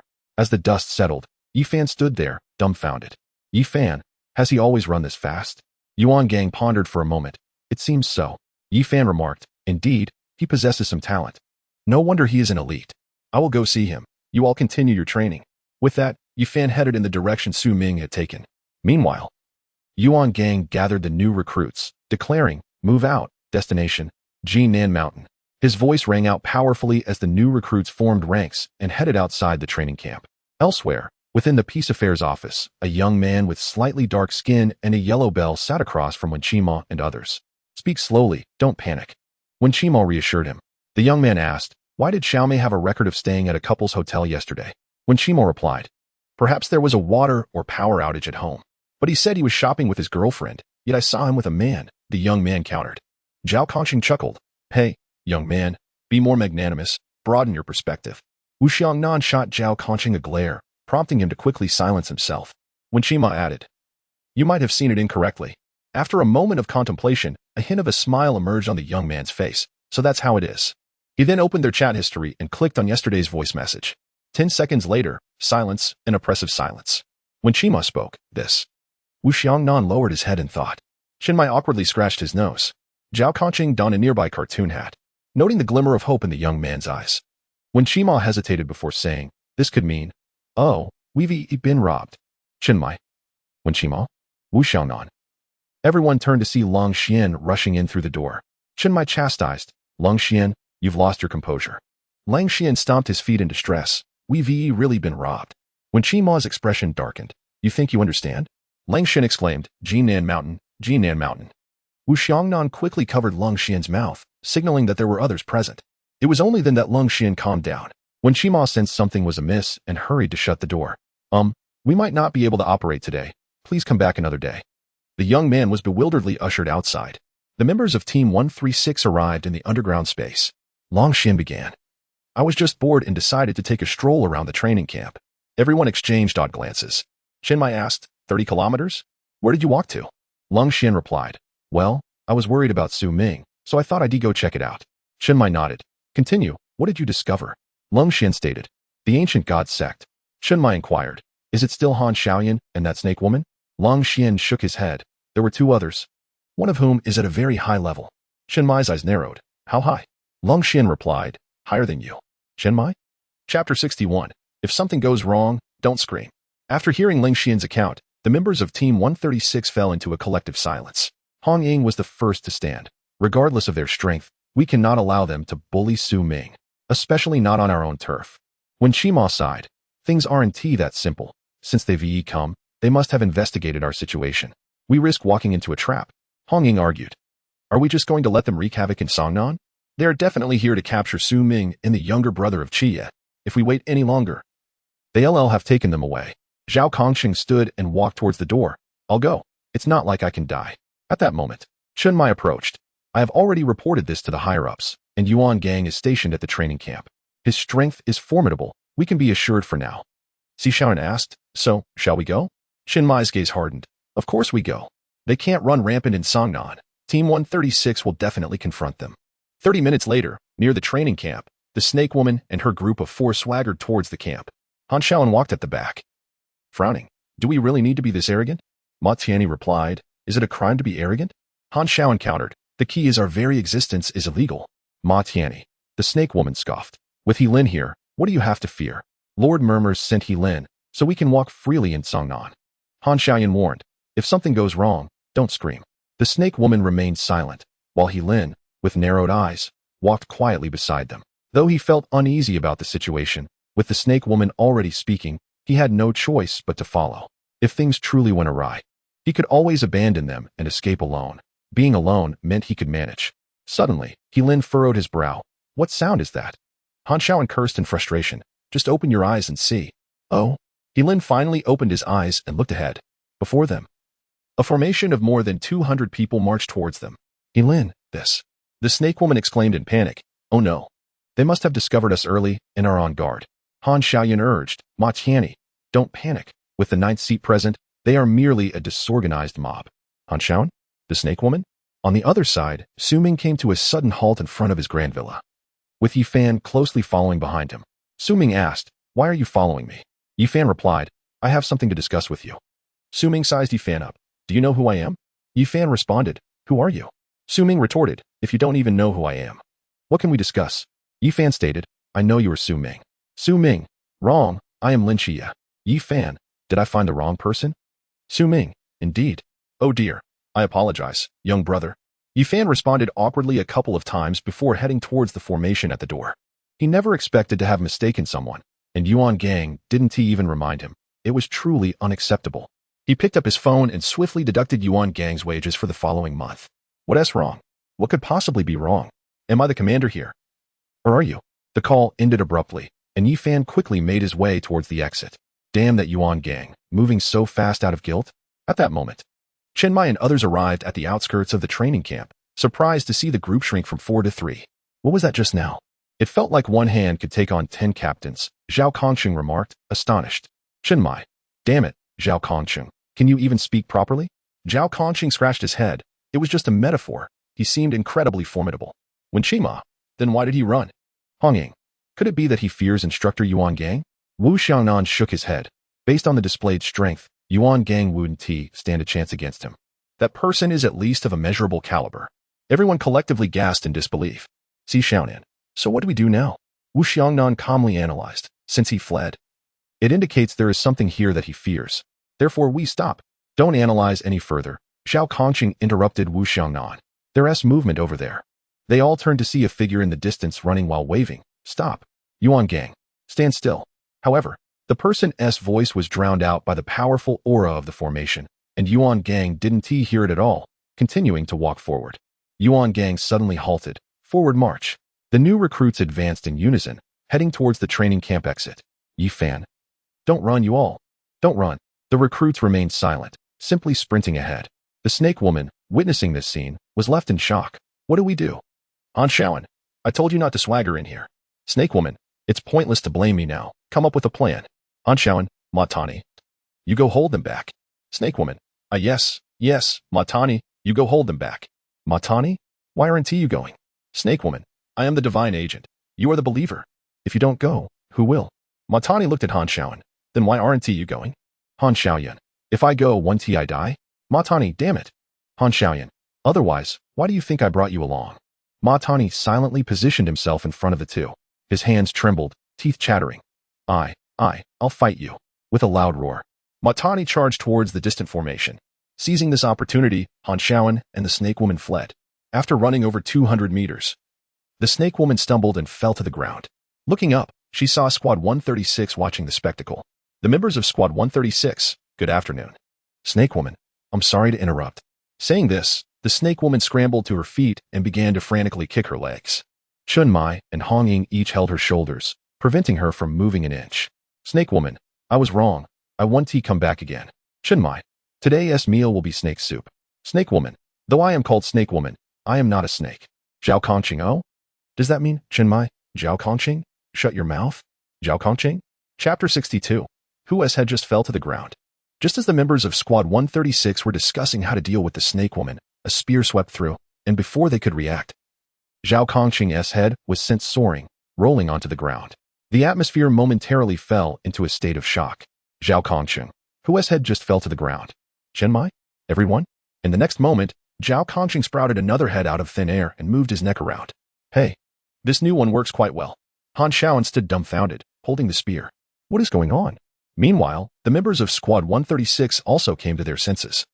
Turning to look at Han Shaoyan in unison, Han Shaoyan finally realized he couldn't ignore it any longer and swung the spear repeatedly, forcing the members of Squad 136 to engage in combat. Having learned from their previous encounter, they understood they were no match for Han Shaoyan. So this time their only goal was to delay him as long as possible. The longer, the better. Once Yuan Gang dealt with that Sea Realm individual, he would surely come to their aid, and then Han Shaoan and the snake woman would be at their mercy. Conversely, Han Shaoan was clearly aware of this strategy, which is why every swing of his spear was devastating. The members of Squad 136 found themselves at a disadvantage the moment the clash began. With one final powerful swing of the spear, a massive storm erupted around it, sending Squad 136 flying in all directions. Seizing the opportunity, Han Shaoan took the snake woman and fled rapidly into the distance. On the other side, Yuan Gang, leading the formation, spotted Ma Tani standing in the middle of the road. Yuan Gang was momentarily puzzled. What is he doing here? Suddenly, Ma Tani shouted and charged at him. I'll fight you. Yuan Gang. Is he out of his mind? Before Yuan Gang could react, a figure shot out from behind, stomping Ma Tani into the ground with a single step. With just that, Ma Tani fell silent. Yuan Gang. The new recruits, so formidable? Lin Xie, equally astonished, remarked, that guy must be at least of Sea Realm caliber, and he was just crushed like that? Bailey Pang Pang whispered, don't you see who that is? He is the commander of our great Xia, one of humanity's pinnacle figures. Lin Xie silently nodded, realizing the long road ahead of him. Yi Fan slowly lifted that foot, and Ma Tani lay in a large pit, blood oozing from his 7 orifices, utterly motionless. Meanwhile, the members of Squad 136 followed Chun Mai to where Yi Fan was, with Yuan Gang also standing behind Yi Fan. Upon seeing each other, Yuan Gang looked bewildered. Chen Mai? What are you doing here? Chen Mai, damn it, your phone was unreachable. And those ancient cultists snuck right into your home without you noticing. Of course, I had to come. Yuan Gang, they are from the ancient cult? Chen Mai nodded. Yes. Yuan Gang's eyes glinted with murderous intent. Are they after the new recruits? Chen Mai nodded. Yes. Yuan Gang, their targets are that divine agent Lin Xie and Su Ming? Chen Mai nodded. Yes. Yuan Gang, what the hell? Chen Mai, damn. I don't want to talk to you right now. If it weren't for the wise, formidable, and dutiful commander here, we would have been in real trouble today. You know, Yuan Gang. Yi Fan stood up and smiled, patting Chun Mai's shoulder. It was merely a coincidence. Chen Mai stood tall and proud. Understood. Yi Fan's smile grew broader. You, Chen Mai, did exceptionally well. Chen Mai declared with conviction. The commander leads splendidly. Yi Fan nodded in satisfaction. Yuan Gang. Yuan Gang. Finally, Yi Fan spoke up and asked, where is Su Ming? Yuan Gang. Didn't you just chase after him? Yi Fan, still trying to trick me? He is Lin Xie. Yuan Gang? I truly don't know how you became the commander. Yi Fan? Do you dare speak ill of me? Add an additional 80,000 words of self-reflection. Yuan Gang. Meanwhile, Chun Mai scanned around and only saw Lin Xie, not spotting Su Ming, which instantly made him anxious. Yuan Gang, where have you taken Su Ming? Yuan Gang, why are you asking me? Ask the commander. Chen Mai, I brought Su Ming here, and you want me to ask the commander? Yi Fan, the person is missing, and you ask me? Yuan Gang, damn it.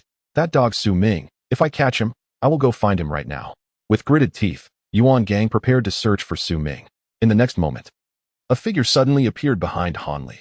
Su Ming looked at his hands, then glanced at the faint runes on Han Li's shoulder, nodding. This ability is truly extraordinary. Han Li suddenly sneezed. Why do I feel a chill on my back today?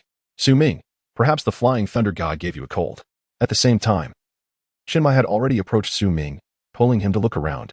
How are you? Su Ming, are you hurt? Is your arm all right? Your leg? Your backside? Your head? You look so thin and frightened.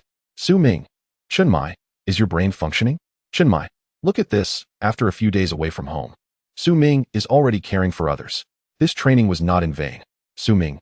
The members of Team 136, Yi Fan also fixed his gaze on Su Ming. Aren't you Lin Xie? Su Ming, my nickname is Lin Xie. Yi Fan, I have something I want to discuss with you. Su Ming, who are you? Yi Fan, I am Yi Fan. Su Ming, who is Yi Fan? Yi Fan pondered for a moment before correcting his wording. I am the commander of the Night Watch. Su Ming, I don't know you. Yi Fan. Chen Mai nudged Su Ming. You should know this one. Su Ming, should I? Chen Mai, yes. Su Ming. All right, I have heard of you, Yi Fan, right? You want to talk to me? Chen Mai. Yi Fan, correct. Su Ming raised his hand and looked at his empty wrist. Let us meet at 7 in the evening. Wait for me in Yuan Gang's office. Yi Fan? Yuan Gang. Mind Power 8. Chapter 63. What are your interests? At 7 in the evening. Cafeteria. Su Ming, I'll have a couple more bites. Watching Su Ming devour his meal while glancing at his wristwatch, which indicated 7 o'clock, Chen Mai was anxious. Su Ming, Captain, I didn't realize you were so eager for improvement? Chen Mai, damn it, the promised 200,000 allowance hasn't arrived yet. Do you know that? Su Ming, what the hell? Why didn't you say so earlier? Su Ming stuffed a chicken leg into his mouth and dashed towards Yuan Gang's office. At that moment, in Yuan Gang's office, Yi Fan sat in the chair, staring at the clock on the wall, his eyes deep in thought, fingers tapping rhythmically on the desk. He seemed lost in contemplation. Yuan Gang was already sweating profusely. Damn it, where has Su Ming gone? Why hasn't he returned yet? Instructor Hong whispered. Should I go check? Yi Fan glanced at the two of them. Instructor Hong immediately fell silent, while Yuan Gang appeared extremely tense. With the sky falling, someone had to bear the weight, yet he was the tallest in the training camp, leaving him no choice but to be nervous. Yi Fan, didn't you say to wait for him? Then I shall wait. Is the truth ring prepared? Yuan Gang nodded repeatedly. It's ready. It's ready. Yi Fan, good. Today, whatever tricks he has up his sleeve, he must explain them to me. Yuan Gang, huh? What tricks could he have? Yi Fan, didn't you notice? Write an 80,000-word self-critique. Yuan Gang? Just as the two were conversing, Su Ming burst through the door. Bang. Yuan Gang. Instructor Hong. Yi Fan. Su Ming, shouldn't I have knocked first? Yuan Gang, what do you think? Bang. Su Ming closed the door. Knock, knock, knock. A series of knocks echoed from outside. Yuan Gang's lips twitched violently. After knocking for half a minute, the three inside showed no reaction. Su Ming, not in? After hesitating for a moment, Su Ming turned to leave. I'll come back later. Bang. The door swung open. Su Ming, who called me? Scratching his head, Su Ming continued to walk forward. Su Ming stood straight as Yuan Gang placed him on the ground. Swish. A standard military salute. Commander Yi. Yi Fan, someone reported that you might be an undercover agent. What do you think about this matter? Su Ming, is there a reward for reporting an undercover agent? Yi Fan, that's not the point. Su Ming, what is the point? Yi Fan's expression darkened. Don't you have anything to explain about this? Su Ming, oh, I'm not an undercover agent. Yi Fan, have you finished explaining? Su Ming looked confused. How else should I explain? Yi Fan, why should I believe you? Su Ming, damn it. Didn't you ask me to explain? If you don't believe me, why ask me to explain? Mind Power 4. Yi Fan glanced at Yuan Gang. Is he always in this mental state? Yuan Gang sighed. Pretty much. Yi Fan, can this be an undercover agent? Who would send such an undercover? Su Ming, what do you mean? Are you looking down on me, Su Ming? If that's the case, I'll lay my cards on the table. I am a follower of the Serpent Lady of the Ancient God Church. Yi Fan, this kid is full of flaws. But you cannot believe he is an undercover agent. Yuan Gang, Su Ming, don't speak in anger. Su Ming, so am I an undercover agent or not? Yuan Gang, who are you asking? Yi Fan, put the truth ring on him. Yuan Gang nodded. All right. Su Ming? Swish. The door opened, closed, and disappeared in an instant. The entire process was seamless, leaving only a fleeting shadow and the three stunned individuals in the room. Yi Fan, what does he mean? Yuan Gang, he might be an undercover agent. Meanwhile, outside, Chunmai saw Su Ming suddenly springing out of the office building and hurriedly stopped him. Chunmai, if you have nothing to hide, what are you afraid of? Su Ming, I have something to hide. Chunmai, Mind Power 2. Just as Chunmai was dazed, Yuan Gang rushed out of the office building. Kid, where are you running? Su Ming, caught off guard, was pinned to the ground by Yuan Gang. Chunmai quickly followed. You can't force a confession. Yuan Gang, Commander Yi is here. Don't worry. Chunmai disregarded this and followed the two into the office. Yi Fan stood up and, seeing Chunmai enter, said nothing, personally moving a chair to pin Su Ming down. Su Ming, can we agree on 3 things first? Don't ask about my browser history, what I did last night, or my interests and hobbies. Yi Fan, I will ask. Su Ming, Yi Fan, just kidding. Don't worry, as long as you prove you're not an undercover agent. We can discuss the rest. Su Ming, that's good. I hardly have any weaknesses besides my innocence. Yi Fan, I'm a bit curious now. As the two chatted, Instructor Hong stepped forward to put the truth ring on Su Ming. Yi Fan, the first question, your name. Su Ming, Su Ming. Yi Fan continued, have you ever joined another organization? Su Ming, I'm half a believer. Yi Fan and Yuan Gang exchanged shocked glances. He really is an undercover agent. Yi Fan, why did you join the Night Watch? Su Ming, with resolute eyes, declared, for love and justice, for the world and peace, for the ideals of humanity, for the glory of the great Xia. Yi Fan, should we make him the commander? After a moment of contemplation, Yi Fan finally asked the question he most wanted to know. Are you an undercover agent? Su Ming responded emphatically. If the organization requires it, I can be. Yi Fan. Mind Power 6. The assessment concluded. He is simply mentally unstable. He himself is unaware of which words are true and which are false. And thus the truth ring cannot discern the veracity of the statements either. Yi Fan let out a long sigh, releasing Su Ming. The questions have been asked. Yuan Gang, may I pose a question? Yi Fan, ask away. Su Ming, don't ask indiscriminately. Yuan Gang smirked. Kid, today you're in my grasp. Aren't you? Su Ming, Yuan Gang, what are your hobbies? Upon hearing this inquiry, both Chunmai and Instructor Hong perked up, and Yi Fan, who had just turned away, halted in his tracks, ears pricked. Su Ming, my hobby is reading. Yuan Gang? Instructor Hong quickly leaned in and whispered, the opportunity has arrived. Ask him what books he enjoys. Yuan Gang, yes, yes, what books do you like?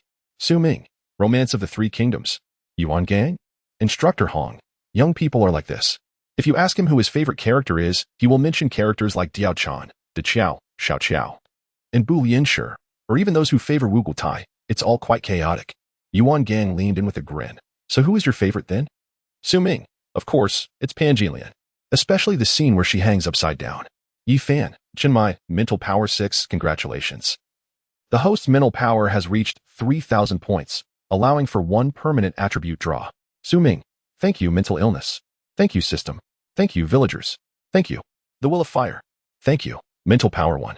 Su Ming, thank you. Mental power 1. Su Ming, what the hell are you saying? Chapter 64. A gift for you. After 5 minutes of interrogation, Su Ming had no secrets left to divulge and was ultimately escorted out by Yuan Gang and Chun Mai. The two stood at the door, and the wind generated by the closing door left them slightly disheveled. Chun Mai looked at Su Ming with an odd expression. In the future, try to cultivate some healthy and positive hobbies. Su Ming, do you really think I was speaking the truth? Chun Mai, you're wearing the truth ring. How could it be false? Su Ming removed the truth ring from his finger. Just this? I merely created an illusion that it was on my finger. In reality, it was resting on the armrest of the chair, so it would not affect me at all. Chun Mai, let us not discuss how you evaded that first. Tell me how you managed to take it from him. Su Ming, what do you mean? Can the matter of the night watchman be called stealing? You clearly lack understanding of human affairs. Would I allow him to ask me questions for nothing? This is a transaction. Yuan Gang asked me a question, and the ring flowed from his hand to mine, quite reasonable. Chun Mai, well said. At that moment, in the office, Yuan Gang patted his empty pockets. Hong Hao, where's the truth ring? Hong Hao, I don't have it. Yuan Gang, neither do I. Hong Hao, could it be that the commander has taken it? Yuan Gang glanced at Yi Fan, who was sitting there with a serious demeanor, feeling somewhat apprehensive. That shouldn't be. Why would the commander take my belongings? Hong Hao, don't you find today's events peculiar? The commander traveled a long distance just to catch Su Ming and mess around with him? Yuan Gang suddenly realized. Are you suggesting that the commander came specifically for the truth ring? Hong Hao nodded. Yuan Gang thumped his chest in frustration. For this bowl of vinegar, he went through the trouble of making dumplings? Damn. Yi Fan, what are you two whispering about? Yuan Gang, we were discussing how the cafeteria is serving dumplings tonight, but there are no dumplings, just vinegar. Yi Fan, after being the chief instructor for a few days, you still have the audacity to complain? Yuan Gang, I wouldn't dare. Well, it's undoubtedly a threat. Hong Hao likewise exchanged a knowing glance. See, I was mistaken. Yuan Gang clenched his teeth. That damn Yi Fan. Yuan Gang gritted his teeth. Yes, yes, Commander. Take care. Yi Fan, what kind of look is that? Yuan Gang, I bit my teeth. They hurt. Yi Fan, oh, at your age, take care of your health. You needn't write an 80,000-word reflection. Yuan Gang watched Yi Fan's departing figure, his fists clenched. What does it mean to give a slap and then a sweet date? At this moment, he finally understood why Yi Fan had come here looking foolish. He was merely stringing him along. Shortly after Yi Fan left, Yuan Gang stormed out of the office with Hong Hao fuming. Just then, an instructor approached. Commander Yuan, you have a letter. Yuan Gang took the envelope and opened it. Hong Hao leaned in. What does it say? Yuan Gang. Chun Mai took Su Ming away. Hong Hao, that is good. Yuan Gang finally sighed in relief. Not a bad deal. Losing a truth ring, but gaining Su Ming is a good trade. Meanwhile, on the road, in a speeding black van, Su Ming said, Old Zhao, I have a treasure for you. Zhao Kongcheng, who was driving, paused and surveyed the others in the vehicle. Is it just for me? Su Ming, of course. Zhao Kongcheng. Something felt quite off. Su Ming, do you want it? Zhao Kongcheng shook his head vigorously. No. Su Ming.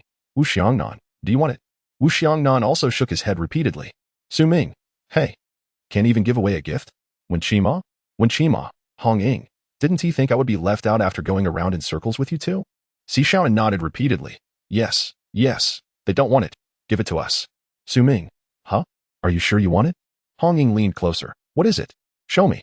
Su Ming pulled out the truth ring and handed it to Hong Ying. Hong Ying took the ring, examined it, and put it on. This ring is so ugly. Su Ming, truth. Chun Mai, take it off quickly. Hong Ying, oh, why? Captain, are you jealous that you don't have one? Chun Mai, Su Ming, truth. Hong Ying, what s with this truth and falsehood? Su Ming, you seem to be a bit unhinged. Su Ming, Chun Mai, truth. Hong Ying, Xiaonan, Why are you looking at me like that? Did you discover that I stole your snacks? See Xiaonan? And you lied to me, saying that Su Ming stole them. Su Ming? Su Ming's eyes narrowed mischievously. Hong Ying, do you have any undisclosed hobbies? Hong Ying? I like to cry. Hong Ying covered her mouth with both hands, struggling intensely, disbelief filling her eyes. Zhao Kongcheng and the others simultaneously shivered, relieved they hadn't accepted it. Su Ming grinned. I understand, we're all adults here. Let me ask one more question. Just as Su Ming was about to inquire again, Si Xiaonan quickly snatched the ring off Hong Ying's hand. Hong Ying glared at Su Ming, her hands cracking with tension. Su Ming, I want to ask any more. Bang, bang, bang. Oh, bang, bang, bang. Wah, bang, bang. 1 minute later, Su Ming, bruised and battered, found himself sandwiched between Chun Mai and Wu Xiangnan, trembling. Why are my eyes always filled with tears? Hong Ying. Su Ming, do you even care about poetry? Bang, bang, bang. Su Ming took a deep breath, clenched his fists. I can endure being hit today. I can endure being hit yesterday, and I can endure being hit tomorrow, but remember, Hong Ying, I am a night watchman, not a ninja. Hong Ying's face flushed crimson, her toes digging into the ground. The questions he asked earlier, I will never be able to face anyone again. Shen Mai, I didn't hear anything. Zhao Kongqing, yes. Yes, we didn't hear anything. Su Ming, I heard it. Everyone. Chapter 65, Shall we elop? In the stillness of the night, Su Ming lay on the large bed in Hong Ying's house, contemplating the series of events that had transpired recently. The emergence of the snake woman, along with Han Xiaoyun, and the arrival of the 4 individuals today near the training camp, all surpassed the narrative that Su Ming was familiar with. Thus, with an IQ of 25, he speculated that the changes in this world were likely due to his presence. Consequently, a rather serious question arose before him. What should he eat for breakfast tomorrow?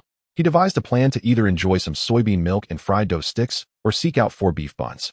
Subsequently, he intended to tackle a dungeon to gain strength. And finally, take advantage of the ancient god church's unguarded moment to indulge in a bowl of spicy soup. Ugh, why is my mind so chaotic and unmanageable? Su Ming shook his head, preparing to rise and execute his plan. Suddenly, he recalled something. Don't I still have a reward to claim? A line of text appeared before him. Do you want to draw a permanent attribute? Su Ming replied, draw. The grand wheel spun twice before he decisively called for it to stop. Another line of text materialized before him. Permanent attribute, Uchiha Itachi Tsukuyami.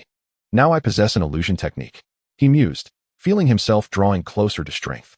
His gaze fixated on the system text as a pattern resembling a spinning shuriken emerged in his left eye. Let us immerse ourselves in the world of illusions. System. Su Ming, are you immune? System. Su Ming, why didn't you say so earlier? I almost thought I could defeat you.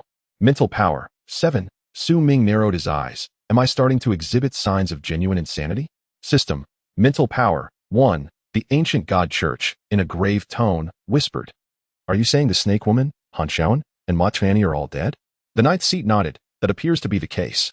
The whisperer's eyes narrowed. Then why are you still alive? The ninth seat replied, I am infinite. I fled swiftly. The whisper questioned, what was the purpose of sending you? What could an infinite accomplish in Songnan City? The ninth seat responded, primarily because Yi Fan is there. I exchanged a move with him, and if I couldn't win, I fled. The whisper expressed disbelief. You exchanged a move with Yi Fan? Indeed. Just then, the whisper interjected, aren't you both dead? The snake woman added, my lord whisper, how is the ninth seat here? The ninth seat replied, I run quite fast. The snake woman exclaimed, ninth seat, you betrayed your teammates. The whisper inquired, what do you mean? She said Yi Fan was there, and he fled after exchanging a move. The snake woman retorted, from 800 miles away. Glaring at Yi Fan counts as a move? The whisper questioned. The ninth seat defended, why doesn't it count? The snake woman angrily replied, he nearly got us all killed.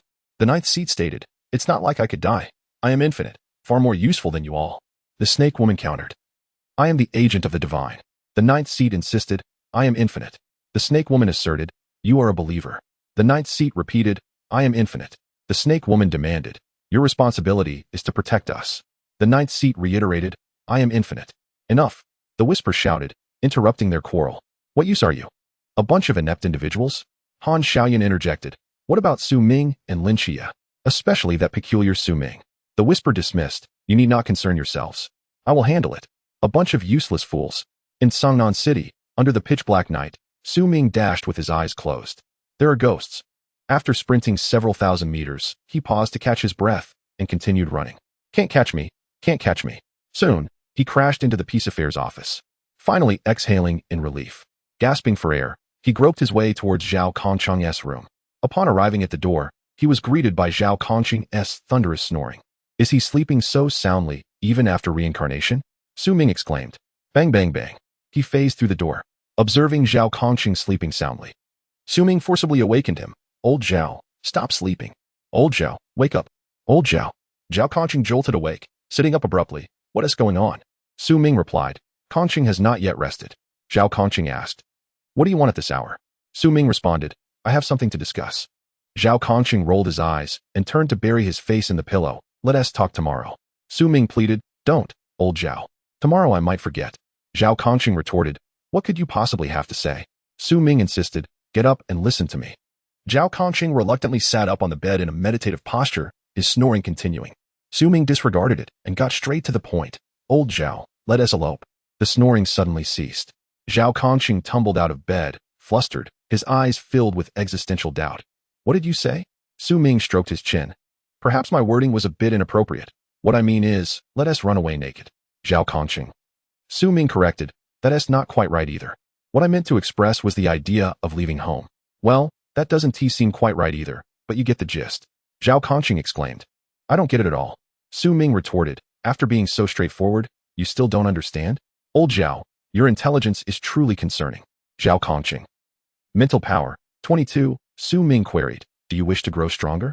Zhao Kongcheng nodded. Do you have a way? Su Ming asked. Do you want to know? Su Ming continued.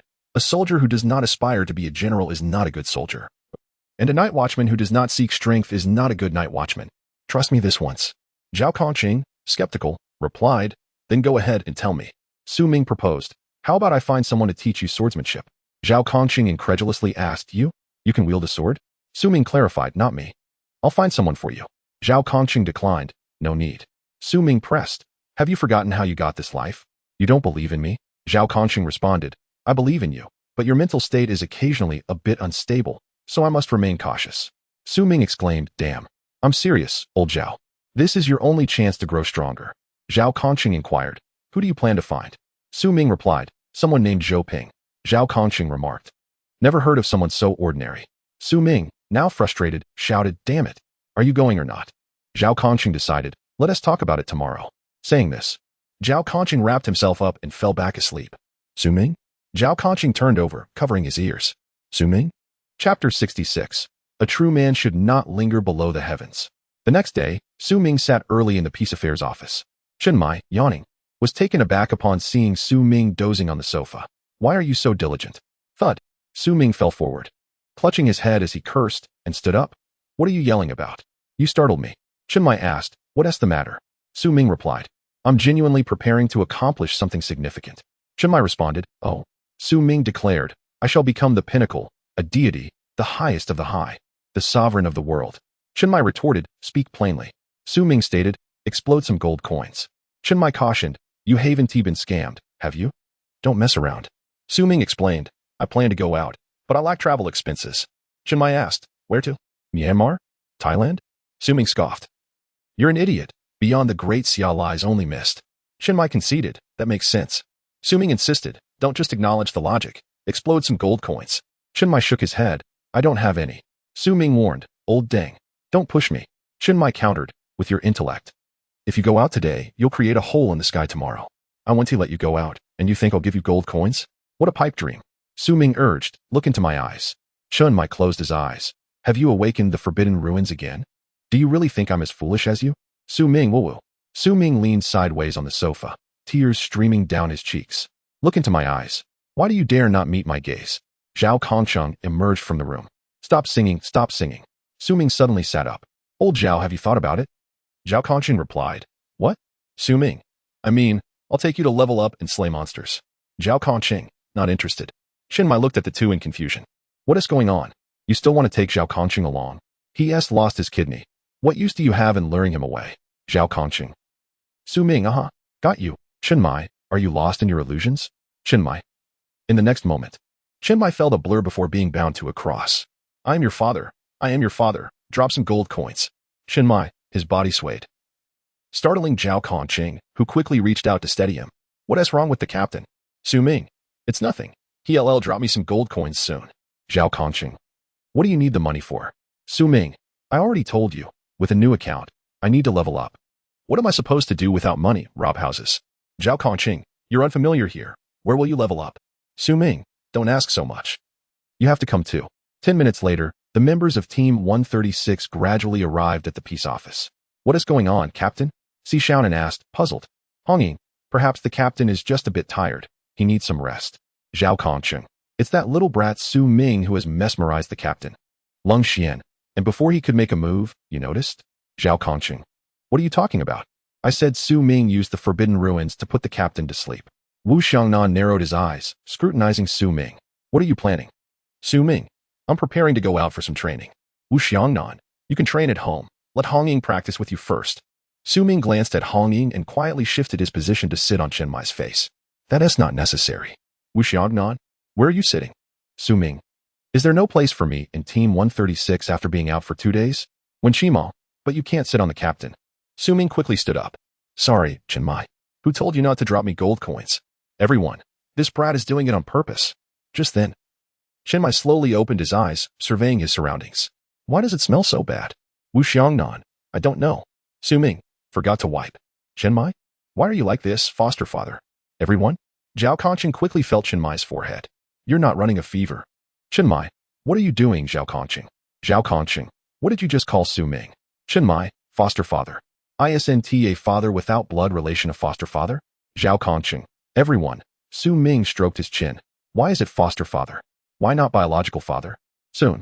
Su Ming had a bold guess. Chen Mai resisted his psychological suggestion, so his subconscious chose a compromise. Makes sense. Very reasonable. Regardless of whether it's a biological or adopted son, a son who can drop gold coins is a good son. Thus, Su Ming turned to Chen Mai. Drop some gold coins. A hint of struggle flickered in Chen Mai's eyes. Can we not drop gold coins? Su Ming. No, you must drop gold coins today. Chen Mai glared angrily. A true man, living between heaven and earth, cannot languish under others for long. Zhao Kongqing. Bring me my spear. Su Ming. Oh no. So that's why you called me foster father? You were waiting for me. Zhao Kongqing handed over his starry blade, and Chen Mai bellowed, charging at Su Ming. Su Ming, are you acting? After a flurry of blows, Su Ming found himself pinned to the sofa by Wu Xiangnan and Zhao Kongqing. Zhao Kongqing, you brat, quickly release the captain from the forbidden ruins. Su Ming glared at Chen Mai.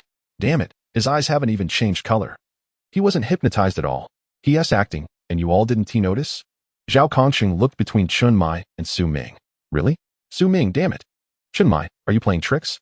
Chen Mai glanced around, cleared his throat. Ahem, what just happened? Su Ming, how did you end up like this? Who did it? Tell the captain. I want to let this go. Was someone ambushing our office? Look what they did to Su Ming. Su Ming, toughened up. My fists are tough. Watching Chen Mai's exaggerated performance, Zhao Kongqing and the others fell silent. It seemed that when Su Ming was around, everything was joyful. Even now, the captain had learned to act. In every night watch team, there is often a joker, and they are usually the soul of the team. In the high-pressure environment facing the mysterious, they play the role of a jester, alleviating everyone's tension. Yet they silently bear all burdens. Tears welling up. Touching. Words fail as tears flow. Su Ming and Zhao Kongqing could no longer contain their emotions. Su Ming looked at Zhao Kongqing. Grandpa is here? Zhao Kongqing. Chapter 67. No matter how skilled, one fears the kitchen knife. No matter how proficient the swordplay, one fears the sack. Songnan City. The black nightmare flickered and disappeared. Yu stood above Songnan, silently observing the city below. Soon, his gaze settled on a moving black van. Is it there? A smile crept across Yu's lips as he plucked the iris flower from his pocket, playing with it in his hand. With a wave, it transformed into a flurry of purple petals, vanishing into thin air. Inside the van, it felt like the journey was filled with fragrance and gentle ripples. Su Ming hummed a tune, driving the car, swaying his head, leaving a trail of fireworks in their wake. The driver behind could not help but gawk. Going so fast. Did he modify it?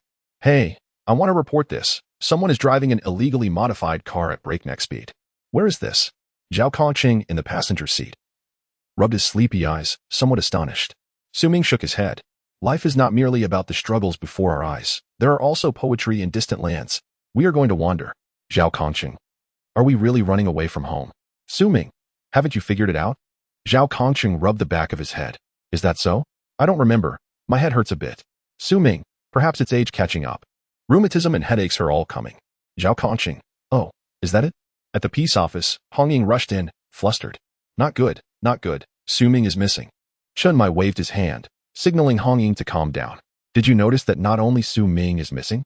Hong Ying looked around at the others. Wu Xiangnan, Wen Qima, Leng Xian, Si Xiaonan. Whereas Chen Mai?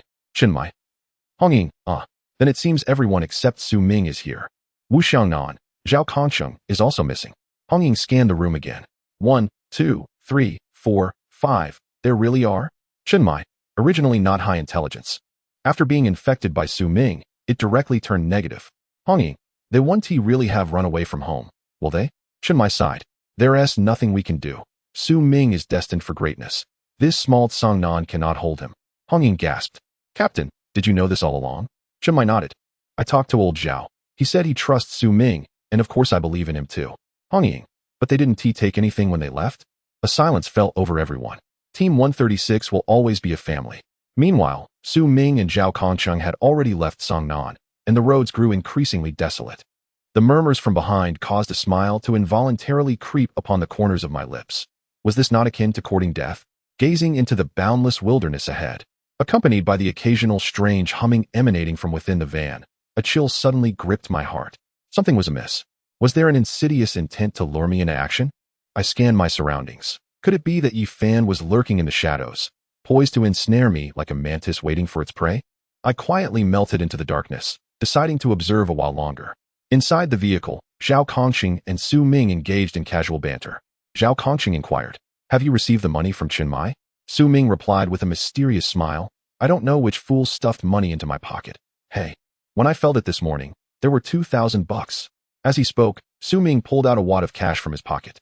Who could be so foolish as to misplace their money? Zhao Conqing remarked. Indeed, who could be so foolish? Su Ming continued.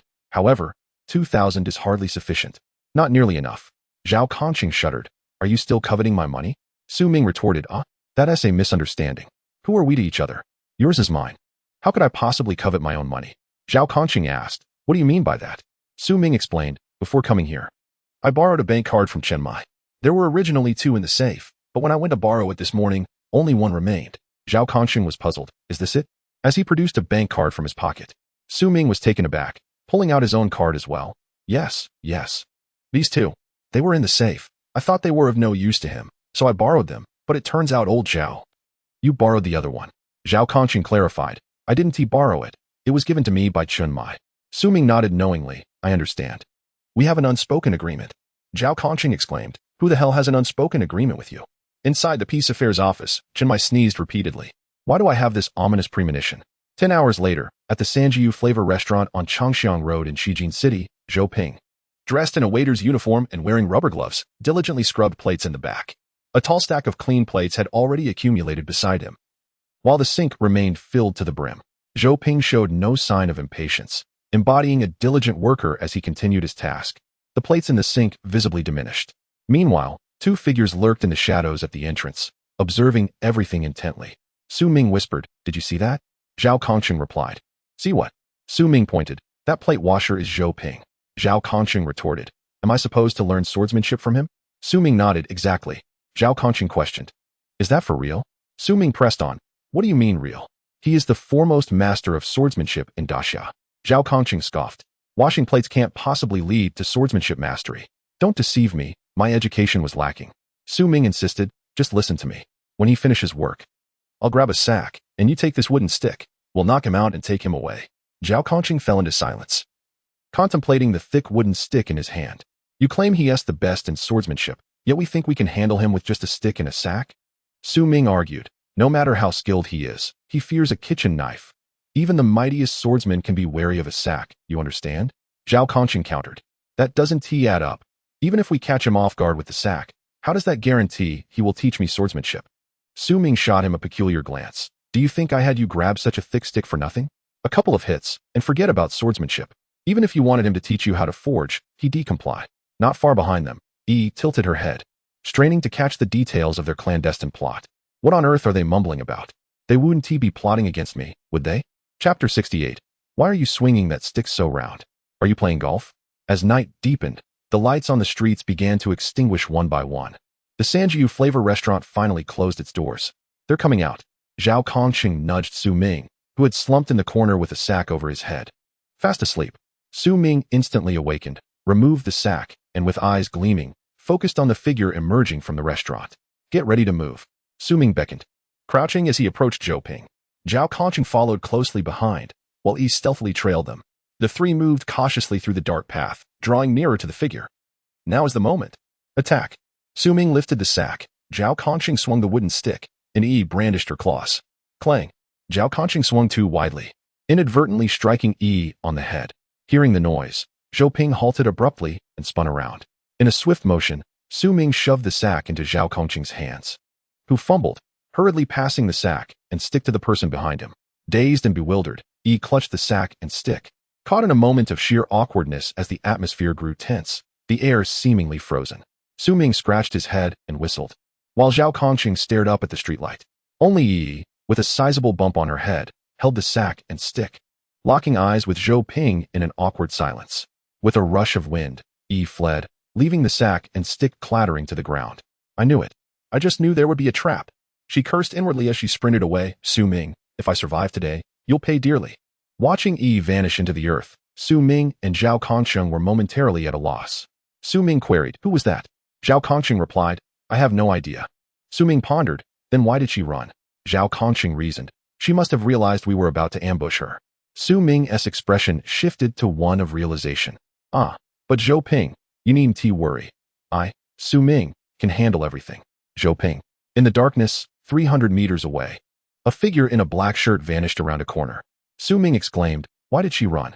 Zhao Kongqing suggested, "Perhaps you startled her." Meanwhile, in the shadowy corner, Zhou Ping crouched, hugging his knees. Their acting was so awkward. What should I do? Would running away be too rude? They seem to recognize me. Should I go out and greet them? After a long pause, Zhou Ping stood up, cautiously peeking around the corner. No one called out to him, which relieved him. Gradually, he revealed his head, scanning left and right. He noticed the two figures still whispering to each other. Zhou Ping clenched his jaw and slowly stepped out of the dark alley, taking a deep breath as he approached them. Suddenly, the two turned and walked away. Zhou Ping froze in place. Am I still unable to communicate with others?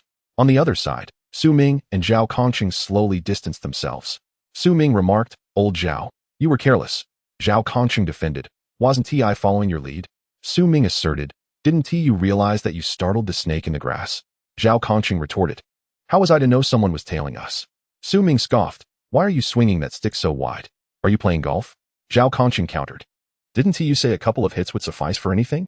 Su Ming exclaimed in frustration, "A rotten log cannot be carved." Suddenly, he recalled something. "Where's my sack?" Zhao Kongqing replied, "You probably left it behind." Su Ming, exasperated, lamented, "Old Zhao, you are truly more hindrance than help. Tomorrow, I will act alone and show you how it's done." 100 meters away, Zhou Ping observed as Su Ming suddenly turned, disappearing into thin air once more. Su Ming, what just zipped past? The next day, at the Sanjiu flavor restaurant, Su Ming stood at the entrance. "I am here to apply." Sanjiu glanced at him and handed him some money. "Go somewhere else. I hardly earn anything here." Su Ming replied, "I am not a beggar. My name is Su Ming, and I am 18 years old. I am here to apply for the dishwasher position." Sanjiu pondered, "But I do not need a dishwasher." Su Ming pointed to Zhou Ping, who was washing dishes inside. "No problem. Just fire him, and then you will need someone." Sanjiu, Mentality 7 Zhou Ping, currently washing dishes, shuddered and scrubbed harder. Sanjiu glanced at Zhou Ping, who had finished washing. "That is my own nephew." Su Ming, "I will pay more." Sanjiu's expression darkened. "Get lost." Su Ming was promptly thrown out. Standing by the roadside, Su Ming began to contemplate where he had gone wrong. Geniuses share a common trait. They are adept at self-reflection, and so was Su Ming. After 2 seconds of contemplation, he had an epiphany. Since Zhou Ping was already a dishwasher, there was no need for another, so he could not apply for that position. Therefore, 2 minutes later, "I am here to apply as the boss." Su Ming stood at the entrance of Sanjiu's restaurant, unyielding, his voice resonant and powerful. "Sanjiu." 10 seconds later, Su Ming found himself once again on the other side of the street. Where had he gone wrong? Finally, Zhao Kongqing could no longer bear to watch and pulled Su Ming aside. "Can't you try a different approach?" Su Ming's eyes lit up. "You mean apply as a chef?" Zhao Kongqing, "They do not need anyone. They do not need anyone. Stop applying." "Oh, I see." Su Ming instantly understood. "Then I can just go in to eat. They can't refuse me again, can they?" Zhao Kongqing was somewhat astonished. How did this kid become so clever? 2 minutes later, Su Ming strode into Sanjio's restaurant. Sanjio, why are you here again? I don't need anything. Su Ming, I know, I am here to eat. Sanjio, though skeptical, handed Su Ming the menu. What would you like to eat? Su Ming pointed at the menu, from top to bottom. I don't want this, or this. Sanjio's hand, holding the menu, tightened, revealing blue veins. Just tell me what you want. Su Ming, what is free? Sanjio gritted his teeth. Boiled water is free. Su Ming, then bring me 2 pots of boiled water. Sanjio, Su Ming, just kidding. How can I only order something free? Give me a marinated egg for 1 yuan. Slap. Su Ming placed the few coins that Sanjio had given him on the table. No need for change. Sanjio, Su Ming, change is fine too. Sanjio, wait. I'll go to the kitchen to get you change. Su Ming? Chapter 69. How can the electric shock kill a foolish 250? Early morning. At the Peace Affairs office. Captain, is this all we are having? Hong Ying looked incredulously at the small dish of pickled vegetables among the 6 of them. The others also cast questioning glances at Chunmai. Chunmai cleared his throat. Eating light is beneficial for health. Hong Ying, do we have no budget left? Chunmai awkwardly nodded. Hong Ying, then it can be deducted from my salary. Chunmai, there's no salary left either. Hong Ying, the others? Wu Xiangnan spoke gravely. Chunmai, you can be corrupt, but not to this extent. If we exhaust our resources, what will you do when we all leave? Chunmai, damn it, if you all leave, Chunmai, will leave too. Chunmai, I don't know, I clearly left it in the safe. But this morning I checked, and it was gone. I haven't spent a single cent of your salaries. How could it just disappear? I even saved Su Ming's wages. I am sorry to Su Ming. Wu Xiangnan, so what do we do now? We can't keep eating pickled vegetables, right? Suddenly, a voice declared, 200 million has arrived. Hearing this, everyone's gaze simultaneously fell on Chunmai's phone on the table. Chunmai was the first to pick up the phone. Looking at the string of zeros following the 2, his eyes sparkled. 2 minutes earlier, in Beijing, Yifan was carefully inputting numbers. 0, 0, 0, 0. How many zeros? 1, 2, 3, 5, 6. Did I add an extra 1? Had I known, I wouldn't have said 2 million. After working as the commander for so many years, I haven't had a chance to enjoy myself. And I'm giving this kid, Chunmai, the benefit first. Due to the excessive zeros, Yifan, momentarily dazzled, prepared to count again when Zhuqing rushed in. Commander Yi, there's trouble. This voice startled the tense Yifan, and in a fluster, he pressed the confirm button. Facial recognition and the transfer were completed in one go. Yifan gazed in a stupor at the countless zeros on his phone. Zhuqing didn't care about that. He had significant matters to discuss with Yifan. Commander Yi, it's bad. In Shijin City, Yifan, don't panic. I have something more important. Zhuqing? Yifan lowered his head to count the zeros on the screen, and as he did, his expression gradually fell. Zhuqing, please help me count how many zeros there are. Zhuqing took Yifan's phone, and, upon seeing the string of zeros, was momentarily stunned. Commander, did you invest in stocks? Yifan, damn it, just count. Zhuqing, responding promptly, began to count carefully. 8 zeros. Yifan, how many? Zhuqing, 8. Yifan counted on his fingers. 8 zeros means 200 million, right? Zhuqing, correct. Yifan immediately rolled his eyes and fainted. Zhuqing, approaching the unconscious Yifan, he forcibly activated the dialogue. Commander, in Shijin City, there's a problem with Zhouping. Yifan, I have courage gems. Wisdom gems? Magic gems? Which one do you want? Zhuqing, damn it, what are those for? I need to wake up this dialogue. Yifan, I know. But I lost 200 million. At this moment, Yifan finally focused on Zhuqing. Zhuqing, when did you arrive?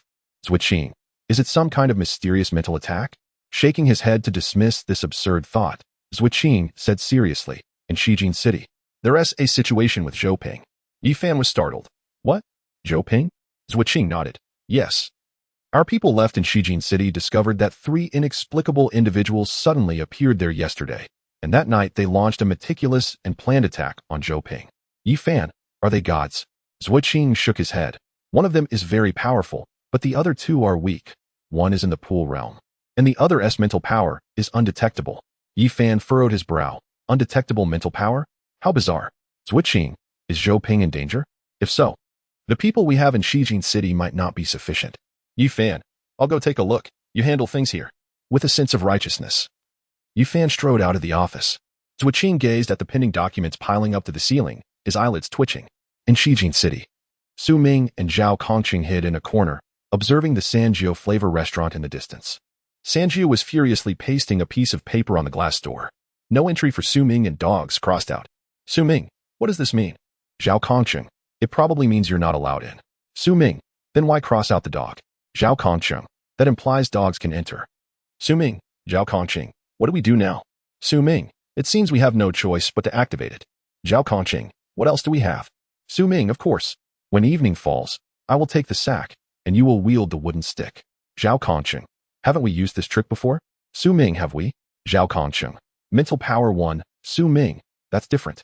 We failed yesterday because we lacked the right timing, location, and personnel. Today is another day. We can make preparations. Zhao Kongcheng, oh? Su Ming, after my analysis, our failure yesterday was mainly due to the timing. The moon was too bright. Today, however, it is overcast, a victory in terms of timing. We have the weather on our side, and with our 2 victories against Zhou Ping, that makes 3 wins for us. Zhao Kongcheng, stop. Who taught you to count victories like that? Su Ming, is that wrong? Zhao Kongcheng, mental power 4. That night, the sky was gloomy, illuminated only by the yellowish glow of the streetlights beneath, which Su Ming and Zhao Kongcheng crouched, quietly plotting. Zhao Kongcheng, you know, it really is overcast. 1 victory secured. Su Ming, naturally, just watch me now. With that, Su Ming climbed directly up the utility pole. Zhao Kongcheng, what are you doing? Su Ming, with the right timing. We must create an advantage in location. I will cut the wires, and the streetlights will go out, giving us the upper hand. Zhao Kongcheng. Seeing the scissors in Su Ming's hand, Zhao Kongcheng's hair stood on end. Are you crazy? You really think cutting the 220-volt line won't electrocute you? Su Ming slid down the pole, exclaiming, wow, Zhao Kongcheng, you're so clever. Good thing you reminded me. Zhao Kongcheng. However, I have a backup plan. Su Ming handed the scissors to Zhao Kongcheng. You go cut it. Zhao Kongcheng? What the hell? Are you kidding me? As he crouched on the utility pole, beads of cold sweat formed on his forehead. Damn, how did they discover me? Chapter 70. Such a meticulous plan? In the pitch-black night of Shijin City, Yi Fan counted the 3 figures in the darkness. 1, 2, 3, there they were. Why does that one climbing the pole look so familiar? Soon, the Sanjiu flavor restaurant closed its doors, and Zhou Ping, dressed in a black shirt, emerged. The streetlights flickered ominously, and in the next moment, they all went out. Su Ming, scissors in hand, fell from the pole with a thud, his charred body exhaling a cloud of black smoke. Zhao Kongcheng, when did you get up there? Meanwhile, the figure crouching on the pole trembled in fear. Thank goodness I didn't touch him. Otherwise, I'd be fried by 220 volts. He glanced down to see Su Ming turned into a puddle of ink on the dark street, resembling a mere water pool. At that moment, old Zhao, make sure you have your equipment ready. Zhao Kongcheng, staring at the puddle of ink, fell into deep thought. Could he truly be a genius? Su Ming thrust a wooden stick into Zhao Kongcheng's hands. What are you thinking? Old Zhao, we can't lose focus while doing something big. Zhao Kongcheng gripped the stick tightly, his gaze resolute. Let's take him down. Su Ming, let's take him down. In the distance, Yi Fan furrowed his brow. So, these 3 are indeed in cahoots. 1 scouting, 1 preparing, and 1 executing their plan. Such a meticulous scheme is truly terrifying. On the other side, Su Ming and Zhao Kongcheng had already begun their operation. The 2 moved methodically, as if following a script, stealthily navigating the night. This time, Yu had learned his lesson and remained on the pole to observe. Surely, staying put would pose no problems, right? Suddenly, he felt a chill behind him and wrapped his tailcoat tighter. The nights were getting colder. It would be wise to avoid night shifts in the future.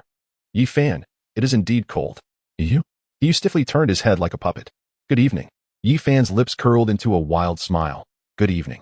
Yi Fan, stay for dinner. Yu, no, I can't. With that, Yu flicked his tailcoat and vanished into the shadows, fleeing several thousand meters away. A flash of golden light hurtled toward him. Yu was struck directly, his form twisting and disappearing into the darkness. Yi Fan stood in the pit he had created, his presence exuding a divine aura. Yu, disheveled and bloodied, stood at a distance, asking, how did you discover me? Yi Fan, damn it, you were so high up, it was hard not to notice you. And your 2 bumbling companions squatting under the streetlight in the dark. How could I not pay attention? Yu was taken aback. What companions? Yi Fan, still pretending? Yu, damn. Was I outsmarted again? I didn't expect Su Ming to be so cunning. He cursed inwardly and fled once more. Yi Fan smirked and followed closely. Meanwhile, Su Ming and Zhao Kongcheng had reached Zhou Ping's rear. Zhao Kongcheng swung the wooden stick while Su Ming raised the sack.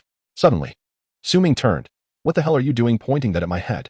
Zhao Kongcheng, oh, Adjusting his angle, Zhao Kongqing swung the stick again. Su Ming turned once more. Check your surroundings.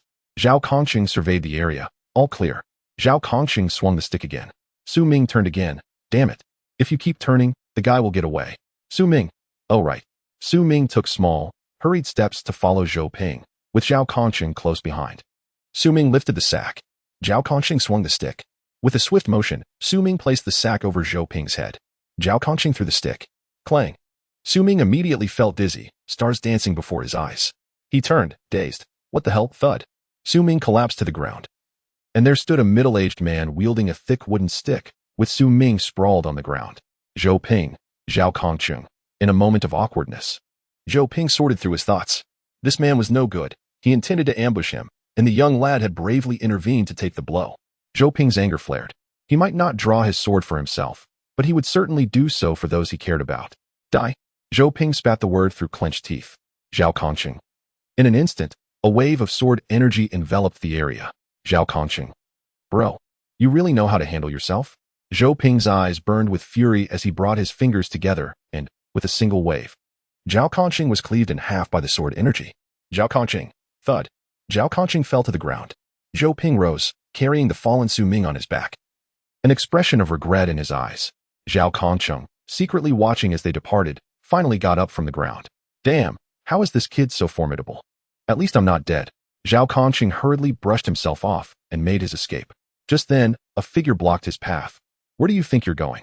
Zhao Kongqing looked up in confusion to see a middle-aged man radiating a menacing aura. Zhao Kongqing. Who are you? Yi Fan's tone was unfriendly. You don't deserve to know. Prepare to die. The one who just ran away.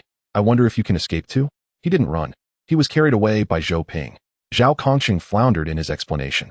Yi Fan, you betrayed your companions? The ancient god church isn't as united as I thought. You definitely can't be spared. I despise people like you who lack any sense of integrity. Zhao Kongqing's anger flared, and he stretched his neck defiantly. Damn it, come on. Take my head if you dare. Yi Fan showed no hesitation as he drew the starry blade, swiftly delivering a fatal blow. Zhao Kongqing's head rolled to the ground. Yi Fan sheathed his blade. At least he is not a coward. His character is commendable. With that, Yi Fan slowly departed in the direction where Zhou Ping had left. There were 3 individuals in total. One had fled, the weakest had perished, and now it was time to deal with the last one. Yi Fan gradually walked away. Zhao Kongqing managed to rise once more from the ground. Damn it, is this never-ending? He cursed as he trudged into the darkness. Suddenly, he collided with another figure in the shadows. What? Are you here to chop off my head too? Zhao Kongqing exclaimed. Fine, chop away. Go ahead. The figure in the darkness was momentarily stunned by this encounter.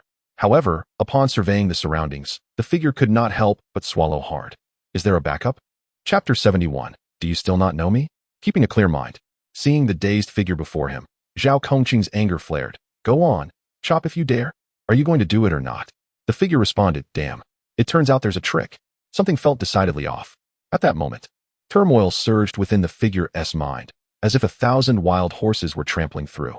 Gritting his teeth, he muttered, the inherently wicked Su Ming. Zhao Kongqing retorted, don't bring him into this. Just say whether you will chop or not. If not, I'm leaving. The figure hesitated. Well, then are you going? Zhao Kongqing, disregarding everything, realized he couldn't best anyone and could not kill anyone either. Worst case, he could lose his head, but he could always get a new one. With his head held high, Zhao Kongqing brushed past the figure. Suddenly, the figure seized Zhao Kongqing. Pulling out the star knife, he carried and pressing it against Zhao Kongqing's neck, while keeping a vigilant eye on the surroundings. He began to back away with Zhao Kongqing in tow. I warn you, no matter who you are, if you dare to lay a hand on me, I will kill him. Zhao Kongqing replied. What? You have a backup? The figure snapped. Stop pretending. I figured out your tricks. Don't come any closer, I warn you. The figure's frantic silhouette gradually faded into the night. After a long while, he released Zhao Kongqing, vanishing into the distance, leaving behind a bewildered Zhao Kongqing in the darkness. Meanwhile, Zhou Ping stood there, feeling restless as he gazed at Su Ming lying on the bed. Just then, a knock echoed from the door. Bang, bang, bang. Zhou Ping was taken aback, then hesitated, until he heard Yi Fan's voice from outside. Zhou Ping, it's me. A sigh of relief escaped Zhou Ping as he slowly approached and opened the door. Yi Fan stood at the entrance, scrutinizing Zhou Ping. Are you all right? Zhou Ping shook his head. May I come in? Yi Fan asked. Zhou Ping stepped aside, indicating for Yi Fan to enter. Yi Fan then stepped into Zhou Ping's room. It was his first visit. Their relationship wasn't particularly close, as they had only met a few times outside, notably at the local eatery. Thus, Yifan was pleasantly surprised that Zhou Ping did not mind his presence in his personal space. It felt like a step forward in their relationship. However, upon seeing the person lying on the bed, he was taken aback. "Who is this?" Yifan inquired. Zhou Ping replied, "Isn't this Su Ming?" Yifan interrupted. And Zhou Ping nodded. "How did he end up here?" Yifan pressed. "He saved you?" Zhou Ping was at a loss for words, merely nodding slightly. Yifan's mind was in disarray. "What about the one who attacked you?" Zhou Ping answered, "I killed him." Yifan breathed a sigh of relief. Everything was now clear. 3 enemies, 1 killed by him, another by Zhou Ping, and 1 had fled. It was precisely 3 individuals. Quite reasonable. Unexpectedly. This kid shows quite a bit of courage, Yifan mused, genuinely impressed by Su Ming lying on the bed. In the system space, Su Ming felt a chill run down his spine. For some reason, he couldn't shake the feeling of guilt. There's no need to feel that way. You've committed so many misdeeds. Feeling guilty is only natural, the system replied. What? My reputation is impeccable. Go ask around. Who doesn't say I, Su Ming, am a talented individual? Enough of this. I need some rewards, Su Ming demanded. Isn't your existence meant to provide rewards? The system retorted. What? I see you can't distinguish between the higher and lower rewards. Su Ming rolled up his sleeves and clutched his neck. No rewards? Do you believe I'll prove it by dying in front of you? 1. Mental strength 1. Is today's entry available for extraction? Su Ming replied, Don't tempt me. If you don't provide the rewards, I won't draw. Should we draw from the Egyptian bar? Su Ming considered. Fine, since you were so sincere. I'll give you another chance to draw once more. The system responded with, Today's entry, Naruto Uzumaki, seduction technique. Su Ming exclaimed, What the hell? Do you really think I'm easy to bully?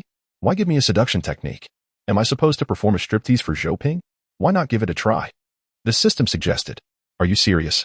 This is infuriating. Su Ming shouted, sitting up abruptly in bed. Yifan and Zhou Ping looked at each other, bewildered. What are you staring at? Want to see a striptease? Su Ming challenged. Yifan nodded, while Zhou Ping shook his head. They exchanged glances, with Yifan shaking his head and Zhou Ping nodding. Why are you here? Yifan asked. I haven't asked you, and you've already answered, he continued. Zhou Ping fell silent, eventually nodding. What I mean is, why are you in Shijin City? Su Ming responded, Why are you in Shijin City? Yifan explained. There's a cult led by a figure known as Whisper attempting to attack Zhou Ping, so I came to investigate. How coincidental. As soon as I heard someone was planning to harm my brother Zhou, I rushed over without a second thought, even arriving before you, Su Ming declared. Did you encounter that trio? Yifan inquired. Su Ming shook his head. I didn't see them. I was struck from behind. Oh, I took a hit for Zhou Ping. After that, I don't know what happened. Yifan scrutinized Su Ming with suspicion. After a moment, he remarked, Why do I feel like one of that trio resembles you? Su Ming touched his nose. Really? Yifan shook his head. Maybe I'm overthinking it. I have something to discuss privately with Zhou Ping, Su Ming stated. Yifan glanced at his watch. Let us meet tomorrow at 7. Wait for him at the local eatery. Su Ming responded. What? Yifan patted Zhou Ping on the shoulder and leaned closer to Su Ming, whispering, Don't act recklessly. Zhou Ping is not an ordinary person. Su Ming assured him, I understand. You know me well enough. I want to be muddled in important matters. Yifan nodded and quietly left, closing the door behind him. Only Zhou Ping and Su Ming remained in the room. Zhou Ping, feeling a bit awkward, hesitated before finally speaking. My name is Zhou Ping. Su Ming smiled slyly. Zhou Ping, do you want to see? Outside, Yifan stood idly, pulling up the dogtail grass at the door. Suddenly, a loud crash echoed from within. 3 seconds later, Su Ming crashed through the door, rolling to land at Yifan's feet. Yifan exclaimed, Didn't we agree not to act recklessly? Su Ming replied, Maybe I got a bit carried away. 2 seconds later, Zhou Ping appeared at the door, blood trickling from under his nose, still faintly visible. Yifan was taken aback. Zhou Ping shouted, It's hard. My fists are tough. Chapter 72. The language of candied hawthorn represents frozen affection. After being thoroughly beaten by Zhou Ping and Yifan, Su Ming sought refuge in the Divine Might space for a nap. Following a night of meticulous reflection, he arrived at a conclusion. Zhou Ping is a simpleton. The art of seduction could not possibly fail him. This technique could even compel Kagaya, an extraterrestrial being, for a brief moment. Yet, against Zhou Ping, it was effortlessly dismissed. Is this reasonable? It is decidedly unreasonable. Even in his own madness, he could exert control over himself for 3 seconds. If Zhou Ping is indeed a fool, then foolish methods must be employed. On a fresh morning, Su Ming strode purposefully through the bustling streets towards the Three Uncles' rustic cuisine. What do you think you're doing? He was halted at the entrance. I'm here to see George, Su Ming replied. The doorman, Yi Fan, retorted, get lost. In 5 seconds, Su Ming declared. Surveying Yi Fan from across the street, pondering how to circumvent this obstacle. Yi Fan's eyelids twitched under Su Ming's gaze. He picked up his phone and dialed a number. Damn it, Yuan Gang. Don't you know the new recruit has run away? Yuan Gang, perplexed, responded, no, I'm unaware. Yi Fan pressed, then tell me. Whereas Su Ming? Didn't Chen Mai take him away? Yuan Gang answered. 2 seconds later, Yi Fan dialed another number. Within the Peace Affairs office. The underground space radiated an atmosphere of happiness, adorned as if for a festival. Chen Mai lounged on a newly acquired sofa, relishing leisure. While Hong Ying and Wen Qima played cards nearby, basking in joy. With eyes wide and ears perked, Chen Mai rolled over and retrieved his phone. Captain, have you got a new phone? Hong Ying inquired. It's a foldable model. No need to elaborate, Chen Mai replied. What about the old one? She asked. The old one is, well, you might as well take it now, he said, and she nodded. Upon noticing an incoming call labeled Commander Yi, Chen Mai wasted no time and hung up with a decisive snap. Captain, who was that? Hong Ying asked. Chen Mai waved dismissively, just a nuisance call. He marked Commander Yi's number as spam and blocked it. Yi Fan, clutching his phone, was filled with disbelief. Damn you, Chen Mai.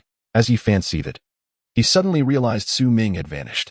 Then, a voice echoed in his ear, Commander Yi, have you got a new phone? Yes, Yi Fan replied. What about the old one? He hesitated, then abruptly jolted back to reality. What kind of power is this? How can it forcibly insert itself into the narrative? Su Ming answered, this is the monetary law from another dimension. When did you appear? Yi Fan asked, astonished. Standing behind him, Su Ming remained silent and vanished in an instant, heading straight for the dishwashing Zhou Ping. George, let us go play in the mud. Upon hearing this, Zhou Ping's hand trembled as he held the plate. Isn't Yi Fan guarding the entrance? Su Ming disregarded Zhou Ping's expression and hoisted him away. Yi Fan. With a loud crash, Yi Fan was knocked off balance by Su Ming's charge, spinning dizzily. Hey, who are you? Let go of my nephew. The cooking third uncle abandoned his tomato and egg stir-fry to chase after them, but it was too late. Su Ming sprinted several kilometers before placing Zhou Ping on the ground. How are you feeling, George? Zhou Ping remained speechless. Su Ming pulled out his phone and called Zhao Kanqing, who was asleep in a van. Roused by the ringing, Zhao groggily answered. What do you want? Hurry over with your van, Su Ming urged. I'm planning to take Zhou Ping to our team 136. What? Zhao replied, confused. Just drive here, don't ask questions. Su Ming insisted. After hanging up, Su Ming patted Zhou Ping's shoulder. Don't be afraid, George, John will come for us soon. Zhou Ping was overwhelmed with 1,000 thoughts. He couldn't fathom why Su Ming had carried him away or why he had shouted about taking him to Team 136. Should he confess that he had overheard Su Ming's plan? After much hesitation, Zhou Ping finally spoke. Actually, I heard your scheme. It's fine, Su Ming replied. Still struggling with communication? Zhou Ping sighed despondently. Su Ming glanced at him. If you let every setback bring you down at such a young age, how will you ever achieve greatness? True, Zhou Ping admitted. Su Ming was momentarily taken aback, incredulous at Zhou Ping's response. Zhou Ping continued. You're the first person to agree with me. Tears welled in Su Ming's eyes. Everyone else calls me insane. I wish we had met sooner. Let us become sworn brothers today, shall we? Zhou Ping shook his head. Su Ming wiped his tears. We can't just become. Zhou Ping's expression shifted as he recalled the previous night, his toes curling into the ground, his teeth clenched. I'm quite formidable, he asserted. I know.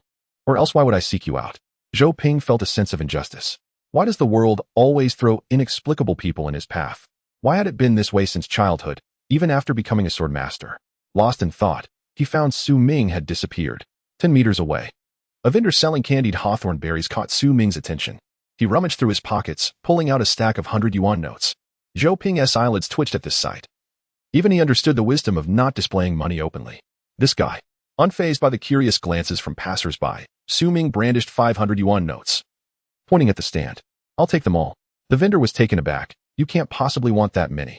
Su Ming added another bill, and the vendor, realizing his error, closed his eyes. Su Ming grinned, stuffing the 500 yuan into the vendor's hand before hoisting the candied hawthorn rack and striding away. As he walked, most pedestrians cast peculiar looks at Zhou Ping, who felt increasingly awkward as Su Ming approached with the candy rack. Standing before Zhou Ping, Su Ming beamed with glee while everyone's attention shifted to the handsome young man. The black shirt fluttered gently in the breeze, and the young man blushed. Lowering his gaze, it was evident to all, Love is not merely a physiological reaction, but a mutual solace for the soul. Love transcends gender. The candied hawthorn symbolizes a frozen affection. Onlookers, both men and women, gathered around, the girl's eyes sparkling and the men's smiles widening uncontrollably. Say yes. Say yes. Chapter 73. Write for me. A tale of youthful dominance and a fierce abduction of a delicate spouse. Su Ming, carrying the candied hawthorn rack, gleamed under the morning sun, casting a faint sparkle. In that moment, he appeared as a warrior to everyone, while Zhou Ping perceived him as a demon from hell. The cheers of the crowd morphed into jeers, into mocking laughter, into endless disparagement. Zhou Ping felt breathless, yearning to escape, yet the crowd had him ensnared. The world had crafted a stage solely for him and Su Ming, with no opportunity to depart before the curtain fell. Zhou Ping, will you agree? Su Ming's voice echoed once more in his ears. Zhou Ping felt on the brink of collapse, the crowd transforming into a dark tide that engulfed him. I refuse. Exhausted to the utmost, Zhou Ping unleashed the most satisfying strike of his life. Following that moment, he fell into an unusual state of lethargy. The atmosphere around him descended into an eerie silence, mirroring his demeanor. Among the crowd, Zhao Kongcheng, who had arrived unnoticed, stood in shock, his mouth agape. Suddenly, Su Ming sprang into action. He seized the listless Zhou Ping and charged toward the crowd. Zhou Ping hesitated for a brief moment before being propelled forward by Su Ming's forceful grip. The gazes of the onlookers reignited with fervor. Make way. Make way. Have you never seen a lunatic in a frenzy? Su Ming cursed as he dragged Zhou Ping straight into the throng. The tightly packed crowd parted instantaneously at Su Ming's reckless advance, and the two figures vanished around a street corner, leaving behind a group of spectators. Their eyes ablaze with curiosity. One reporter, camera in hand, felt a spark of inspiration. Write this up for tomorrow's headline, The Dominant Wolf of Youth. Forcefully capturing the delicate little bride. Another journalist, pen poised, exclaimed, not a word altered. Meanwhile, Su Ming and Zhou Ping stood at a bustling intersection. The green light flickered briefly, with various hurried figures, an executive carrying a briefcase, a salesperson in formal attire, and a grandmother holding a bag from the bank, scurrying past. At last, the red light illuminated, halting the transverse street, while the longitudinal green signaled the cars to begin honking. Zhou Ping momentarily lost his bearings, remarking, you are unlike anyone else. Su Ming handed Zhou Ping a candied hawthorn skewer, urging, try this, it's quite sweet. He took a bite of his own before offering the now headless skewer to Zhou Ping. Zhou Ping replied, just hold on to it. Su Ming nudged him with the skewer once more. Let me have another one. What? Su Ming questioned, surprised, but after a moment of deliberation, he selected a headless orange skewer to give to Zhou Ping. Here you go. Zhou Ping, mental power for Su Ming. Aren't you going to eat? If not, then forget it. He popped the orange sliced skewer into his mouth, puffing up his cheeks, and slung the skewer over his shoulder, embodying the spirit of a martial hero. Suddenly, he felt the skewer shift behind him. Turning around, he saw Zhou Ping had taken a complete hawthorn skewer and was silently standing there. Su Ming exclaimed, you can't possibly think I was confessing my feelings, can you? Zhou Ping's lips curled into a subtle smile, the sunlight casting a golden glow upon his face. Rescue does not always come in the form of life and death matters. Sometimes, a single flicker of hope in a dark room suffices. For heaven's sake, stop looking at me like that. Su Ming, startled by Zhou Ping's fervent gaze, leaped up with the skewer in hand. I assure you, I harbor no intentions of romance. Calm yourself, my friend. Your gaze is too intense. Su Ming shivered, hoisting the skewer as he dashed away. A lifetime of reputation cannot be tarnished in an instant. With swift strides, he left behind a bewildered Zhou Ping, who clutched his shirt collar. His expression one of cold resolve. Taking a deep breath, Su Ming gathered his strength and shouted, help. Hearing this commotion from a distance, Zhao Kongcheng, observing from a van, sensed trouble brewing. He ignited the engine, flooring the gas pedal as the black vent surged toward the intersection. Su Ming, what the? Zhou Ping. Just as he prepared to unleash his sword energy, a voice called out, Zhao Kongcheng, stop. The previously zealous Zhao Kongcheng snapped back to clarity at the shout, slamming on the brakes mere inches from the two. Su Ming, attempting to flee, found himself firmly grasped by Zhou Ping. Su Ming, what the? Zhou Ping, upon hearing the exclamation, turned to Su Ming and sheepishly released his grip. With a burst of energy, Su Ming darted behind Zhou Ping, cursing, you treacherous Zhao Kongcheng. Are you plotting a coup? Zhao Kongcheng hurriedly exited the van, surprised to see Su Ming hiding behind Zhou Ping. Did I not hear you call for help? Su Ming retorted, do you think you could hit me at 120 kilometers per hour and leave me unscathed? Zhao Kongcheng shook his head, you'd survive. Bloody hell. Su Ming lunged out, and soon they were wrestling on the roadside. Zhou Ping mused, in truth, this world is rather splendid. Meanwhile, Yu Fan, hidden among the bushes, furrowed his brow as he dialed a number. Zhuqing, please find out when Su Ming arrived in Shijin City. On the other end, Zhuqing paused. Are you referring to the Su Ming mentioned by Wang Mian? Yu Fan nodded. Yes, that very one. Understood. 2 minutes later, Zhuqing had gathered all pertinent information regarding Su Ming's recent activities. Surveillance indicated that Su Ming and Zhao Kongcheng had departed from Cangnan at 7 in the morning, arriving in Shijin City by 6 in the evening. Yu Fan nodded. Got it. Zhuqing suddenly grew serious. They are being followed by EU. Yu Fan replied, indeed. It is clear now that Su Ming, Zhao Kongcheng, and EU formed the trio of the ancient god sect. Zhuqing inquired, are you suggesting that, as Wang Mian stated, Su Ming is an undercover agent? Yu Fan confirmed, undoubtedly. Su Ming, what the? Yu Fan, when did you arrive? Chapter 74. I have 3 strategies. Yu Fan found himself momentarily at a loss, gazing at Su Ming beside him. Why did he feel as though he was the one being caught in wrongdoing? Su Ming declared, Yu Fan, look me in the eye. Are you accusing me of being an undercover agent? Yu Fan retorted, is it not the case? Su Ming responded, well, if that is how you see it. I want to continue as a night watchman. I'll become a follower instead. Zhao Kongqing, don't stop me. Yu Fan, what? Zhao Kongqing, what? Upon hearing this, Zhao Kongqing panicked. The 136 squad would surely tear him apart. He immediately shouted at Yu Fan, what kind of nonsense are you spouting? Who's an undercover agent? What are you talking about? Yu Fan, and you are? Zhao Kongqing declared, I am Zhao Kongqing of the 136 squad. Yu Fan replied, noted. Zhao Kongqing warned, you're the local night watchman in Shijin City, right? Let me make this clear. If you dare slander anyone from the 136 squad again, we will come for you with our starry dawn blades and show you we are not to be trifled with. Yu Fan, understood. Su Ming tugged at Zhao Kongqing's sleeve. Old Zhao. Zhao Kongqing shrugged him off. What's wrong? You think I can tolerate him bullying you? He is not one of us. Su Ming. Yu Fan. Exactly, are you finished? Zhao Kongqing stroked his chin, pondering before pointing at Yu Fan. Let me warn you one last time. I'm done. Yu Fan proclaimed. I, Yu Fan, in my capacity as the Supreme Commander of the Night Watchers of the Great Xia, hereby announce your arrest. Zhao Kongqing who? Su Ming clarified. The Supreme Commander of the Night Watchers. Did you not hear?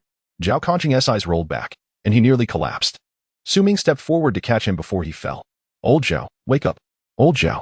Zhao Kongqing weakly muttered. Why do I feel dizzy? Everything is spinning. Su Ming. Am I going to die? Su Ming reassured him. You won't die. Even if you consume a bullet, it will take a few days. Zhao Kongqing. At that moment, Zhou Ping approached, hesitating momentarily before inquiring. Are they to be taken away? Yu Fan cast a skeptical glance at Zhou Ping. You don't intend to keep them, do you? That is simply impossible.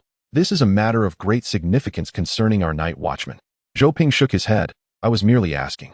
Yu Fan sighed in relief. If Su Ming had truly cast some sort of spell on Zhou Ping, matters would indeed have become quite troublesome. What about Su Ming and Zhao Kongqing?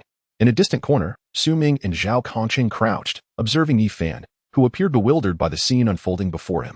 Zhao Kongqing remarked, is he really the commander-in-chief? Su Ming replied, if not, I would have already given him a few knocks to bring him to his senses. Why didn't you inform me? Zhao Kongqing asked. I did warn you, but you wouldn't listen. You were too stubborn to heed my advice. What do we do now? Zhao Kongqing pressed. I have 3 strategies, Su Ming stated. You? Zhao Kongqing questioned. The first strategy is for you to carry a sack while I wield a stick. The second is for me to take the stick while you handle the sack. The third is for me to carry a stick in one hand and a sack in the other. Su Ming's eyes lit up. You are truly a genius. I believe your strategy surpasses mine. Zhao Kongqing retorted, what? You have an even worse plan? My thought is this. As it stands, we have already aroused Yu Fan's suspicions, and our identities are on the verge of being exposed. What identities do we have? Zhao Kongqing queried. Didn't he say we are followers? Su Ming replied. Zhao Kongqing exclaimed, damn it, I am not a follower. Su Ming countered, neither am I. That is unimportant, since things have progressed this far. Why not simply become genuine followers?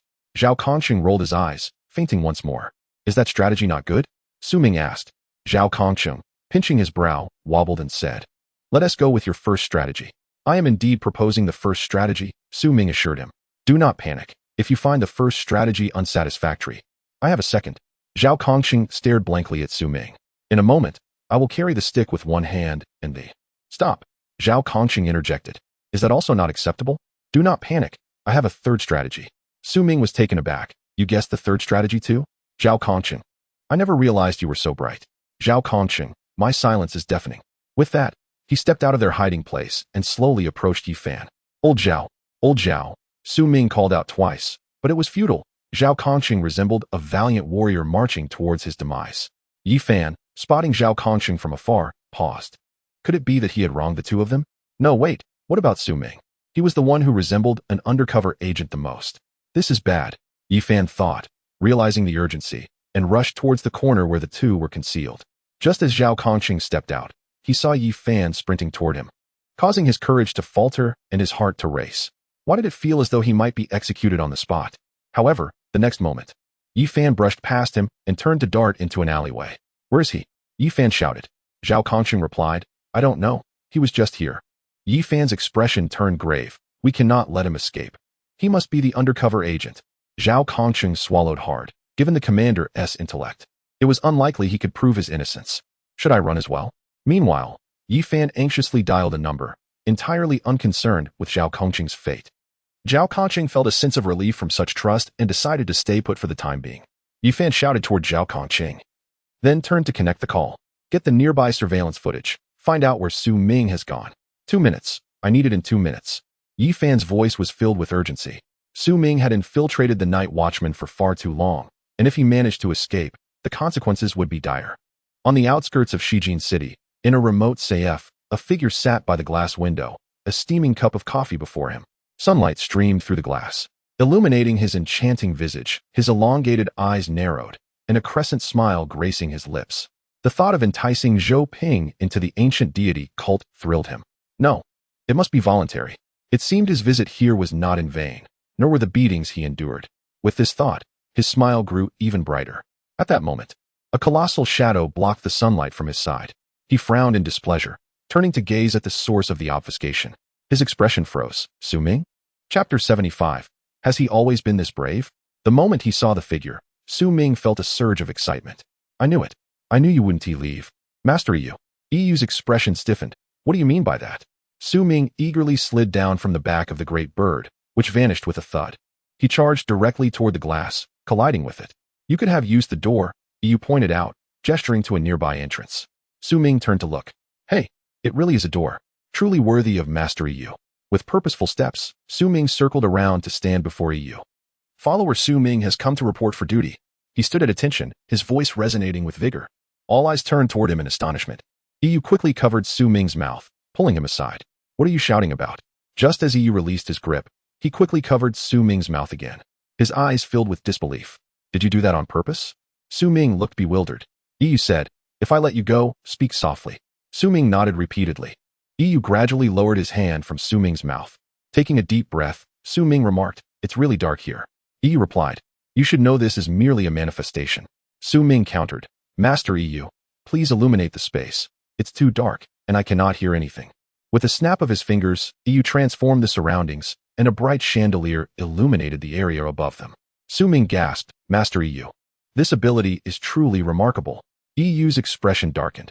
If you release me, I will not return to Shijin City again. Su Ming responded, huh? Where shall we go? Yu retorted, who said we? The ancient deity cult and the night watchman are irreconcilable. Su Ming protested, I am also part of the ancient deity cult.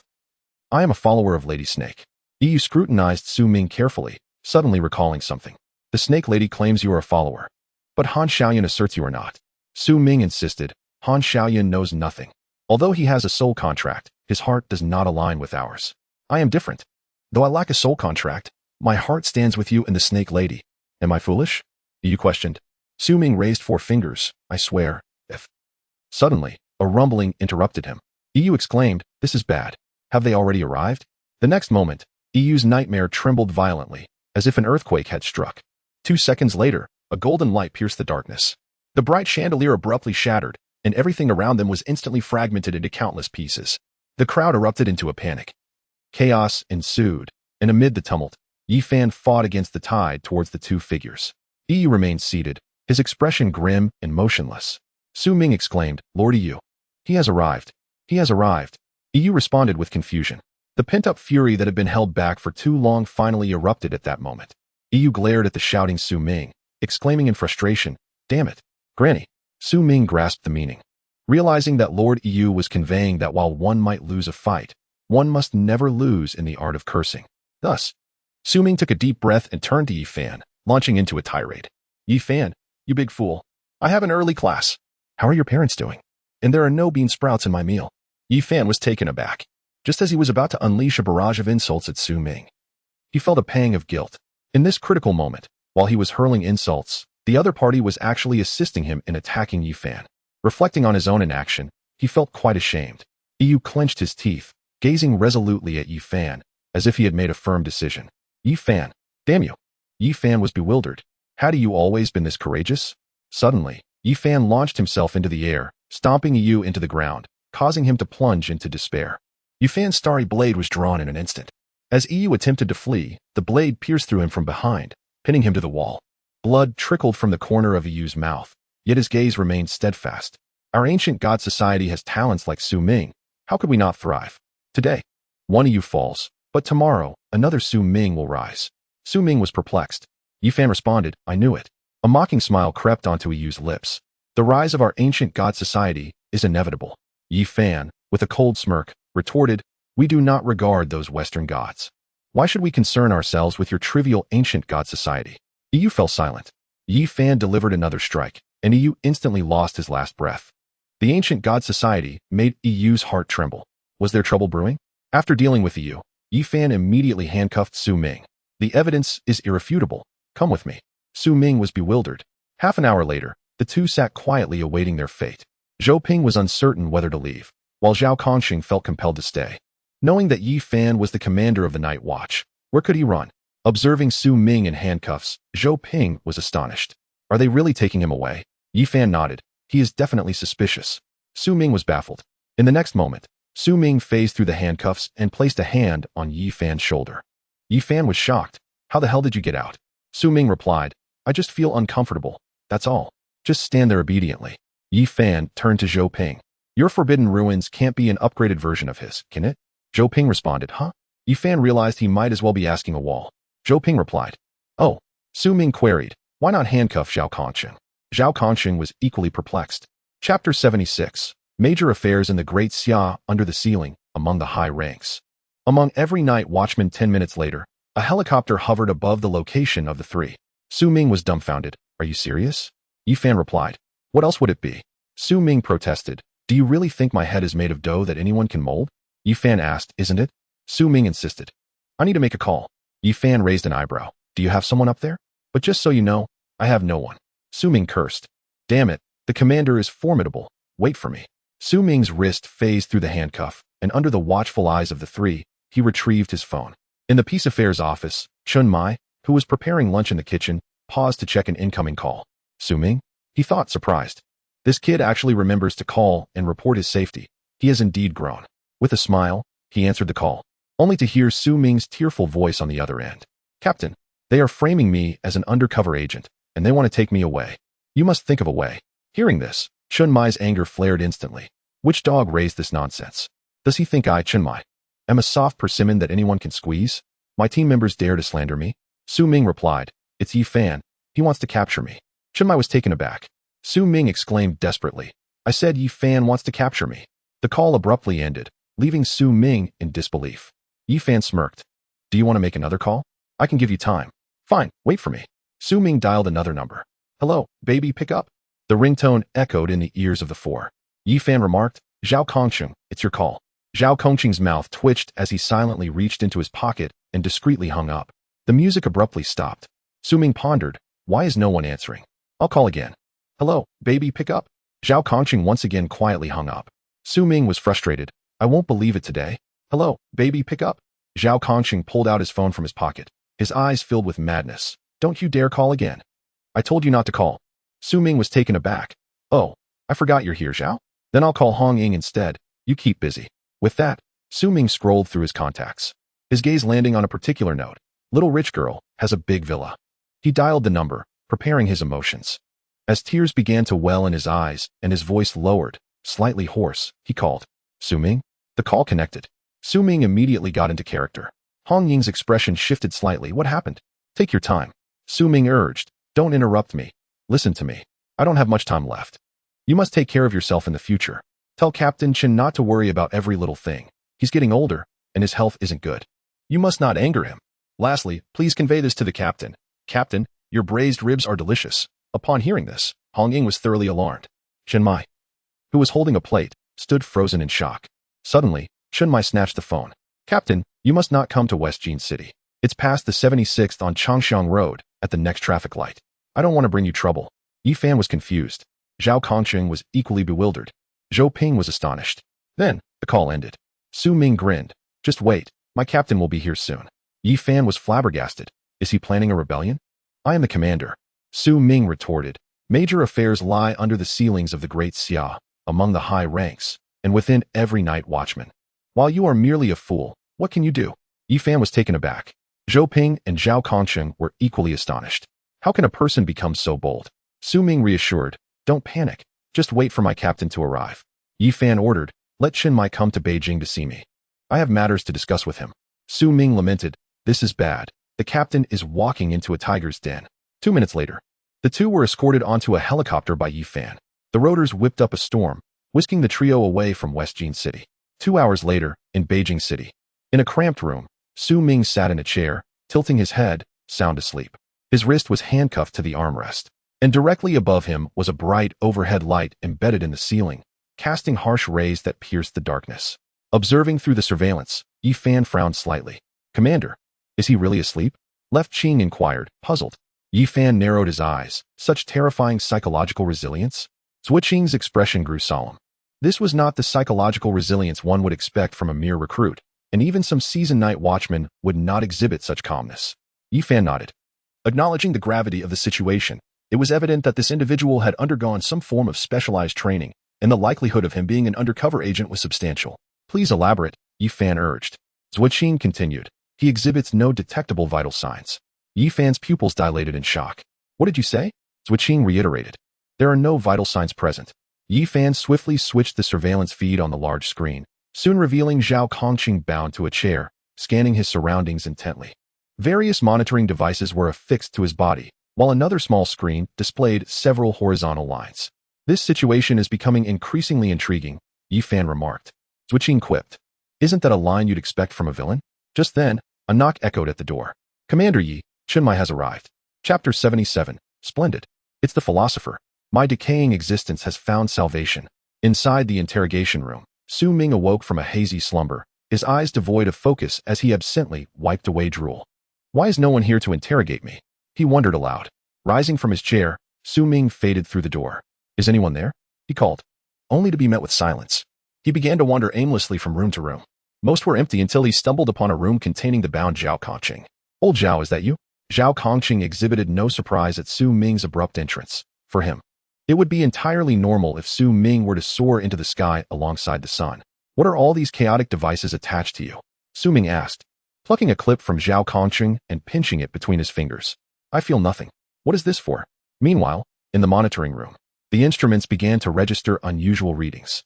The night watchman on duty was taken aback and quickly adjusted the surveillance cameras. He observed that the room, previously occupied solely by Zhao Kongqing, now contained another individual. Instantly, the watchman's demeanor shifted to one of tension. Have the enemies infiltrated our ranks? He thought, hastily pressing a concealed red button beneath the console. In an instant, a blaring alarm resonated throughout the night watchman's headquarters. Su Ming, Zhao Kongqing.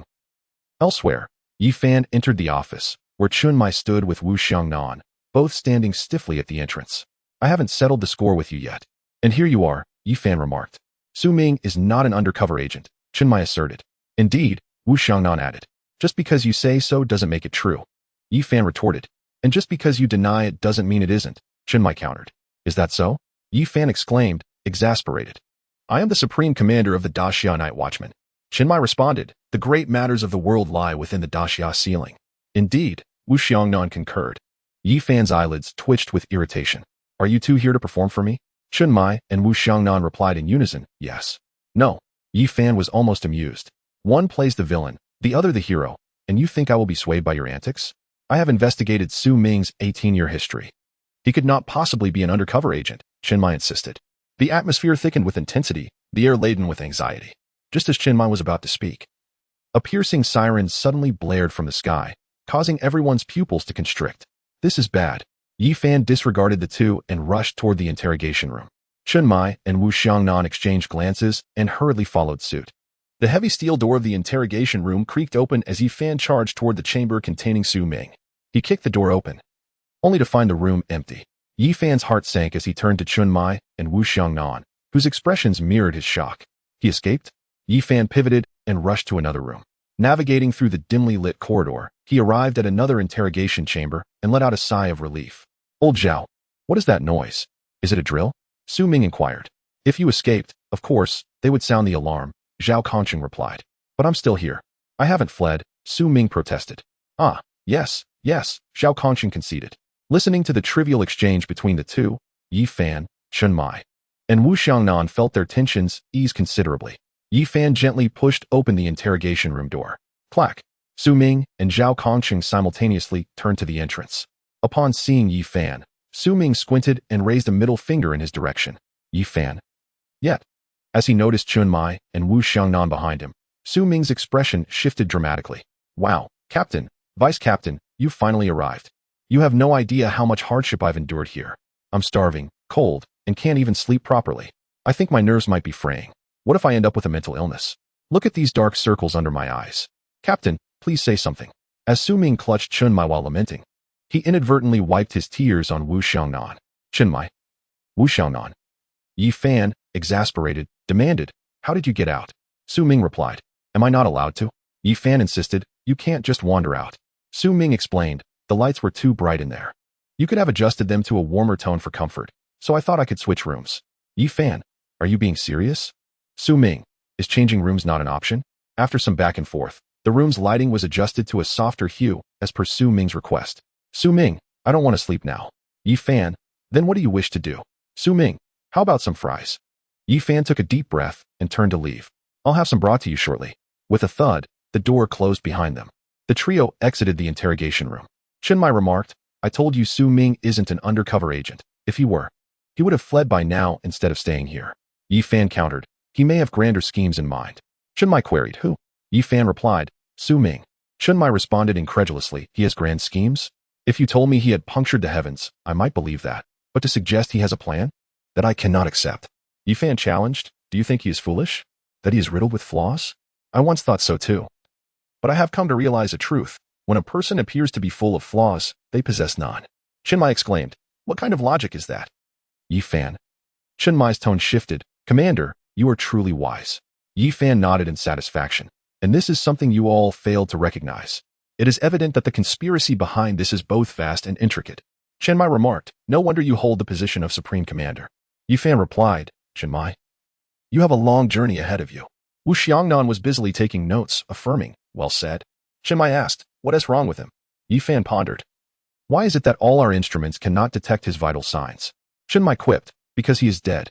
Yi Fan. Chun Mai proceeded to recount the situation regarding Zhao Concheng. That's the gist of it. Yi Fan fell into contemplation. You mean to say Su Ming has gone through so much to join us? But for what purpose? Chun Mai replied, for love and justice, for world peace, for the ideals of humanity, for the glory of Daxia. Yi Fan. He undoubtedly has ulterior motives. How could one with such formidable abilities willingly become a mental patient? Chun Mai clarified, Su Ming is simply a bit slower than others, but he is happy. So why shouldn't he embrace this role? Yi Fan's teeth clacked together as he pondered. Does he not desire wealth? Does he not crave power? Does he not seek strength? Chun Mai replied, he is quite simple. Happiness is paramount to him. Yi Fan questioned, have I been too superficial? Chun Mai responded, you will understand when you reach Su Ming's age. Yi Fan exclaimed, a philosopher. How splendid. Perhaps my decaying life has found salvation. Chapter 78. If you feel happy, clap your hands. You too need not deliberate. I shall not allow you to take Su Ming. He harbors too many secrets. After a fervent discussion among the three, Yi Fan decisively concluded the matter. Chun Mai's expression darkened, while Wu Xiangnan furrowed his brows. Yi Fan inquired, what is the matter? Do you both wish to dismantle my office? Chun Mai retorted, allow us to take Zhao Concheng. Surely, there cannot be an issue with that? Yi Fan firmly replied, no. Chun Mai exclaimed in disbelief. Wu Xiangnan added, did you think we were negotiating with you? Yi Fan retorted, do you believe I was raised in fear? Though both of you have made great efforts, you cannot act recklessly in matters of such importance. Wu Xiangnan abruptly tore open his shirt, revealing a belt of explosives wrapped around his waist. Yi Fan urged, "Calm down, Wu Xiangnan. This has not escalated to that extent. We can discuss this." Wu Xiangnan declared, "We must take Zhao Kongcheng." Yi Fan acquiesced, "Fine, take him." Wu Xiangnan insisted, "We must take Su Ming as well." Yi Fan exclaimed, "Nonsense." Chen Mai tugged at Wu Xiangnan, whispering, "Taking Zhao Kongcheng is sufficient." Wu Xiangnan replied, "No, Su Ming must come with us." Chen Mai, infuriated, stomped his foot. "Are you unaware of our situation?" Wu Xiangnan retorted, "Don't pull me. If he dares to refuse, I will detonate this." Yi Fan stated, "There is no way I will allow you to take Su Ming. Permitting you to take Zhao Kongcheng is already my bottom line." Wu Xiangnan warned, "Then do not blame me for being ruthless." With that, he reached for the detonator. Chen Mai shouted, "No, calm down, Wu Xiangnan." Wu Xiangnan insisted, "Do not stop me. Today he must perish." The two engaged in a heated tug-of-war, soon devolving into chaos. Suddenly, the room fell silent. Yi Fan bent down to pick up the explosives from the floor and began to unwrap them. The first thing he saw was a large phrase, "What is crispy and fragrant? We love it the most." Yi Fan's lips twitched violently. Chen Mai also released his hold on Wu Xiangnan, feeling awkward and at a loss. Wu Xiangnan, sensing the shift in atmosphere, quietly retreated behind Chen Mai. Yi Fan shouted, "Get out." Chen Mai and Wu Xiangnan swiftly exited the office, disappearing before Yi Fan's eyes. In the corridor, Chen Mai's eyes nearly shot fire. "What are you doing? Do you truly not understand? We agreed that taking Zhao Kongcheng was enough." Wu Xiangnan replied, "I thought, since we're at it, we might as well go big." At that moment, Zuoqing approached from the other end of the corridor, smiling as he greeted them. "Why are you two still here? How was your conversation with Commander Yi?" Chen Mai replied, "We exchanged opinions." Zuoqing nodded, understood. Chen Mai asked, "What do you have in your hand?" Zuoqing smiled, opening the envelope, a letter for Commander Yi concerning Su Ming. "You might find it intriguing." Chen Mai questioned, "Is this something we are allowed to see? Don't lead us into making a mistake." Zuoqing chuckled, "No worries, it's not classified." He opened the envelope and revealed a letter, which bore heavily crossed-out words. With only 2 clear words discernible, "Release him." These words sliced through the clutter like a sword from the heavens. Chen Mai was stunned. "Who wrote this? A primary school student?" Zuoqing replied, "No wonder you remain in Chuanjing. You deserve it." Chen Mai exclaimed, "Why is there suddenly a hierarchy in realms?" Meanwhile, in the interrogation room, Su Ming, clutching a large pile of potato chips, rushed towards Zhao Kongqing's small room. In the monitoring room, as they observed the figure dashing down the corridor with chips in hand, the 2 guards exchanged bewildered glances. "Should we report to the commander?" One asked. "Report what? Do you not know how he acquired those chips?" The other whispered, "Those were personally delivered by the commander. It's practically his own territory. So he can go wherever he pleases." The first guard's mouth fell open in shock. Could he be the commander's illegitimate son? "Hush." The second guard made a shushing gesture. "As long as you understand, don't spread it around." They both fell silent in agreement. Meanwhile, Su Ming had already barged into Zhao Kongqing's interrogation room, shouting, "Old Zhao, wake up. Look what I brought you." Zhao Kongqing, surprised to see Su Ming with chips, asked, "Where did you get those?" Su Ming replied, "Yi Fan sent them to me. Don't you have any?" Zhao Kongqing responded, "No." Su Ming reassured him, "It's all right. We are close, aren't we? I brought them just for you." With that, he tossed a bag of chips to Zhao Kongqing. Zhao Kongqing shook his restrained hands and looked at Su Ming with a resentful gaze. "Do you think I can eat?" Su Ming responded, "It seems so. Just tell me which flavor you want." A hint of a smile appeared on Zhao Kongqing's lips. "Who says Su Ming is bad? If anyone dares to say otherwise, Zhao Kongqing, will be the first to defend him." Zhao Kongqing composed himself. "The original flavor. A ruggedly handsome man like me must return to basics." Su Ming replied, "All right." He opened a bag of chips and popped one into his mouth. Crunch, crunch. "Why does this original flavor taste like tomato?" Zhao Kongqing remarked. "Because you just opened the tomato-flavored one." Su Ming realized, "I see." He then opened a bag of original flavor and stuffed a handful into his mouth. Crunch, crunch. "This original flavor, how should I put it? Tastes like mixing concrete with the Pythagorean theorem while eating instant noodles, utterly devoid of nutrition and flavorless." He continued to stuff more into his mouth. Crunch, crunch.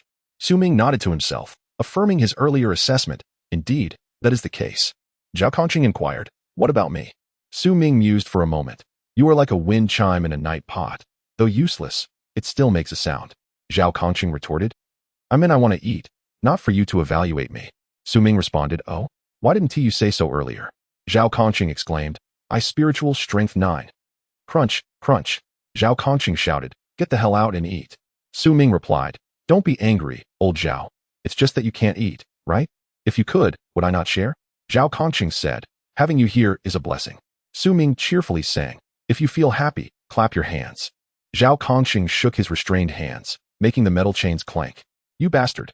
Chapter 79. Zhao Kongqing is a character. Old Zhao, don't get agitated. Have some chips to calm down. Su Ming stuffed a handful of chips into Zhao Kongqing's mouth. Zhao Kongqing glared at him, his mouth moving slightly. Crunch, crunch. Su Ming asked, is it good? Zhao Kongqing replied. Didn't I say I wanted the original flavor? Su Ming explained, I've finished the original flavor. Zhao Kongqing retorted. Didn't you just say it tasted like mixing concrete with the Pythagorean theorem? Su Ming shrugged. Does that conflict with me finishing it? Zhao Kongqing crunched the chips, turning his head away. You know, the tomato flavor isn't bad. Su Ming, do not panic, Lao Zhao. Is it not just the original flavor? I'll find it for you again. Zhao Kongqing. Just as he reached out to stop him, he realized he was handcuffed. Su Ming had already slipped out the door.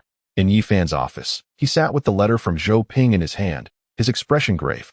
Do you think Zhou Ping could truly be deceived by Su Ming? Zhuo Qing nodded. Currently, it seems quite possible. Yi Fan, but we have never heard of such a dangerous figure as Su Ming within the ancient God Church. The bizarre forbidden grounds, coupled with an extraordinary mental state, is simply absurd. Moreover, it appears we have no means to detain him. He comes and goes as he pleases. Zhuo Qing leaned closer to Yi Fan's ear. Should we consider sending him to the asylum? Yi Fan frowned, but we have no evidence. Zhuo Qing. The asylum does not only detain criminals.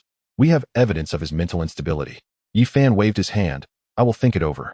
The most pressing matter is how to handle Zhou Ping. At that moment, at the door, Chun Mai and Wu Xiangnan pressed their ears against it, attentively listening to the conversation inside. Chun Mai, what are they saying? Wu Xiangnan. Something about Zhou Ping and the asylum. I can't hear clearly. Chun Mai. I think I just heard Su Ming's name mentioned. Wu Xiangnan, really? Su Ming, where? Let me listen. Chun Mai. Yes, I heard it clearly. Su Ming. Then let me take a look. Creak. The office door swung open. The three turned their heads stiffly, their ears still pressed against the sound barrier.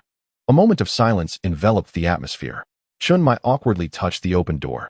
Is this a new door installed by the commander? It looks quite impressive. Wu Xiangnan nodded vigorously. Yes, it certainly looks different.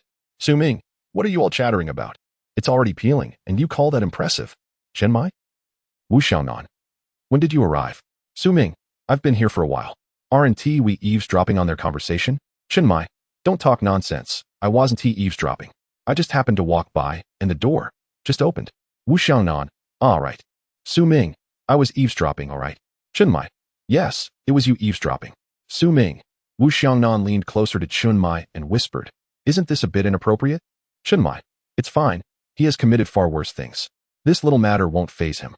Wu Xiangnan nodded in agreement, expressing his understanding. Su Ming, what's up?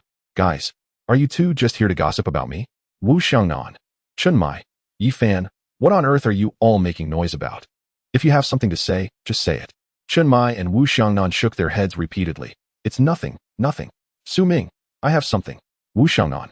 Chen Mai, what trivial matter do you have? Su Ming, I have something important. Zhao Kongqing wants to eat original flavor potato chips. Chen Mai? Who? Su Ming. Zhao Kongqing said he wants original flavor potato chips. Chen Mai, what the heck does Zhao Kongqing want to do?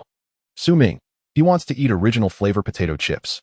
Chen Mai, mental power level 6. Yi Fan, Zhao Kongqing is quite a character. Zhuo Qing nodded slightly. He has some guts. Zhao Kongqing, dozing in the interrogation room, suddenly shivered. It was a bit chilly in here. 10 minutes later, the few inside Yi Fan's office fell silent as they watched Su Ming walk out, holding 2 bags of chips. It was clear he could not be contained here. Yet he showed no intention of escaping. Yi Fan took a deep breath and continued. I cannot comprehend what he truly desires. Chen Mai, with a solemn expression, remarked, is it so hard to believe he could be a competent night watchman? He trusts you, Commander Yi. He trusts the higher-ups of the night watch. And he trusts me, his captain. That's why he isn't fled. Meanwhile, what are we doing? We are deliberating his fate. This is an insult to a night watchman and a desecration of the commander's position. Having delivered his passionate speech, Chen Mai disregarded Yi Fan's response and stormed out. Wu Xiangnan followed suit, slamming the door behind him. Yi Fan gazed at the creaking door, his expression deep and unfathomable, as if turbulent waves churned in the depths of the sea.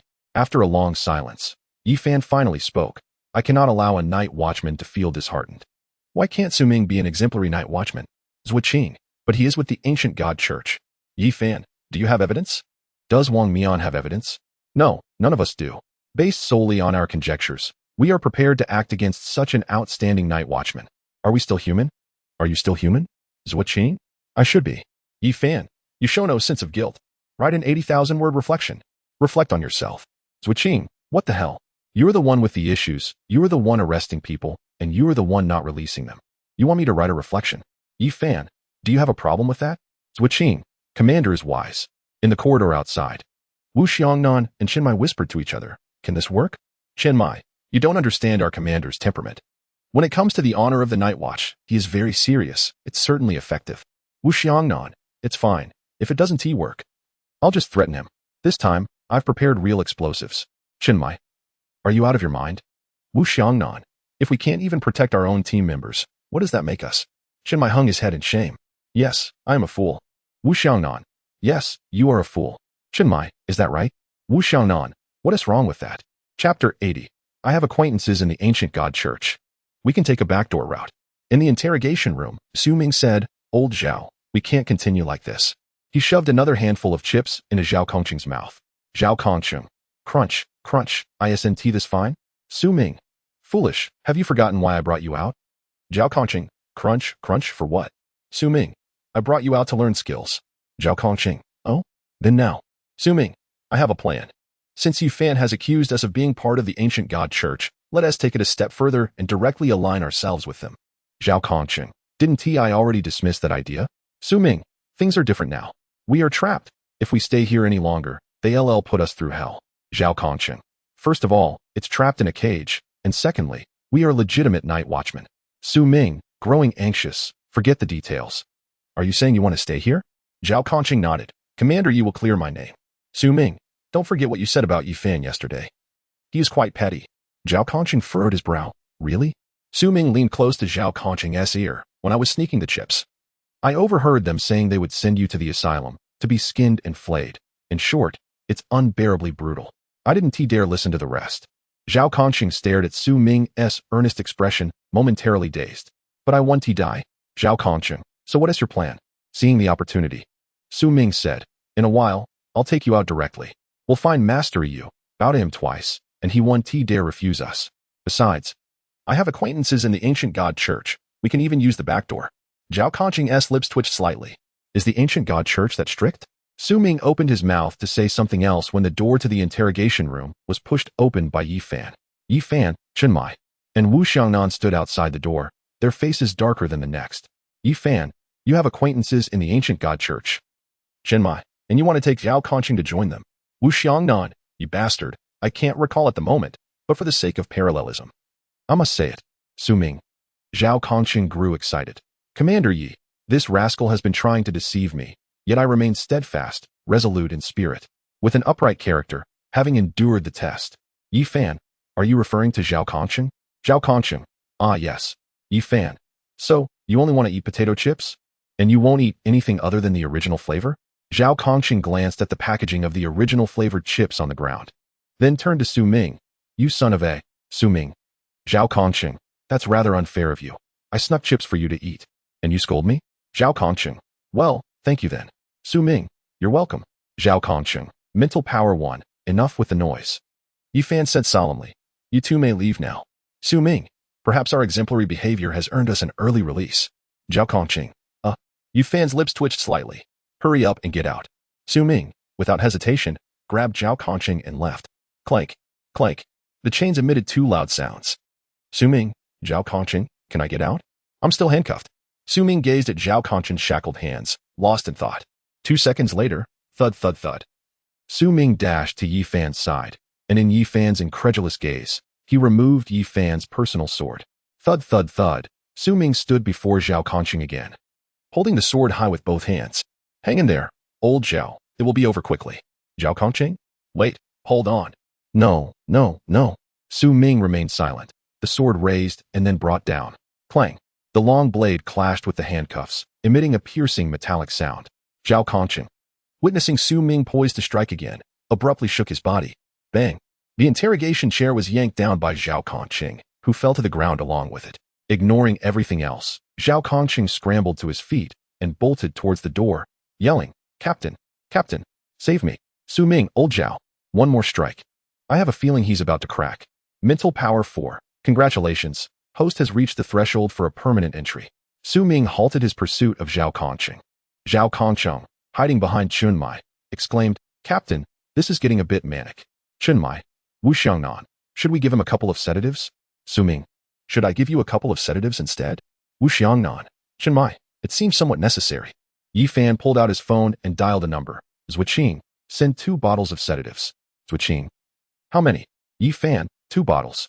Zhuqing, are you trying to poison him? Paraquat might be faster. Yi Fan, are you crazy? I want sedatives. Yi Fan hung up the phone and noticed Su Ming staring at him with his head tilted. What do you want? Yi Fan, don't get agitated. Put down the knife. Su Ming, what exactly is a sedative? What the hell is a sedative? 2 bottles? What are you trying to do? Yi Fan, calm down. I didn't ask for paraquat, did I? Su Ming, damn it. I'm going all out against you. Songnan City. Murmurs, clad in a tailcoat, stood atop a building. His gaze swept over the bustling crowd below, his peach blossom eyes narrowing slightly. Songnan, where's that kid? Moments later, Murmurs vanished, replaced by a swirling mass of black and purple nightmares. Meanwhile, on another rooftop in the distance, Murmurs reappeared. After several instances, Murmurs glanced toward a suburban area. His expression tinged with confusion. A different aura. Is that a divine agent? Murmurs disappeared, heading straight for the training camp. Chapter 81. I just want to have a deeper conversation with him.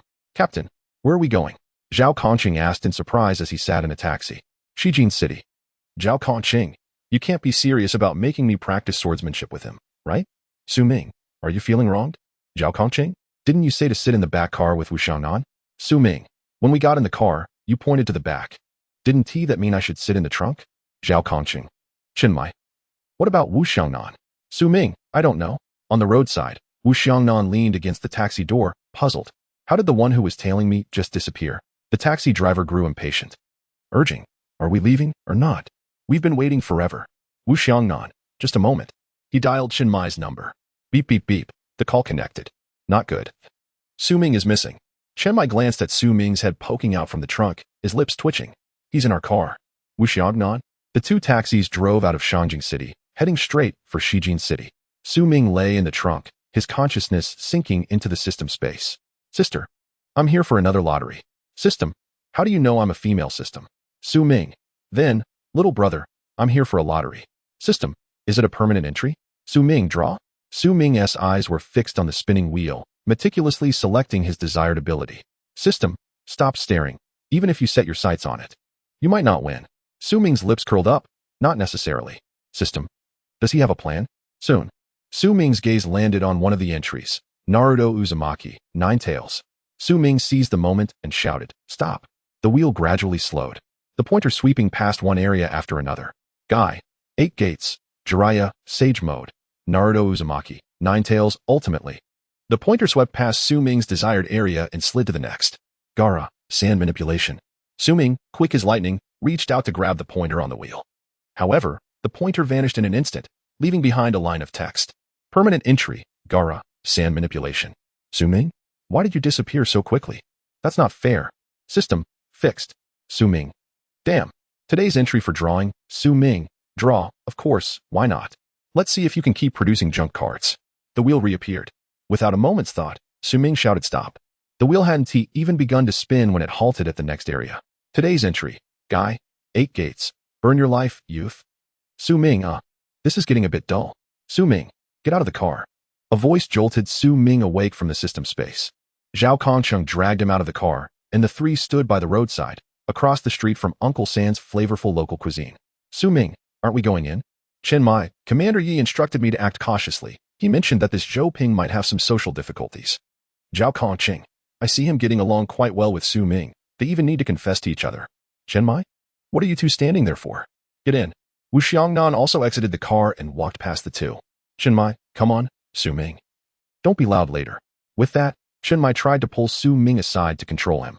After 2 failed attempts, Su Ming, you bastard, stop. Su Ming had already dashed into Uncle San's flavorful local cuisine. As the 3rd uncle was busy cooking, he noticed a few individuals entering but gave it little thought. Merely greeting them from behind, Wu Xiangnan and Zhao Kongqing chose a table and sat down. Chenmai followed Su Ming towards the direction where Zhou Ping was located. Zhou Ping, washing dishes, felt a sudden twitch in his eyelids. He turned stiffly and found Su Ming rushing towards him in an exuberant manner. Zhou Ping dropped the bowl in his hand and quickly made his escape. Su Ming followed closely behind. Suddenly, Zhou Ping dashed into the restroom and slammed the door shut. However, Su Ming effortlessly passed through the restroom door and entered. Zhou Ping crouched on the toilet, hugging his knees, appearing innocent and vulnerable. I'm coming in, little Zhou Ping. Zhou. Ping Ping? Let me guess where you are. Just as Su Ming was excitedly searching for Zhou Ping, Chen Mai kicked the restroom door open. Su Ming, what are you doing? Su Ming replied, we were just having a deep conversation. Chen Mai retorted, if you dare get too close to a guy, I'll break your legs. Su Ming defended himself. I wasn't planning anything with him. It was just a friendly exchange. Chen Mai interjected, I heard everything outside. What are you trying to deny? I've noticed the way you look at Lung Xian. Su Ming exclaimed, you misunderstood me, Captain. Let me go? Have some mercy on me. Ignoring Su Ming's protests, Chen Mai grabbed him by the collar and dragged him out of the restroom. As the sounds of struggle faded, Zhou Ping cautiously peeked out from a stall. Outside the restaurant, the four sat together, with Chen Mai still gripping Su Ming's collar. Is this really necessary? Su Ming asked. I think it is, Chen Mai replied. The third uncle, having finished plating the food, approached the group cheerfully, asking, what would you like to eat? The moment he spotted Su Ming being held by Chen Mai, his smile froze. Su Ming? Is that you? Chen Mai chimed in, you sure have quite the following. Su Ming shook his head vigorously, you've got the wrong person. The third uncle's voice rose sharply, so it is you. How dare you show your face here after what you did with my nephew? Do you think I'm just a fool? Fuming. The third uncle was ready to confront Su Ming. Let me go. Su Ming shouted. In an instant, Su Ming vanished. Zhou Ping, who had been quietly observing, was taken aback as Su Ming reappeared right behind him. Zhou Ping turned stiffly. What are you staring at? Su Ming asked, panting heavily. Zhou Ping stammered. A flurry of chaotic thoughts raced through Zhou Ping's mind, as if his thoughts were being scrambled and rearranged endlessly. Finally, he mustered the courage to speak. Are you stupid? Su Ming replied. Chapter 82. Third uncle. He is not a good person. Before long, Su Ming had dragged Zhou Ping out from the corner. Zhou Ping's feet dug into the ground, resisting, but Su Ming pulled him along, leaving black marks on the floor from their shoes. Witnessing this scene, Chen Mai and the others turned their heads away, recalling Commander Ye's warning to be cautious. However, given Su Ming's current demeanor, it seemed Zhou Ping was not exhibiting any signs of anger or aggression. Despite his reluctance, he clearly yielded under Su Ming's imposing presence. At that moment, the third uncle's expression changed dramatically. Kid, what are you doing? Let Zhou Ping go. Su Ming halted, glancing at the furious third uncle. After a moment of contemplation, he stepped behind Zhou Ping and pushed him forward on the ground. The third uncle shouted, let go of him. Don't bully Zhou Ping. He picked up a broom to defend Zhou Ping. Seeing this, Zhou Ping quickly intervened. Third uncle, he is not a bad person. The third uncle, enraged, replied, I knew it. Su Ming exclaimed, are you okay? Zhou Ping continued, third uncle, he is not as bad as you think. Su Ming added. The third uncle retorted, he is still bad enough. Zhou Ping insisted, he is my friend. Upon hearing this, the third uncle ceased his actions. Scrutinizing Zhou Ping with suspicion, you're not lying to me, are you? Zhou Ping smiled reassuringly, no, that sugar-coated hawthorn stand is his. Both Zhou Ping and the third uncle turned their gazes toward the corner where the hawthorn stand was located, revealing a complex mix of emotions in the third uncle's eyes. With a huff, the third uncle declared, in that case, I'll let him off the hook this time. Zhou Ping nodded. What do you want to eat? Order whatever you like. Today, it's half off. Su Ming exclaimed. Really? The third uncle affirmed. A promise is a promise. Half off it is. Su Ming eagerly stated, I want steamed lamb, steamed bear paws, and steamed deer tails. The third uncle retorted, get out of here. Su Ming, confused, responded. Chen Mai quickly pulled Su Ming back to prevent another outburst, saying, just order whatever you see fit. We'll pay as usual. The third uncle happily agreed, all right. After conversing with the third uncle, Su Ming was pressed beside Chen Mai, while Zhou Ping was placed next to Su Ming. Zhao Kongqing and Wu Xiangnan exchanged glances, their mouths twitching at the sight. Let him go, Zhao Kongqing instructed Su Ming. Su Ming replied, I can't let go. Didn't you see how fast he ran? If I let go, he'll dart back into the restroom. Zhao Kongqing countered. Wasn't it you who startled him in the first place? Su Ming turned to Zhou Ping. Did I scare you? Zhou Ping shook his head. Su Ming concluded, see? He says no. Zhao Kongqing muttered, mental power 3. At this moment, Chen Mai slowly introduced himself. Let me introduce myself. I am Chen Mai. Chen Mai's lips twitched. It was no wonder he could get along with Su Ming. It made sense. Mental power 1. Su Ming exclaimed. Chen Mai, are you crazy? Chen Mai responded, how does he know when I'm talking bad about him? Wu Xiangnan ignored their banter and introduced himself as well. Zhou Ping, learning from his previous experience, refrained from reaching out this time to avoid further embarrassment, merely nodding slightly. Su Ming remarked, I told you, you're not well liked. Wu Xiangnan replied, I understand, you don't need to remind me. Su Ming continued, let me explain, we are here to accomplish 3 tasks. Wu Xiangnan pointed out, Commander Yi only asked us to find him. He didn't assign any tasks. Su Ming insisted, could such an important matter be entrusted to you? It must be assigned to me, Su Ming. Wu Xiangnan responded. Su Ming declared, 3 tasks, practice swordsmanship, and practice swordsmanship. Zhao Kongqing, who was drinking water on the side, nearly choked. Are you serious? Su Ming replied, why not? Zhou Ping protested, I have work. Su Ming reassured him, no worries. Zhao Kongqing can stay to wash dishes while we go. We won't disturb you. Zhao Kongqing muttered, Songnan City. At the training camp, new recruits were fervently running with heavy loads, each one drenched in sweat. Exhausted groups of recruits slumped together, their expressions contorted, sweat cascading down their foreheads. Bailey Pang Pang, who had been trailing Lin Chia, suddenly exhaled heavily. I can't keep up, Chia. His voice trailed off, and his speed diminished. Bailey Pang Pang collapsed to the ground, lying back and gasping for air. Lin Chia quickly caught up with the others ahead. Bailey Pang Pang ignored him, merely lying there, panting heavily. Yuan Gang slowly approached the motionless Bai Li Pang Pang, giving a gentle kick to his side. Bai Li Pang Pang suddenly sprang to his feet, exclaiming, Who says I cannot do it? Observing the unsteady figure before him, Yuan Gang offered a faint smile. However, in an instant, the smile on Yuan Gang's face froze. A sudden tremor coursing through him as he gazed skyward. Halt! Everyone stop! Immediately, proceed to the underground base of the training camp. Yuan Gang shouted with every ounce of strength he could muster. The surrounding instructors, sensing the urgency in Yuan Gang's demeanor, swiftly called out to the new recruits. Cease all training at once and head to the underground base. Lin Chia furrowed his brow upon hearing the command. Nonetheless, he obediently followed the instructor's orders, making his way to the underground base. Initially bewildered, the recruits soon noticed others leading the charge towards the base, and one by one, they followed suit, coalescing into a formidable group of over 200 as they surged towards the underground facility. Only then did Yuan Gang call out to the instructors, all instructors, assemble. The moment the new recruits took refuge within the underground base, a dark nightmare unfurled at the entrance of the training camp. Clad in a tailcoat, the murmuring figure sauntered forth, a slight smile playing at the corners of his mouth as he regarded the tense instructors. Good afternoon, everyone, he greeted, standing at the threshold. And Xingyu of the Peace Affairs office, hooded and with his gaze slightly uplifted, allowed the sunlight to refract through his spectacles. He gently rapped on the door.